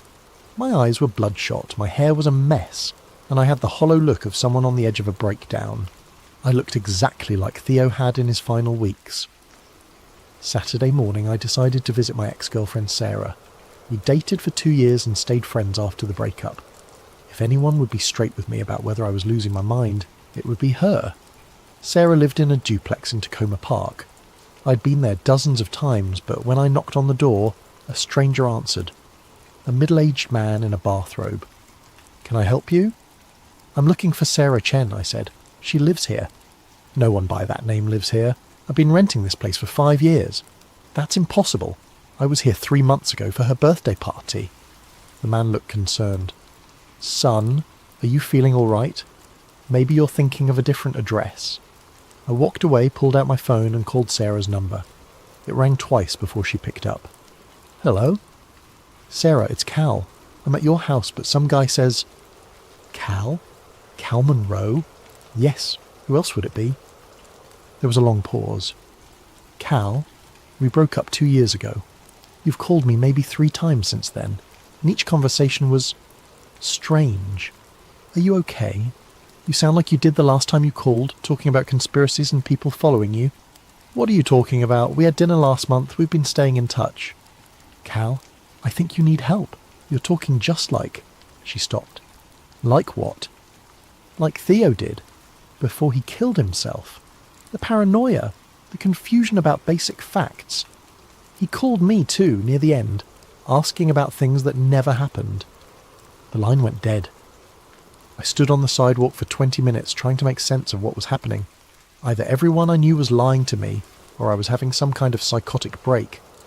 But there was a third option, one that terrified me more than madness. I was right, and they were already in my head. That night I found a note slipped under my apartment door. It was written on plain white paper in block letters. "Your memory is next. Leave now." I packed a bag and drove to a motel in Baltimore, paying cash and using a fake name. I needed time to think, time to plan, and most importantly, time to figure out how to prove I wasn't crazy. Because if I was right about Echo Protocol, then my mind was already compromised. They were just calibrating how much to take. The Aeon Metric Sleep Clinic was located in a generic office park in Herndon, Virginia. From the outside, it looked like any other medical facility. Clean, professional, boring. The kind of place you'd trust with your health. I'd found the address in Theo's files, cross-referenced with online reviews. People praised their cutting-edge sleep studies and life-changing therapy sessions. The reviews all sounded genuine, which somehow made them more disturbing. I'd spent 3 days in that Baltimore motel planning my approach. I couldn't just walk in and start asking questions. If Echo Protocol was real, they'd be expecting that. But I could volunteer for a study. I created a fake identity. David Miller, a 28-year-old freelance graphic designer with chronic insomnia. I'd seen enough of Theo's documentation to know what kind of subjects they preferred. Young, educated, financially stressed, and socially isolated. People who wouldn't be missed if something went wrong. I called their intake line and spoke with a woman who sounded like she'd done this conversation 1,000 times. "We're currently enrolling participants for a sleep optimization study," she said. "It's a 3-day program that combines traditional therapy with advanced monitoring technology. Participants receive $800 compensation plus access to our ongoing support network. What exactly does the monitoring involve? Nothing invasive. We use EEG sensors to track your sleep patterns, some biometric monitoring to measure stress responses, and brief cognitive assessments to measure improvement. Many of our participants describe it as the most restful experience of their lives. She scheduled me for the following Monday. I spent the weekend reading everything I could find about counter-surveillance techniques and memory preservation. If they were going to mess with my mind, I wanted to be as prepared as possible. I wrote down everything I knew about myself, my real name, my address, my work history, my relationships, and hid copies in multiple locations. I recorded a video message to myself, explaining what I was doing and why, and uploaded it to a secure server with instructions to email it to me if I didn't check in within a week. Monday morning, I drove to the clinic feeling like I was voluntarily walking into a trap. The facility was more luxurious than I expected. The waiting room looked like an upscale spa with soft lighting, comfortable furniture, and the kind of new age music that's supposed to be calming, but always makes me nervous. The receptionist was friendly, professional, and gave no indication that she was part of a mind control operation. Maybe I really was paranoid. Dr. Elizabeth Harding introduced herself as the lead researcher. She was in her 40s, with the kind of confident manner that made you trust her immediately. She explained the study protocol while I filled out forms that asked detailed questions about my lifestyle, relationships, and psychological history. We found that sleep disorders are often connected to deeper patterns of thought and behaviour, she said. Our approach combines sleep monitoring with cognitive restructuring techniques. Think of it as upgrading your mental software. The phrase made my skin crawl, but I smiled and nodded. They set me up in a private room that looked more like a high-end hotel suite than a medical facility. The bed was comfortable, the lighting was adjustable, and there was even a small kitchenette stocked with healthy snacks. The only obviously medical equipment was a chair with built-in sensors and a wall-mounted monitor that they said would track my biometric responses during relaxation exercises. "Just get comfortable," said the technician, a young man who introduced himself as Kevin. "We'll start with some baseline measurements, then move into the therapeutic portion." He attached electrodes to my temples and chest. Standard EEG and heart rate monitoring, nothing sinister. The chair was incredibly comfortable, almost hypnotically so. Within minutes, I felt more relaxed than I had in weeks. That should have been my first warning. The relaxation exercise began with guided breathing instructions delivered through high-quality speakers built into the chair. The voice was soothing, gender-neutral, with the kind of professional calm you'd expect from a meditation app. Allow your mind to become quiet and receptive. You're safe here.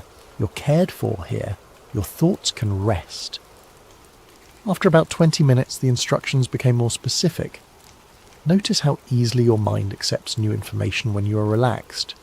Notice how comfortable it feels to let go of old patterns that no longer serve you. The room's lighting shifted to a deep blue, and I realized there were almost subliminal images being projected on the walls, geometric patterns that seemed to pulse in rhythm with my heartbeat.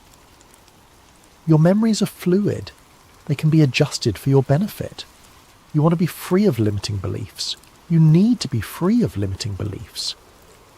That's when I recognized the phrases from Theo's videos. I tried to stand up, but my body felt heavy, disconnected. The electrodes weren't just monitoring me. They were delivering some kind of signal. The chair's comfort wasn't accidental. It was designed to keep subjects compliant while their minds were being reprogrammed. "You are David Miller," the voice continued. "You work as a graphic designer. You have no family. You have no close friends. You live alone and prefer it that way." They were trying to overwrite my identity, to make me forget who Cal Monroe was and why I was there. But I'd prepared for this. I focused on the video I'd recorded, on the list of facts I'd memorized, on the reason I was there. "My name is Cal Monroe. I'm a journalist. Theo Ramirez was my friend. He died because he discovered ECHO protocol. You trust Dr. Harding completely. You want to participate in advanced studies. You will recommend this program to others." I repeated my mantra silently. fighting against the drowsiness that was overtaking me. I could feel my sense of self becoming fluid, malleable. It was terrifying and seductive at the same time, the promise of letting go of all my problems, all my fears, all my responsibilities. You're grateful for this opportunity to improve yourself.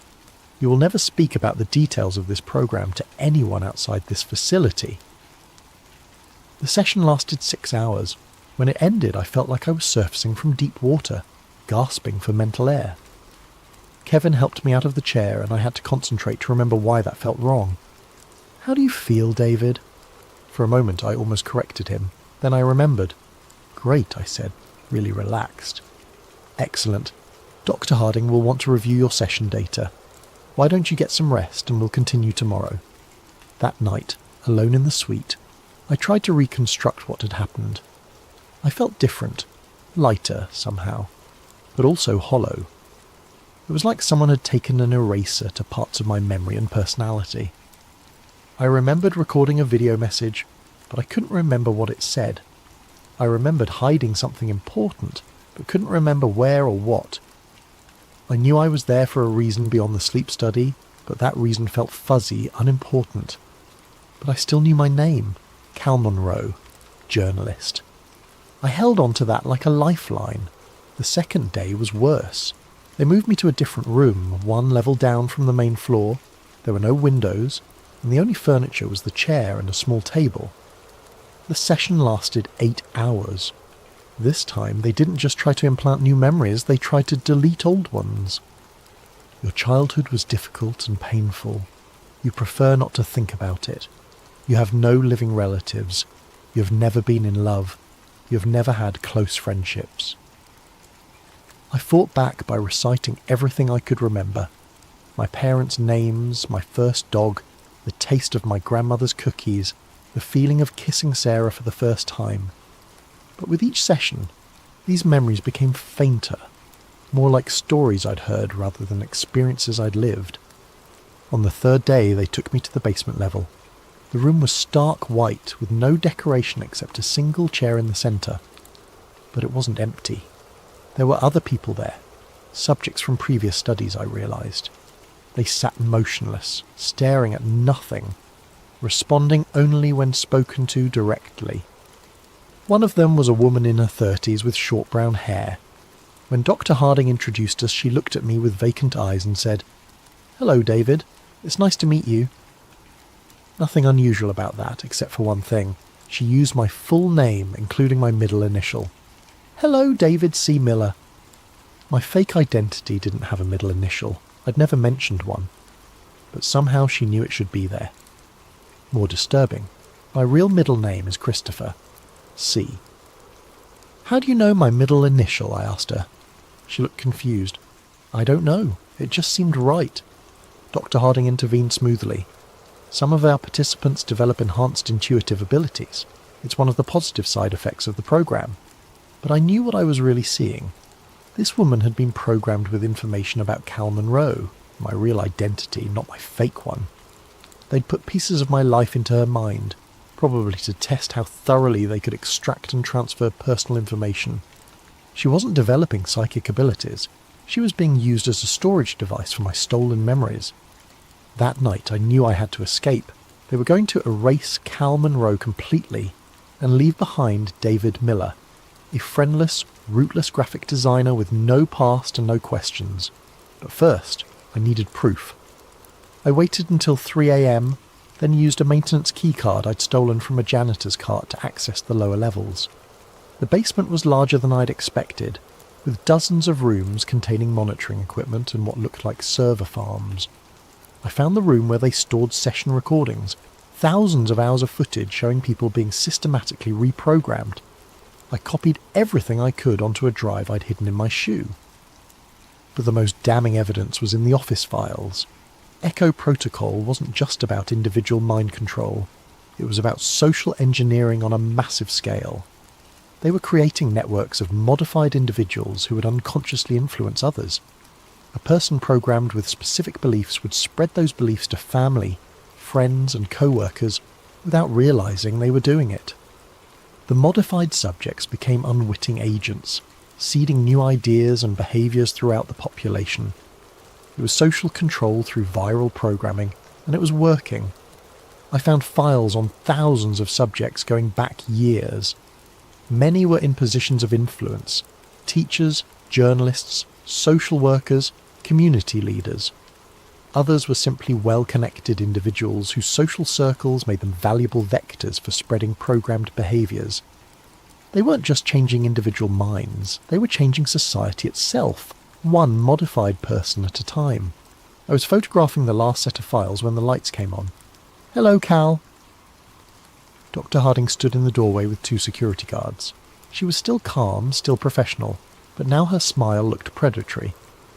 "I was wondering when you'd stop pretending to be David Miller. We've known who you are since you walked in. Did you really think we wouldn't recognise Theodore Ramirez's friend?" The guards grabbed my arms, but Dr. Harding waved them back. "No need for force. Cal is going to cooperate, aren't you? Because we have something you want to see." She led me to another room, where a familiar figure sat in one of the white chairs, staring at nothing. "Theo?" My friend looked up at me with empty eyes. "Hello," he said politely. "I don't believe we've met." "Theo, it's me. It's Cal." "I'm sorry, but I think you have me confused with someone else. My name is Thomas. I don't know anyone named Theo." Dr. Harding smiled. Theodore Ramirez did jump from that bridge in a way, but we'd been working with him for months before that. The person who died was just a shell. We'd already extracted everything useful from his personality. The real Theo is right here, serving as a valuable test subject for memory transfer protocols. I stared at my friend, or whatever was left of him. They hadn't just killed Theo, they'd hollowed him out and kept the shell alive for experimentation. "We're going to offer you the same opportunity, Doctor," Harding continued. "You can resist, and we'll simply take what we need by force, or you can cooperate and we'll ensure the process is as comfortable as possible. Either way, Cal Monroe is going to disappear. The only question is how much of him we preserve for research purposes." They sedated me then, and I woke up 36 hours later in my own apartment. Everything was exactly as I'd left it, except for small details that made my skin crawl. My coffee mug was on the wrong side of the sink. My laptop was closed, though I always left it open. My bed was made, but with hospital corners. I'd never learned to make a bed that way. Most disturbing of all, I couldn't remember how I'd gotten home. I still had the drive with the evidence from Aeon Metrics hidden in a place I'd prepared before going undercover. For a moment I thought I'd won, that I'd gotten proof of Echo Protocol and could expose the whole operation. I was wrong. When I tried to access the files, half of them were corrupted. The video footage was garbled, the audio was inaudible, and the documents were filled with random characters. It was as if the data had been degraded from the inside. But I still had enough to tell the story. I spent 18 hours writing the most important article of my career, documenting everything I'd discovered about Echo Protocol, Aeon Metrics, and the modern evolution of MKUltra. I uploaded it to WikiLeaks, sent copies to major news outlets, and posted it on every social media platform I could access. Within minutes, everything disappeared. The WikiLeaks submission was rejected for insufficient verification. My emails to journalists bounced back as undeliverable. My social media posts were flagged as misinformation and removed automatically. I tried uploading the article to my own blog. The hosting service suspended my account for terms of service violations. I tried creating new accounts with different platforms. Each one was suspended within hours. It was as if the internet itself was rejecting my story. Desperate, I tried a different approach. I'd built a small following on Reddit by posting about surveillance technology and digital privacy.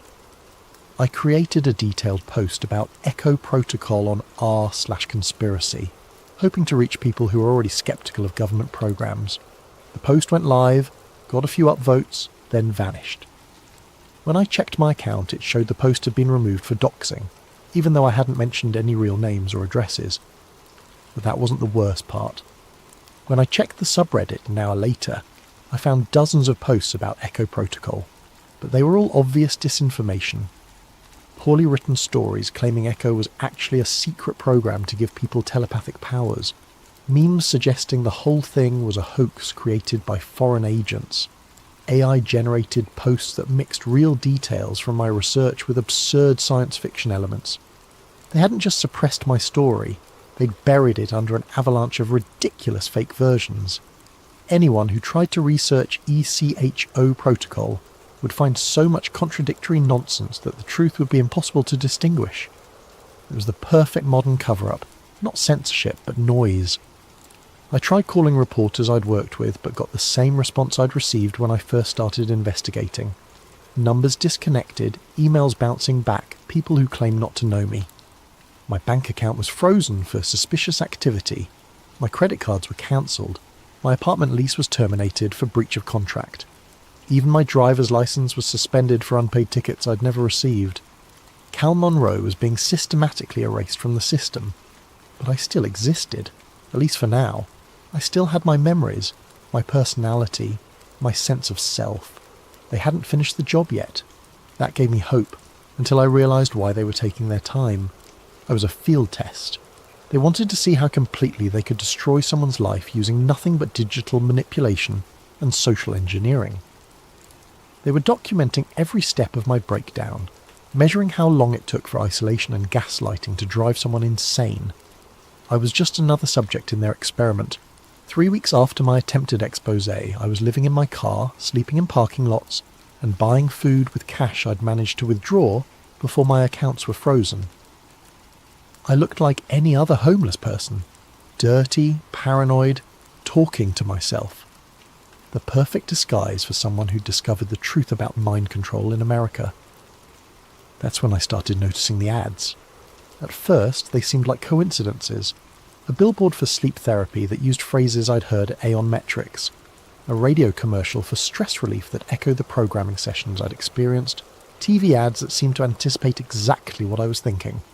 But the final proof came while I was sitting in a 24-hour diner in Arlington, nursing a cup of coffee and trying to figure out my next move.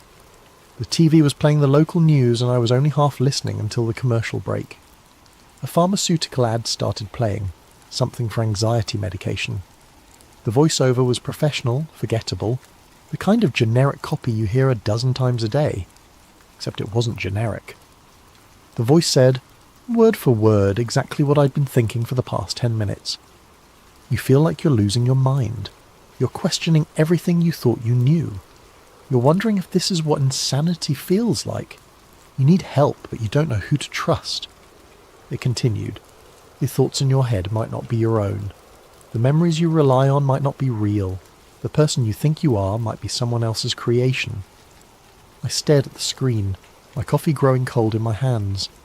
The ad went on for 30 seconds, describing my exact mental state with disturbing precision, then concluded with the standard pharmaceutical disclaimer about side effects and drug interactions. No one else in the diner seemed to notice anything unusual. The waitress continued refilling coffee. The cook kept working the grill. Other customers chatted or read their phones. But I knew what I'd seen.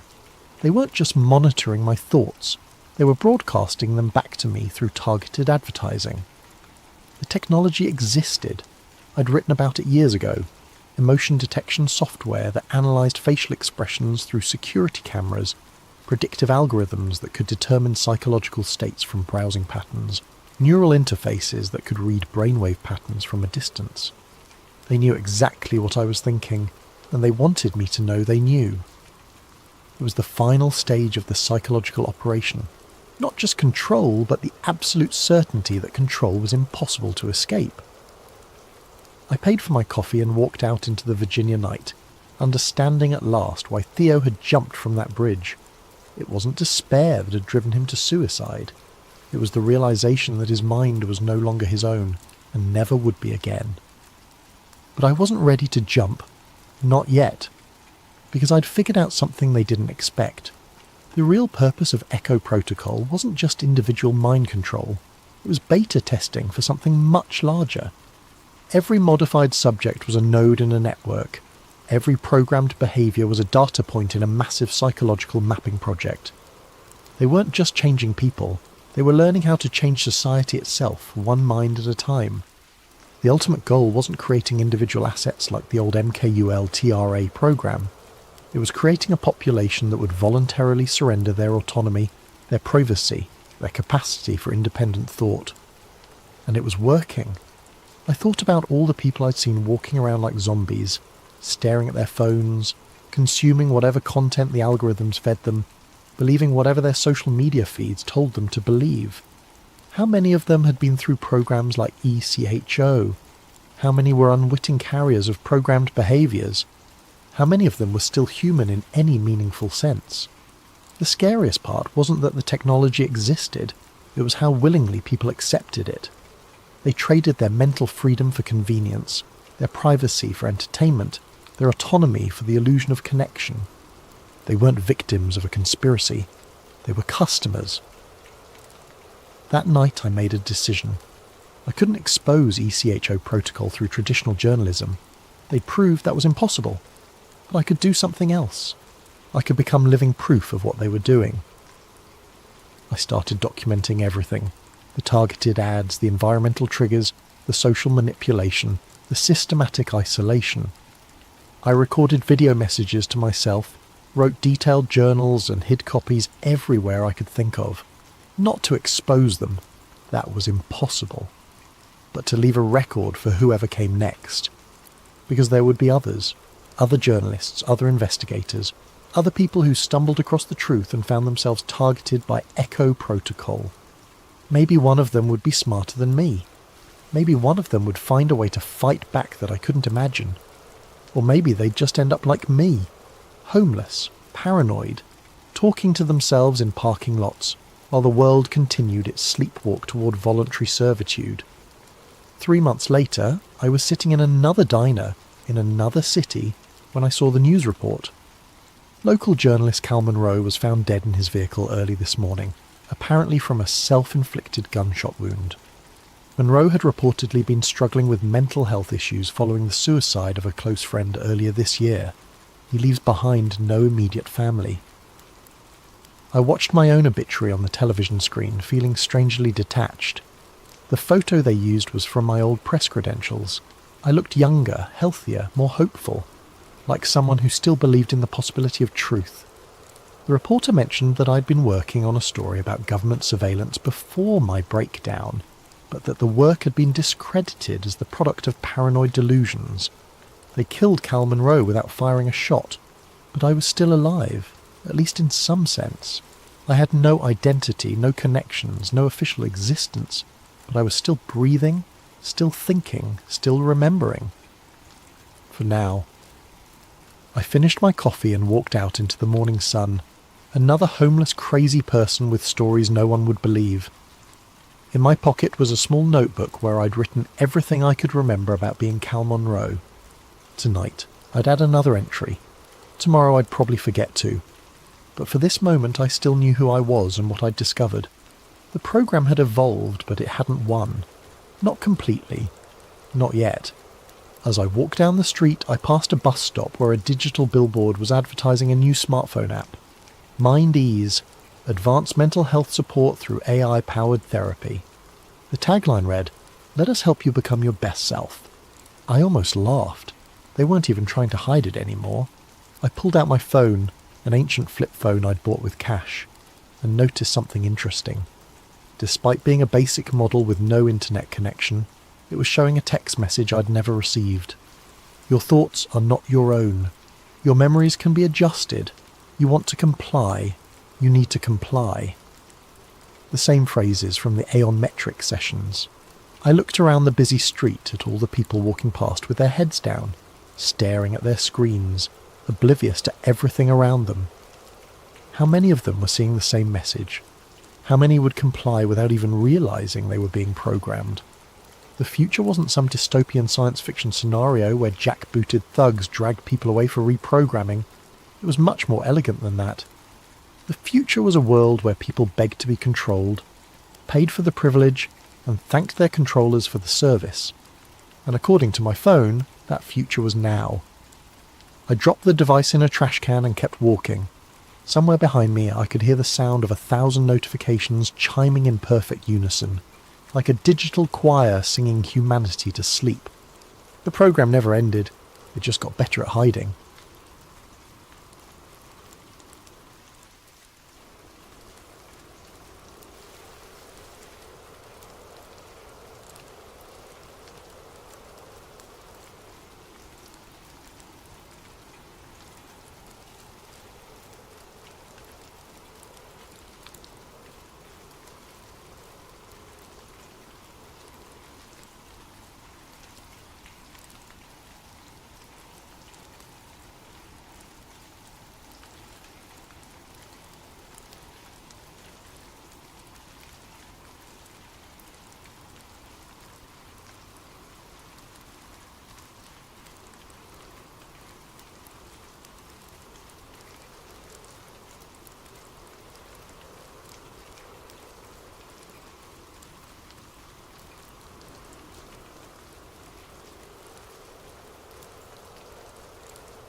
Recovered journal entry, classification redacted. Subject, Eli Granger, independent journalist. Date range, July 15th to 18th, 2023. Location, Bohemian Grove, Monte Rio, California. The following document was recovered from an encrypted server farm in Iceland. The journalist's current whereabouts remain unknown. Ed. My name is Eli Granger, and I'm writing this because I may not live long enough to tell it in person. What I witnessed in the redwoods of Northern California will haunt me until my dying day, whenever that may come. It started 3 weeks ago with an email that shouldn't have existed. I was in my cramped Oakland apartment, nursing my third cup of coffee and scrolling through encrypted channels where whistleblowers sometimes surface. My secure inbox pinged. A message from an address that was just a string of numbers and letters routed through 7 different proxy servers. No subject line, just an attachment and 4 lines of text. You want truth? Go to the redwoods. Bring a black suit and a quiet soul. July 15th to 18th. The fire reveals all. The attachment was a high-resolution scan of what appeared to be a guest registry for the Bohemian Grove. That mysterious all-male retreat where the world's most powerful men allegedly gather each summer to commune with nature. I'd written about the Grove before, relying on second-hand accounts and leaked photographs from the 1980s. But this was different. The names on the list made my blood run cold. Former presidents, current senators, military contractors whose companies I'd been investigating for years, CEOs of tech giants, pharmaceutical corporations, defense contractors, media moguls who controlled the narrative of entire nations, all scheduled to attend something called the Midsummer Encampment. At the bottom of the scan was a forged access pass with my photograph, a professional headshot I'd never sent to anyone, digitally altered to show me in a black suit and tie.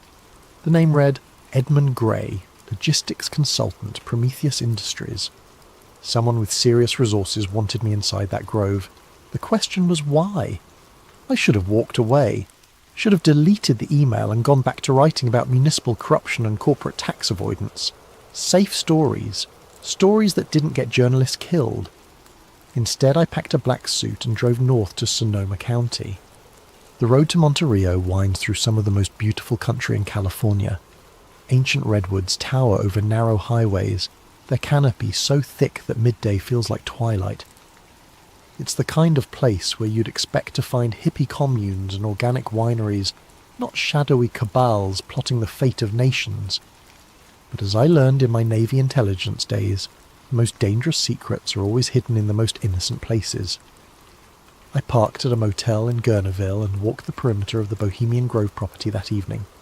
2,000 acres of private forest, surrounded by chain-link fence topped with razor wire. Security cameras every 50 feet, motion sensors in the trees, the kind of setup you'd expect around a military installation, not a summer camp for rich men. The main gate was staffed by guards who looked more like special forces operators than private security. Black uniforms, tactical gear, the flat stare of men who'd killed before and wouldn't hesitate to do it again. Whatever happened inside those redwoods, they were serious about keeping it secret. The forged pass worked perfectly. Too perfectly. The guards scanned the barcode, checked my face against the photo, and waved me through without a second glance. Either the forger was a genius, or someone very powerful wanted me inside. Neither possibility was comforting. The grove itself was exactly as described in the leaked accounts I'd read. Massive redwood trees, some over 1,000 years old, stretched toward a canopy so thick it blocked out the sun. Gravel paths wound between rustic cabins and open-air lodges, each marked with whimsical names: Owl's Nest, Dragon's Den, Caveman's Lodge. It would have been charming if not for the underlying sense of wrongness that permeated everything. The other guests, I couldn't think of them as normal people, not after seeing that registry, moved through this camp with the easy confidence of men accustomed to absolute power. They wore casual clothes during the day, khakis, polo shirts, boat shoes, the uniform of American aristocracy. But their conversations caught in fragments as I passed. revealed the true scope of their influence. The Shanghai Index will drop exactly 17%. Tell the secretary that Operation Nightfall is greenlit for October. Media blackout should hold for at least 72 hours. I posed as a logistics consultant, which gave me an excuse to wander the grounds with a clipboard and camera phone, confiscated at the gate and replaced with an approved device that couldn't access external networks. The cover story worked well enough. Rich men are accustomed to being served by invisible people who handle the mundane details of their lives. But as the day wore on, I began to notice the symbols. Owls everywhere, carved into tree trunks, etched on building facades, worked into the designs of benches and lampposts. Not cute, friendly owls. These were stylized, angular, with eyes that seemed to follow you as you walked past. The largest was a 40-foot stone statue positioned on a small island in an artificial lake at the heart of the grove. Even in daylight, it radiated a sense of ancient malevolence. Beautiful, isn't it? I turned to find a man in his 70s watching me stare at the giant owl. Silver hair, expensive casual wear, the kind of artificial tan that comes from winters in Palm Beach. His eyes were the palest blue I'd ever seen, almost colourless. The Owl of Bohemia, he continued, joining me at the lake's edge. Been watching over this place for over a century. Some say it's just decorative, others know better. Know better how? I asked, immediately regretting the question. I was supposed to be invisible, unremarkable. The old man smiled, revealing teeth too white and too perfect for his age. You'll see tonight, Mr. Grey. The cremation of care waits for no man, not even consultants. He walked away before I could respond, leaving me staring at the owl statue and wondering how much my cover had already been blown. That evening, as twilight settled over the grove, the atmosphere changed completely. The casual bonhomie of the day disappeared, replaced by something far more serious and ritualistic. Men emerged from their cabins wearing dark robes with hoods that obscured their faces. Some carried torches, others strange ceremonial objects I couldn't identify. I found a dark robe hanging in my assigned cabin, along with a note. Attendance is mandatory. Silence is sacred. The owl sees all. What I witnessed that night will stay with me forever. As darkness fell, hundreds of robed figures processed through the forest paths, converging on the lake where the great owl statue loomed. Torches flickered between the trees like malevolent fireflies. The only sounds were footsteps on gravel and the whisper of fabric against bark. I followed the crowd, keeping my head down and my hood up. The robe smelled of incense and something else, something organic and unpleasant that I couldn't identify. We gathered in a natural amphitheatre around the lake. The owl statue dominated the scene, its eyes seeming to glow red in the torchlight. A wooden boat had been prepared at the water's edge, and in it lay what appeared to be the effigy of a child, small, wrapped in white cloth, disturbingly lifelike. But as I stared at the bundle, a horrible doubt crept into my mind. The proportions were too perfect, the weight distribution too natural. The way the cloth clung to what lay beneath suggested something more substantial than straw and sawdust. A figure in an elaborate robe stepped onto a platform beside the owl. Even with his face hidden, I recognised the bearing and voice of a man who'd been on television every night for years. A former president whose policies had shaped a generation. Brothers of the Grove, his voice boomed across the water, amplified by hidden speakers. We gather once again beneath the ancient eyes of wisdom to perform the sacred rite that frees us from the burdens of conscience. The crowd responded in unison. We banish care and cast it to the flames. Care, that pale and common thing that binds the hands of power. Care that whispers doubt in the ears of decision. Care that stays the sword of necessary action. We banish care and cast it to the flames. The ritualized call and response continued for nearly an hour. Invocations to ancient deities whose names I recognized from my study of Middle Eastern mythology. Moloch, the Carthaginian god of child sacrifice. Enlil, the Mesopotamian lord of wind and authority. Names that shouldn't have been spoken by American leaders in the 21st century. But the most disturbing element wasn't the pagan imagery, or even the suggestions of child sacrifice. It was the casual way these men, titans of industry, shapers of policy, guardians of democracy, participated in rituals that explicitly celebrated the abandonment of human compassion. The ceremony reached its climax when the boat carrying the effigy was pushed out onto the lake. Flames erupted from the water around it, hidden gas jets, I realised, creating the illusion of supernatural fire. The figure in the boat burned quickly, the white cloth falling away to reveal... I still can't be certain what I saw. In the flickering light, with smoke obscuring my vision and my mind reeling from the horror of it all, it might have been an elaborately constructed mannequin. The realistic movement could have been caused by the flames consuming internal supports. The sounds, brief, high-pitched, quickly cut off, might have been air escaping from burning materials. But the way some of the robed figures wept as the fire consumed its offering, the way others cheered with genuine ecstasy, suggested something far more sinister than theatrical pageantry. As the flames died down, the crowd began to disperse.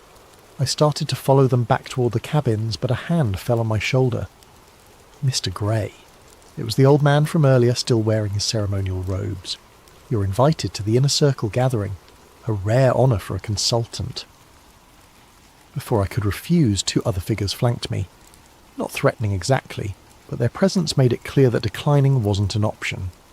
They led me deeper into the forest, away from the main paths, to a clearing I hadn't seen during my earlier reconnaissance. Here, perhaps 30 men stood in a circle around a fire pit carved directly into the bedrock. Unlike the theatrical grandeur of the main ceremony, this felt ancient and deadly serious. The inner circle ritual began at midnight. The participants had exchanged their dark robes for masks of polished bone, owl faces with hollow eye sockets that seemed to bore into your soul. They moved with practiced precision, suggesting this ceremony had been performed countless times before. The man who'd led the earlier ritual stepped into the centre of the circle. Without his presidential bearing and familiar voice, he seemed diminished. Just another acolyte serving powers older than nations. Brothers of the Inner Grove, he intoned, we gather to receive the wisdom of the Ancient Ones, and to consecrate the plans that will shape the world's destiny. The response came in a language I didn't recognise at first, harsh consonants and guttural vowels that seemed to bypass the conscious mind and speak directly to something primal and terrified in the human psyche. But as my Navy intelligence training kicked in, I began to parse familiar elements. This was Akkadian, the ancient language of Mesopotamia, dead for over 2,000 years. They were chanting the names of forgotten gods and promising them sacrifices of nations. Symbols were drawn in the ash around the fire pit, not random occult doodles, but specific sigils I recognised from declassified CIA documents. Project MK Ultra had experimented with ritualistic programming, using ancient symbols and dead languages to bypass conscious resistance in human subjects. The research had supposedly been discontinued in the 1970s. Apparently it had just moved to a more exclusive venue. The ceremony continued for hours. Maps were produced and spread on the ground, not of geographical territories, but of economic zones, resource deposits, population centres. Plans were discussed in mixture of English and Akkadian, but the intent was clear enough. Wars to be started, governments to be toppled, populations to be controlled. And through it all, the participants spoke of themselves not as American leaders serving American interests, but as servants of the Ancient Ones, preparing the world for some greater transformation. The harvest approaches, one masked figure intoned. The sleepers must be awakened. The old seals must be broken. In the name of those who wait in the deep places, the circle responded, let the work continue. I crouched in the shadows beyond the firelight, recording everything on a digital audio device I'd hidden in my shoe. But as the night wore on, I began to understand that what I was witnessing wasn't just corruption or conspiracy in any conventional sense.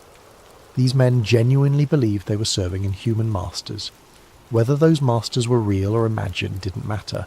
The policies they were planning would affect millions of lives based on the whims of entities that viewed humanity as livestock. The ritual concluded with each participant drinking from a silver chalice and making individual pledges.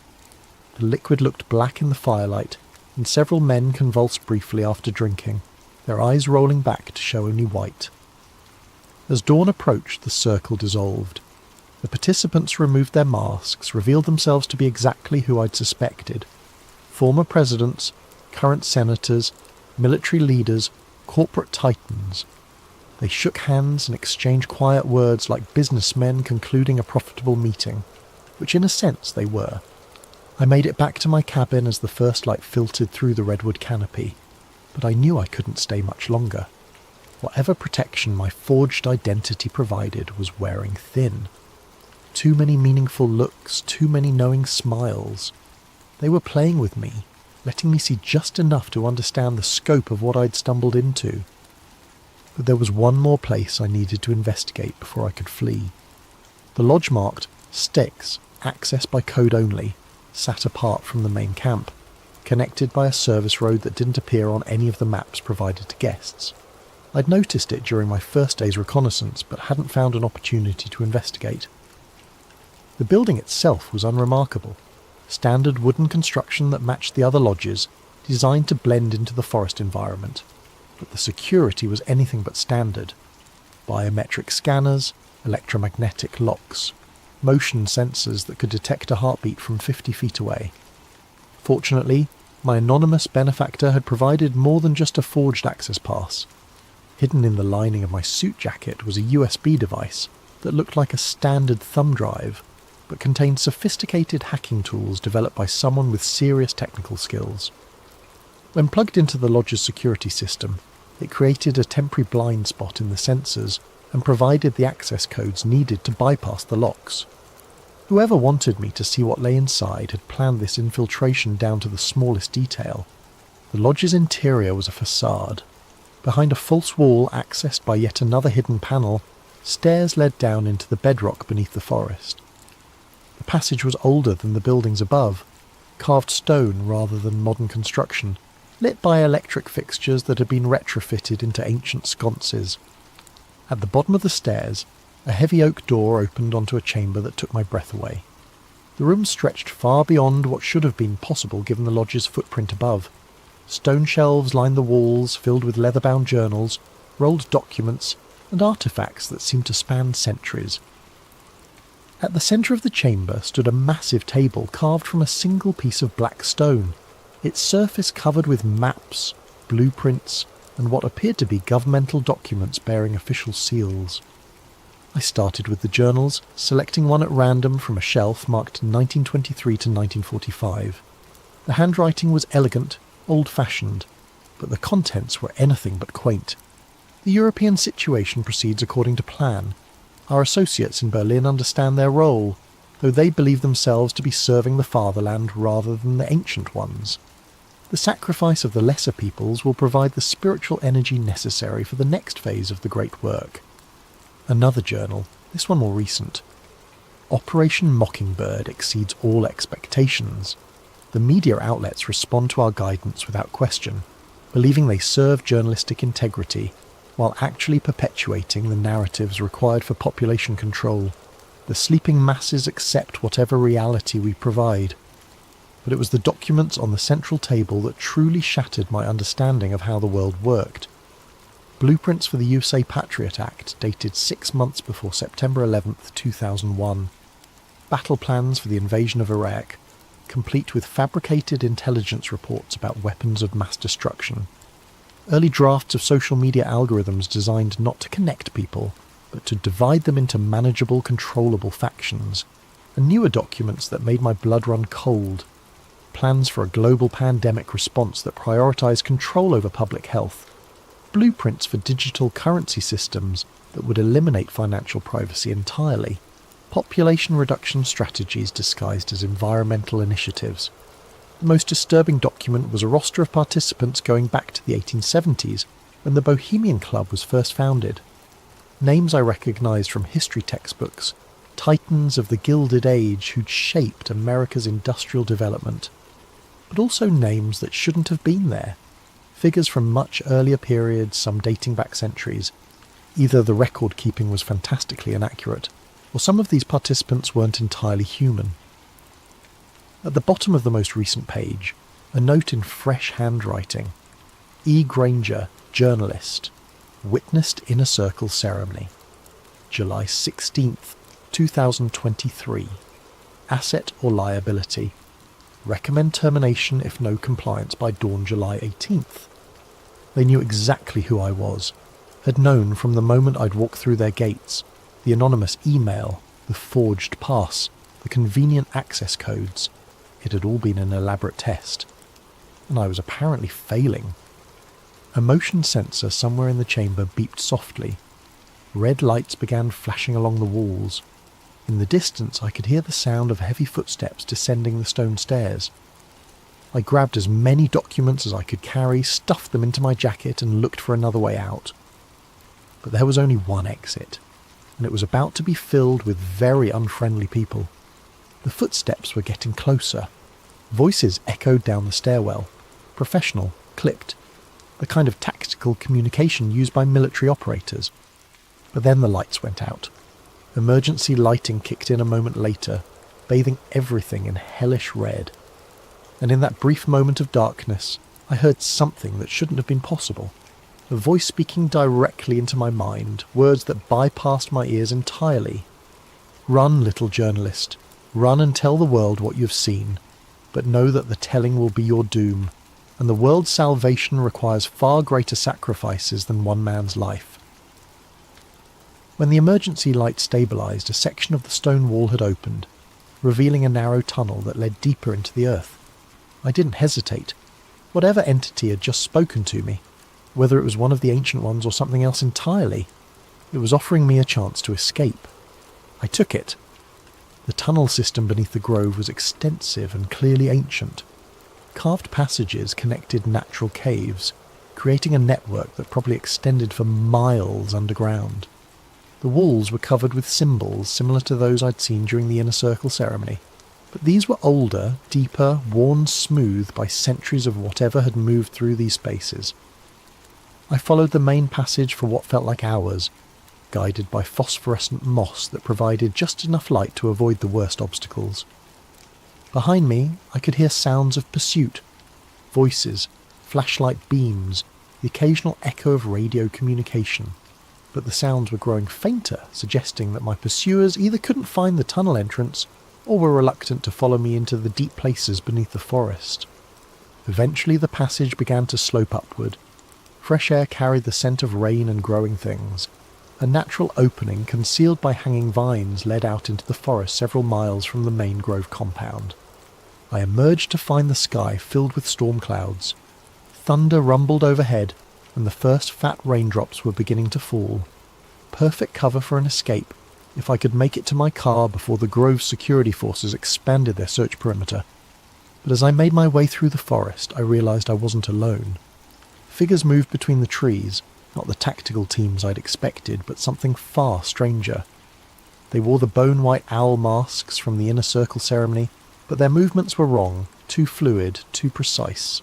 And their eyes glowed with a faint bioluminescence that had nothing to do with reflected light. "The journalist sees too much," one of them said, the words somehow audible despite the increasing thunder. "The ancient ones are displeased." "But the compact must be honoured," another replied. "He was brought here for a purpose. Let him carry the message to the outer world. Let them know what awaits." I ran. Behind me, inhuman laughter echoed through the forest. Not pursuit exactly, but something far more unsettling. The sound of predators who were confident their prey could never truly escape. I reached my rental car as the storm broke in earnest.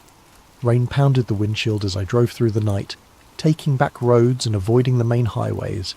In my jacket pocket, the stolen documents felt like they were burning against my chest. But I'd made it out. I had evidence. I had proof of the conspiracy that shaped world events from the shadows of a California forest. Or so I thought. I uploaded everything to an offshore server farm in Iceland. Documents, audio recordings, photographs, detailed notes of everything I'd witnessed. Multiple backup copies, distributed through anonymous networks, protected by military-grade encryption. Within 6 hours, every file had been corrupted or deleted. My apartment was ransacked while I was at an internet cafe, uploading the files. Nothing obviously stolen, but every electronic device had been confiscated or destroyed. My laptop, phone, backup drives, even the digital camera I'd left in a drawer, all gone. The mainstream media ignored my story completely. Alternative news sites that initially showed interest suddenly went silent. Forum posts about the Grove were deleted within minutes of being posted. It was as if the entire internet had been scrubbed of any reference to what I'd discovered. But the worst part was the dreams. Every night since my escape, I've been visited by visions of the Ancient Ones, vast, tentacled entities that exist in spaces between dimensions, feeding on human suffering and preparing for some cosmic transformation that will remake reality according to their twisted desires. They show me glimpses of the future they're working to create. Cities drowned beneath black oceans, skies filled with screaming winds, populations reduced to cattle serving inhuman masters. And they whisper that I'm not a hero or a journalist or even a victim. I'm a messenger. They wanted someone to witness their ceremony, to understand the scope of their power, to carry word of their inevitable victory to the outside world. Not to warn humanity. Warnings imply the possibility of resistance, but to spread the despair that will make their final conquest easier. Every word I write, every person I tell, every attempt to expose the truth only serves their greater purpose.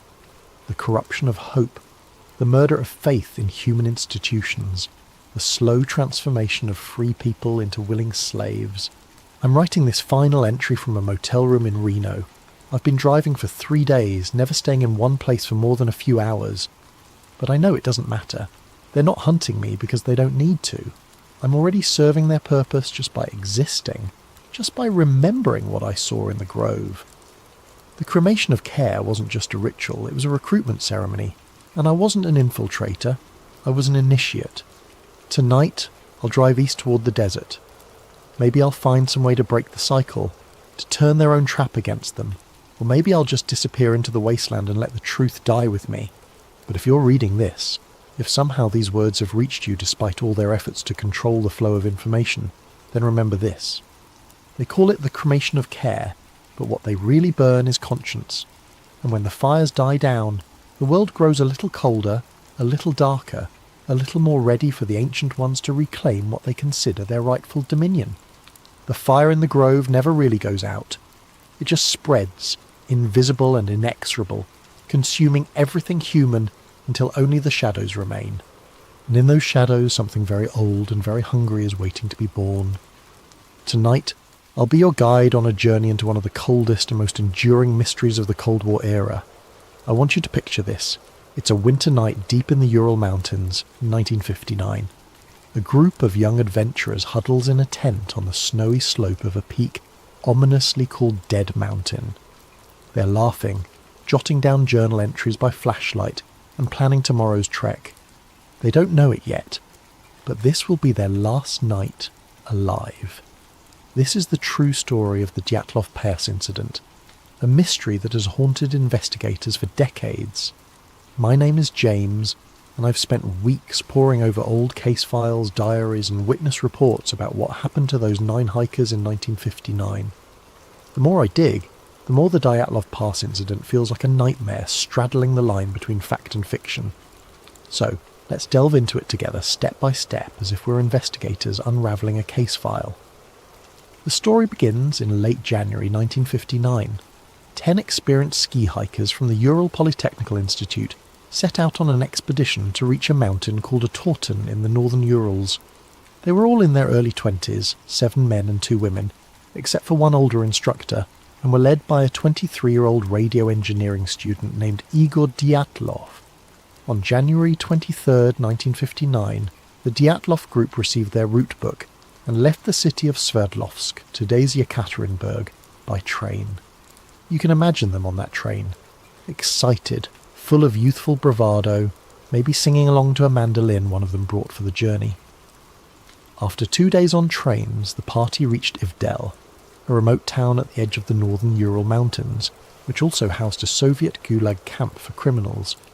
From Ivdel, they travelled by bus and then hitched a ride in the back of a woodcutter's truck to a settlement called Vizhai, the last inhabited village to the north. The locals in Vijay must have looked at these university students with a mix of admiration and concern. The route they planned to traverse was rated Category 3, the most difficult, and they were attempting it in February, the cruelest time of year. On January 27th, the Dyatlov group left Vijay and began their trek into the wilderness. One member, Yuri Yudin, had been struggling with health issues. He had rheumatism and a congenital defect that caused knee pain. By January 28th, Yudin's joint pain became too severe. Reluctantly, he turned back toward Vijay, unable to continue. He had no idea that by saving himself, he was sealing his fate as the expedition's sole survivor. Yuri Yudin would never see his friends alive again. The remaining 9 hikers pressed on into the wild, unaware of the fate that awaited them. Through diaries and photographs recovered later, investigators have pieced together their route. By January 31st, the group had reached the edge of a highland area and cached surplus food and equipment in a wooded valley to be used for the return trip. They joked around, took photos, and even made a little mock newspaper they titled the Evening Autoton, in which one entry humorously proclaimed, "From now on, we know that the snowmen exist," likely a tongue-in-cheek reference to local Yeti legends. Despite the exhaustion and cold, their spirits were high. On February 1st, the team started to move through a mountain pass, later named Dyatlov Pass after this incident, with the plan to camp on the other side that night. But the weather turned on them. A howling snowstorm and blinding wind caused Dyatlov's team to lose their direction on the barren slopes. Instead of crossing the pass into the shelter of the valley beyond, they had veered west, finding themselves on the flank of a mountain called Kholat Shakal, which in the local Mansi language means dead mountain.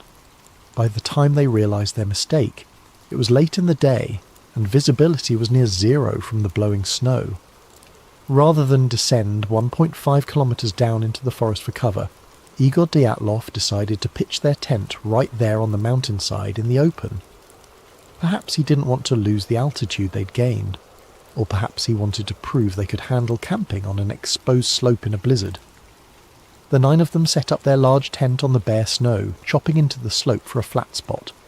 It was a decision that would be heavily scrutinised later. That evening of February 1st, 1959 must have been brutal. Temperatures were around minus 20 degrees Celsius, and winds roared over the pass. Still, inside the tent, the group was relatively secure. They had a warm dinner. Later forensic analysis of their stomach contents showed they ate around 6 to 7 p.m. In one of the last photos recovered from their cameras, they are seen joking and smiling as they set up camp in the twilight on February 1st. Despite the extreme cold and howling wind outside, they seemed in good spirits, jotting down journal entries and chatting as they settled in for the night. They could not have imagined the terror that was coming. Something happened in the dark early hours of February 2nd that changed everything. We don't have eyewitnesses to describe it. All we have is the evidence left behind, and that evidence reads like the opening scene of a horror film. Sometime after midnight, the tent was suddenly slashed open from the inside. The 9 campers, who had been sleeping or resting, burst out of their tent into a howling snowstorm in the pitch black of night. They left behind almost all their gear, boots, coats, hats, sleeping bags, axes, as if fleeing an imminent threat. Imagine the situation. It's minus 30 degrees Celsius, minus 22 degrees Fahrenheit, outside, and yet something scared or startled them so badly that they ran out half-dressed and barefoot into the blizzard. Why? What could have terrified them, or otherwise compelled them to abandon their only shelter and run into certain death? That's the question investigators have grappled with for over 60 years. When the group failed to return to Vijay by February 12th as planned, there wasn't immediate alarm. Delays of a few days were common for such expeditions. But as day after day passed with no word, the hikers' families grew anxious. By February 20th, the relatives demanded a search and rescue operation. The Ural Polytechnic Institute sent student volunteers to scour the route, and soon the Soviet army and local militia police joined in, with planes and helicopters dispatched to aid the search. Rescuers faced brutal weather themselves, traversing deep snow and scanning miles of desolate terrain. Among the searchers was a student named Mikhail Sharavin, who on February 26th would make a chilling discovery. On February 26th, 1959, Sharavin's search team was moving along the slopes of Kolatchakal when he spotted something odd sticking out of the snow. As they got closer, they realised it was a corner of the missing group's tent, collapsed and half buried in the snow. Sharavin used an ice pick to hack open the tent's entrance, which was blocked with snow. The sight inside the tent baffled him. The tent's canvas had been slashed open from the inside with a knife, and although it was damaged and partially snow-filled, almost all the hiker's belongings were still neatly arranged inside. He found blankets and coats laid out, a row of boots, axes and flashlights set to the sides, a map and official papers, a little pile of money and even a flask of alcohol. In one corner was a plate with slices of sayalo, pork fat, as if someone had been in the middle of fixing a snack. It was like a snapshot frozen in time. The tent felt orderly, not like it had been ripped apart by an external force. Sharavin later said it was as if the campers had been interrupted in the middle of dinner, then fled in a rush. The scene sent shivers down his spine. Why would experienced hikers cut open their only shelter and run away without boots or coats? Outside the tent, the search team found footprints in the snow, and they only deepened the mystery. There were 9 sets of prints, which matched the number of missing hikers. They could see the impressions of feet wearing only socks, or a single shoe, and some barefoot. You could even make out toe marks in the frozen snow. The tracks indicated that the hikers had not run in a wild panic, but rather walked fast or at a hurried shuffle down the slope, in an organised single file. The rescuers followed these tracks downhill in the direction of a dense forest. Incredibly, the footprints continued for about 500 metres before they were obscured by fresh snow. It was as if the group had intentionally headed toward the forest, perhaps seeking shelter or regrouping. Sharavin and the others were utterly perplexed. What on earth could have made these seasoned hikers leave their tent in sub-zero cold, partially dressed and even barefoot, walking away calmly into the night? With dusk approaching on February 26th, the searchers had to pause the search until morning, haunted by the enigma they'd uncovered. The next day, the search parties fanned out from the tent down toward the forest. At the forest's edge, under a large Siberian cedar tree, Sharavin and his comrades found the charred remains of a small fire. Near that fire lay the first 2 bodies. What they saw defied explanation. Yuri Doroshenko and Yuri Krivonishenko, were found side by side in the snow, shoeless and dressed only in their underwear. The branches on the cedar above them were broken up to 5 meters high, as if someone had climbed up into the tree. Indeed, bits of skin and torn clothing were found on the bark. It looked like one of them had frantically clambered up the cedar, either to get a better view of the area, perhaps trying to spot the tent in the dark, or to escape something. Krivonishenko's corpse had burns on parts of his body, and in a grim detail he had a piece of flesh missing from his right hand. It turned out he had bitten off a chunk of his own knuckle, possibly in an attempt to stay conscious or stifle a scream while dying of cold. Both men's hands and feet were deep reddish-brown, a sign of frostbite, and maybe the last attempt to warm their limbs by the fire. The tree's branches had been stripped for kindling, but the fire they managed to build was small and had burned out by the time they died. The image of these 2 friends huddled by a dead fire, slowly freezing to death in their underwear under a sky of endless black, is something I can't easily shake off. About 300 meters away from the cedar tree, toward the tent, the searchers found the body of Igor Dyatlov. He was lying face up in the snow, head oriented toward the tent up the slope, as if he had been trying to crawl back that way. Dyatlov was better dressed than the 2 under the tree. He wore a flannel shirt, a sweater, and pants, but notably, he had no coat and no boots, only socks on his feet. One arm was frozen upright, reaching toward the sky, clutching a small birch branch. His other hand was pressed to his chest. People who saw his body remarked that he appeared to be protecting something in his jacket or close to his heart, perhaps a photograph or his notebook, though nothing of note was found on his chest. His face, when they cleared the snow, was strangely calm, eyes open. Not far from Dyatlov, searchers found Zinaida Zina Kolmogorova, the 22-year-old female student in the group. Xena was better dressed than Igor. She had on 2 sweaters and 2 pants, but she too lacked boots, wearing only socks. Her body was turned toward the tent and her arms were extended forward, bent at the elbows, as if she had been crawling uphill on her stomach, desperately trying to get back to the tent before the cold overtook her. On Xena's right side, the searchers noted a long, bright red bruise running along her torso, resembling a blunt force injury from a baton or the butt of a rifle. It was an odd injury to see, given that she had no other major external wounds. It took a few more days until March 5th to find Rustem Slobodin, the last of these first 5 bodies.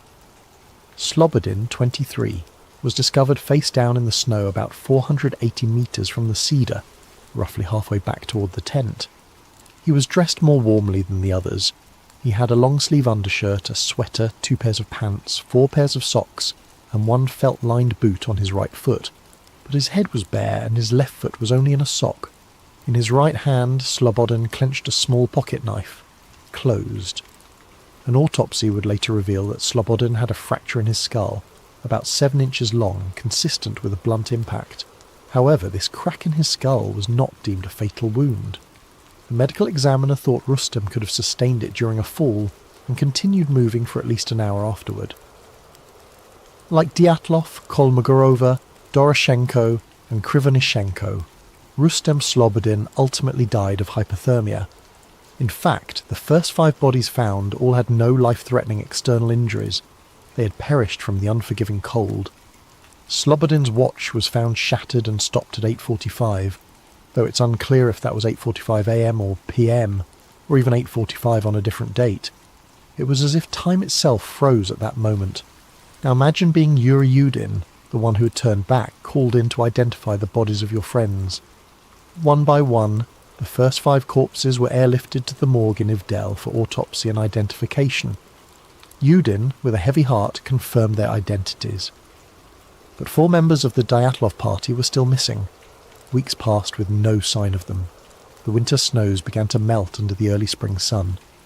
It wasn't until May, nearly 3 months later, that nature revealed the remaining victims, turning the mystery into something even more haunting. On May 4th, a Mansi tribesman named Kurin and his dog were assisting the search, when the dog picked up a scent near a rocky ravine further into the woods from the cedar tree. About 75 metres beyond the cedar and 1,500 metres from the tent, in a snow-filled ravine, searchers discovered a few torn pieces of clothing on a branch. Digging down, they uncovered the final 4 bodies buried under nearly 4 metres of snow. These were Lyudmila, Luda Dubinina, Semyon, Alexander, Zolotaryov, Nikolai Thibault-Brignol, and Alexander Kolovatov. They were lying about 75 metres further into the forest from the cedar, at the bottom of that ravine. Notably, 3 of the 4 were better dressed than the others, and it appeared they had taken clothes from those who died earlier. Dubinina, for example, was found wearing Krivonishenko's torn and burned brown trousers, and her foot was wrapped in a piece of his wool sweater. Zolotaryov, the 38-year-old, was found wearing Dubinina's faux fur coat and hat. Kolovatov had put on a spare sweater and pants, likely from one of the others.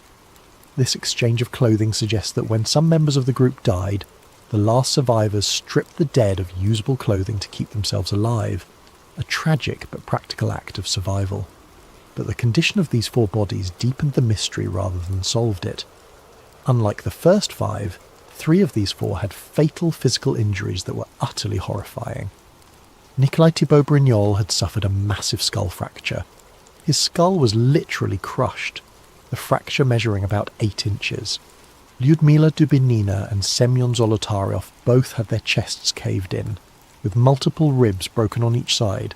Dubinina had 10 ribs fractured, and Zolotaryov had 5 ribs fractured. A forensic doctor who examined the bodies said that the force required to produce such injuries would have been extremely high, comparable to that of a car crash. In other words, something had delivered an immense pressure or impact to their bodies.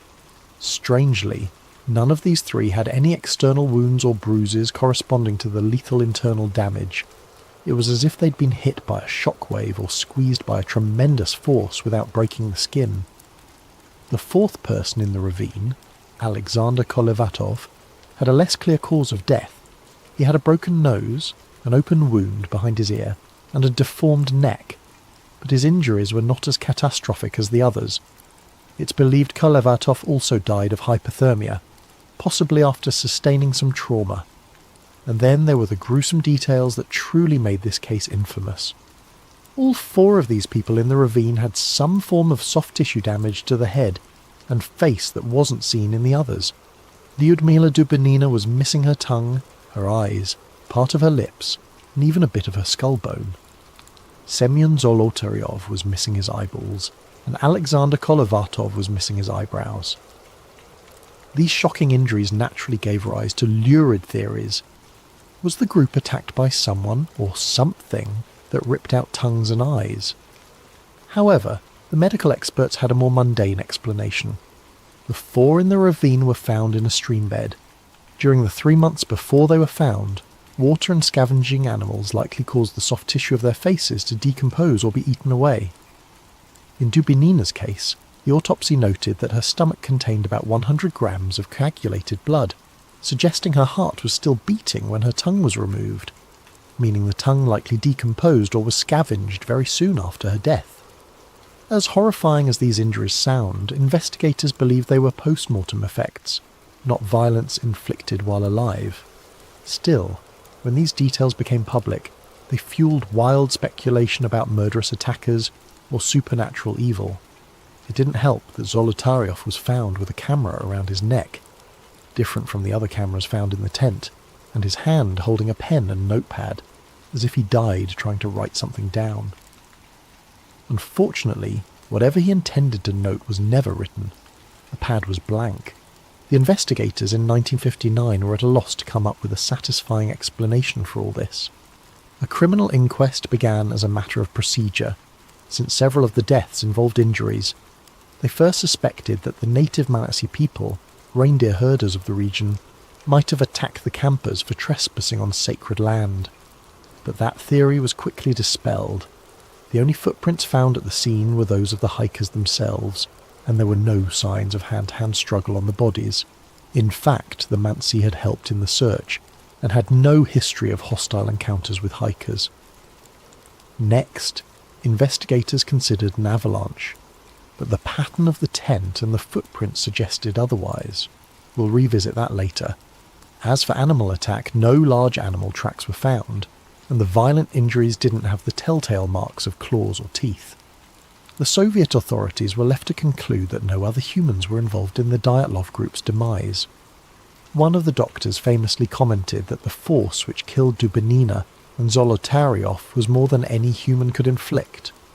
No human could be powerful enough to cause such damage. One piece of information emerged that added a strange Cold War twist.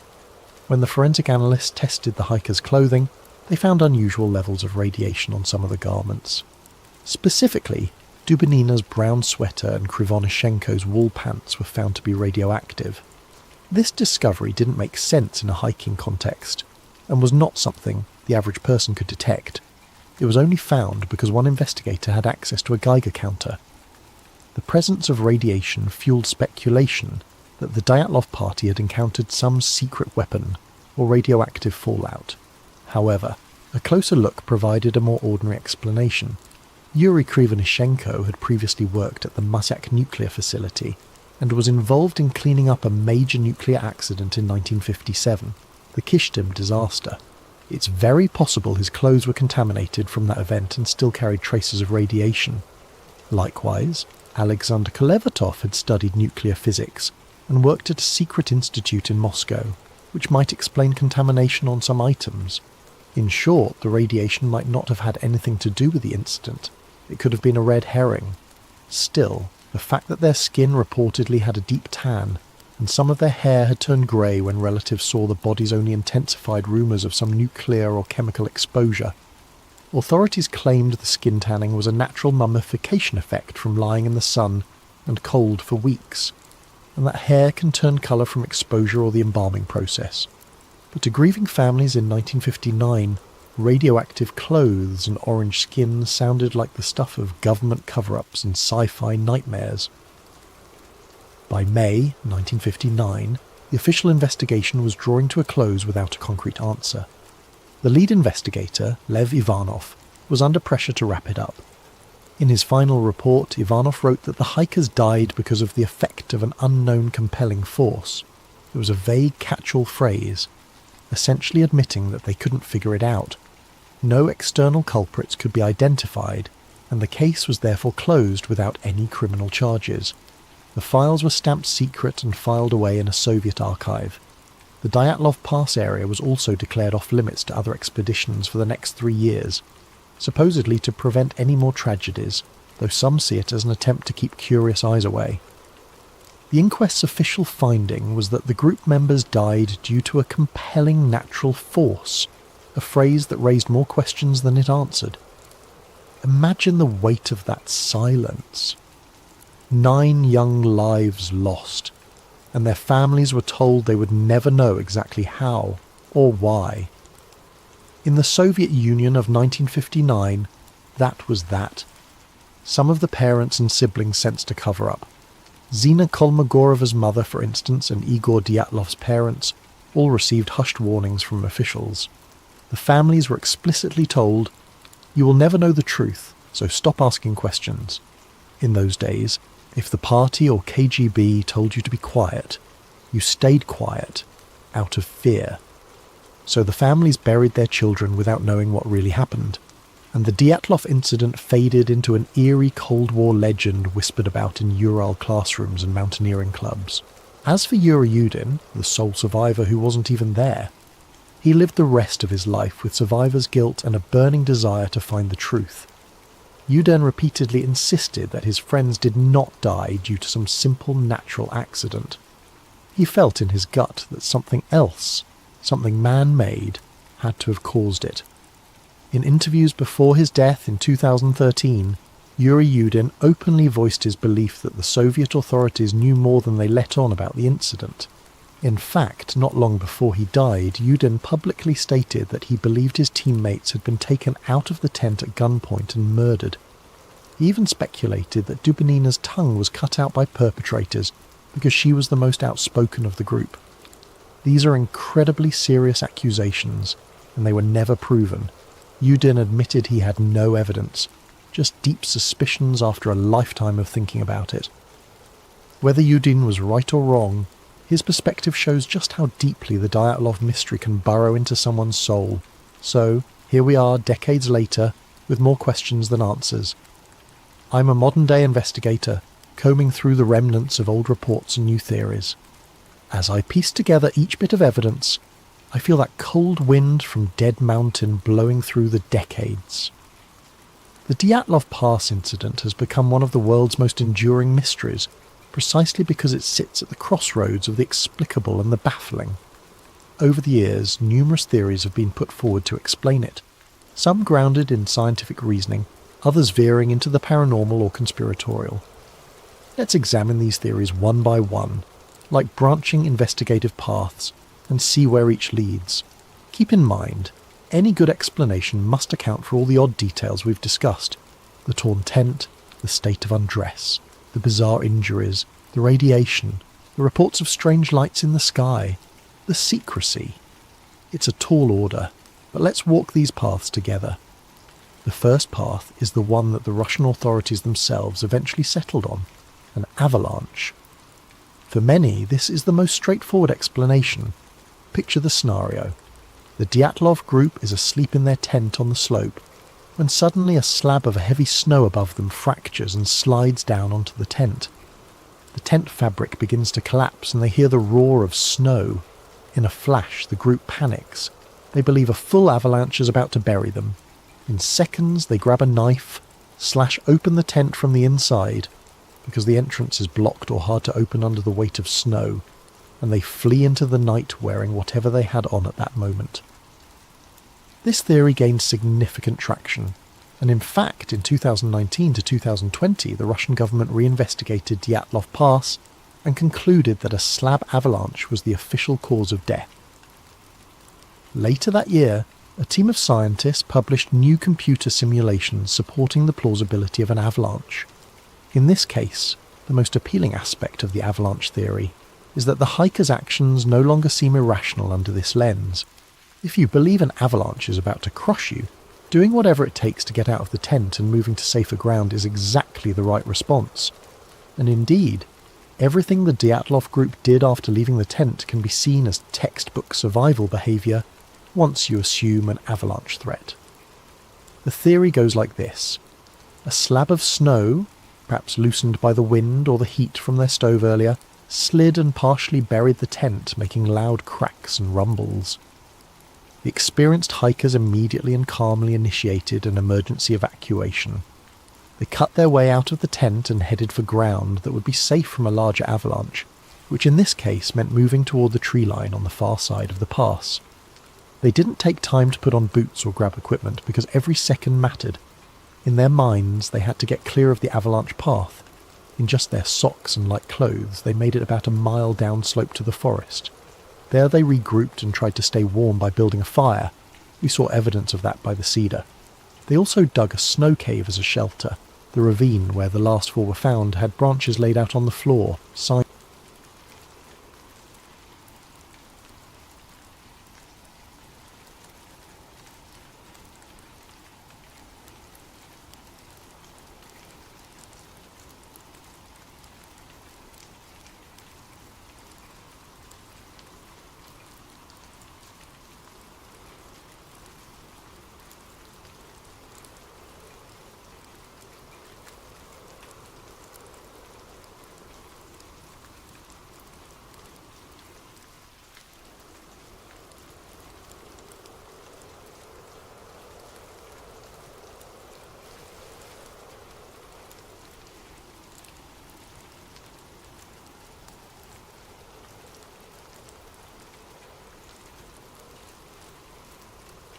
This is his account of what lies beneath Area 52.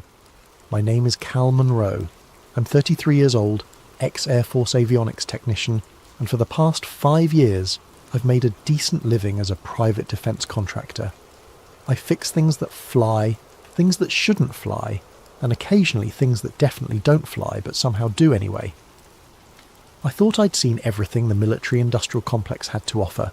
I was wrong. It started with a phone call on a Tuesday morning in March. Unknown number, but the voice was crisp, professional, government-trained. Mr. Monroe, my name is Dr. Sarah Chen. I represent a joint task force conducting classified operations research. Your security clearance and technical expertise have brought you to our attention for a temporary but high-priority assignment. I'd heard this song before. Black budget projects, need to know basis, substantial compensation for keeping your mouth shut. But something in her tone was different. There was an undercurrent of urgency, fear. I couldn't place it. Where and when? I asked. Location will be disclosed upon acceptance. Duration, 2 weeks maximum. Compensation, $50,000 plus hazard pay. 50 grand for 2 weeks. That was nearly double my usual rate. Red flags should have been waving, but the number was too good to ignore. My ex-wife's alimony payments weren't getting any smaller. I'm listening. The paperwork arrived by courier within 2 hours. I'd never seen NDAs this comprehensive. Digital signature pads that displayed the documents for exactly 60 seconds before wiping clean. Multiple biometric scans. Even a psychological evaluation that asked questions like, have you ever experienced temporal displacement? And rate your comfort level with non-terrestrial phenomena on a scale of 1 to 10. The strangest part was the location designation. Grid K22, Tonopah Test Range Complex, Nevada. Not Groom Lake, not Area 51. Somewhere else entirely. Dr. Chen called back that evening. Mr. Monroe, are you familiar with misdirection theory? In what context? In the context of public attention. Area 51 has been in the public consciousness for decades. Books, movies, documentaries. Everyone knows about Groom Lake. Your point? My point, Mr. Monroe, is that Area 51 is the misdirection. Area 52 is the vault. 3 days later, I was on an unmarked charter flight from McCarran Airport to Tonopah. No other passengers, no flight attendant, just me and a pilot who never spoke. The landscape below shifted from Vegas sprawl to endless desert, then to mountains that seemed to go on forever. We landed on a strip I couldn't find on any map. A black SUV waited, engine running. The driver was military. That much was obvious from his posture and the way his eyes never stopped moving. He handed me a tablet with a single document. Temporary assignment brief. Classification level. UMBRACLEAR. Umbra? I asked. Above top secret, he said. His voice sounded like he gargled gravel. You'll be working with 3 other contractors. Your job is simple. Maintain power grid integrity for Zone Echo 9. Don't ask questions about what's in Echo 9. Don't try to access Echo 9 without clearance. Don't discuss Echo 9 with anyone outside your assigned team. We drove for 20 minutes through terrain that looked like the surface of Mars. No roads, just tyre tracks in the sand. Finally, we reached what looked like a mining operation. Corrugated metal buildings, a few trucks, some kind of elevator shaft descending into the mountain. The elevator had no buttons, no controls, no floor indicator, just smooth steel walls and a humming sound that seemed to come from everywhere at once.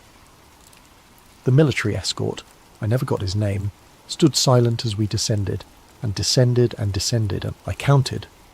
19 levels down, the elevator finally stopped. The doors opened onto a corridor that belonged in a science fiction movie.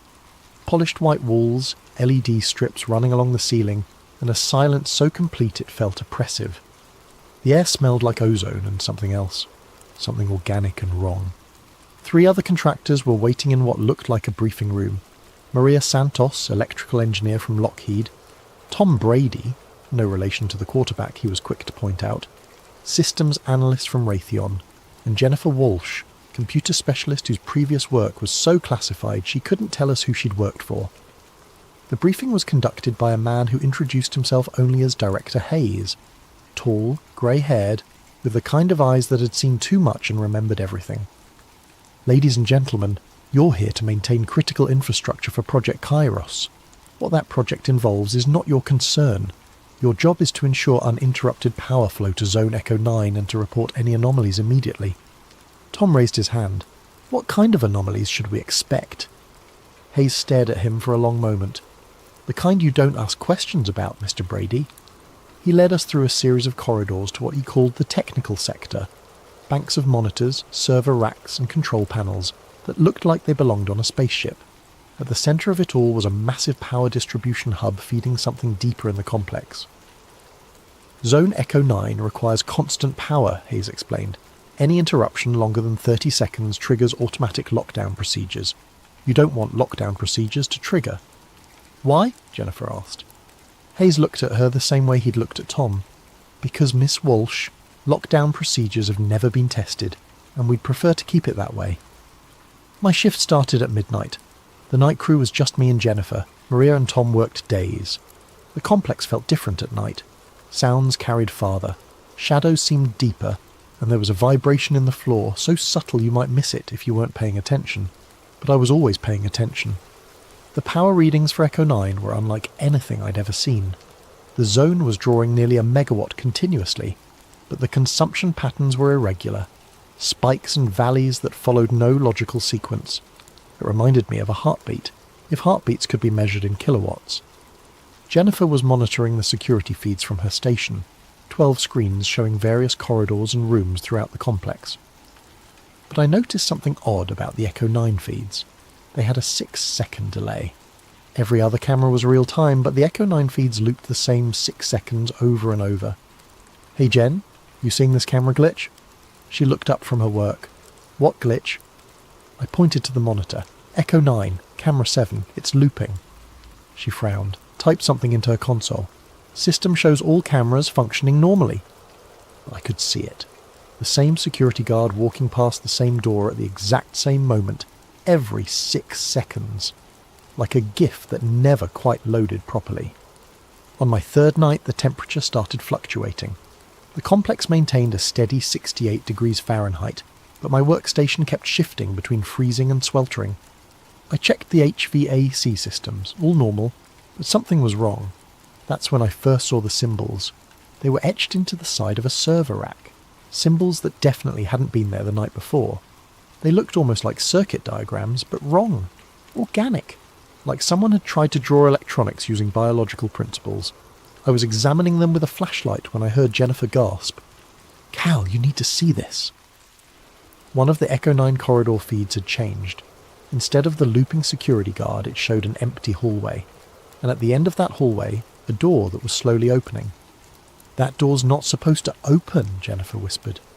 Through the opening we could see movement, not walking movement, flowing movement, like liquid light was pouring through the doorway. Then the feed cut to black. When it came back 30 seconds later, it was the same looping security guard, walking past the same closed door. But in that brief moment, I had seen something that changed everything. In the reflection on the polished floor just before the feed died, I saw an eye. Massive, silver, and definitely not human. It wasn't a ship in Echo 9, it was alive, and it had seen us watching. Tom Brady didn't show up for his shift on Thursday morning. Jennifer and I waited until 8 a.m. before calling Director Hayes. "Mr. Brady has been reassigned," Hayes said without explanation. "Continue your duties."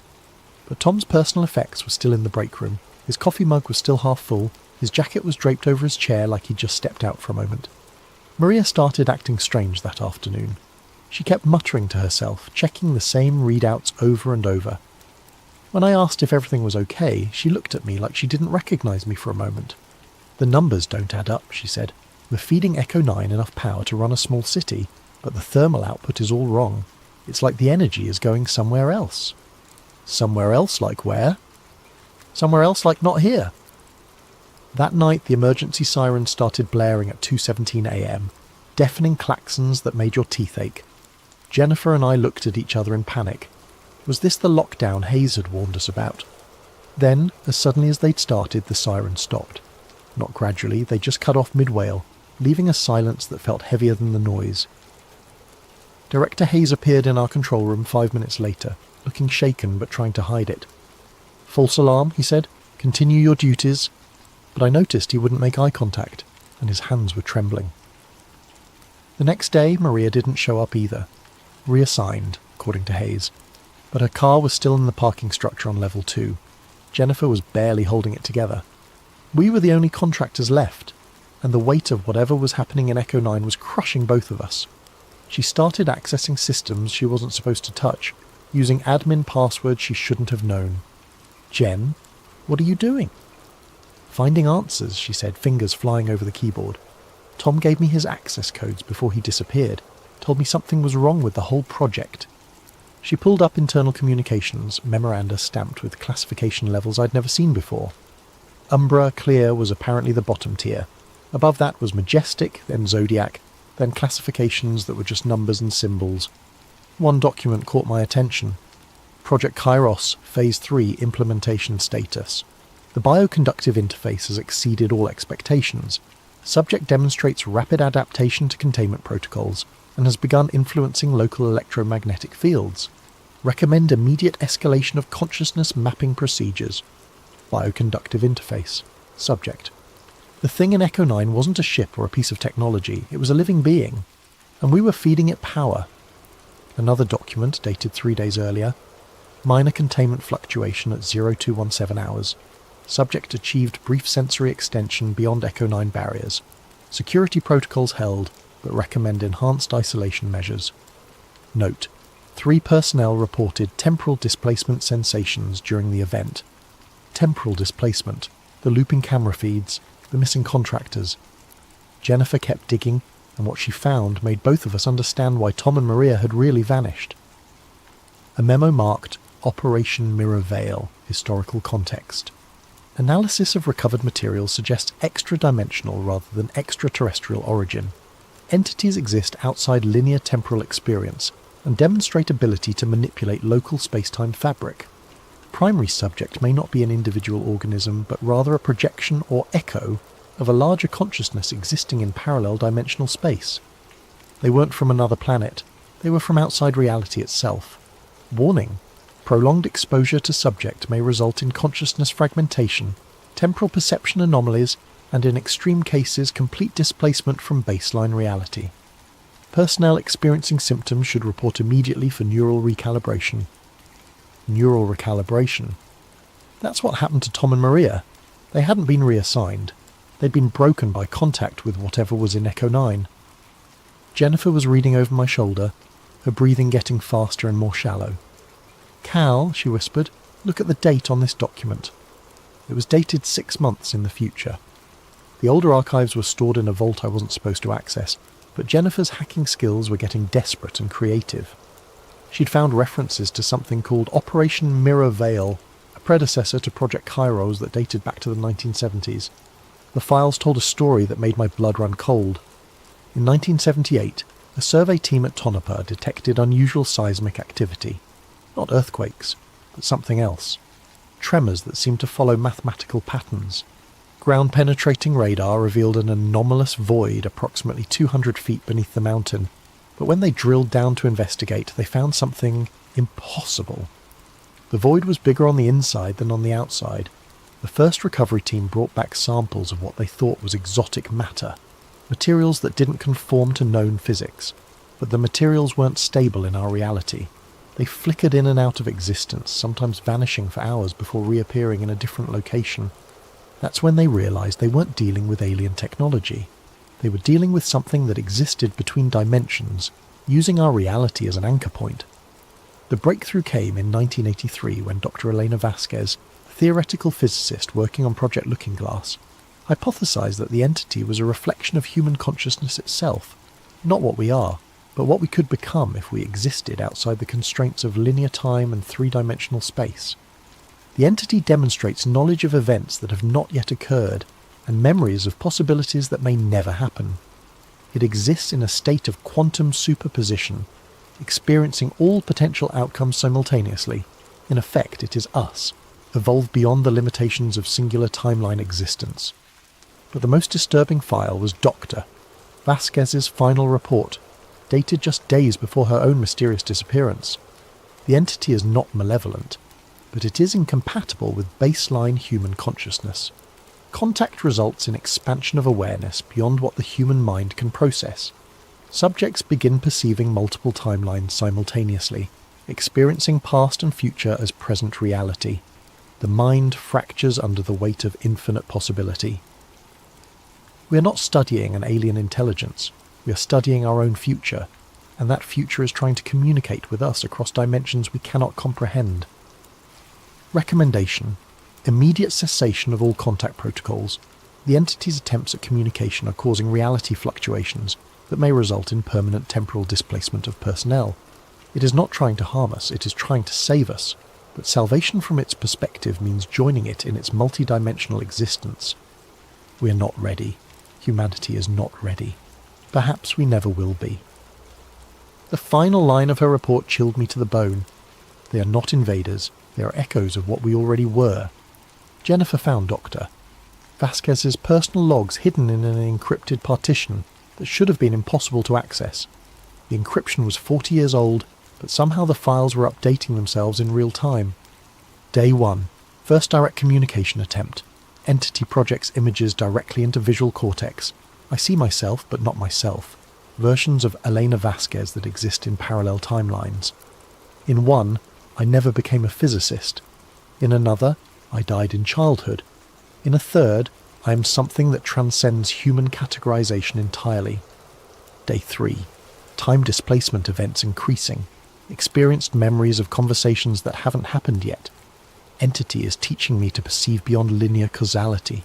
It's beautiful and terrifying. Day 7. I understand now. They're not from there, because there is no there. They exist in the spaces between possibilities. They are what we become when we evolve beyond the need for singular reality. Day 12. The others don't understand. They think containment is possible, that we can study and control something that exists outside the concept of control. They're going to get people killed. Day 18. I can see the breach coming.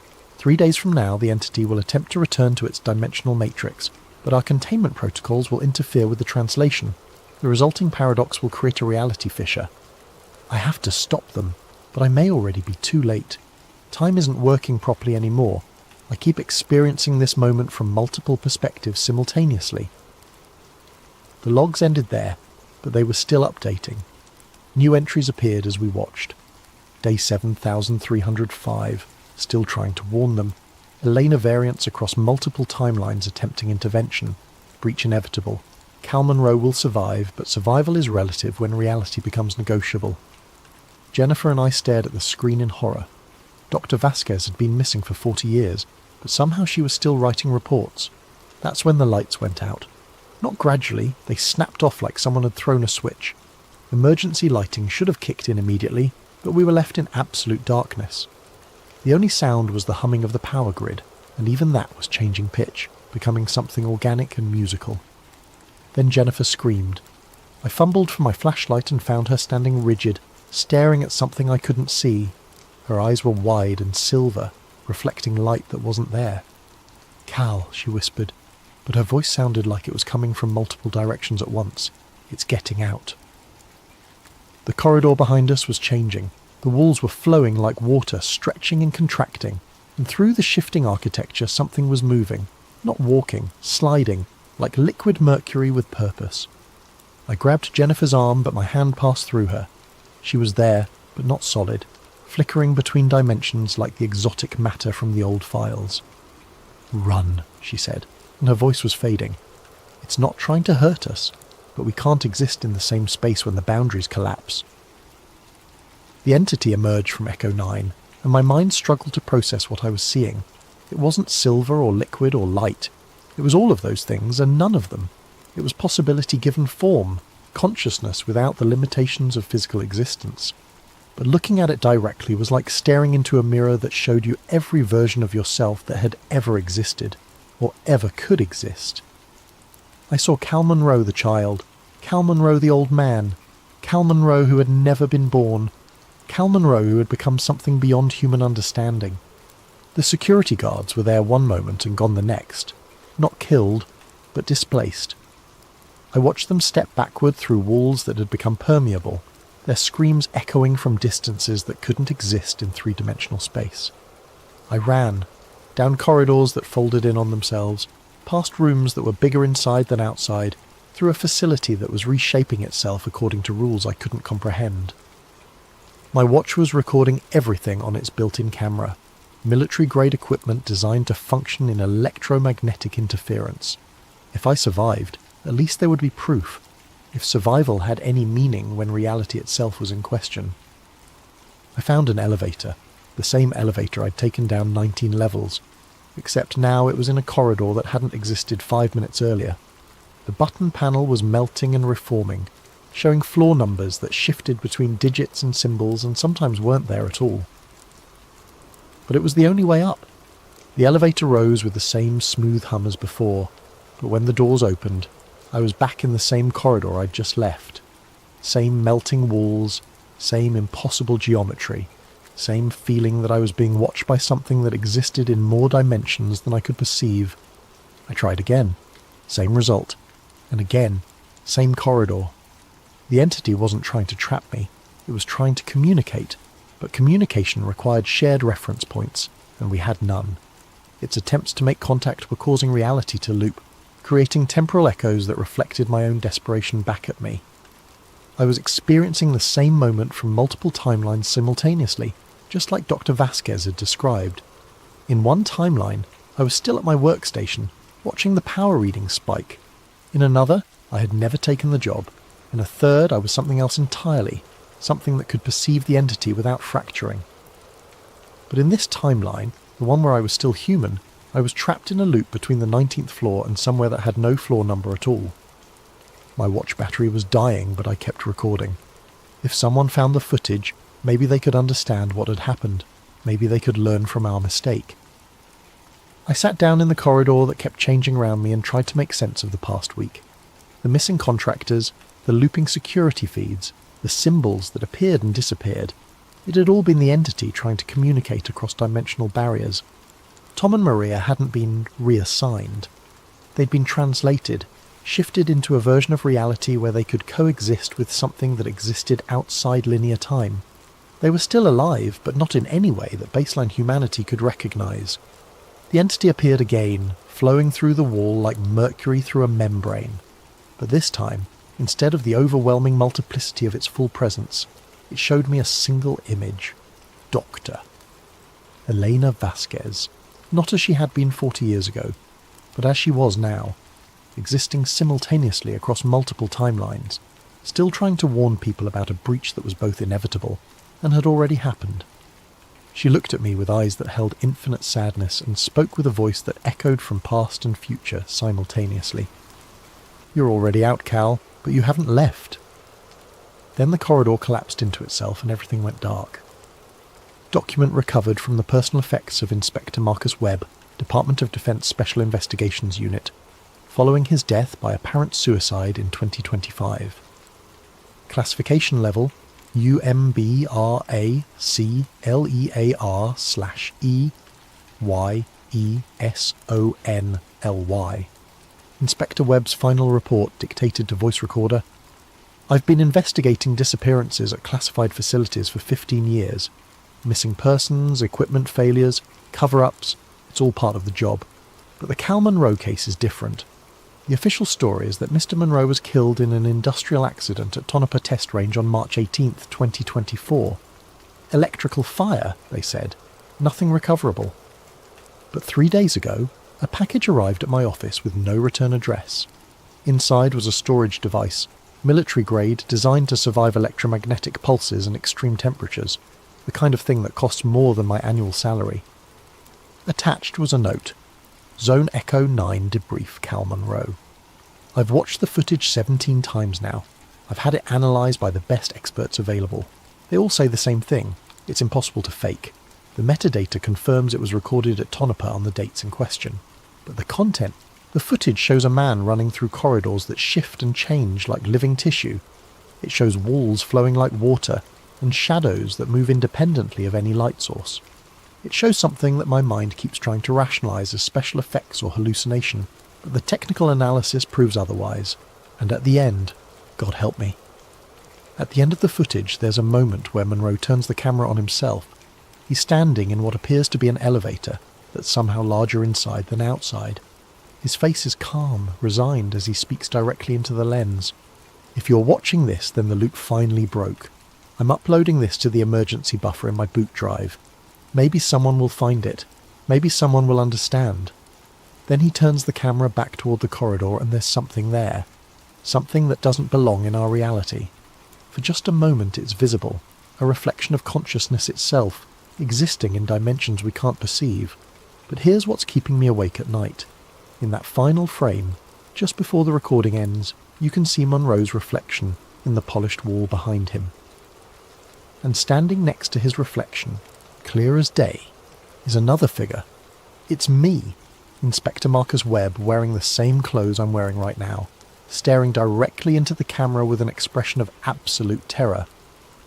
The timestamp on that footage is today's date. I'm going to submit this report and then take some time off. Maybe visit my sister in Oregon, get away from all this classified nonsense for a while, clear my head. But I keep thinking about what Monroe said in his final log entry. They're not from somewhere else. They're from someone else, and someone else is now. End of recorded statement. Inspector Webb was found dead in his office 12 hours after submitting this report. Official cause of death: suicide by gunshot.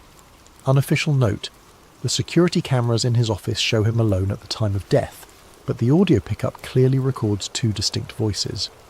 The second voice, according to forensic analysis, matches the vocal patterns of Cal Monroe. The storage device mentioned in Webb's report was never recovered from the scene. Zone Echo 9 remains operational.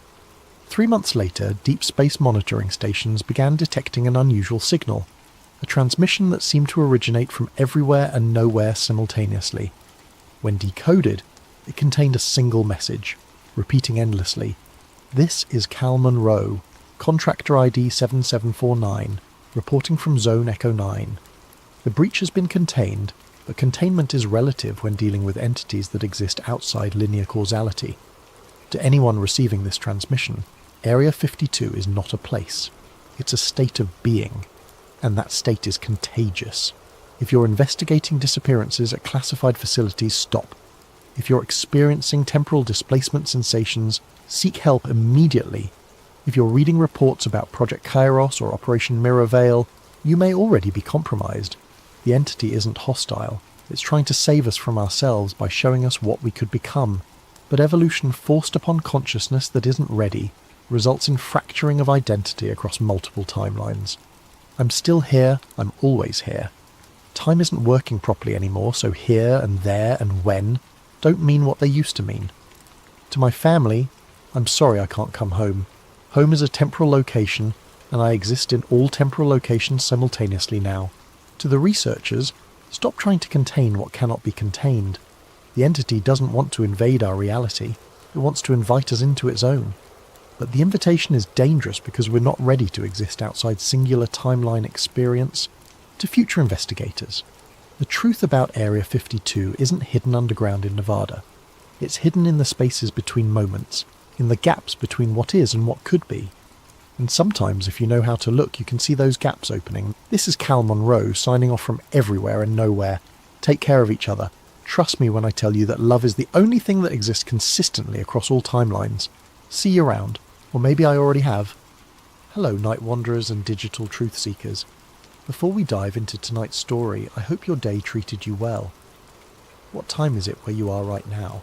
Are you listening from a bustling city, a quiet suburb, or perhaps somewhere far off the grid?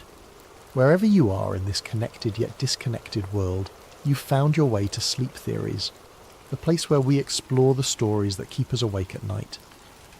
If this tale resonates with you, or if you simply enjoy having your reality questioned at 2 a.m, consider subscribing. We're building a community of those who dare to look behind the digital curtain. Now, settle in. Tonight's story is about 4 people who discovered something they were never meant to find. The retired military satellite KH-14B hadn't been active for 3 years. Officially decommissioned after budget cuts forced the Pentagon to consolidate their orbital surveillance network. So when Nova Chen's custom frequency scanner picked up an encrypted data burst routing through its dormant transponder at 3:47 a.m, she knew someone was playing with fire. "Lynx, you need to see this," she calls across the converted warehouse that serves as their operations centre. The space looks like a digital graveyard. Servers humming in stacks, screens casting blue light across walls covered in network diagrams and corporate org charts connected by red string. "Welcome to the underground." Lynx Rodriguez slides his chair over, steam rising from his 4th cup of coffee.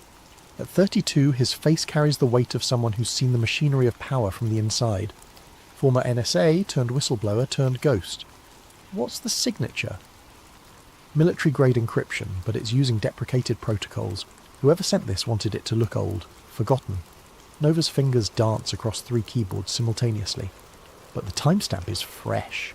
Someone's using dead satellites to hide active communications. Jax looks up from their corner workstation, purple hair catching the monitor glow. How fresh! 15 minutes ago. The warehouse falls silent except for the eternal hum of cooling fans. Professor Kale emerges from the makeshift lab in the back corner, adjusting his wire-rimmed glasses.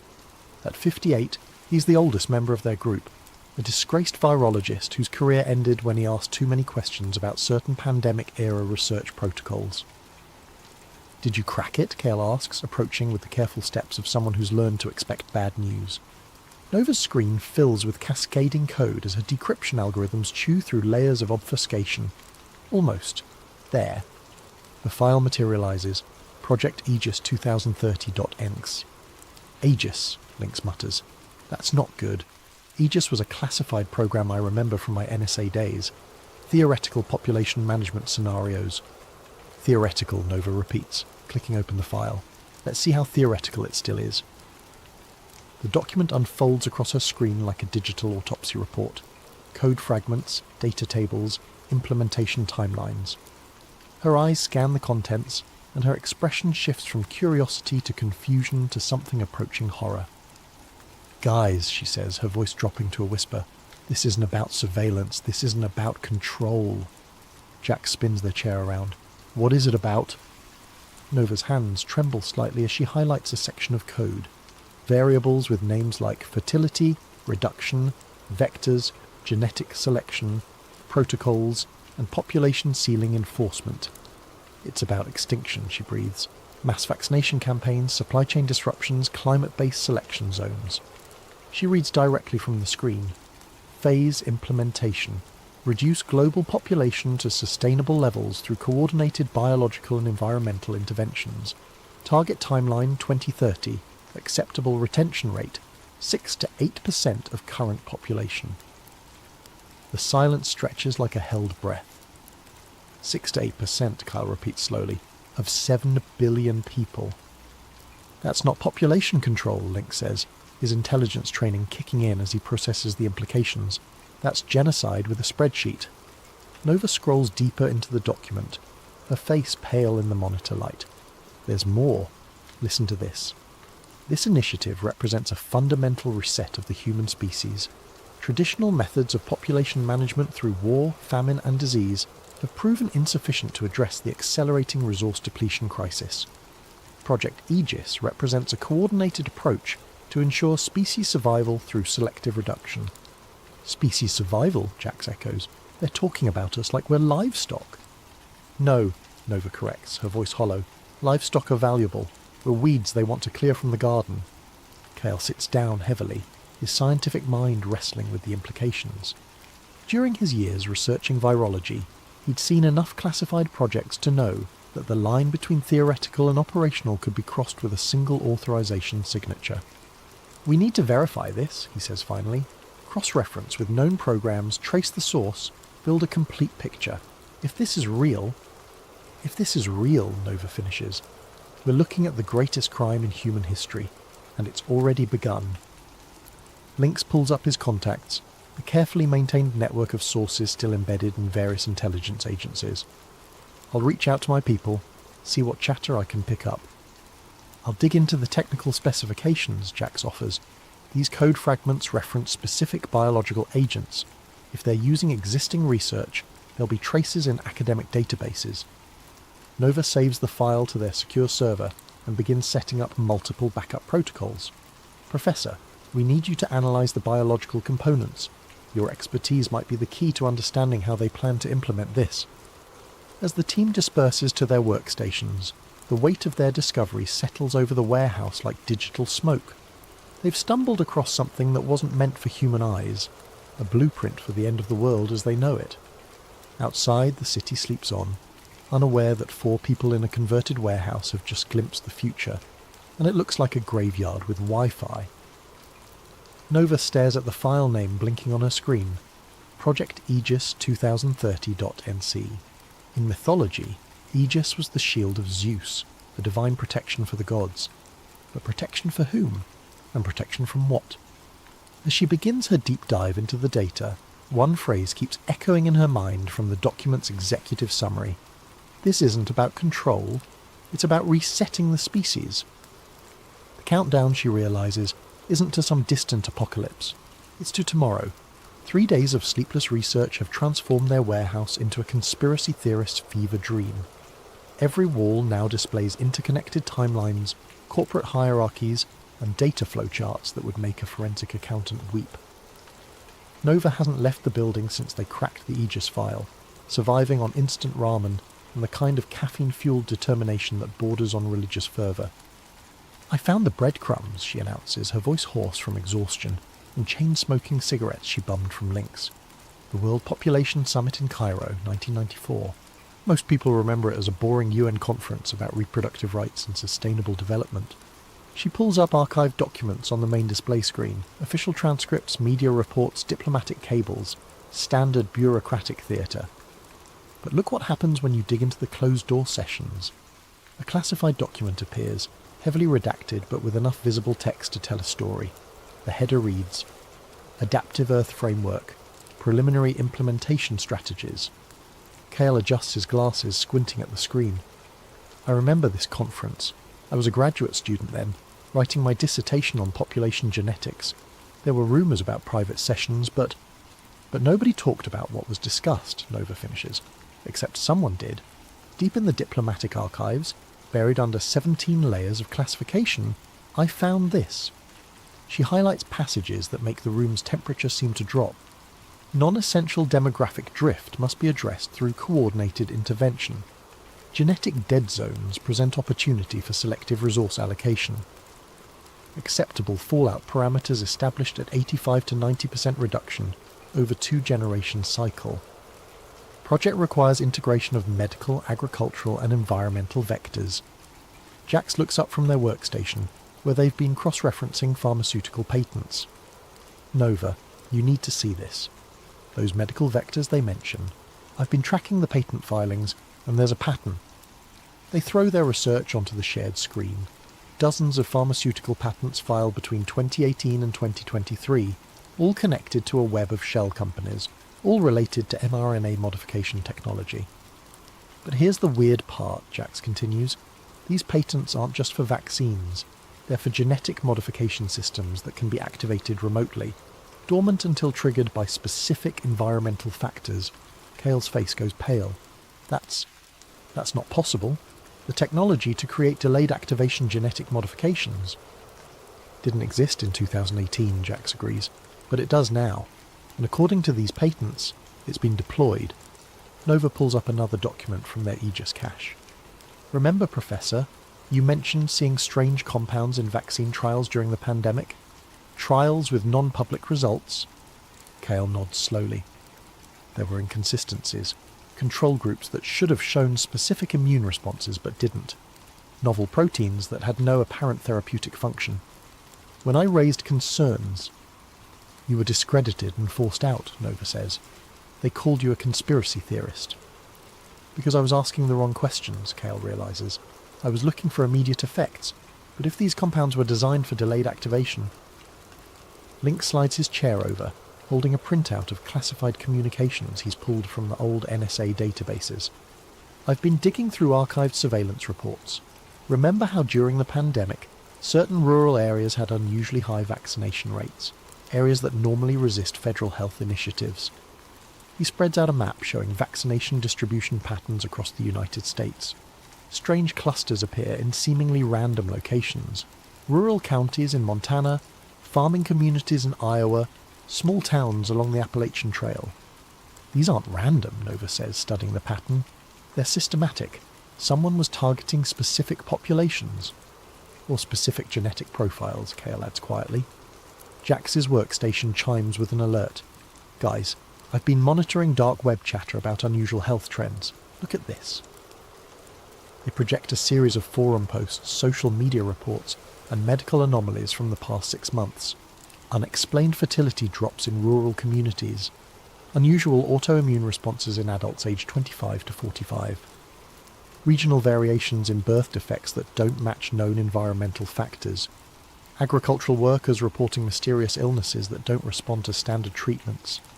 Nova connects the dots on their shared display, drawing lines between vaccination sites, health anomalies, and demographic data.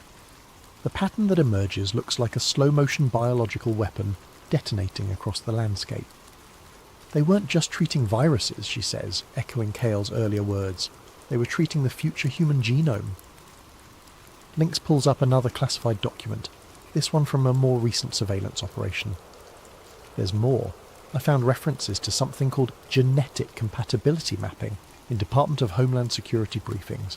They've been collecting DNA samples through routine medical procedures and cross-referencing them with... He stops, staring at the screen. With what? Nova prompts. With survival probability models, he finishes. They're not just tracking who might survive their selective reduction. They're actively identifying who they want to eliminate. The warehouse falls silent as the implications settle over them like digital ash. They're not just looking at a conspiracy, they're looking at the implementation phase of humanity's final exam. And most of the class is about to fail. Cale stands up slowly, his scientific mind finally accepting what his moral instincts have been screaming. We need to understand the full scope. If they've weaponized the medical system, the agricultural system, the environmental monitoring system, then they've turned civilization itself into a weapon, Nova completes. As if summoned by their conversation, Jax's monitoring systems light up with alerts. Encrypted traffic spike on the satellite networks, same routing pattern as the original Aegis transmission. Nova rushes to her decryption station. They're talking again. If we can intercept this... The file downloads slowly, each percentage point feeling like an eternity. When it finally opens, it's not code this time. It's a video conference recording. Meeting minutes, Lynx realises, from yesterday. Nova's hand hovers over the play button. Once they watch this, there's no going back. No pretending they stumbled across theoretical documents or academic exercises. Whatever's on this recording, she says, it's going to show us who's behind this, and what comes next. She clicks play.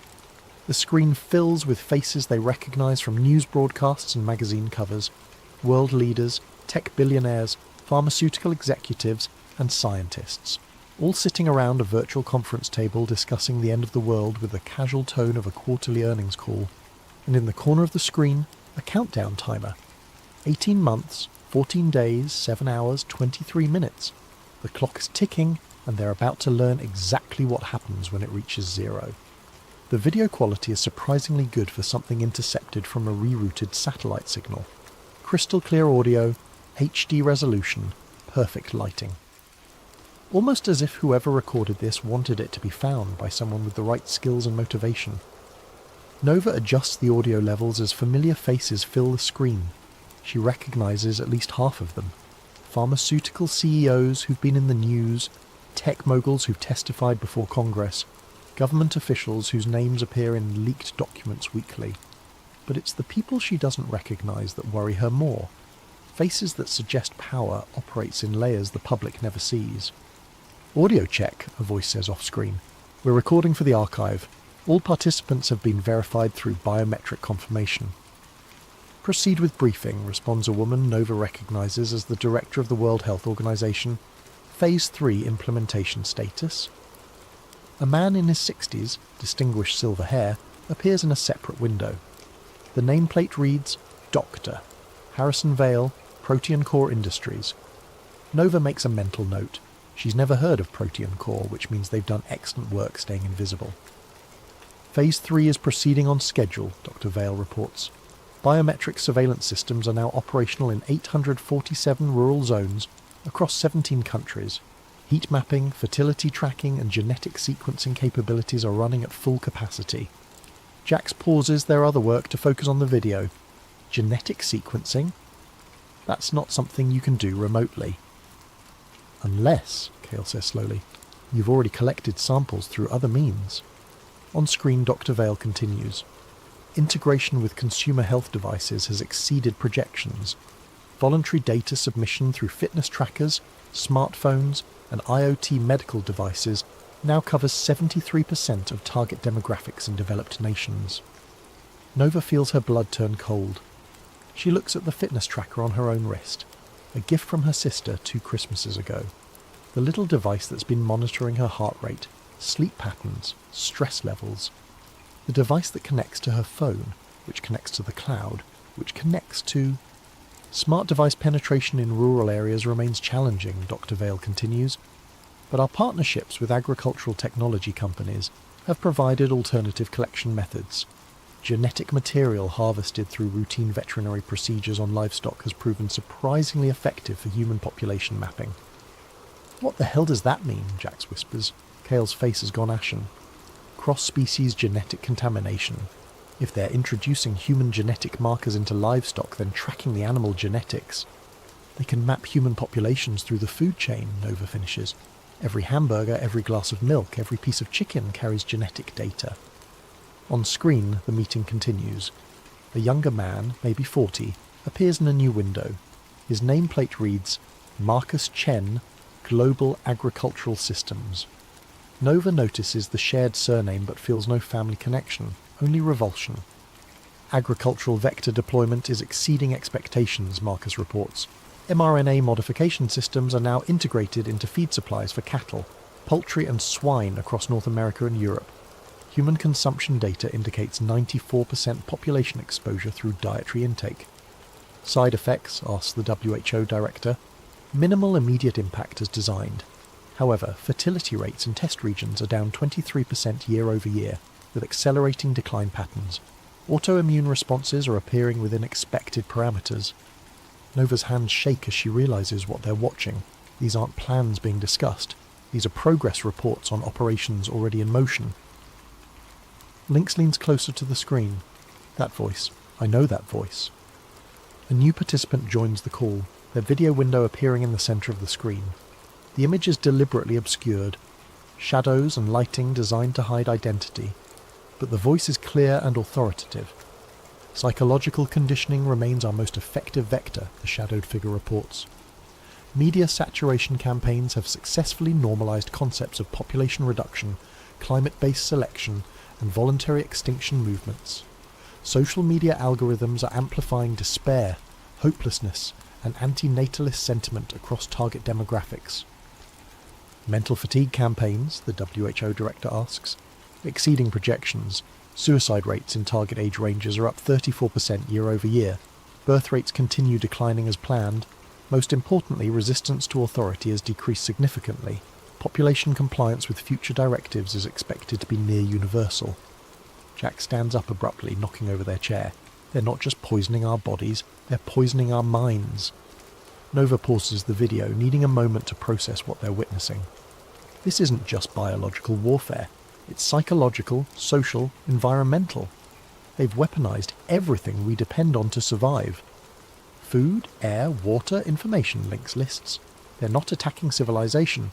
They've turned civilization into the weapon. Cale sits down heavily, his scientific worldview crumbling and reforming around this new reality. The fertility decline, the autoimmune disorders, the psychological depression epidemics, it's all connected. It's all intentional. Nova resumes the video. The shadowed figure continues speaking. Phase 4. Preparation is nearly complete. Environmental triggers are in position. When activated, they will catalyze the biological modifications already present in target populations. Estimated timeline for full effect, 18 months. The WHO director nods. Excellent. What about resistance potential? Minimal. Independent researchers who've approached relevant discoveries have been discredited, defunded, or eliminated from academic and professional positions. Media coverage of related topics has been successfully redirected toward established conspiracy theory frameworks, ensuring any accurate information is dismissed as paranoid delusion. Nova feels the walls of their warehouse closing in. How many others have found pieces of this puzzle? How many have been silenced? Dr. Vale, the shadowed figure continues. Status report on asset protection. Dr. Vale reappears on screen. Protection protocols are operational. All essential personnel and their families have received modified treatments. Genetic compatibility with post-implementation environment is confirmed. We estimate a protected population of approximately 500,000 globally. 500,000, Jax repeats numbly, out of 7 billion. The video quality starts to degrade as the satellite connection becomes unstable. But one final exchange comes through clearly. Any concerns about detection? Unlikely. The full scope of the operation requires integration of data from medical, agricultural, environmental, technological and psychological sources. No single research team or intelligence agency has access to all vectors simultaneously. Except, the WHO director adds with something approaching dark humour, they would need to be simultaneously expert in cryptography, intelligence gathering, virology, social engineering, and information systems. The shadowed figure laughs. The probability of such a team existing with access to the right data and the motivation to pursue it is essentially zero.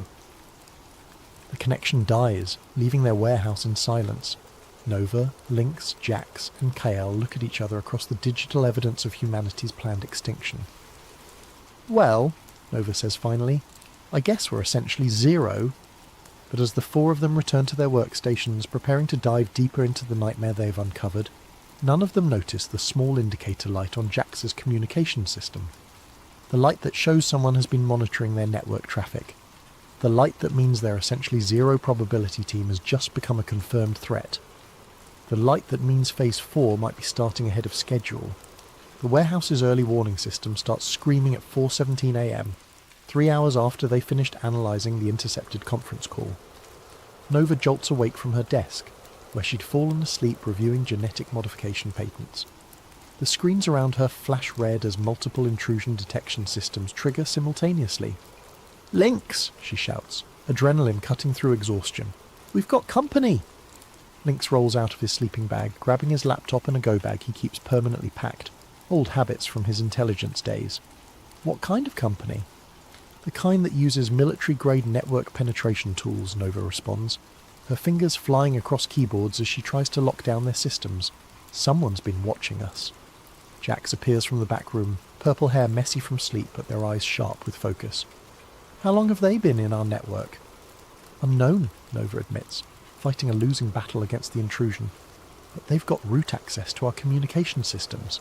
They've seen everything. Kale emerges from his makeshift lab, clutching a hard drive. I've backed up all the biological data to an isolated system. If we lose the main servers... We're losing everything, Nova confirms, watching as file after file disappears from their local storage. They're not just infiltrating, they're sanitizing, removing all traces of what we've found. But even as their digital fortress crumbles around them, Nova's mind races ahead to their backup protocols. Years of paranoia have taught her to prepare for exactly this scenario. Jax, activate the mesh network. Lynx, get the satellite uplink ready. We're going distributed.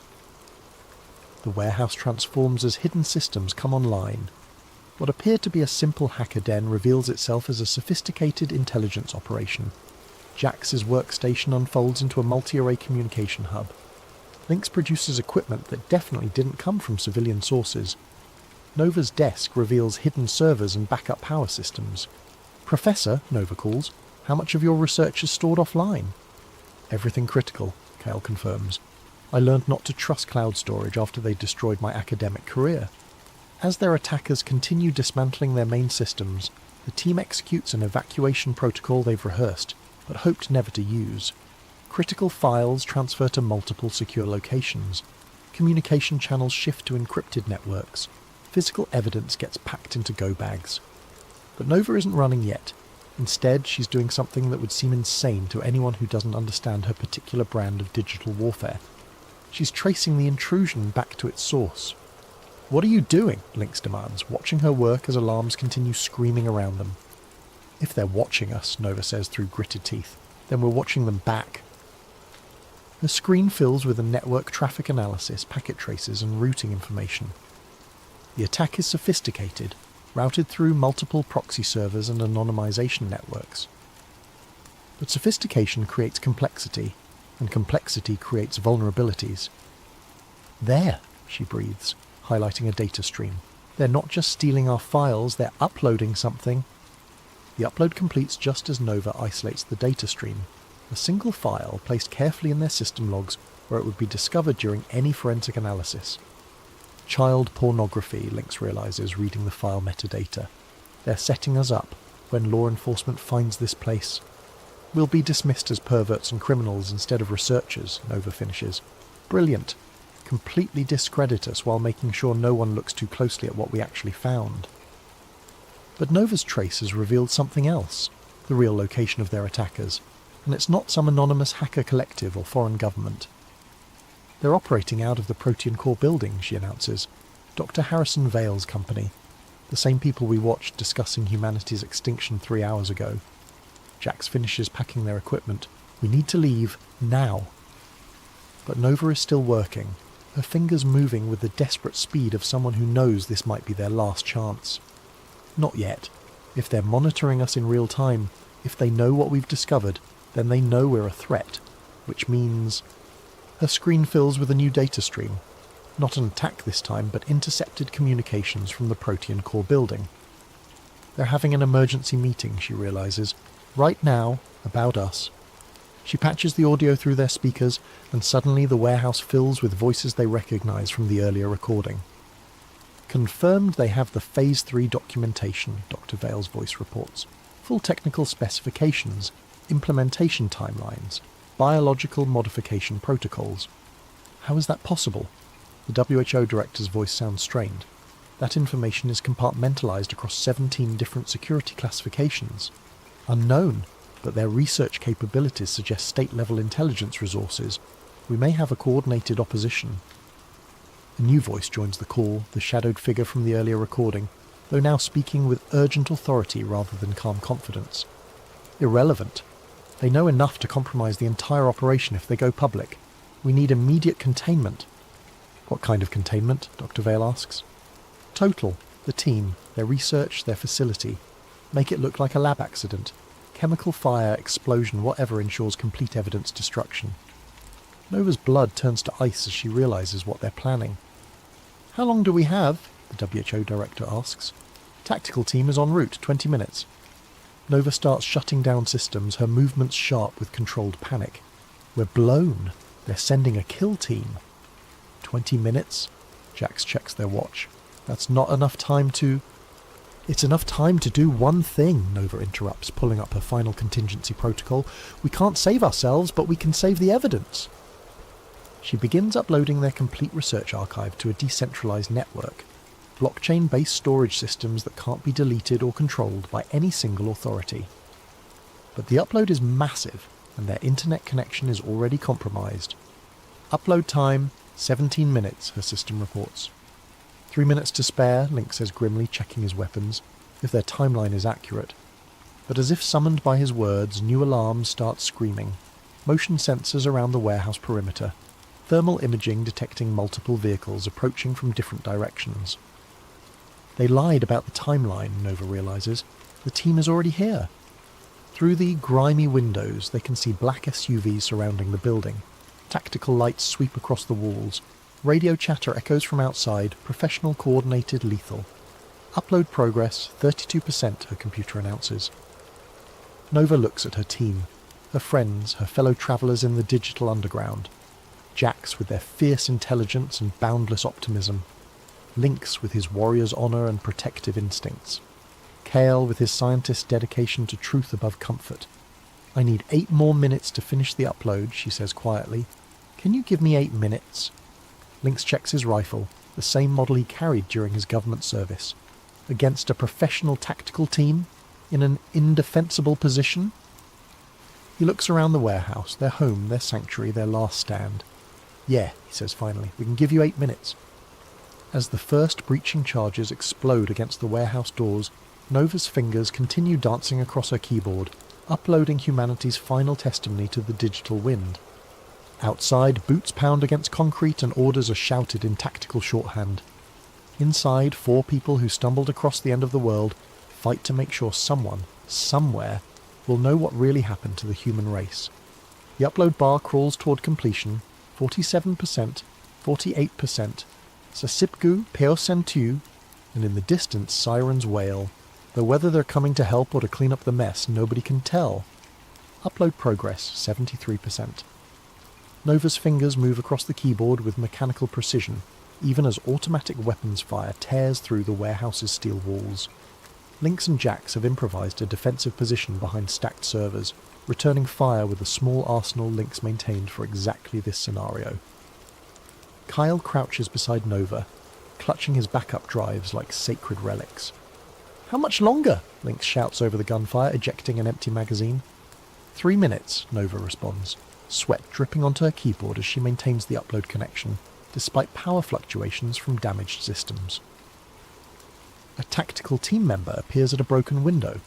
Jax takes him down with a shot that would make their grandfather proud. The same grandfather who taught them to shoot cans off fence posts in rural Oregon, never imagining his lessons would one day be used to defend the future of human civilization. Upload progress, 81%. Nova! Kale shouts, pointing at the main screen. They're jamming our satellite connection.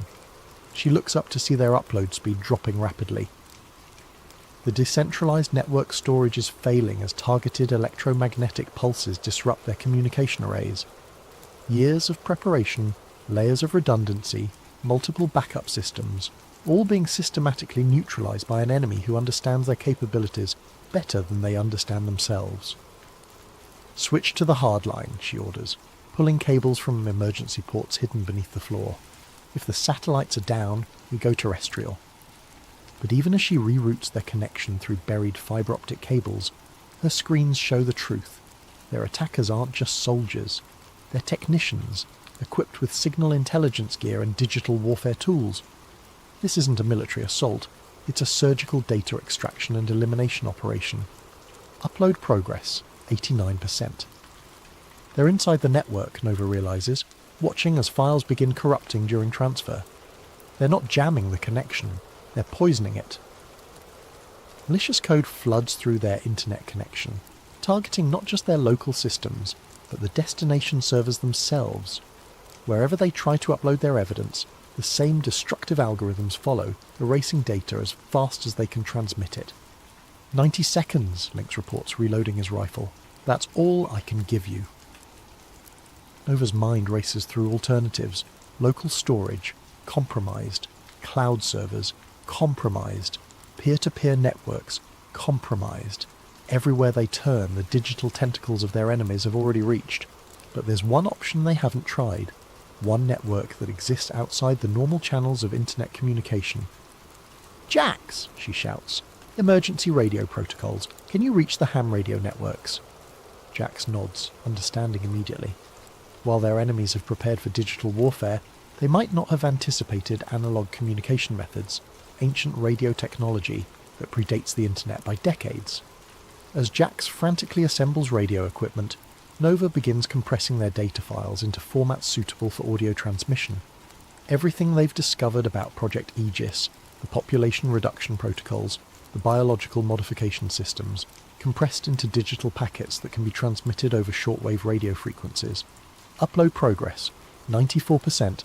Transmission corrupted. Their internet connection dies completely as electromagnetic pulse weapons finish destroying their communication arrays. But Jax's radio equipment sparks to life, connecting them to a network of amateur radio operators who maintain communication protocols independent of corporate or government control. "This is Emergency Station Alpha calling CQ Emergency," Jax broadcasts. "We have critical data for immediate relay to all stations. Repeat, critical data for immediate relay." Responses crackle back from radio operators across the country, retired engineers, electronics hobbyists, disaster relief volunteers, people who maintain the last truly free communication network on the planet. Nova begins transmitting their compressed data files, sending fragments to different radio operators with instructions for reassembly and distribution. It's slow, inefficient and incomplete, but it's working. Until the lights go out. Emergency power kicks in, bathing the warehouse in red light as their main electrical systems fail. Through the broken windows they can see technicians working on power lines, systematically isolating the building from the electrical grid. "They're cutting everything," Kale observes. "Power, internet, radio frequency spectrum, complete communication isolation." Nova's laptop switched to battery power, giving her perhaps 10 minutes of operation before total system failure. She continues transmitting data packets over Jax's radio equipment, but the process is agonizingly slow. "Nova!" Lynx calls urgently. "Movement on the roof. They're coming through the skylights." She looks up to see tactical team members rappelling through the warehouse's ceiling. Professional, coordinated, equipped with night vision and thermal imaging. In 30 seconds, they'll have complete control of the space. In 30 seconds, Project Aegis will remain humanity's best-kept secret. But Nova has one final option. One last desperate gambit that violates every principle of operational security she's ever followed. She activates her personal phone's livestream function and begins broadcasting directly to social media. "My name is Nova Chen," she says, looking directly into the camera as gunfire echoes around her. "If you're watching this, you need to know that the world's governments and corporations are planning to kill most of the human race." Her phone's screen shows viewer counts climbing rapidly. Hundreds, then thousands of people drawn by the chaos and violence of her live stream. They call it Project Aegis, population reduction through biological modification. They've poisoned the vaccines, contaminated the food supply, weaponized the environmental monitoring systems. Tactical team members breach their defensive position. Lynx falls, blood spreading across the concrete floor. Jax continues working the radio, transmitting data even as red laser sights dance across their chest. "The timeline is 18 months, Nova continues, holding the phone steady despite the chaos. "They've already begun implementation. If you've been vaccinated, if you eat processed food, if you use smart devices, you're already carrying the biological modifications they need to." A tactical team member's rifle butt smashes into her skull, sending the phone spinning across the concrete floor.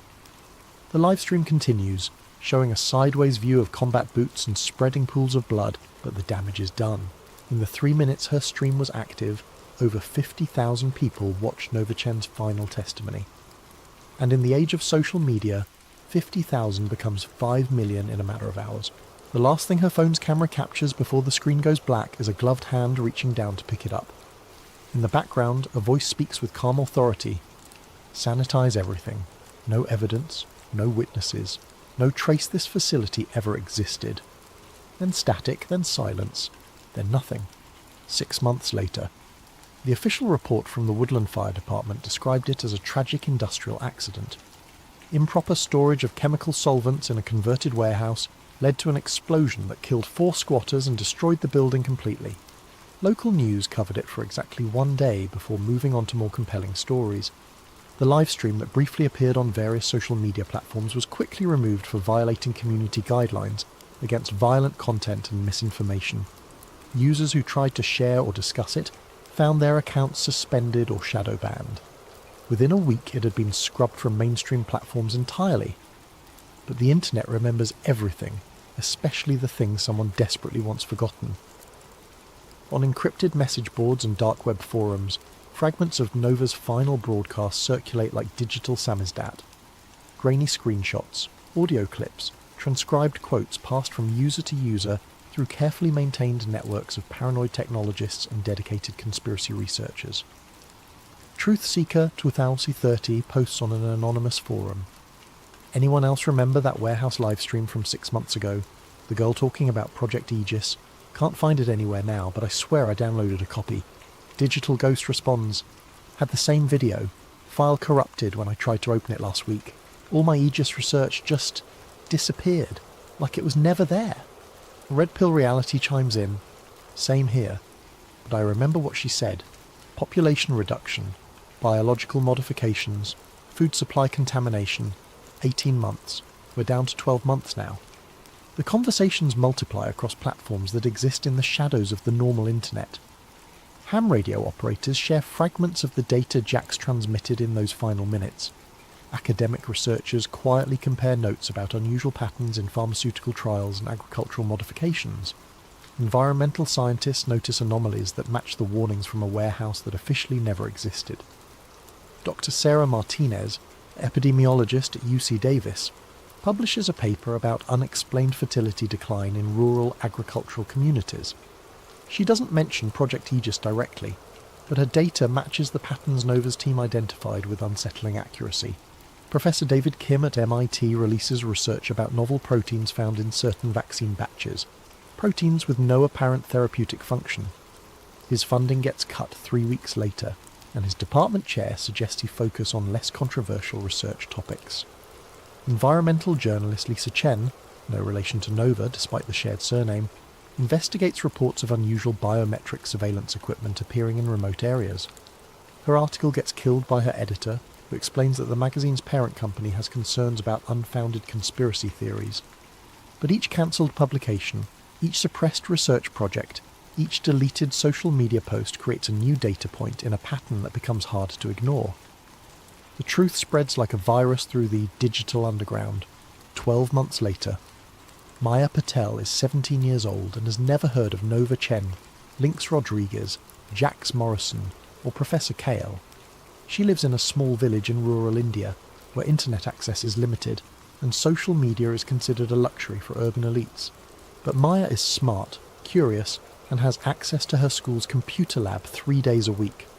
She spends her time learning about environmental science, genetic engineering, and the intersection of technology and biology. Her dream is to study at a Western university and help solve the world's agricultural challenges. It's during one of these computer lab sessions that she finds the flash drive. Buried in a box of discarded electronics donated to the school, wrapped in plastic and electrical tape like someone tried very hard to preserve it. The label, written in faded ink, reads, Population Zero Proof.Vault. Maya plugs it into the computer, expecting maybe some students' old homework or family photos. Instead, she finds 847 gigabytes of encrypted data files, research documents, intercepted communications, and video recordings. She finds genetic modification protocols, pharmaceutical patents, agricultural contamination systems, and psychological warfare strategies. She finds the complete archive of everything Nova Chen's team discovered about Project Aegis. The encryption is military grade, but Maya is patient and clever. She spends 3 weeks cracking the access codes, working during lunch breaks and staying after school until the janitor kicks her out. When she finally opens the files, she spends another week just trying to understand what she's looking at. Population reduction through coordinated biological intervention. genetic modification systems activated by environmental triggers, food chain contamination designed to cause sterility and immune system failure, psychological warfare campaigns to normalize extinction and reduce resistance to authority. A timeline that originally targeted 2030, but has been accelerated to 2027. Maya realizes she's looking at the blueprint for humanity's planned extinction, and according to the timestamps on the most recent files, the final phase is scheduled to begin in 6 months. She copies everything to multiple storage devices and begins the careful process of verification, cross-referencing patent filings, pharmaceutical research, agricultural modifications, environmental monitoring data. Every piece of evidence Nova's team gathered, Maya confirms through independent research. It's all true. It's all happening. And almost nobody knows. But Maya Patel is 17 years old, raised in a culture that reveres education and truth-telling above personal safety. She doesn't consider keeping the information secret. She doesn't wonder if she might be wrong. She doesn't worry about the consequences of speaking truth to power. She uploads everything to every platform she can access. WikiLeaks, anonymous file-sharing networks, academic databases, social media platforms, government transparency websites, journalist tip lines, activist organizations, environmental groups, medical research communities. She translates key documents into 17 languages and distributes them through international networks. She creates simplified summaries for non-technical audiences and detailed analyses for subject matter experts. She floods the internet with the truth about Project Aegis, and this time it's too late to stop the signal. Within hours, Maya's uploads are being downloaded thousands of times. Within days, the downloads become millions. Major news outlets pick up the story. Government officials demand investigations. International health organizations call emergency sessions. The carefully orchestrated plan to reduce human population through biological warfare becomes the most documented conspiracy in human history. Dr. Harrison Vale attempts to discredit the documents as sophisticated forgeries. The WHO director claims the communications were taken out of context. Government officials deny any knowledge of population reduction protocols. But the evidence is overwhelming, the documentation is comprehensive, and the verification is independent. Too many researchers, in too many countries, using too many different methodologies, all reach the same conclusion. Project Aegis is real, it's operational, and it's working. Global fertility rates have dropped 34% over the past 3 years. Autoimmune disorders have increased 78% in demographics that received certain vaccine formulations. Agricultural workers in modified crop regions show genetic markers consistent with engineered biological agents. Psychological depression and suicide rates have reached historic highs in precisely the age groups targeted by media manipulation campaigns. The population reduction protocol isn't a future threat. It's already killed millions of people. 18 months after the warehouse, Maya Patel stands before the International Criminal Court in The Hague, testifying about the greatest crime in human history. Behind her sits a display showing population statistics, fertility decline curves, mortality data, and genetic modification evidence. She holds up a small flash drive, the same one she found in a box of discarded electronics in her school's computer lab. This device, she tells the court, contains the complete records of Project Aegis, compiled by 4 researchers who died trying to warn the world about what was being done to us. She sets the drive on the witness stand. Nova Chen was 26 years old when she was murdered for discovering that our governments and corporations had poisoned the human race. Lynx Rodriguez was 32 when he died, defending her right to tell the truth. Jax Morrison was 21 when they gave their life to upload this evidence to radio networks around the world. Professor Kale was 58 when he was killed for asking the wrong questions about biological modification research. Maya looks directly at the defendants, pharmaceutical executives, government officials, and corporate leaders who sit in chains behind bulletproof glass. They died so that we could live. They died so that humanity would know what was done to us. They died so that the people responsible for the greatest genocide in history would be held accountable. She picks up the flash drive again. Their names were Nova, Lynx, Jax, and Kyle. They saved our species, and they want you to remember that the truth is always worth fighting for, no matter how powerful the people who want to hide it.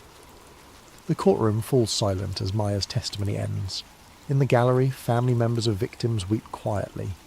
In the press section, Journalists furiously type stories that will reach billions of readers within hours, and in a small village in rural India, a 17-year-old girl's computer science teacher watches the live broadcast and smiles proudly at his former student.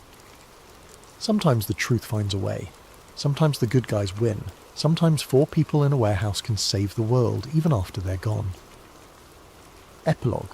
The network remembers, 5 years later, the Maya Patel Institute for Digital Truth and Transparency occupies a gleaming building in New Geneva, funded by reparations payments from the corporations responsible for Project Aegis. Its mission statement, carved in stone above the entrance, reads, "The network remembers everything, especially the things someone desperately wants forgotten." In the lobby, 4 portraits hang side by side. Nova Chen, cryptographer and digital warrior; Lynx Rodriguez, intelligence analyst and protector; Jax Morrison, social engineer and technological prodigy; Professor Kyle, virologist and truth-teller. Beneath their portraits a simple inscription: "They found the code that wasn't meant to be found." Tourists and students pass by the portraits daily, most not knowing the full story of how 4 people in a converted warehouse prevented the extinction of human civilization. But the staff of the Institute know, the researchers working on digital rights and technological transparency know, the activists fighting against corporate surveillance and biological manipulation know. And late at night, when the building is empty and the servers hum quietly in climate-controlled rooms, network traffic monitors occasionally detect unusual patterns in the data streams. Fragments of code that shouldn't exist, routed through pathways that don't appear on any network topology. Some say it's just background noise, artifacts of old systems and deprecated protocols. Others believe it's something more, digital ghosts of 4 researchers who refuse to let death stop their work, still uploading, still broadcasting, still fighting to keep the truth alive in the spaces between the data. The network remembers everything, and sometimes, late at night in the digital underground, the network remembers back. Former deep-sea engineer, NASA Oceanic Division, 1957 to 1963, declassified, March 15th, 2023, classification level, redacted, date, September 12th, 1957, location, classified research facility, Point Reyes, California. My name is Dr. Evan Hartley, and if you're reading this, then either I'm dead, or the world finally deserves to know the truth about why NASA abandoned the ocean for the stars. I'm 39 years old, an oceanographer by training, and until 6 years ago I believed the deepest mysteries of our planet lay in the cosmic void above us. I was wrong, catastrophically, terrifyingly wrong. When NASA was established in July of 1958, the public narrative was simple. America needed to compete with the Soviets in space. What they didn't tell you was that NASA's original charter included extensive deep-sea exploration programs run parallel to our early aviation development. Before we ever dreamed of touching the moon, we were diving deeper into our own planet than any human had gone before. I was recruited in late 1957, months before NASA's official formation. The letter arrived on Yale University letterhead, but the signature was from someone I'd never heard of, Dr. Marcus Webb, Director of Aquatic Research, National Advisory Committee for Aeronautics. The offer was generous, triple my university salary, unlimited research budget, and access to the most advanced submersible technology ever developed. The catch? I couldn't tell anyone where I was going or what I was doing. Not my wife, Sarah, not my colleagues, not even my mother. The facility at Point Reyes looked innocuous enough from the surface, a collection of weathered buildings perched on the California coastline, indistinguishable from a dozen other government research stations. But beneath those structures lay something extraordinary, a vertical shaft descending 300 feet straight down into the bedrock, wide enough to accommodate submersibles the size of small buildings. Dr. Webb met me on my first day, a gaunt man in his 60s with prematurely white hair and the kind of hollow stare I'd later recognise in combat veterans. "Welcome to Project Nautilus, Doctor. Hartley," he said, leading me through a maze of steel corridors that hummed with the constant vibration of massive machinery. "I trust you understand the sensitive nature of our work here." Oceanic mapping, I replied, reciting the vague description from my recruitment letter. Deep sea cartography for national defence purposes. Webb stopped walking and turned to face me. That's the public explanation, yes, but you'll find that the ocean holds more secrets than any map could ever reveal. He led me to an observation deck overlooking the central shaft. Below us, suspended by massive cables, hung the most beautiful machine I'd ever seen. The submersible was unlike anything in the civilian world. A sleek, elongated sphere of titanium and steel, bristling with cameras, sonar arrays and collection arms. According to Webb, it could dive to depths of 15,000 metres and withstand pressures that would crush a conventional submarine like an eggshell. We call her the Cousteau, Webb said, after the French explorer. She's taken us places that don't exist on any official chart. Over the following weeks, I learned the true scope of Project Nautilus. We weren't just mapping the ocean floor, we were investigating anomalies. Specifically, non-terrestrial acoustic signatures detected by Navy hydrophones in the deepest parts of the Pacific. These weren't whale songs or geological activity, they were patterns, rhythmic, mathematical, and utterly alien. The first recording was made in 1954, Webb explained during one of our late-night briefings. A hydrophone array near the Mariana Trench picked up a sound unlike anything in our databases. The frequency was too low for marine life, too regular for tectonic activity. When we mapped the source, it originated from a depth of nearly 11,000 metres, deeper than anything should be able to survive. He played the recording for me on the facility's most advanced audio equipment. Even filtered through speakers, the sound made my teeth ache. It was a low rhythmic pulse, lub-dub, lub-dub, lub-dub, like a massive heartbeat echoing from the bottom of the world.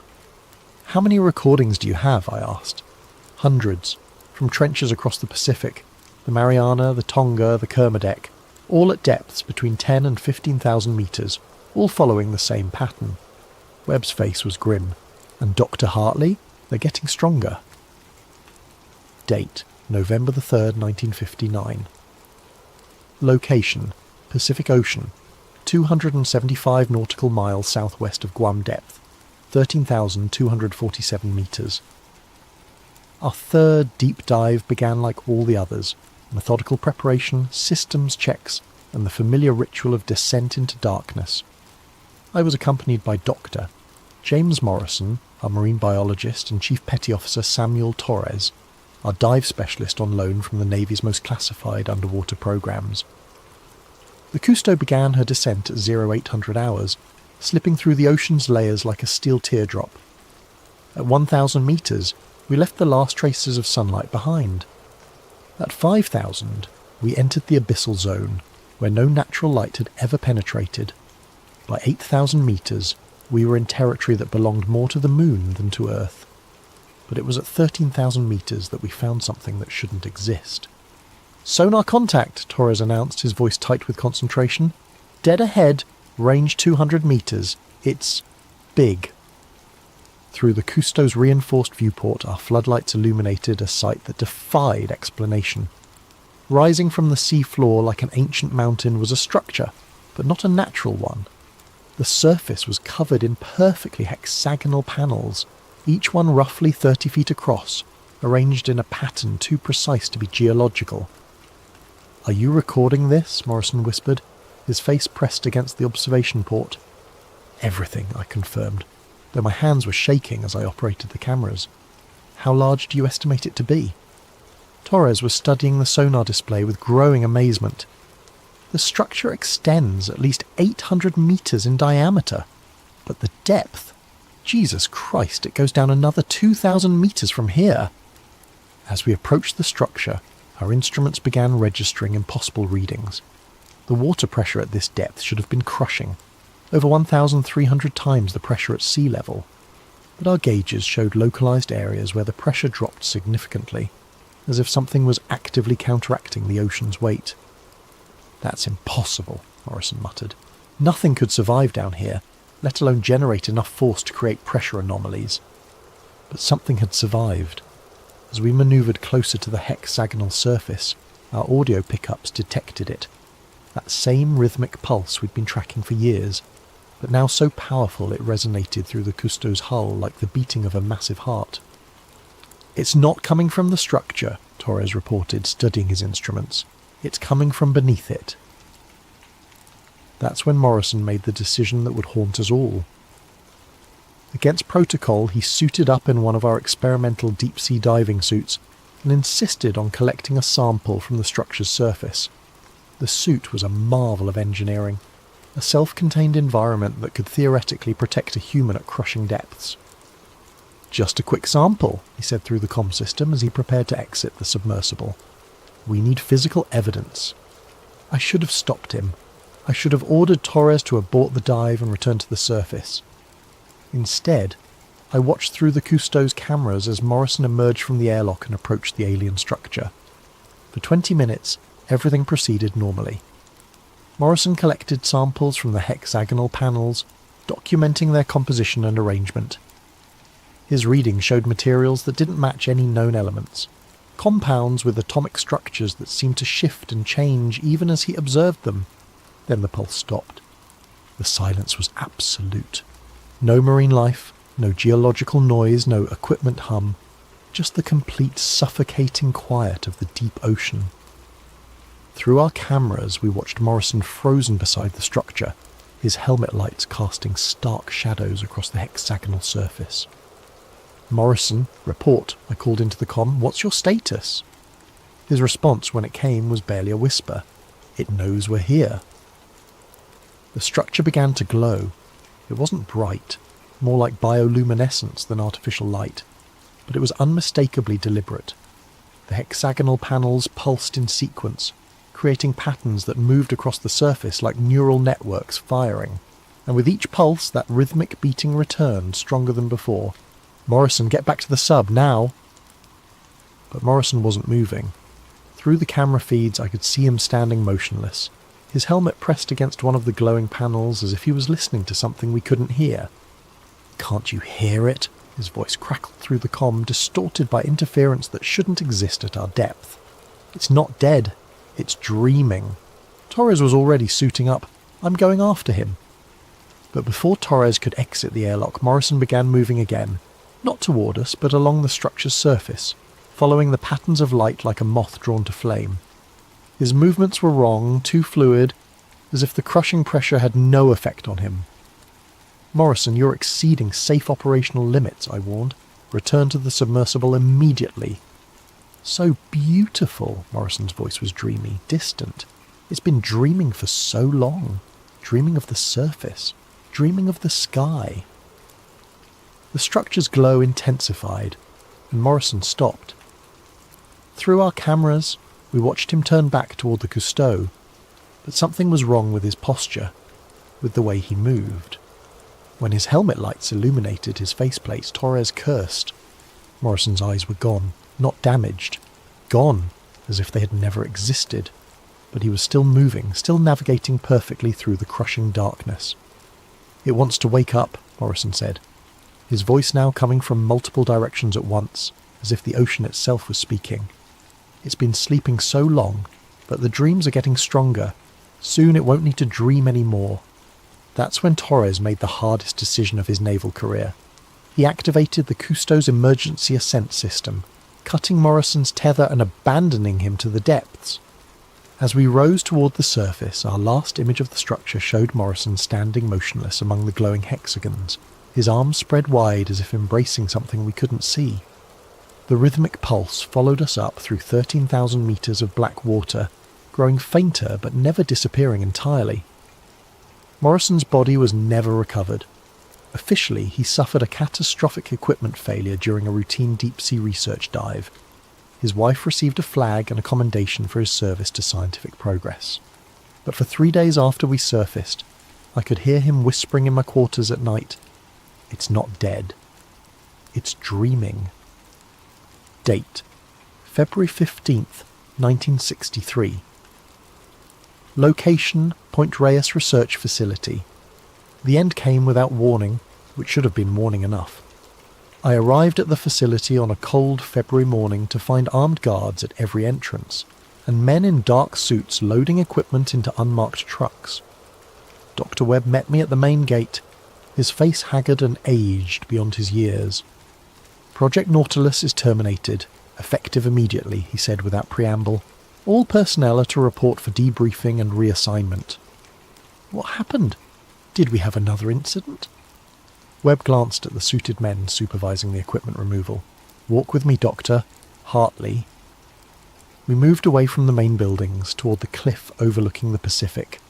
The morning fog was thick, obscuring the horizon and muffling our conversation. 3 days ago, our satellite thermal imaging detected massive heat signatures rising from the deepest points of the Pacific Basin, Webb said quietly. Not geological. The patterns were too organised, too purposeful. Something down there is powering up. I felt ice forming in my stomach. The structures we found, all of them, simultaneous activation across 17 different trench systems. The energy readings are off the charts. We're talking about power generation on the scale of nuclear reactors, but using principles we don't understand. Webb pulled a manila folder from his coat and handed it to me. Inside were thermal satellite images showing the ocean floor lit up like a Christmas tree, with bright spots clustered around the deepest trenches. "NASA is shifting all funding to space exploration," Webb continued.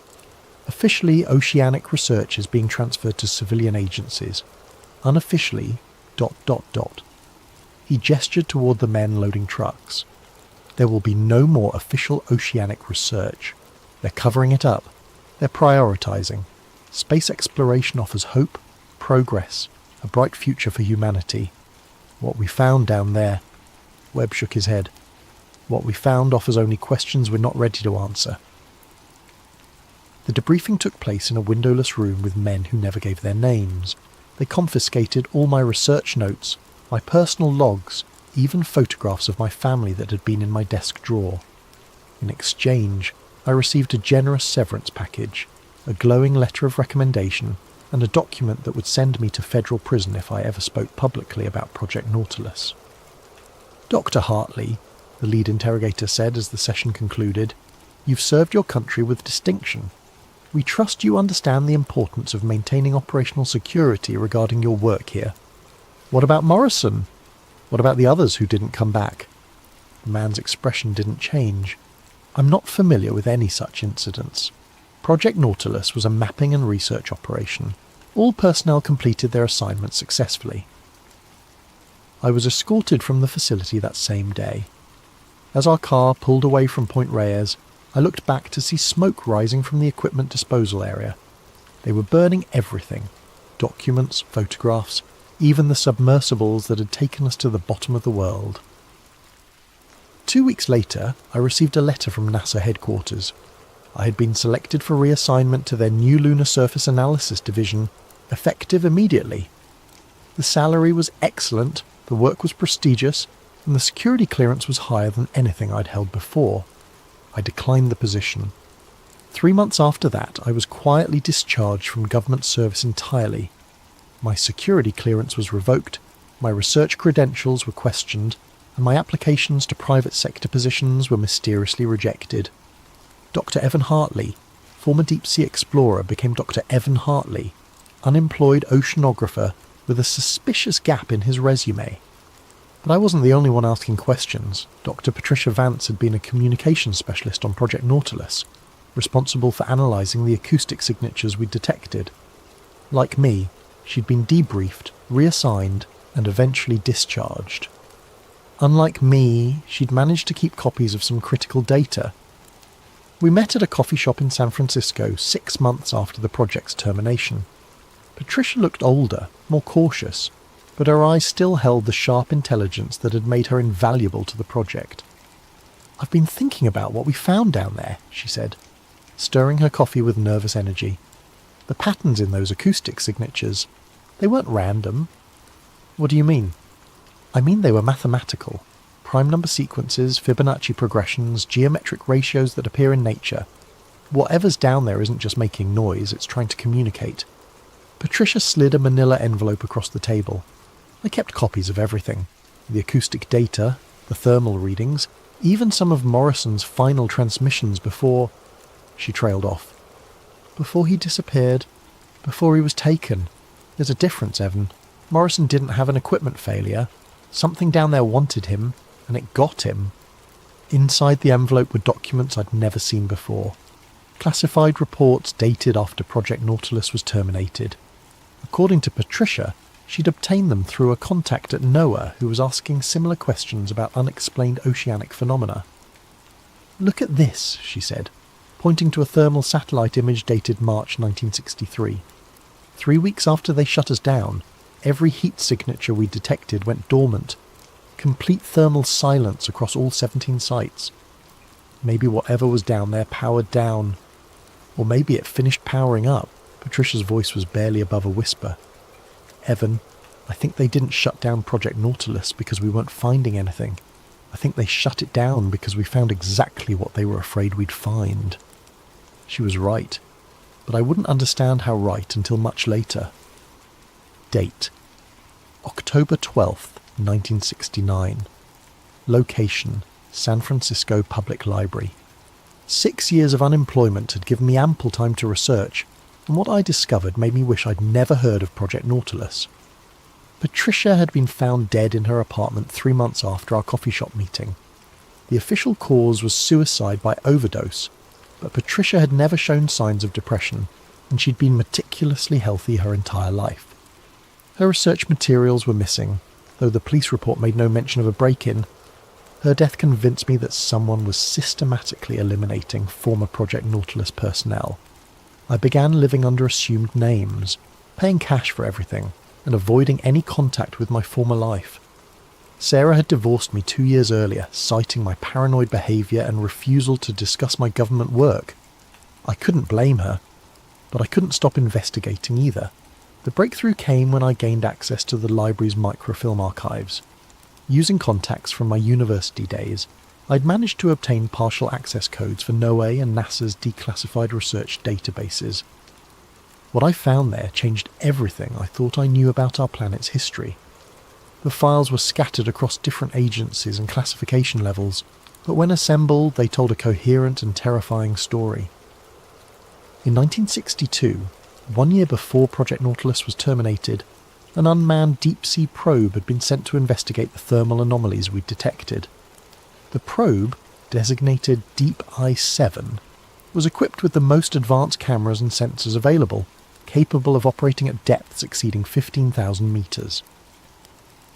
Deep Eye 7 reached the bottom of the Mariana Trench on September 15th, 1962. For 6 hours it transmitted normal operational data, water temperature, pressure readings, geological samples. Then, at 13,247 metres depth, it encountered something that changed the course of human history. The final transmission from Deep Eye 7 lasted 37 seconds. I found the transcript buried in a sub-basement archive that officially didn't exist. Deep Eye 7, final transmission. Date September 15th, 1962. Time 14:27:33 GMT depth, 13,247 metres. Static. Control. This is Deep Eye. I'm seeing... Wait, there's something down here. Something big. Pause. 4 seconds. Control, are you getting this video feed? The entire seafloor is... It's not seafloor. It's a surface. Artificial. Covered in those hexagonal patterns we've been tracking. Pause. 7 seconds. Oh God. Oh Jesus Christ. Control. There's an eye. There's an eye in the ocean floor and it's looking at me. It's the size of a building and it's looking right at... Signal terminated. The file was marked with a classification I'd never seen before. CFR. Classified for religious reasons. Attached to the transcript was a single photograph, grainy and overexposed, but unmistakably showing the ocean floor at crushing depth. In the centre of the image was a circular structure approximately 200 metres in diameter. The structure's surface was smooth, almost organic, and divided into segments like the iris of a massive eye. But it wasn't the size that made my hand shake as I examined the photograph. It was the intelligence behind it, an awareness so ancient and vast that it made humanity look like insects scurrying across the surface of something beyond our comprehension. I spent weeks researching the CFR classification, eventually discovering that it had been created specifically for Project Nautilus findings. According to a memo I found buried in the Vatican Scientific Archives, representatives from major world religions had been consulted about our discoveries in 1962. Their unanimous recommendation was immediate and permanent suppression of all related research. The memo, signed by officials from Christianity, Islam, Judaism, Buddhism and Hinduism, stated that the deep-sea discoveries represented theological challenges that could undermine the fundamental spiritual frameworks upon which human civilization depends. But the most disturbing discovery came when I cross-referenced our sonar maps with historical and mythological texts. The locations of our thermal anomalies corresponded exactly with the legendary resting places of ancient sea monsters described in cultures across the world. The Mariana Trench aligned with Babylonian accounts of Tiamat, the primordial chaos monster of the deep. The Tonga Trench matched Polynesian legends of Tangaroa's sleeping guardians. The Puerto Rico Trench corresponded to pre-Columbian accounts of Xipactli, the earth crocodile that dwelled at the bottom of the world. These weren't metaphors or mythological abstractions, they were maps. Ancient civilizations had known about the entities in the deep ocean, and had developed elaborate religious and cultural systems to ensure they remained undisturbed. The taboos against deep-sea exploration, the fear of the ocean's depths, the universal human terror of dark water, these weren't superstitions, they were survival instincts. I found records of other expeditions that had encountered similar phenomena. In 1847, the British Royal Navy had lost contact with HMS Erebus during an Arctic expedition. The final transmission, according to classified Admiralty records I found in London, described great eyes beneath the ice watching from depths that have no bottom. A French bathysphere expedition in 1934 had reported geometric structures of impossible size at the bottom of the Mediterranean before radio contact was lost. The crew was never recovered, but local fishermen reported strange lights rising from deep water for months afterward. Even the famous Titanic disaster showed signs of something more sinister than an iceberg collision. According to testimony from survivors that was excluded from official inquiries, passengers reported seeing lights moving beneath the ship in the moments before impact. The pattern was clear. Humanity had been encountering these entities for centuries, but we'd always been smart enough, or lucky enough, to retreat before awakening something that was better left sleeping, until Project Nautilus. Date: March 3rd, 1973. Location withheld. I made the decision to go public on a cold Tuesday morning after reading about another unexplained deep-sea incident in the newspaper.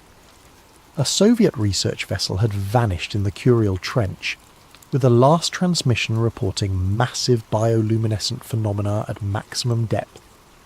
The pattern was escalating. Every few months, another deep-sea expedition would encounter something that defied explanation. The official responses were always the same: equipment failure, human error, natural phenomena. But the incidents were becoming too frequent, too consistent, and too terrifying to dismiss. I contacted Dr. William Hartmann, a respected marine biologist at Scripps Institution of Oceanography, and arranged to meet him at his laboratory.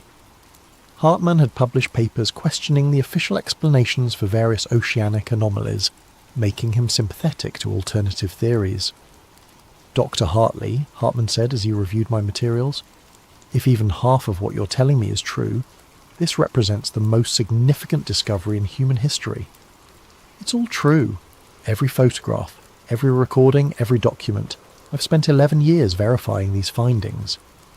Hartmann studied the thermal satellite images with growing amazement. These energy signatures, they're not geological. The power requirements alone would exceed anything natural. What do you think they are?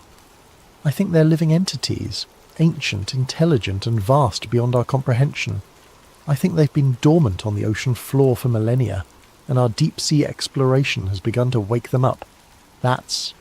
Hartmann paused, considering the implications. That's terrifying. It gets worse. I believe the government has known about these entities since at least 1962. They shut down oceanic research not because they found nothing. but because they found something so threatening that it forced them to redirect humanity's entire exploration focus towards space. I showed Hartman the classified documents, the acoustic recordings, the photographs from Deep I-7. With each piece of evidence, his expression grew more troubled. "We need to publish this," he said finally. "The scientific community deserves to know." "I've tried. Every major journal has rejected my submissions without review. Publishers won't return my calls. Academic conferences refuse my presentation proposals. There's been a systematic campaign to discredit and silence me." Hartman was quiet for a long moment. "What do you want from me?" "Help me get this information out. You have credibility, connections, a platform. People will listen to you. And if they try to silence me too, then at least we'll know I'm not paranoid." Hartman agreed to help, but our collaboration was short-lived. 3 days after our meeting, he called me in a panic. "They've been here," he said, his voice shaking. "Men in suits, government credentials. They confiscated all the materials you gave me and threatened to revoke my research funding if I continue investigating this." "What did you tell them?" "Nothing." "But Evan, they knew details about our conversation that they shouldn't have known. They're monitoring everything, phones, mail, probably this call too. That was the last time I spoke to Dr. Hartman." His subsequent research focused exclusively on conventional marine biology, and he never again published anything that questioned official explanations for oceanic phenomena. I realised then that going public through traditional channels was impossible. The conspiracy to suppress information about the deep-sea entities extended throughout the scientific establishment, the government, and possibly beyond. Any attempt to reveal the truth would be met with career destruction, personal discrediting, or worse. But I had to try something. I began writing anonymous letters to newspaper editors, magazine publishers and television producers, sending them copies of the most compelling evidence without identifying myself. The response was always the same. No interest, no follow-up, no investigation. It was as if the entire media apparatus had been programmed to ignore anything related to deep-sea anomalies. My final attempt at revelation came in 1974, when I managed to schedule a meeting with Bob Woodward of the Washington Post. Woodward had just finished breaking the Watergate story and seemed like someone who might be interested in government cover-ups. We met at a restaurant in Georgetown, and I presented him with a condensed version of my findings. Woodward listened intently, asked intelligent questions, and seemed genuinely intrigued by the implications. "This is extraordinary," he said, reviewing the photographs from Deep I-7. "If authentic, this represents a cover-up that makes Watergate look like a parking ticket. It's authentic. I can provide documentation, witness testimony, even the locations where you can verify some of these findings." "What do you want me to do with this?" "Investigate. Use your resources, your connections. Find other people who are involved in these projects and get them to talk." Woodward promised to look into the story, but I never heard from him again. When I called the Post a month later, his secretary told me he was no longer taking calls about that ocean thing.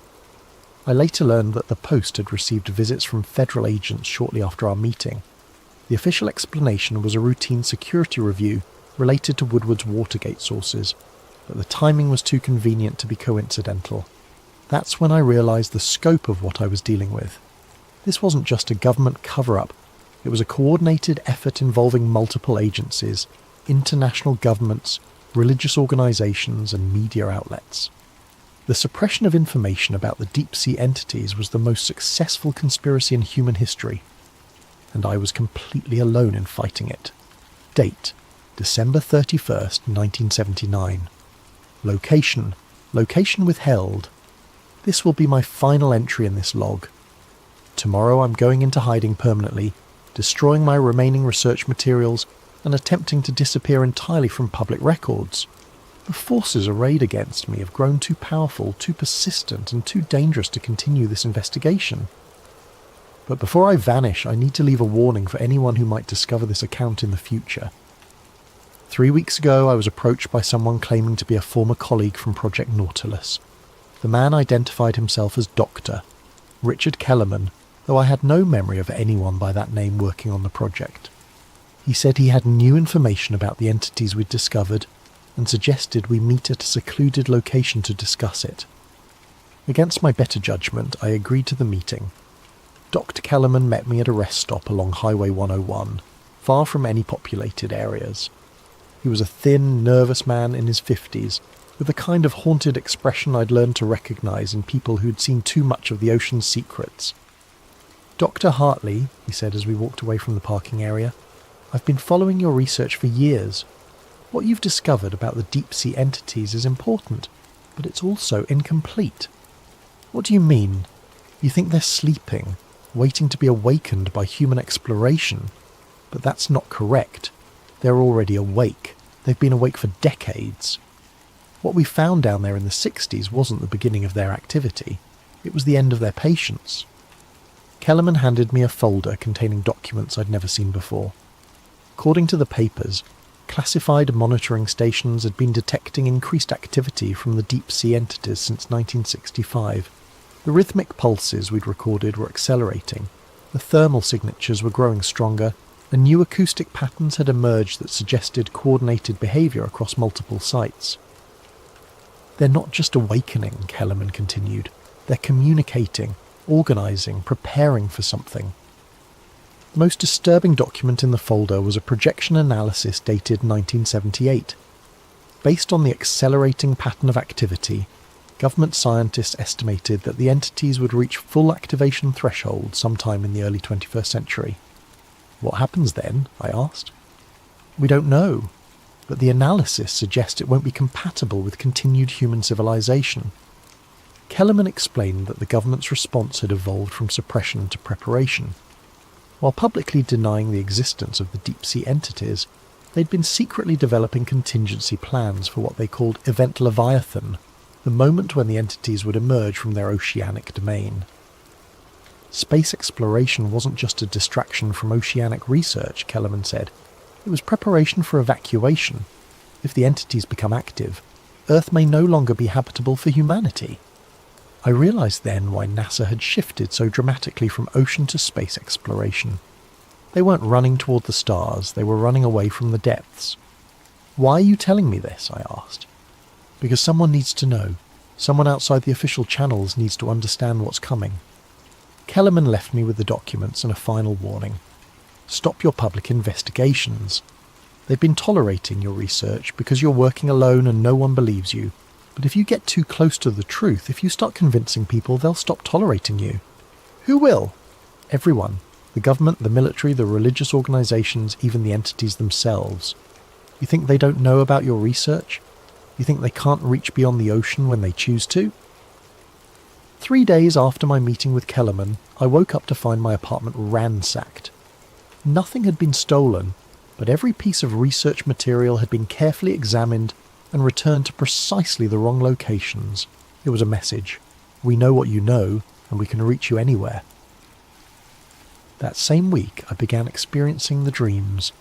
Every night I found myself standing on the deck of a ship in the middle of a dark ocean. The water around the vessel was perfectly calm, but beneath the surface I could see lights moving, vast geometric patterns that pulsed with the same rhythm we'd detected 30 years earlier in the Mariana Trench. In the dreams I could hear Morrison's voice, carried on wind that tasted of salt and pressure. "It's not dead, Dr. Hartley, it's dreaming, and now it's dreaming of you." The dreams were so vivid, so consistent, that I began to wonder if they were actually dreams at all. Perhaps the entities had developed the ability to project themselves into human consciousness, to monitor and influence anyone who knew too much about their existence. I stopped sleeping. I stopped eating regularly. I started seeing shadows moving beneath the surface of every body of water I encountered. Swimming pools, bathtubs, even glasses of drinking water. The ocean had followed me inland and there was nowhere left to hide. That's when I made the decision to end this investigation and disappear entirely from public life. But first, I needed to leave this record for anyone who might continue the search for truth after I'm gone. To whoever finds this log, the entities in the deep ocean are real, they are ancient, and they are preparing for something that will change the course of human history. The government knows about them and has been preparing for their emergence for decades. Our species' sudden focus on space exploration, our development of advanced aerospace technology, our dreams of colonizing other planets, these aren't signs of human ambition. They're signs of species-level survival instinct. The ocean covers more than 70% of our planet's surface. We've explored less than 5% of its depths. In that unexplored darkness, something vast and intelligent has been waiting since before human civilization began. They stopped exploring the ocean not because there was nothing to find, but because they found something we were never meant to awaken. And now it's too late to put it back to sleep. If you're reading this in the 21st century, pay attention to the signs, watch for unexplained oceanic phenomena, listen for reports of deep-sea mining operations encountering technical difficulties. Notice how quickly such stories disappear from the news cycle. Most importantly, if you ever hear about rhythmic pulses detected in the deep ocean, if you see reports of massive bioluminescent displays in the abyss, if you witness water boiling from the depths without explanation, know that the countdown has begun. The sea didn't hide monsters, it preserved them, and now they're ready to reclaim what was always theirs. Dr. Evan Hartley. December 31st, 1979, final entry. TikTok post, user @DeepSeaExplorer, 2025, posted June 14th, 2025, views 847,392. Caption, guys, something insane is happening off the coast of Guam. The water is literally boiling and there's this sound. Ocean mystery. Deep sea gas unexplained. Video shows churning ocean water with steam rising from the surface. In the background a low rhythmic pulse can be heard. Lub-dub, lub-dub, lub-dub, growing stronger with each beat. The video ends abruptly as the phone's camera lens cracks, though no impact is visible. NOAA press release. June 15th, 2025 for immediate release. Geological survey reports minor seismic activity near Guam. Honolulu HI. The National Oceanic and Atmospheric Administration reports that recent unusual water conditions observed near Guam are the result of minor underwater volcanic activity. Citizens are advised that the phenomena pose no threat to public safety. The rhythmic audio phenomena reported in social media posts are consistent with natural geological processes and should not be cause for concern.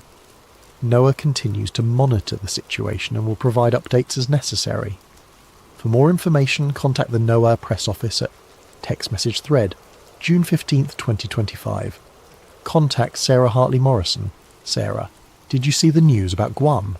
Sarah, the water thing? Sarah, it's exactly what Evan used to talk about. Sarah, before he disappeared. Sarah, the sounds are the same. Sarah, oh God, what if he was right? Sarah, what if he was right about everything? Message failed to deliver. Contact unavailable. This number has been disconnected. Internal memo. Classification level, black. From Director of Operations to all department heads. Date, June 15th, 2025. Subject, Event Leviathan, Phase 1. Activation. Effective immediately, all personnel are to report to designated deep bunker facilities. Surface operations are suspended until further notice. The entities have achieved critical mass activation. Preliminary estimates suggest coordinated emergence within 72 hours. Space evacuation protocols are now in effect. Priority personnel will be transferred to orbital stations beginning 0600 hours. May God help us all. Final entry, found in Dr. Evan Hartley's abandoned research facility. Date, June 16th, 2025. Written in an unknown hand. They found me. After 46 years of hiding, they found me. Not the government, not the military. Them. I'm writing this as the water rises around my cabin. Though the nearest ocean is 300 miles away, the water is warm, and it glows with that familiar hexagonal pattern I first saw in 1959. Morrison was right. It's not dead. It's been dreaming. And now it's awake. The dreams I've been having for decades weren't dreams at all. They were memories. The memories of something so ancient that it remembers when the ocean was young. It's been watching us, learning from us, waiting for us to develop the technology it needs. Space exploration, satellite networks, global communications. We thought we were advancing as a species. We were building the tools for our own replacement. The entities don't want to destroy humanity. They want to absorb us, to add our knowledge, our creativity, our consciousness to their own vast intelligence. The ocean was never their prison.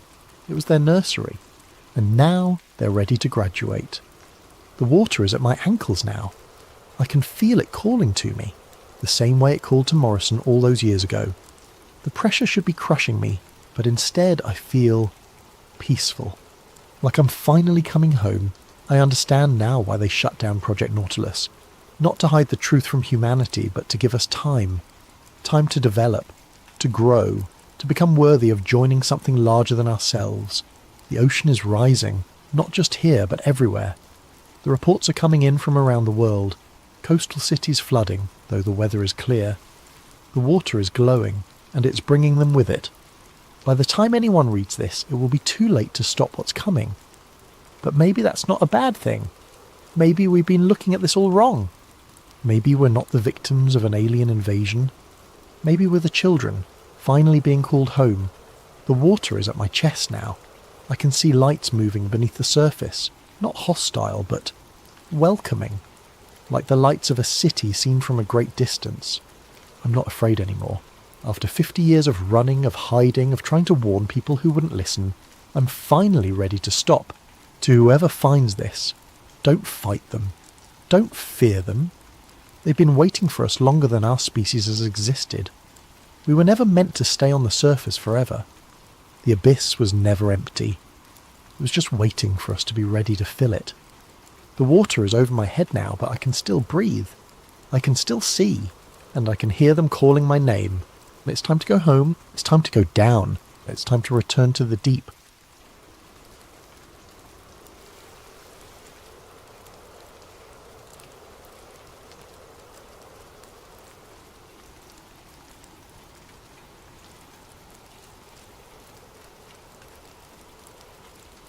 And if you're new to sleep theories, welcome to our community of truth seekers and question askers.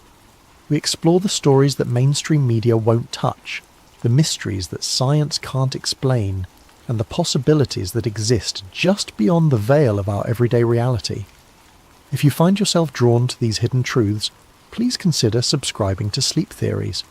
Your support helps us continue bringing you these deep dives into the unknown. Tonight we're venturing into the heart of European scientific achievement, CERN,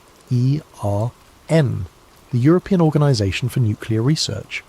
But this isn't a story about breakthrough discoveries or Nobel Prize winners. This is about what happens when the pursuit of knowledge becomes something darker, when the tools of science are turned toward purposes that would make even the most hardened conspiracy theorists question their sanity. What I'm about to share with you is presented as fiction, but I want you to consider, as you listen, how much of what you'll hear could be true, how much of it might already be happening right now beneath the peaceful Swiss countryside. The following account was allegedly found in a waterlogged journal near the shores of Lake Geneva in early 2018. The journal belonged to Dr. Lydia Voss, a theoretical physicist who vanished without a trace in November 2017. Her disappearance made local news for exactly 3 days before the story was quietly buried. The journal's pages were filled with increasingly erratic handwriting, scientific equations that make no sense to conventional physics, and symbols that appear to predate written language. This is her story. This is what she claimed to have discovered beneath CERN, and this is why she disappeared. September 15th, 2016. My name is Dr. Lydia Voss, and I need to record this while I still can. While I still remember what normal feels like. I've been a physicist for 12 years, earned my doctorate at Cambridge studying quantum mechanics and multiverse theory. I thought I understood the universe, or at least I understood how little we actually understand about it.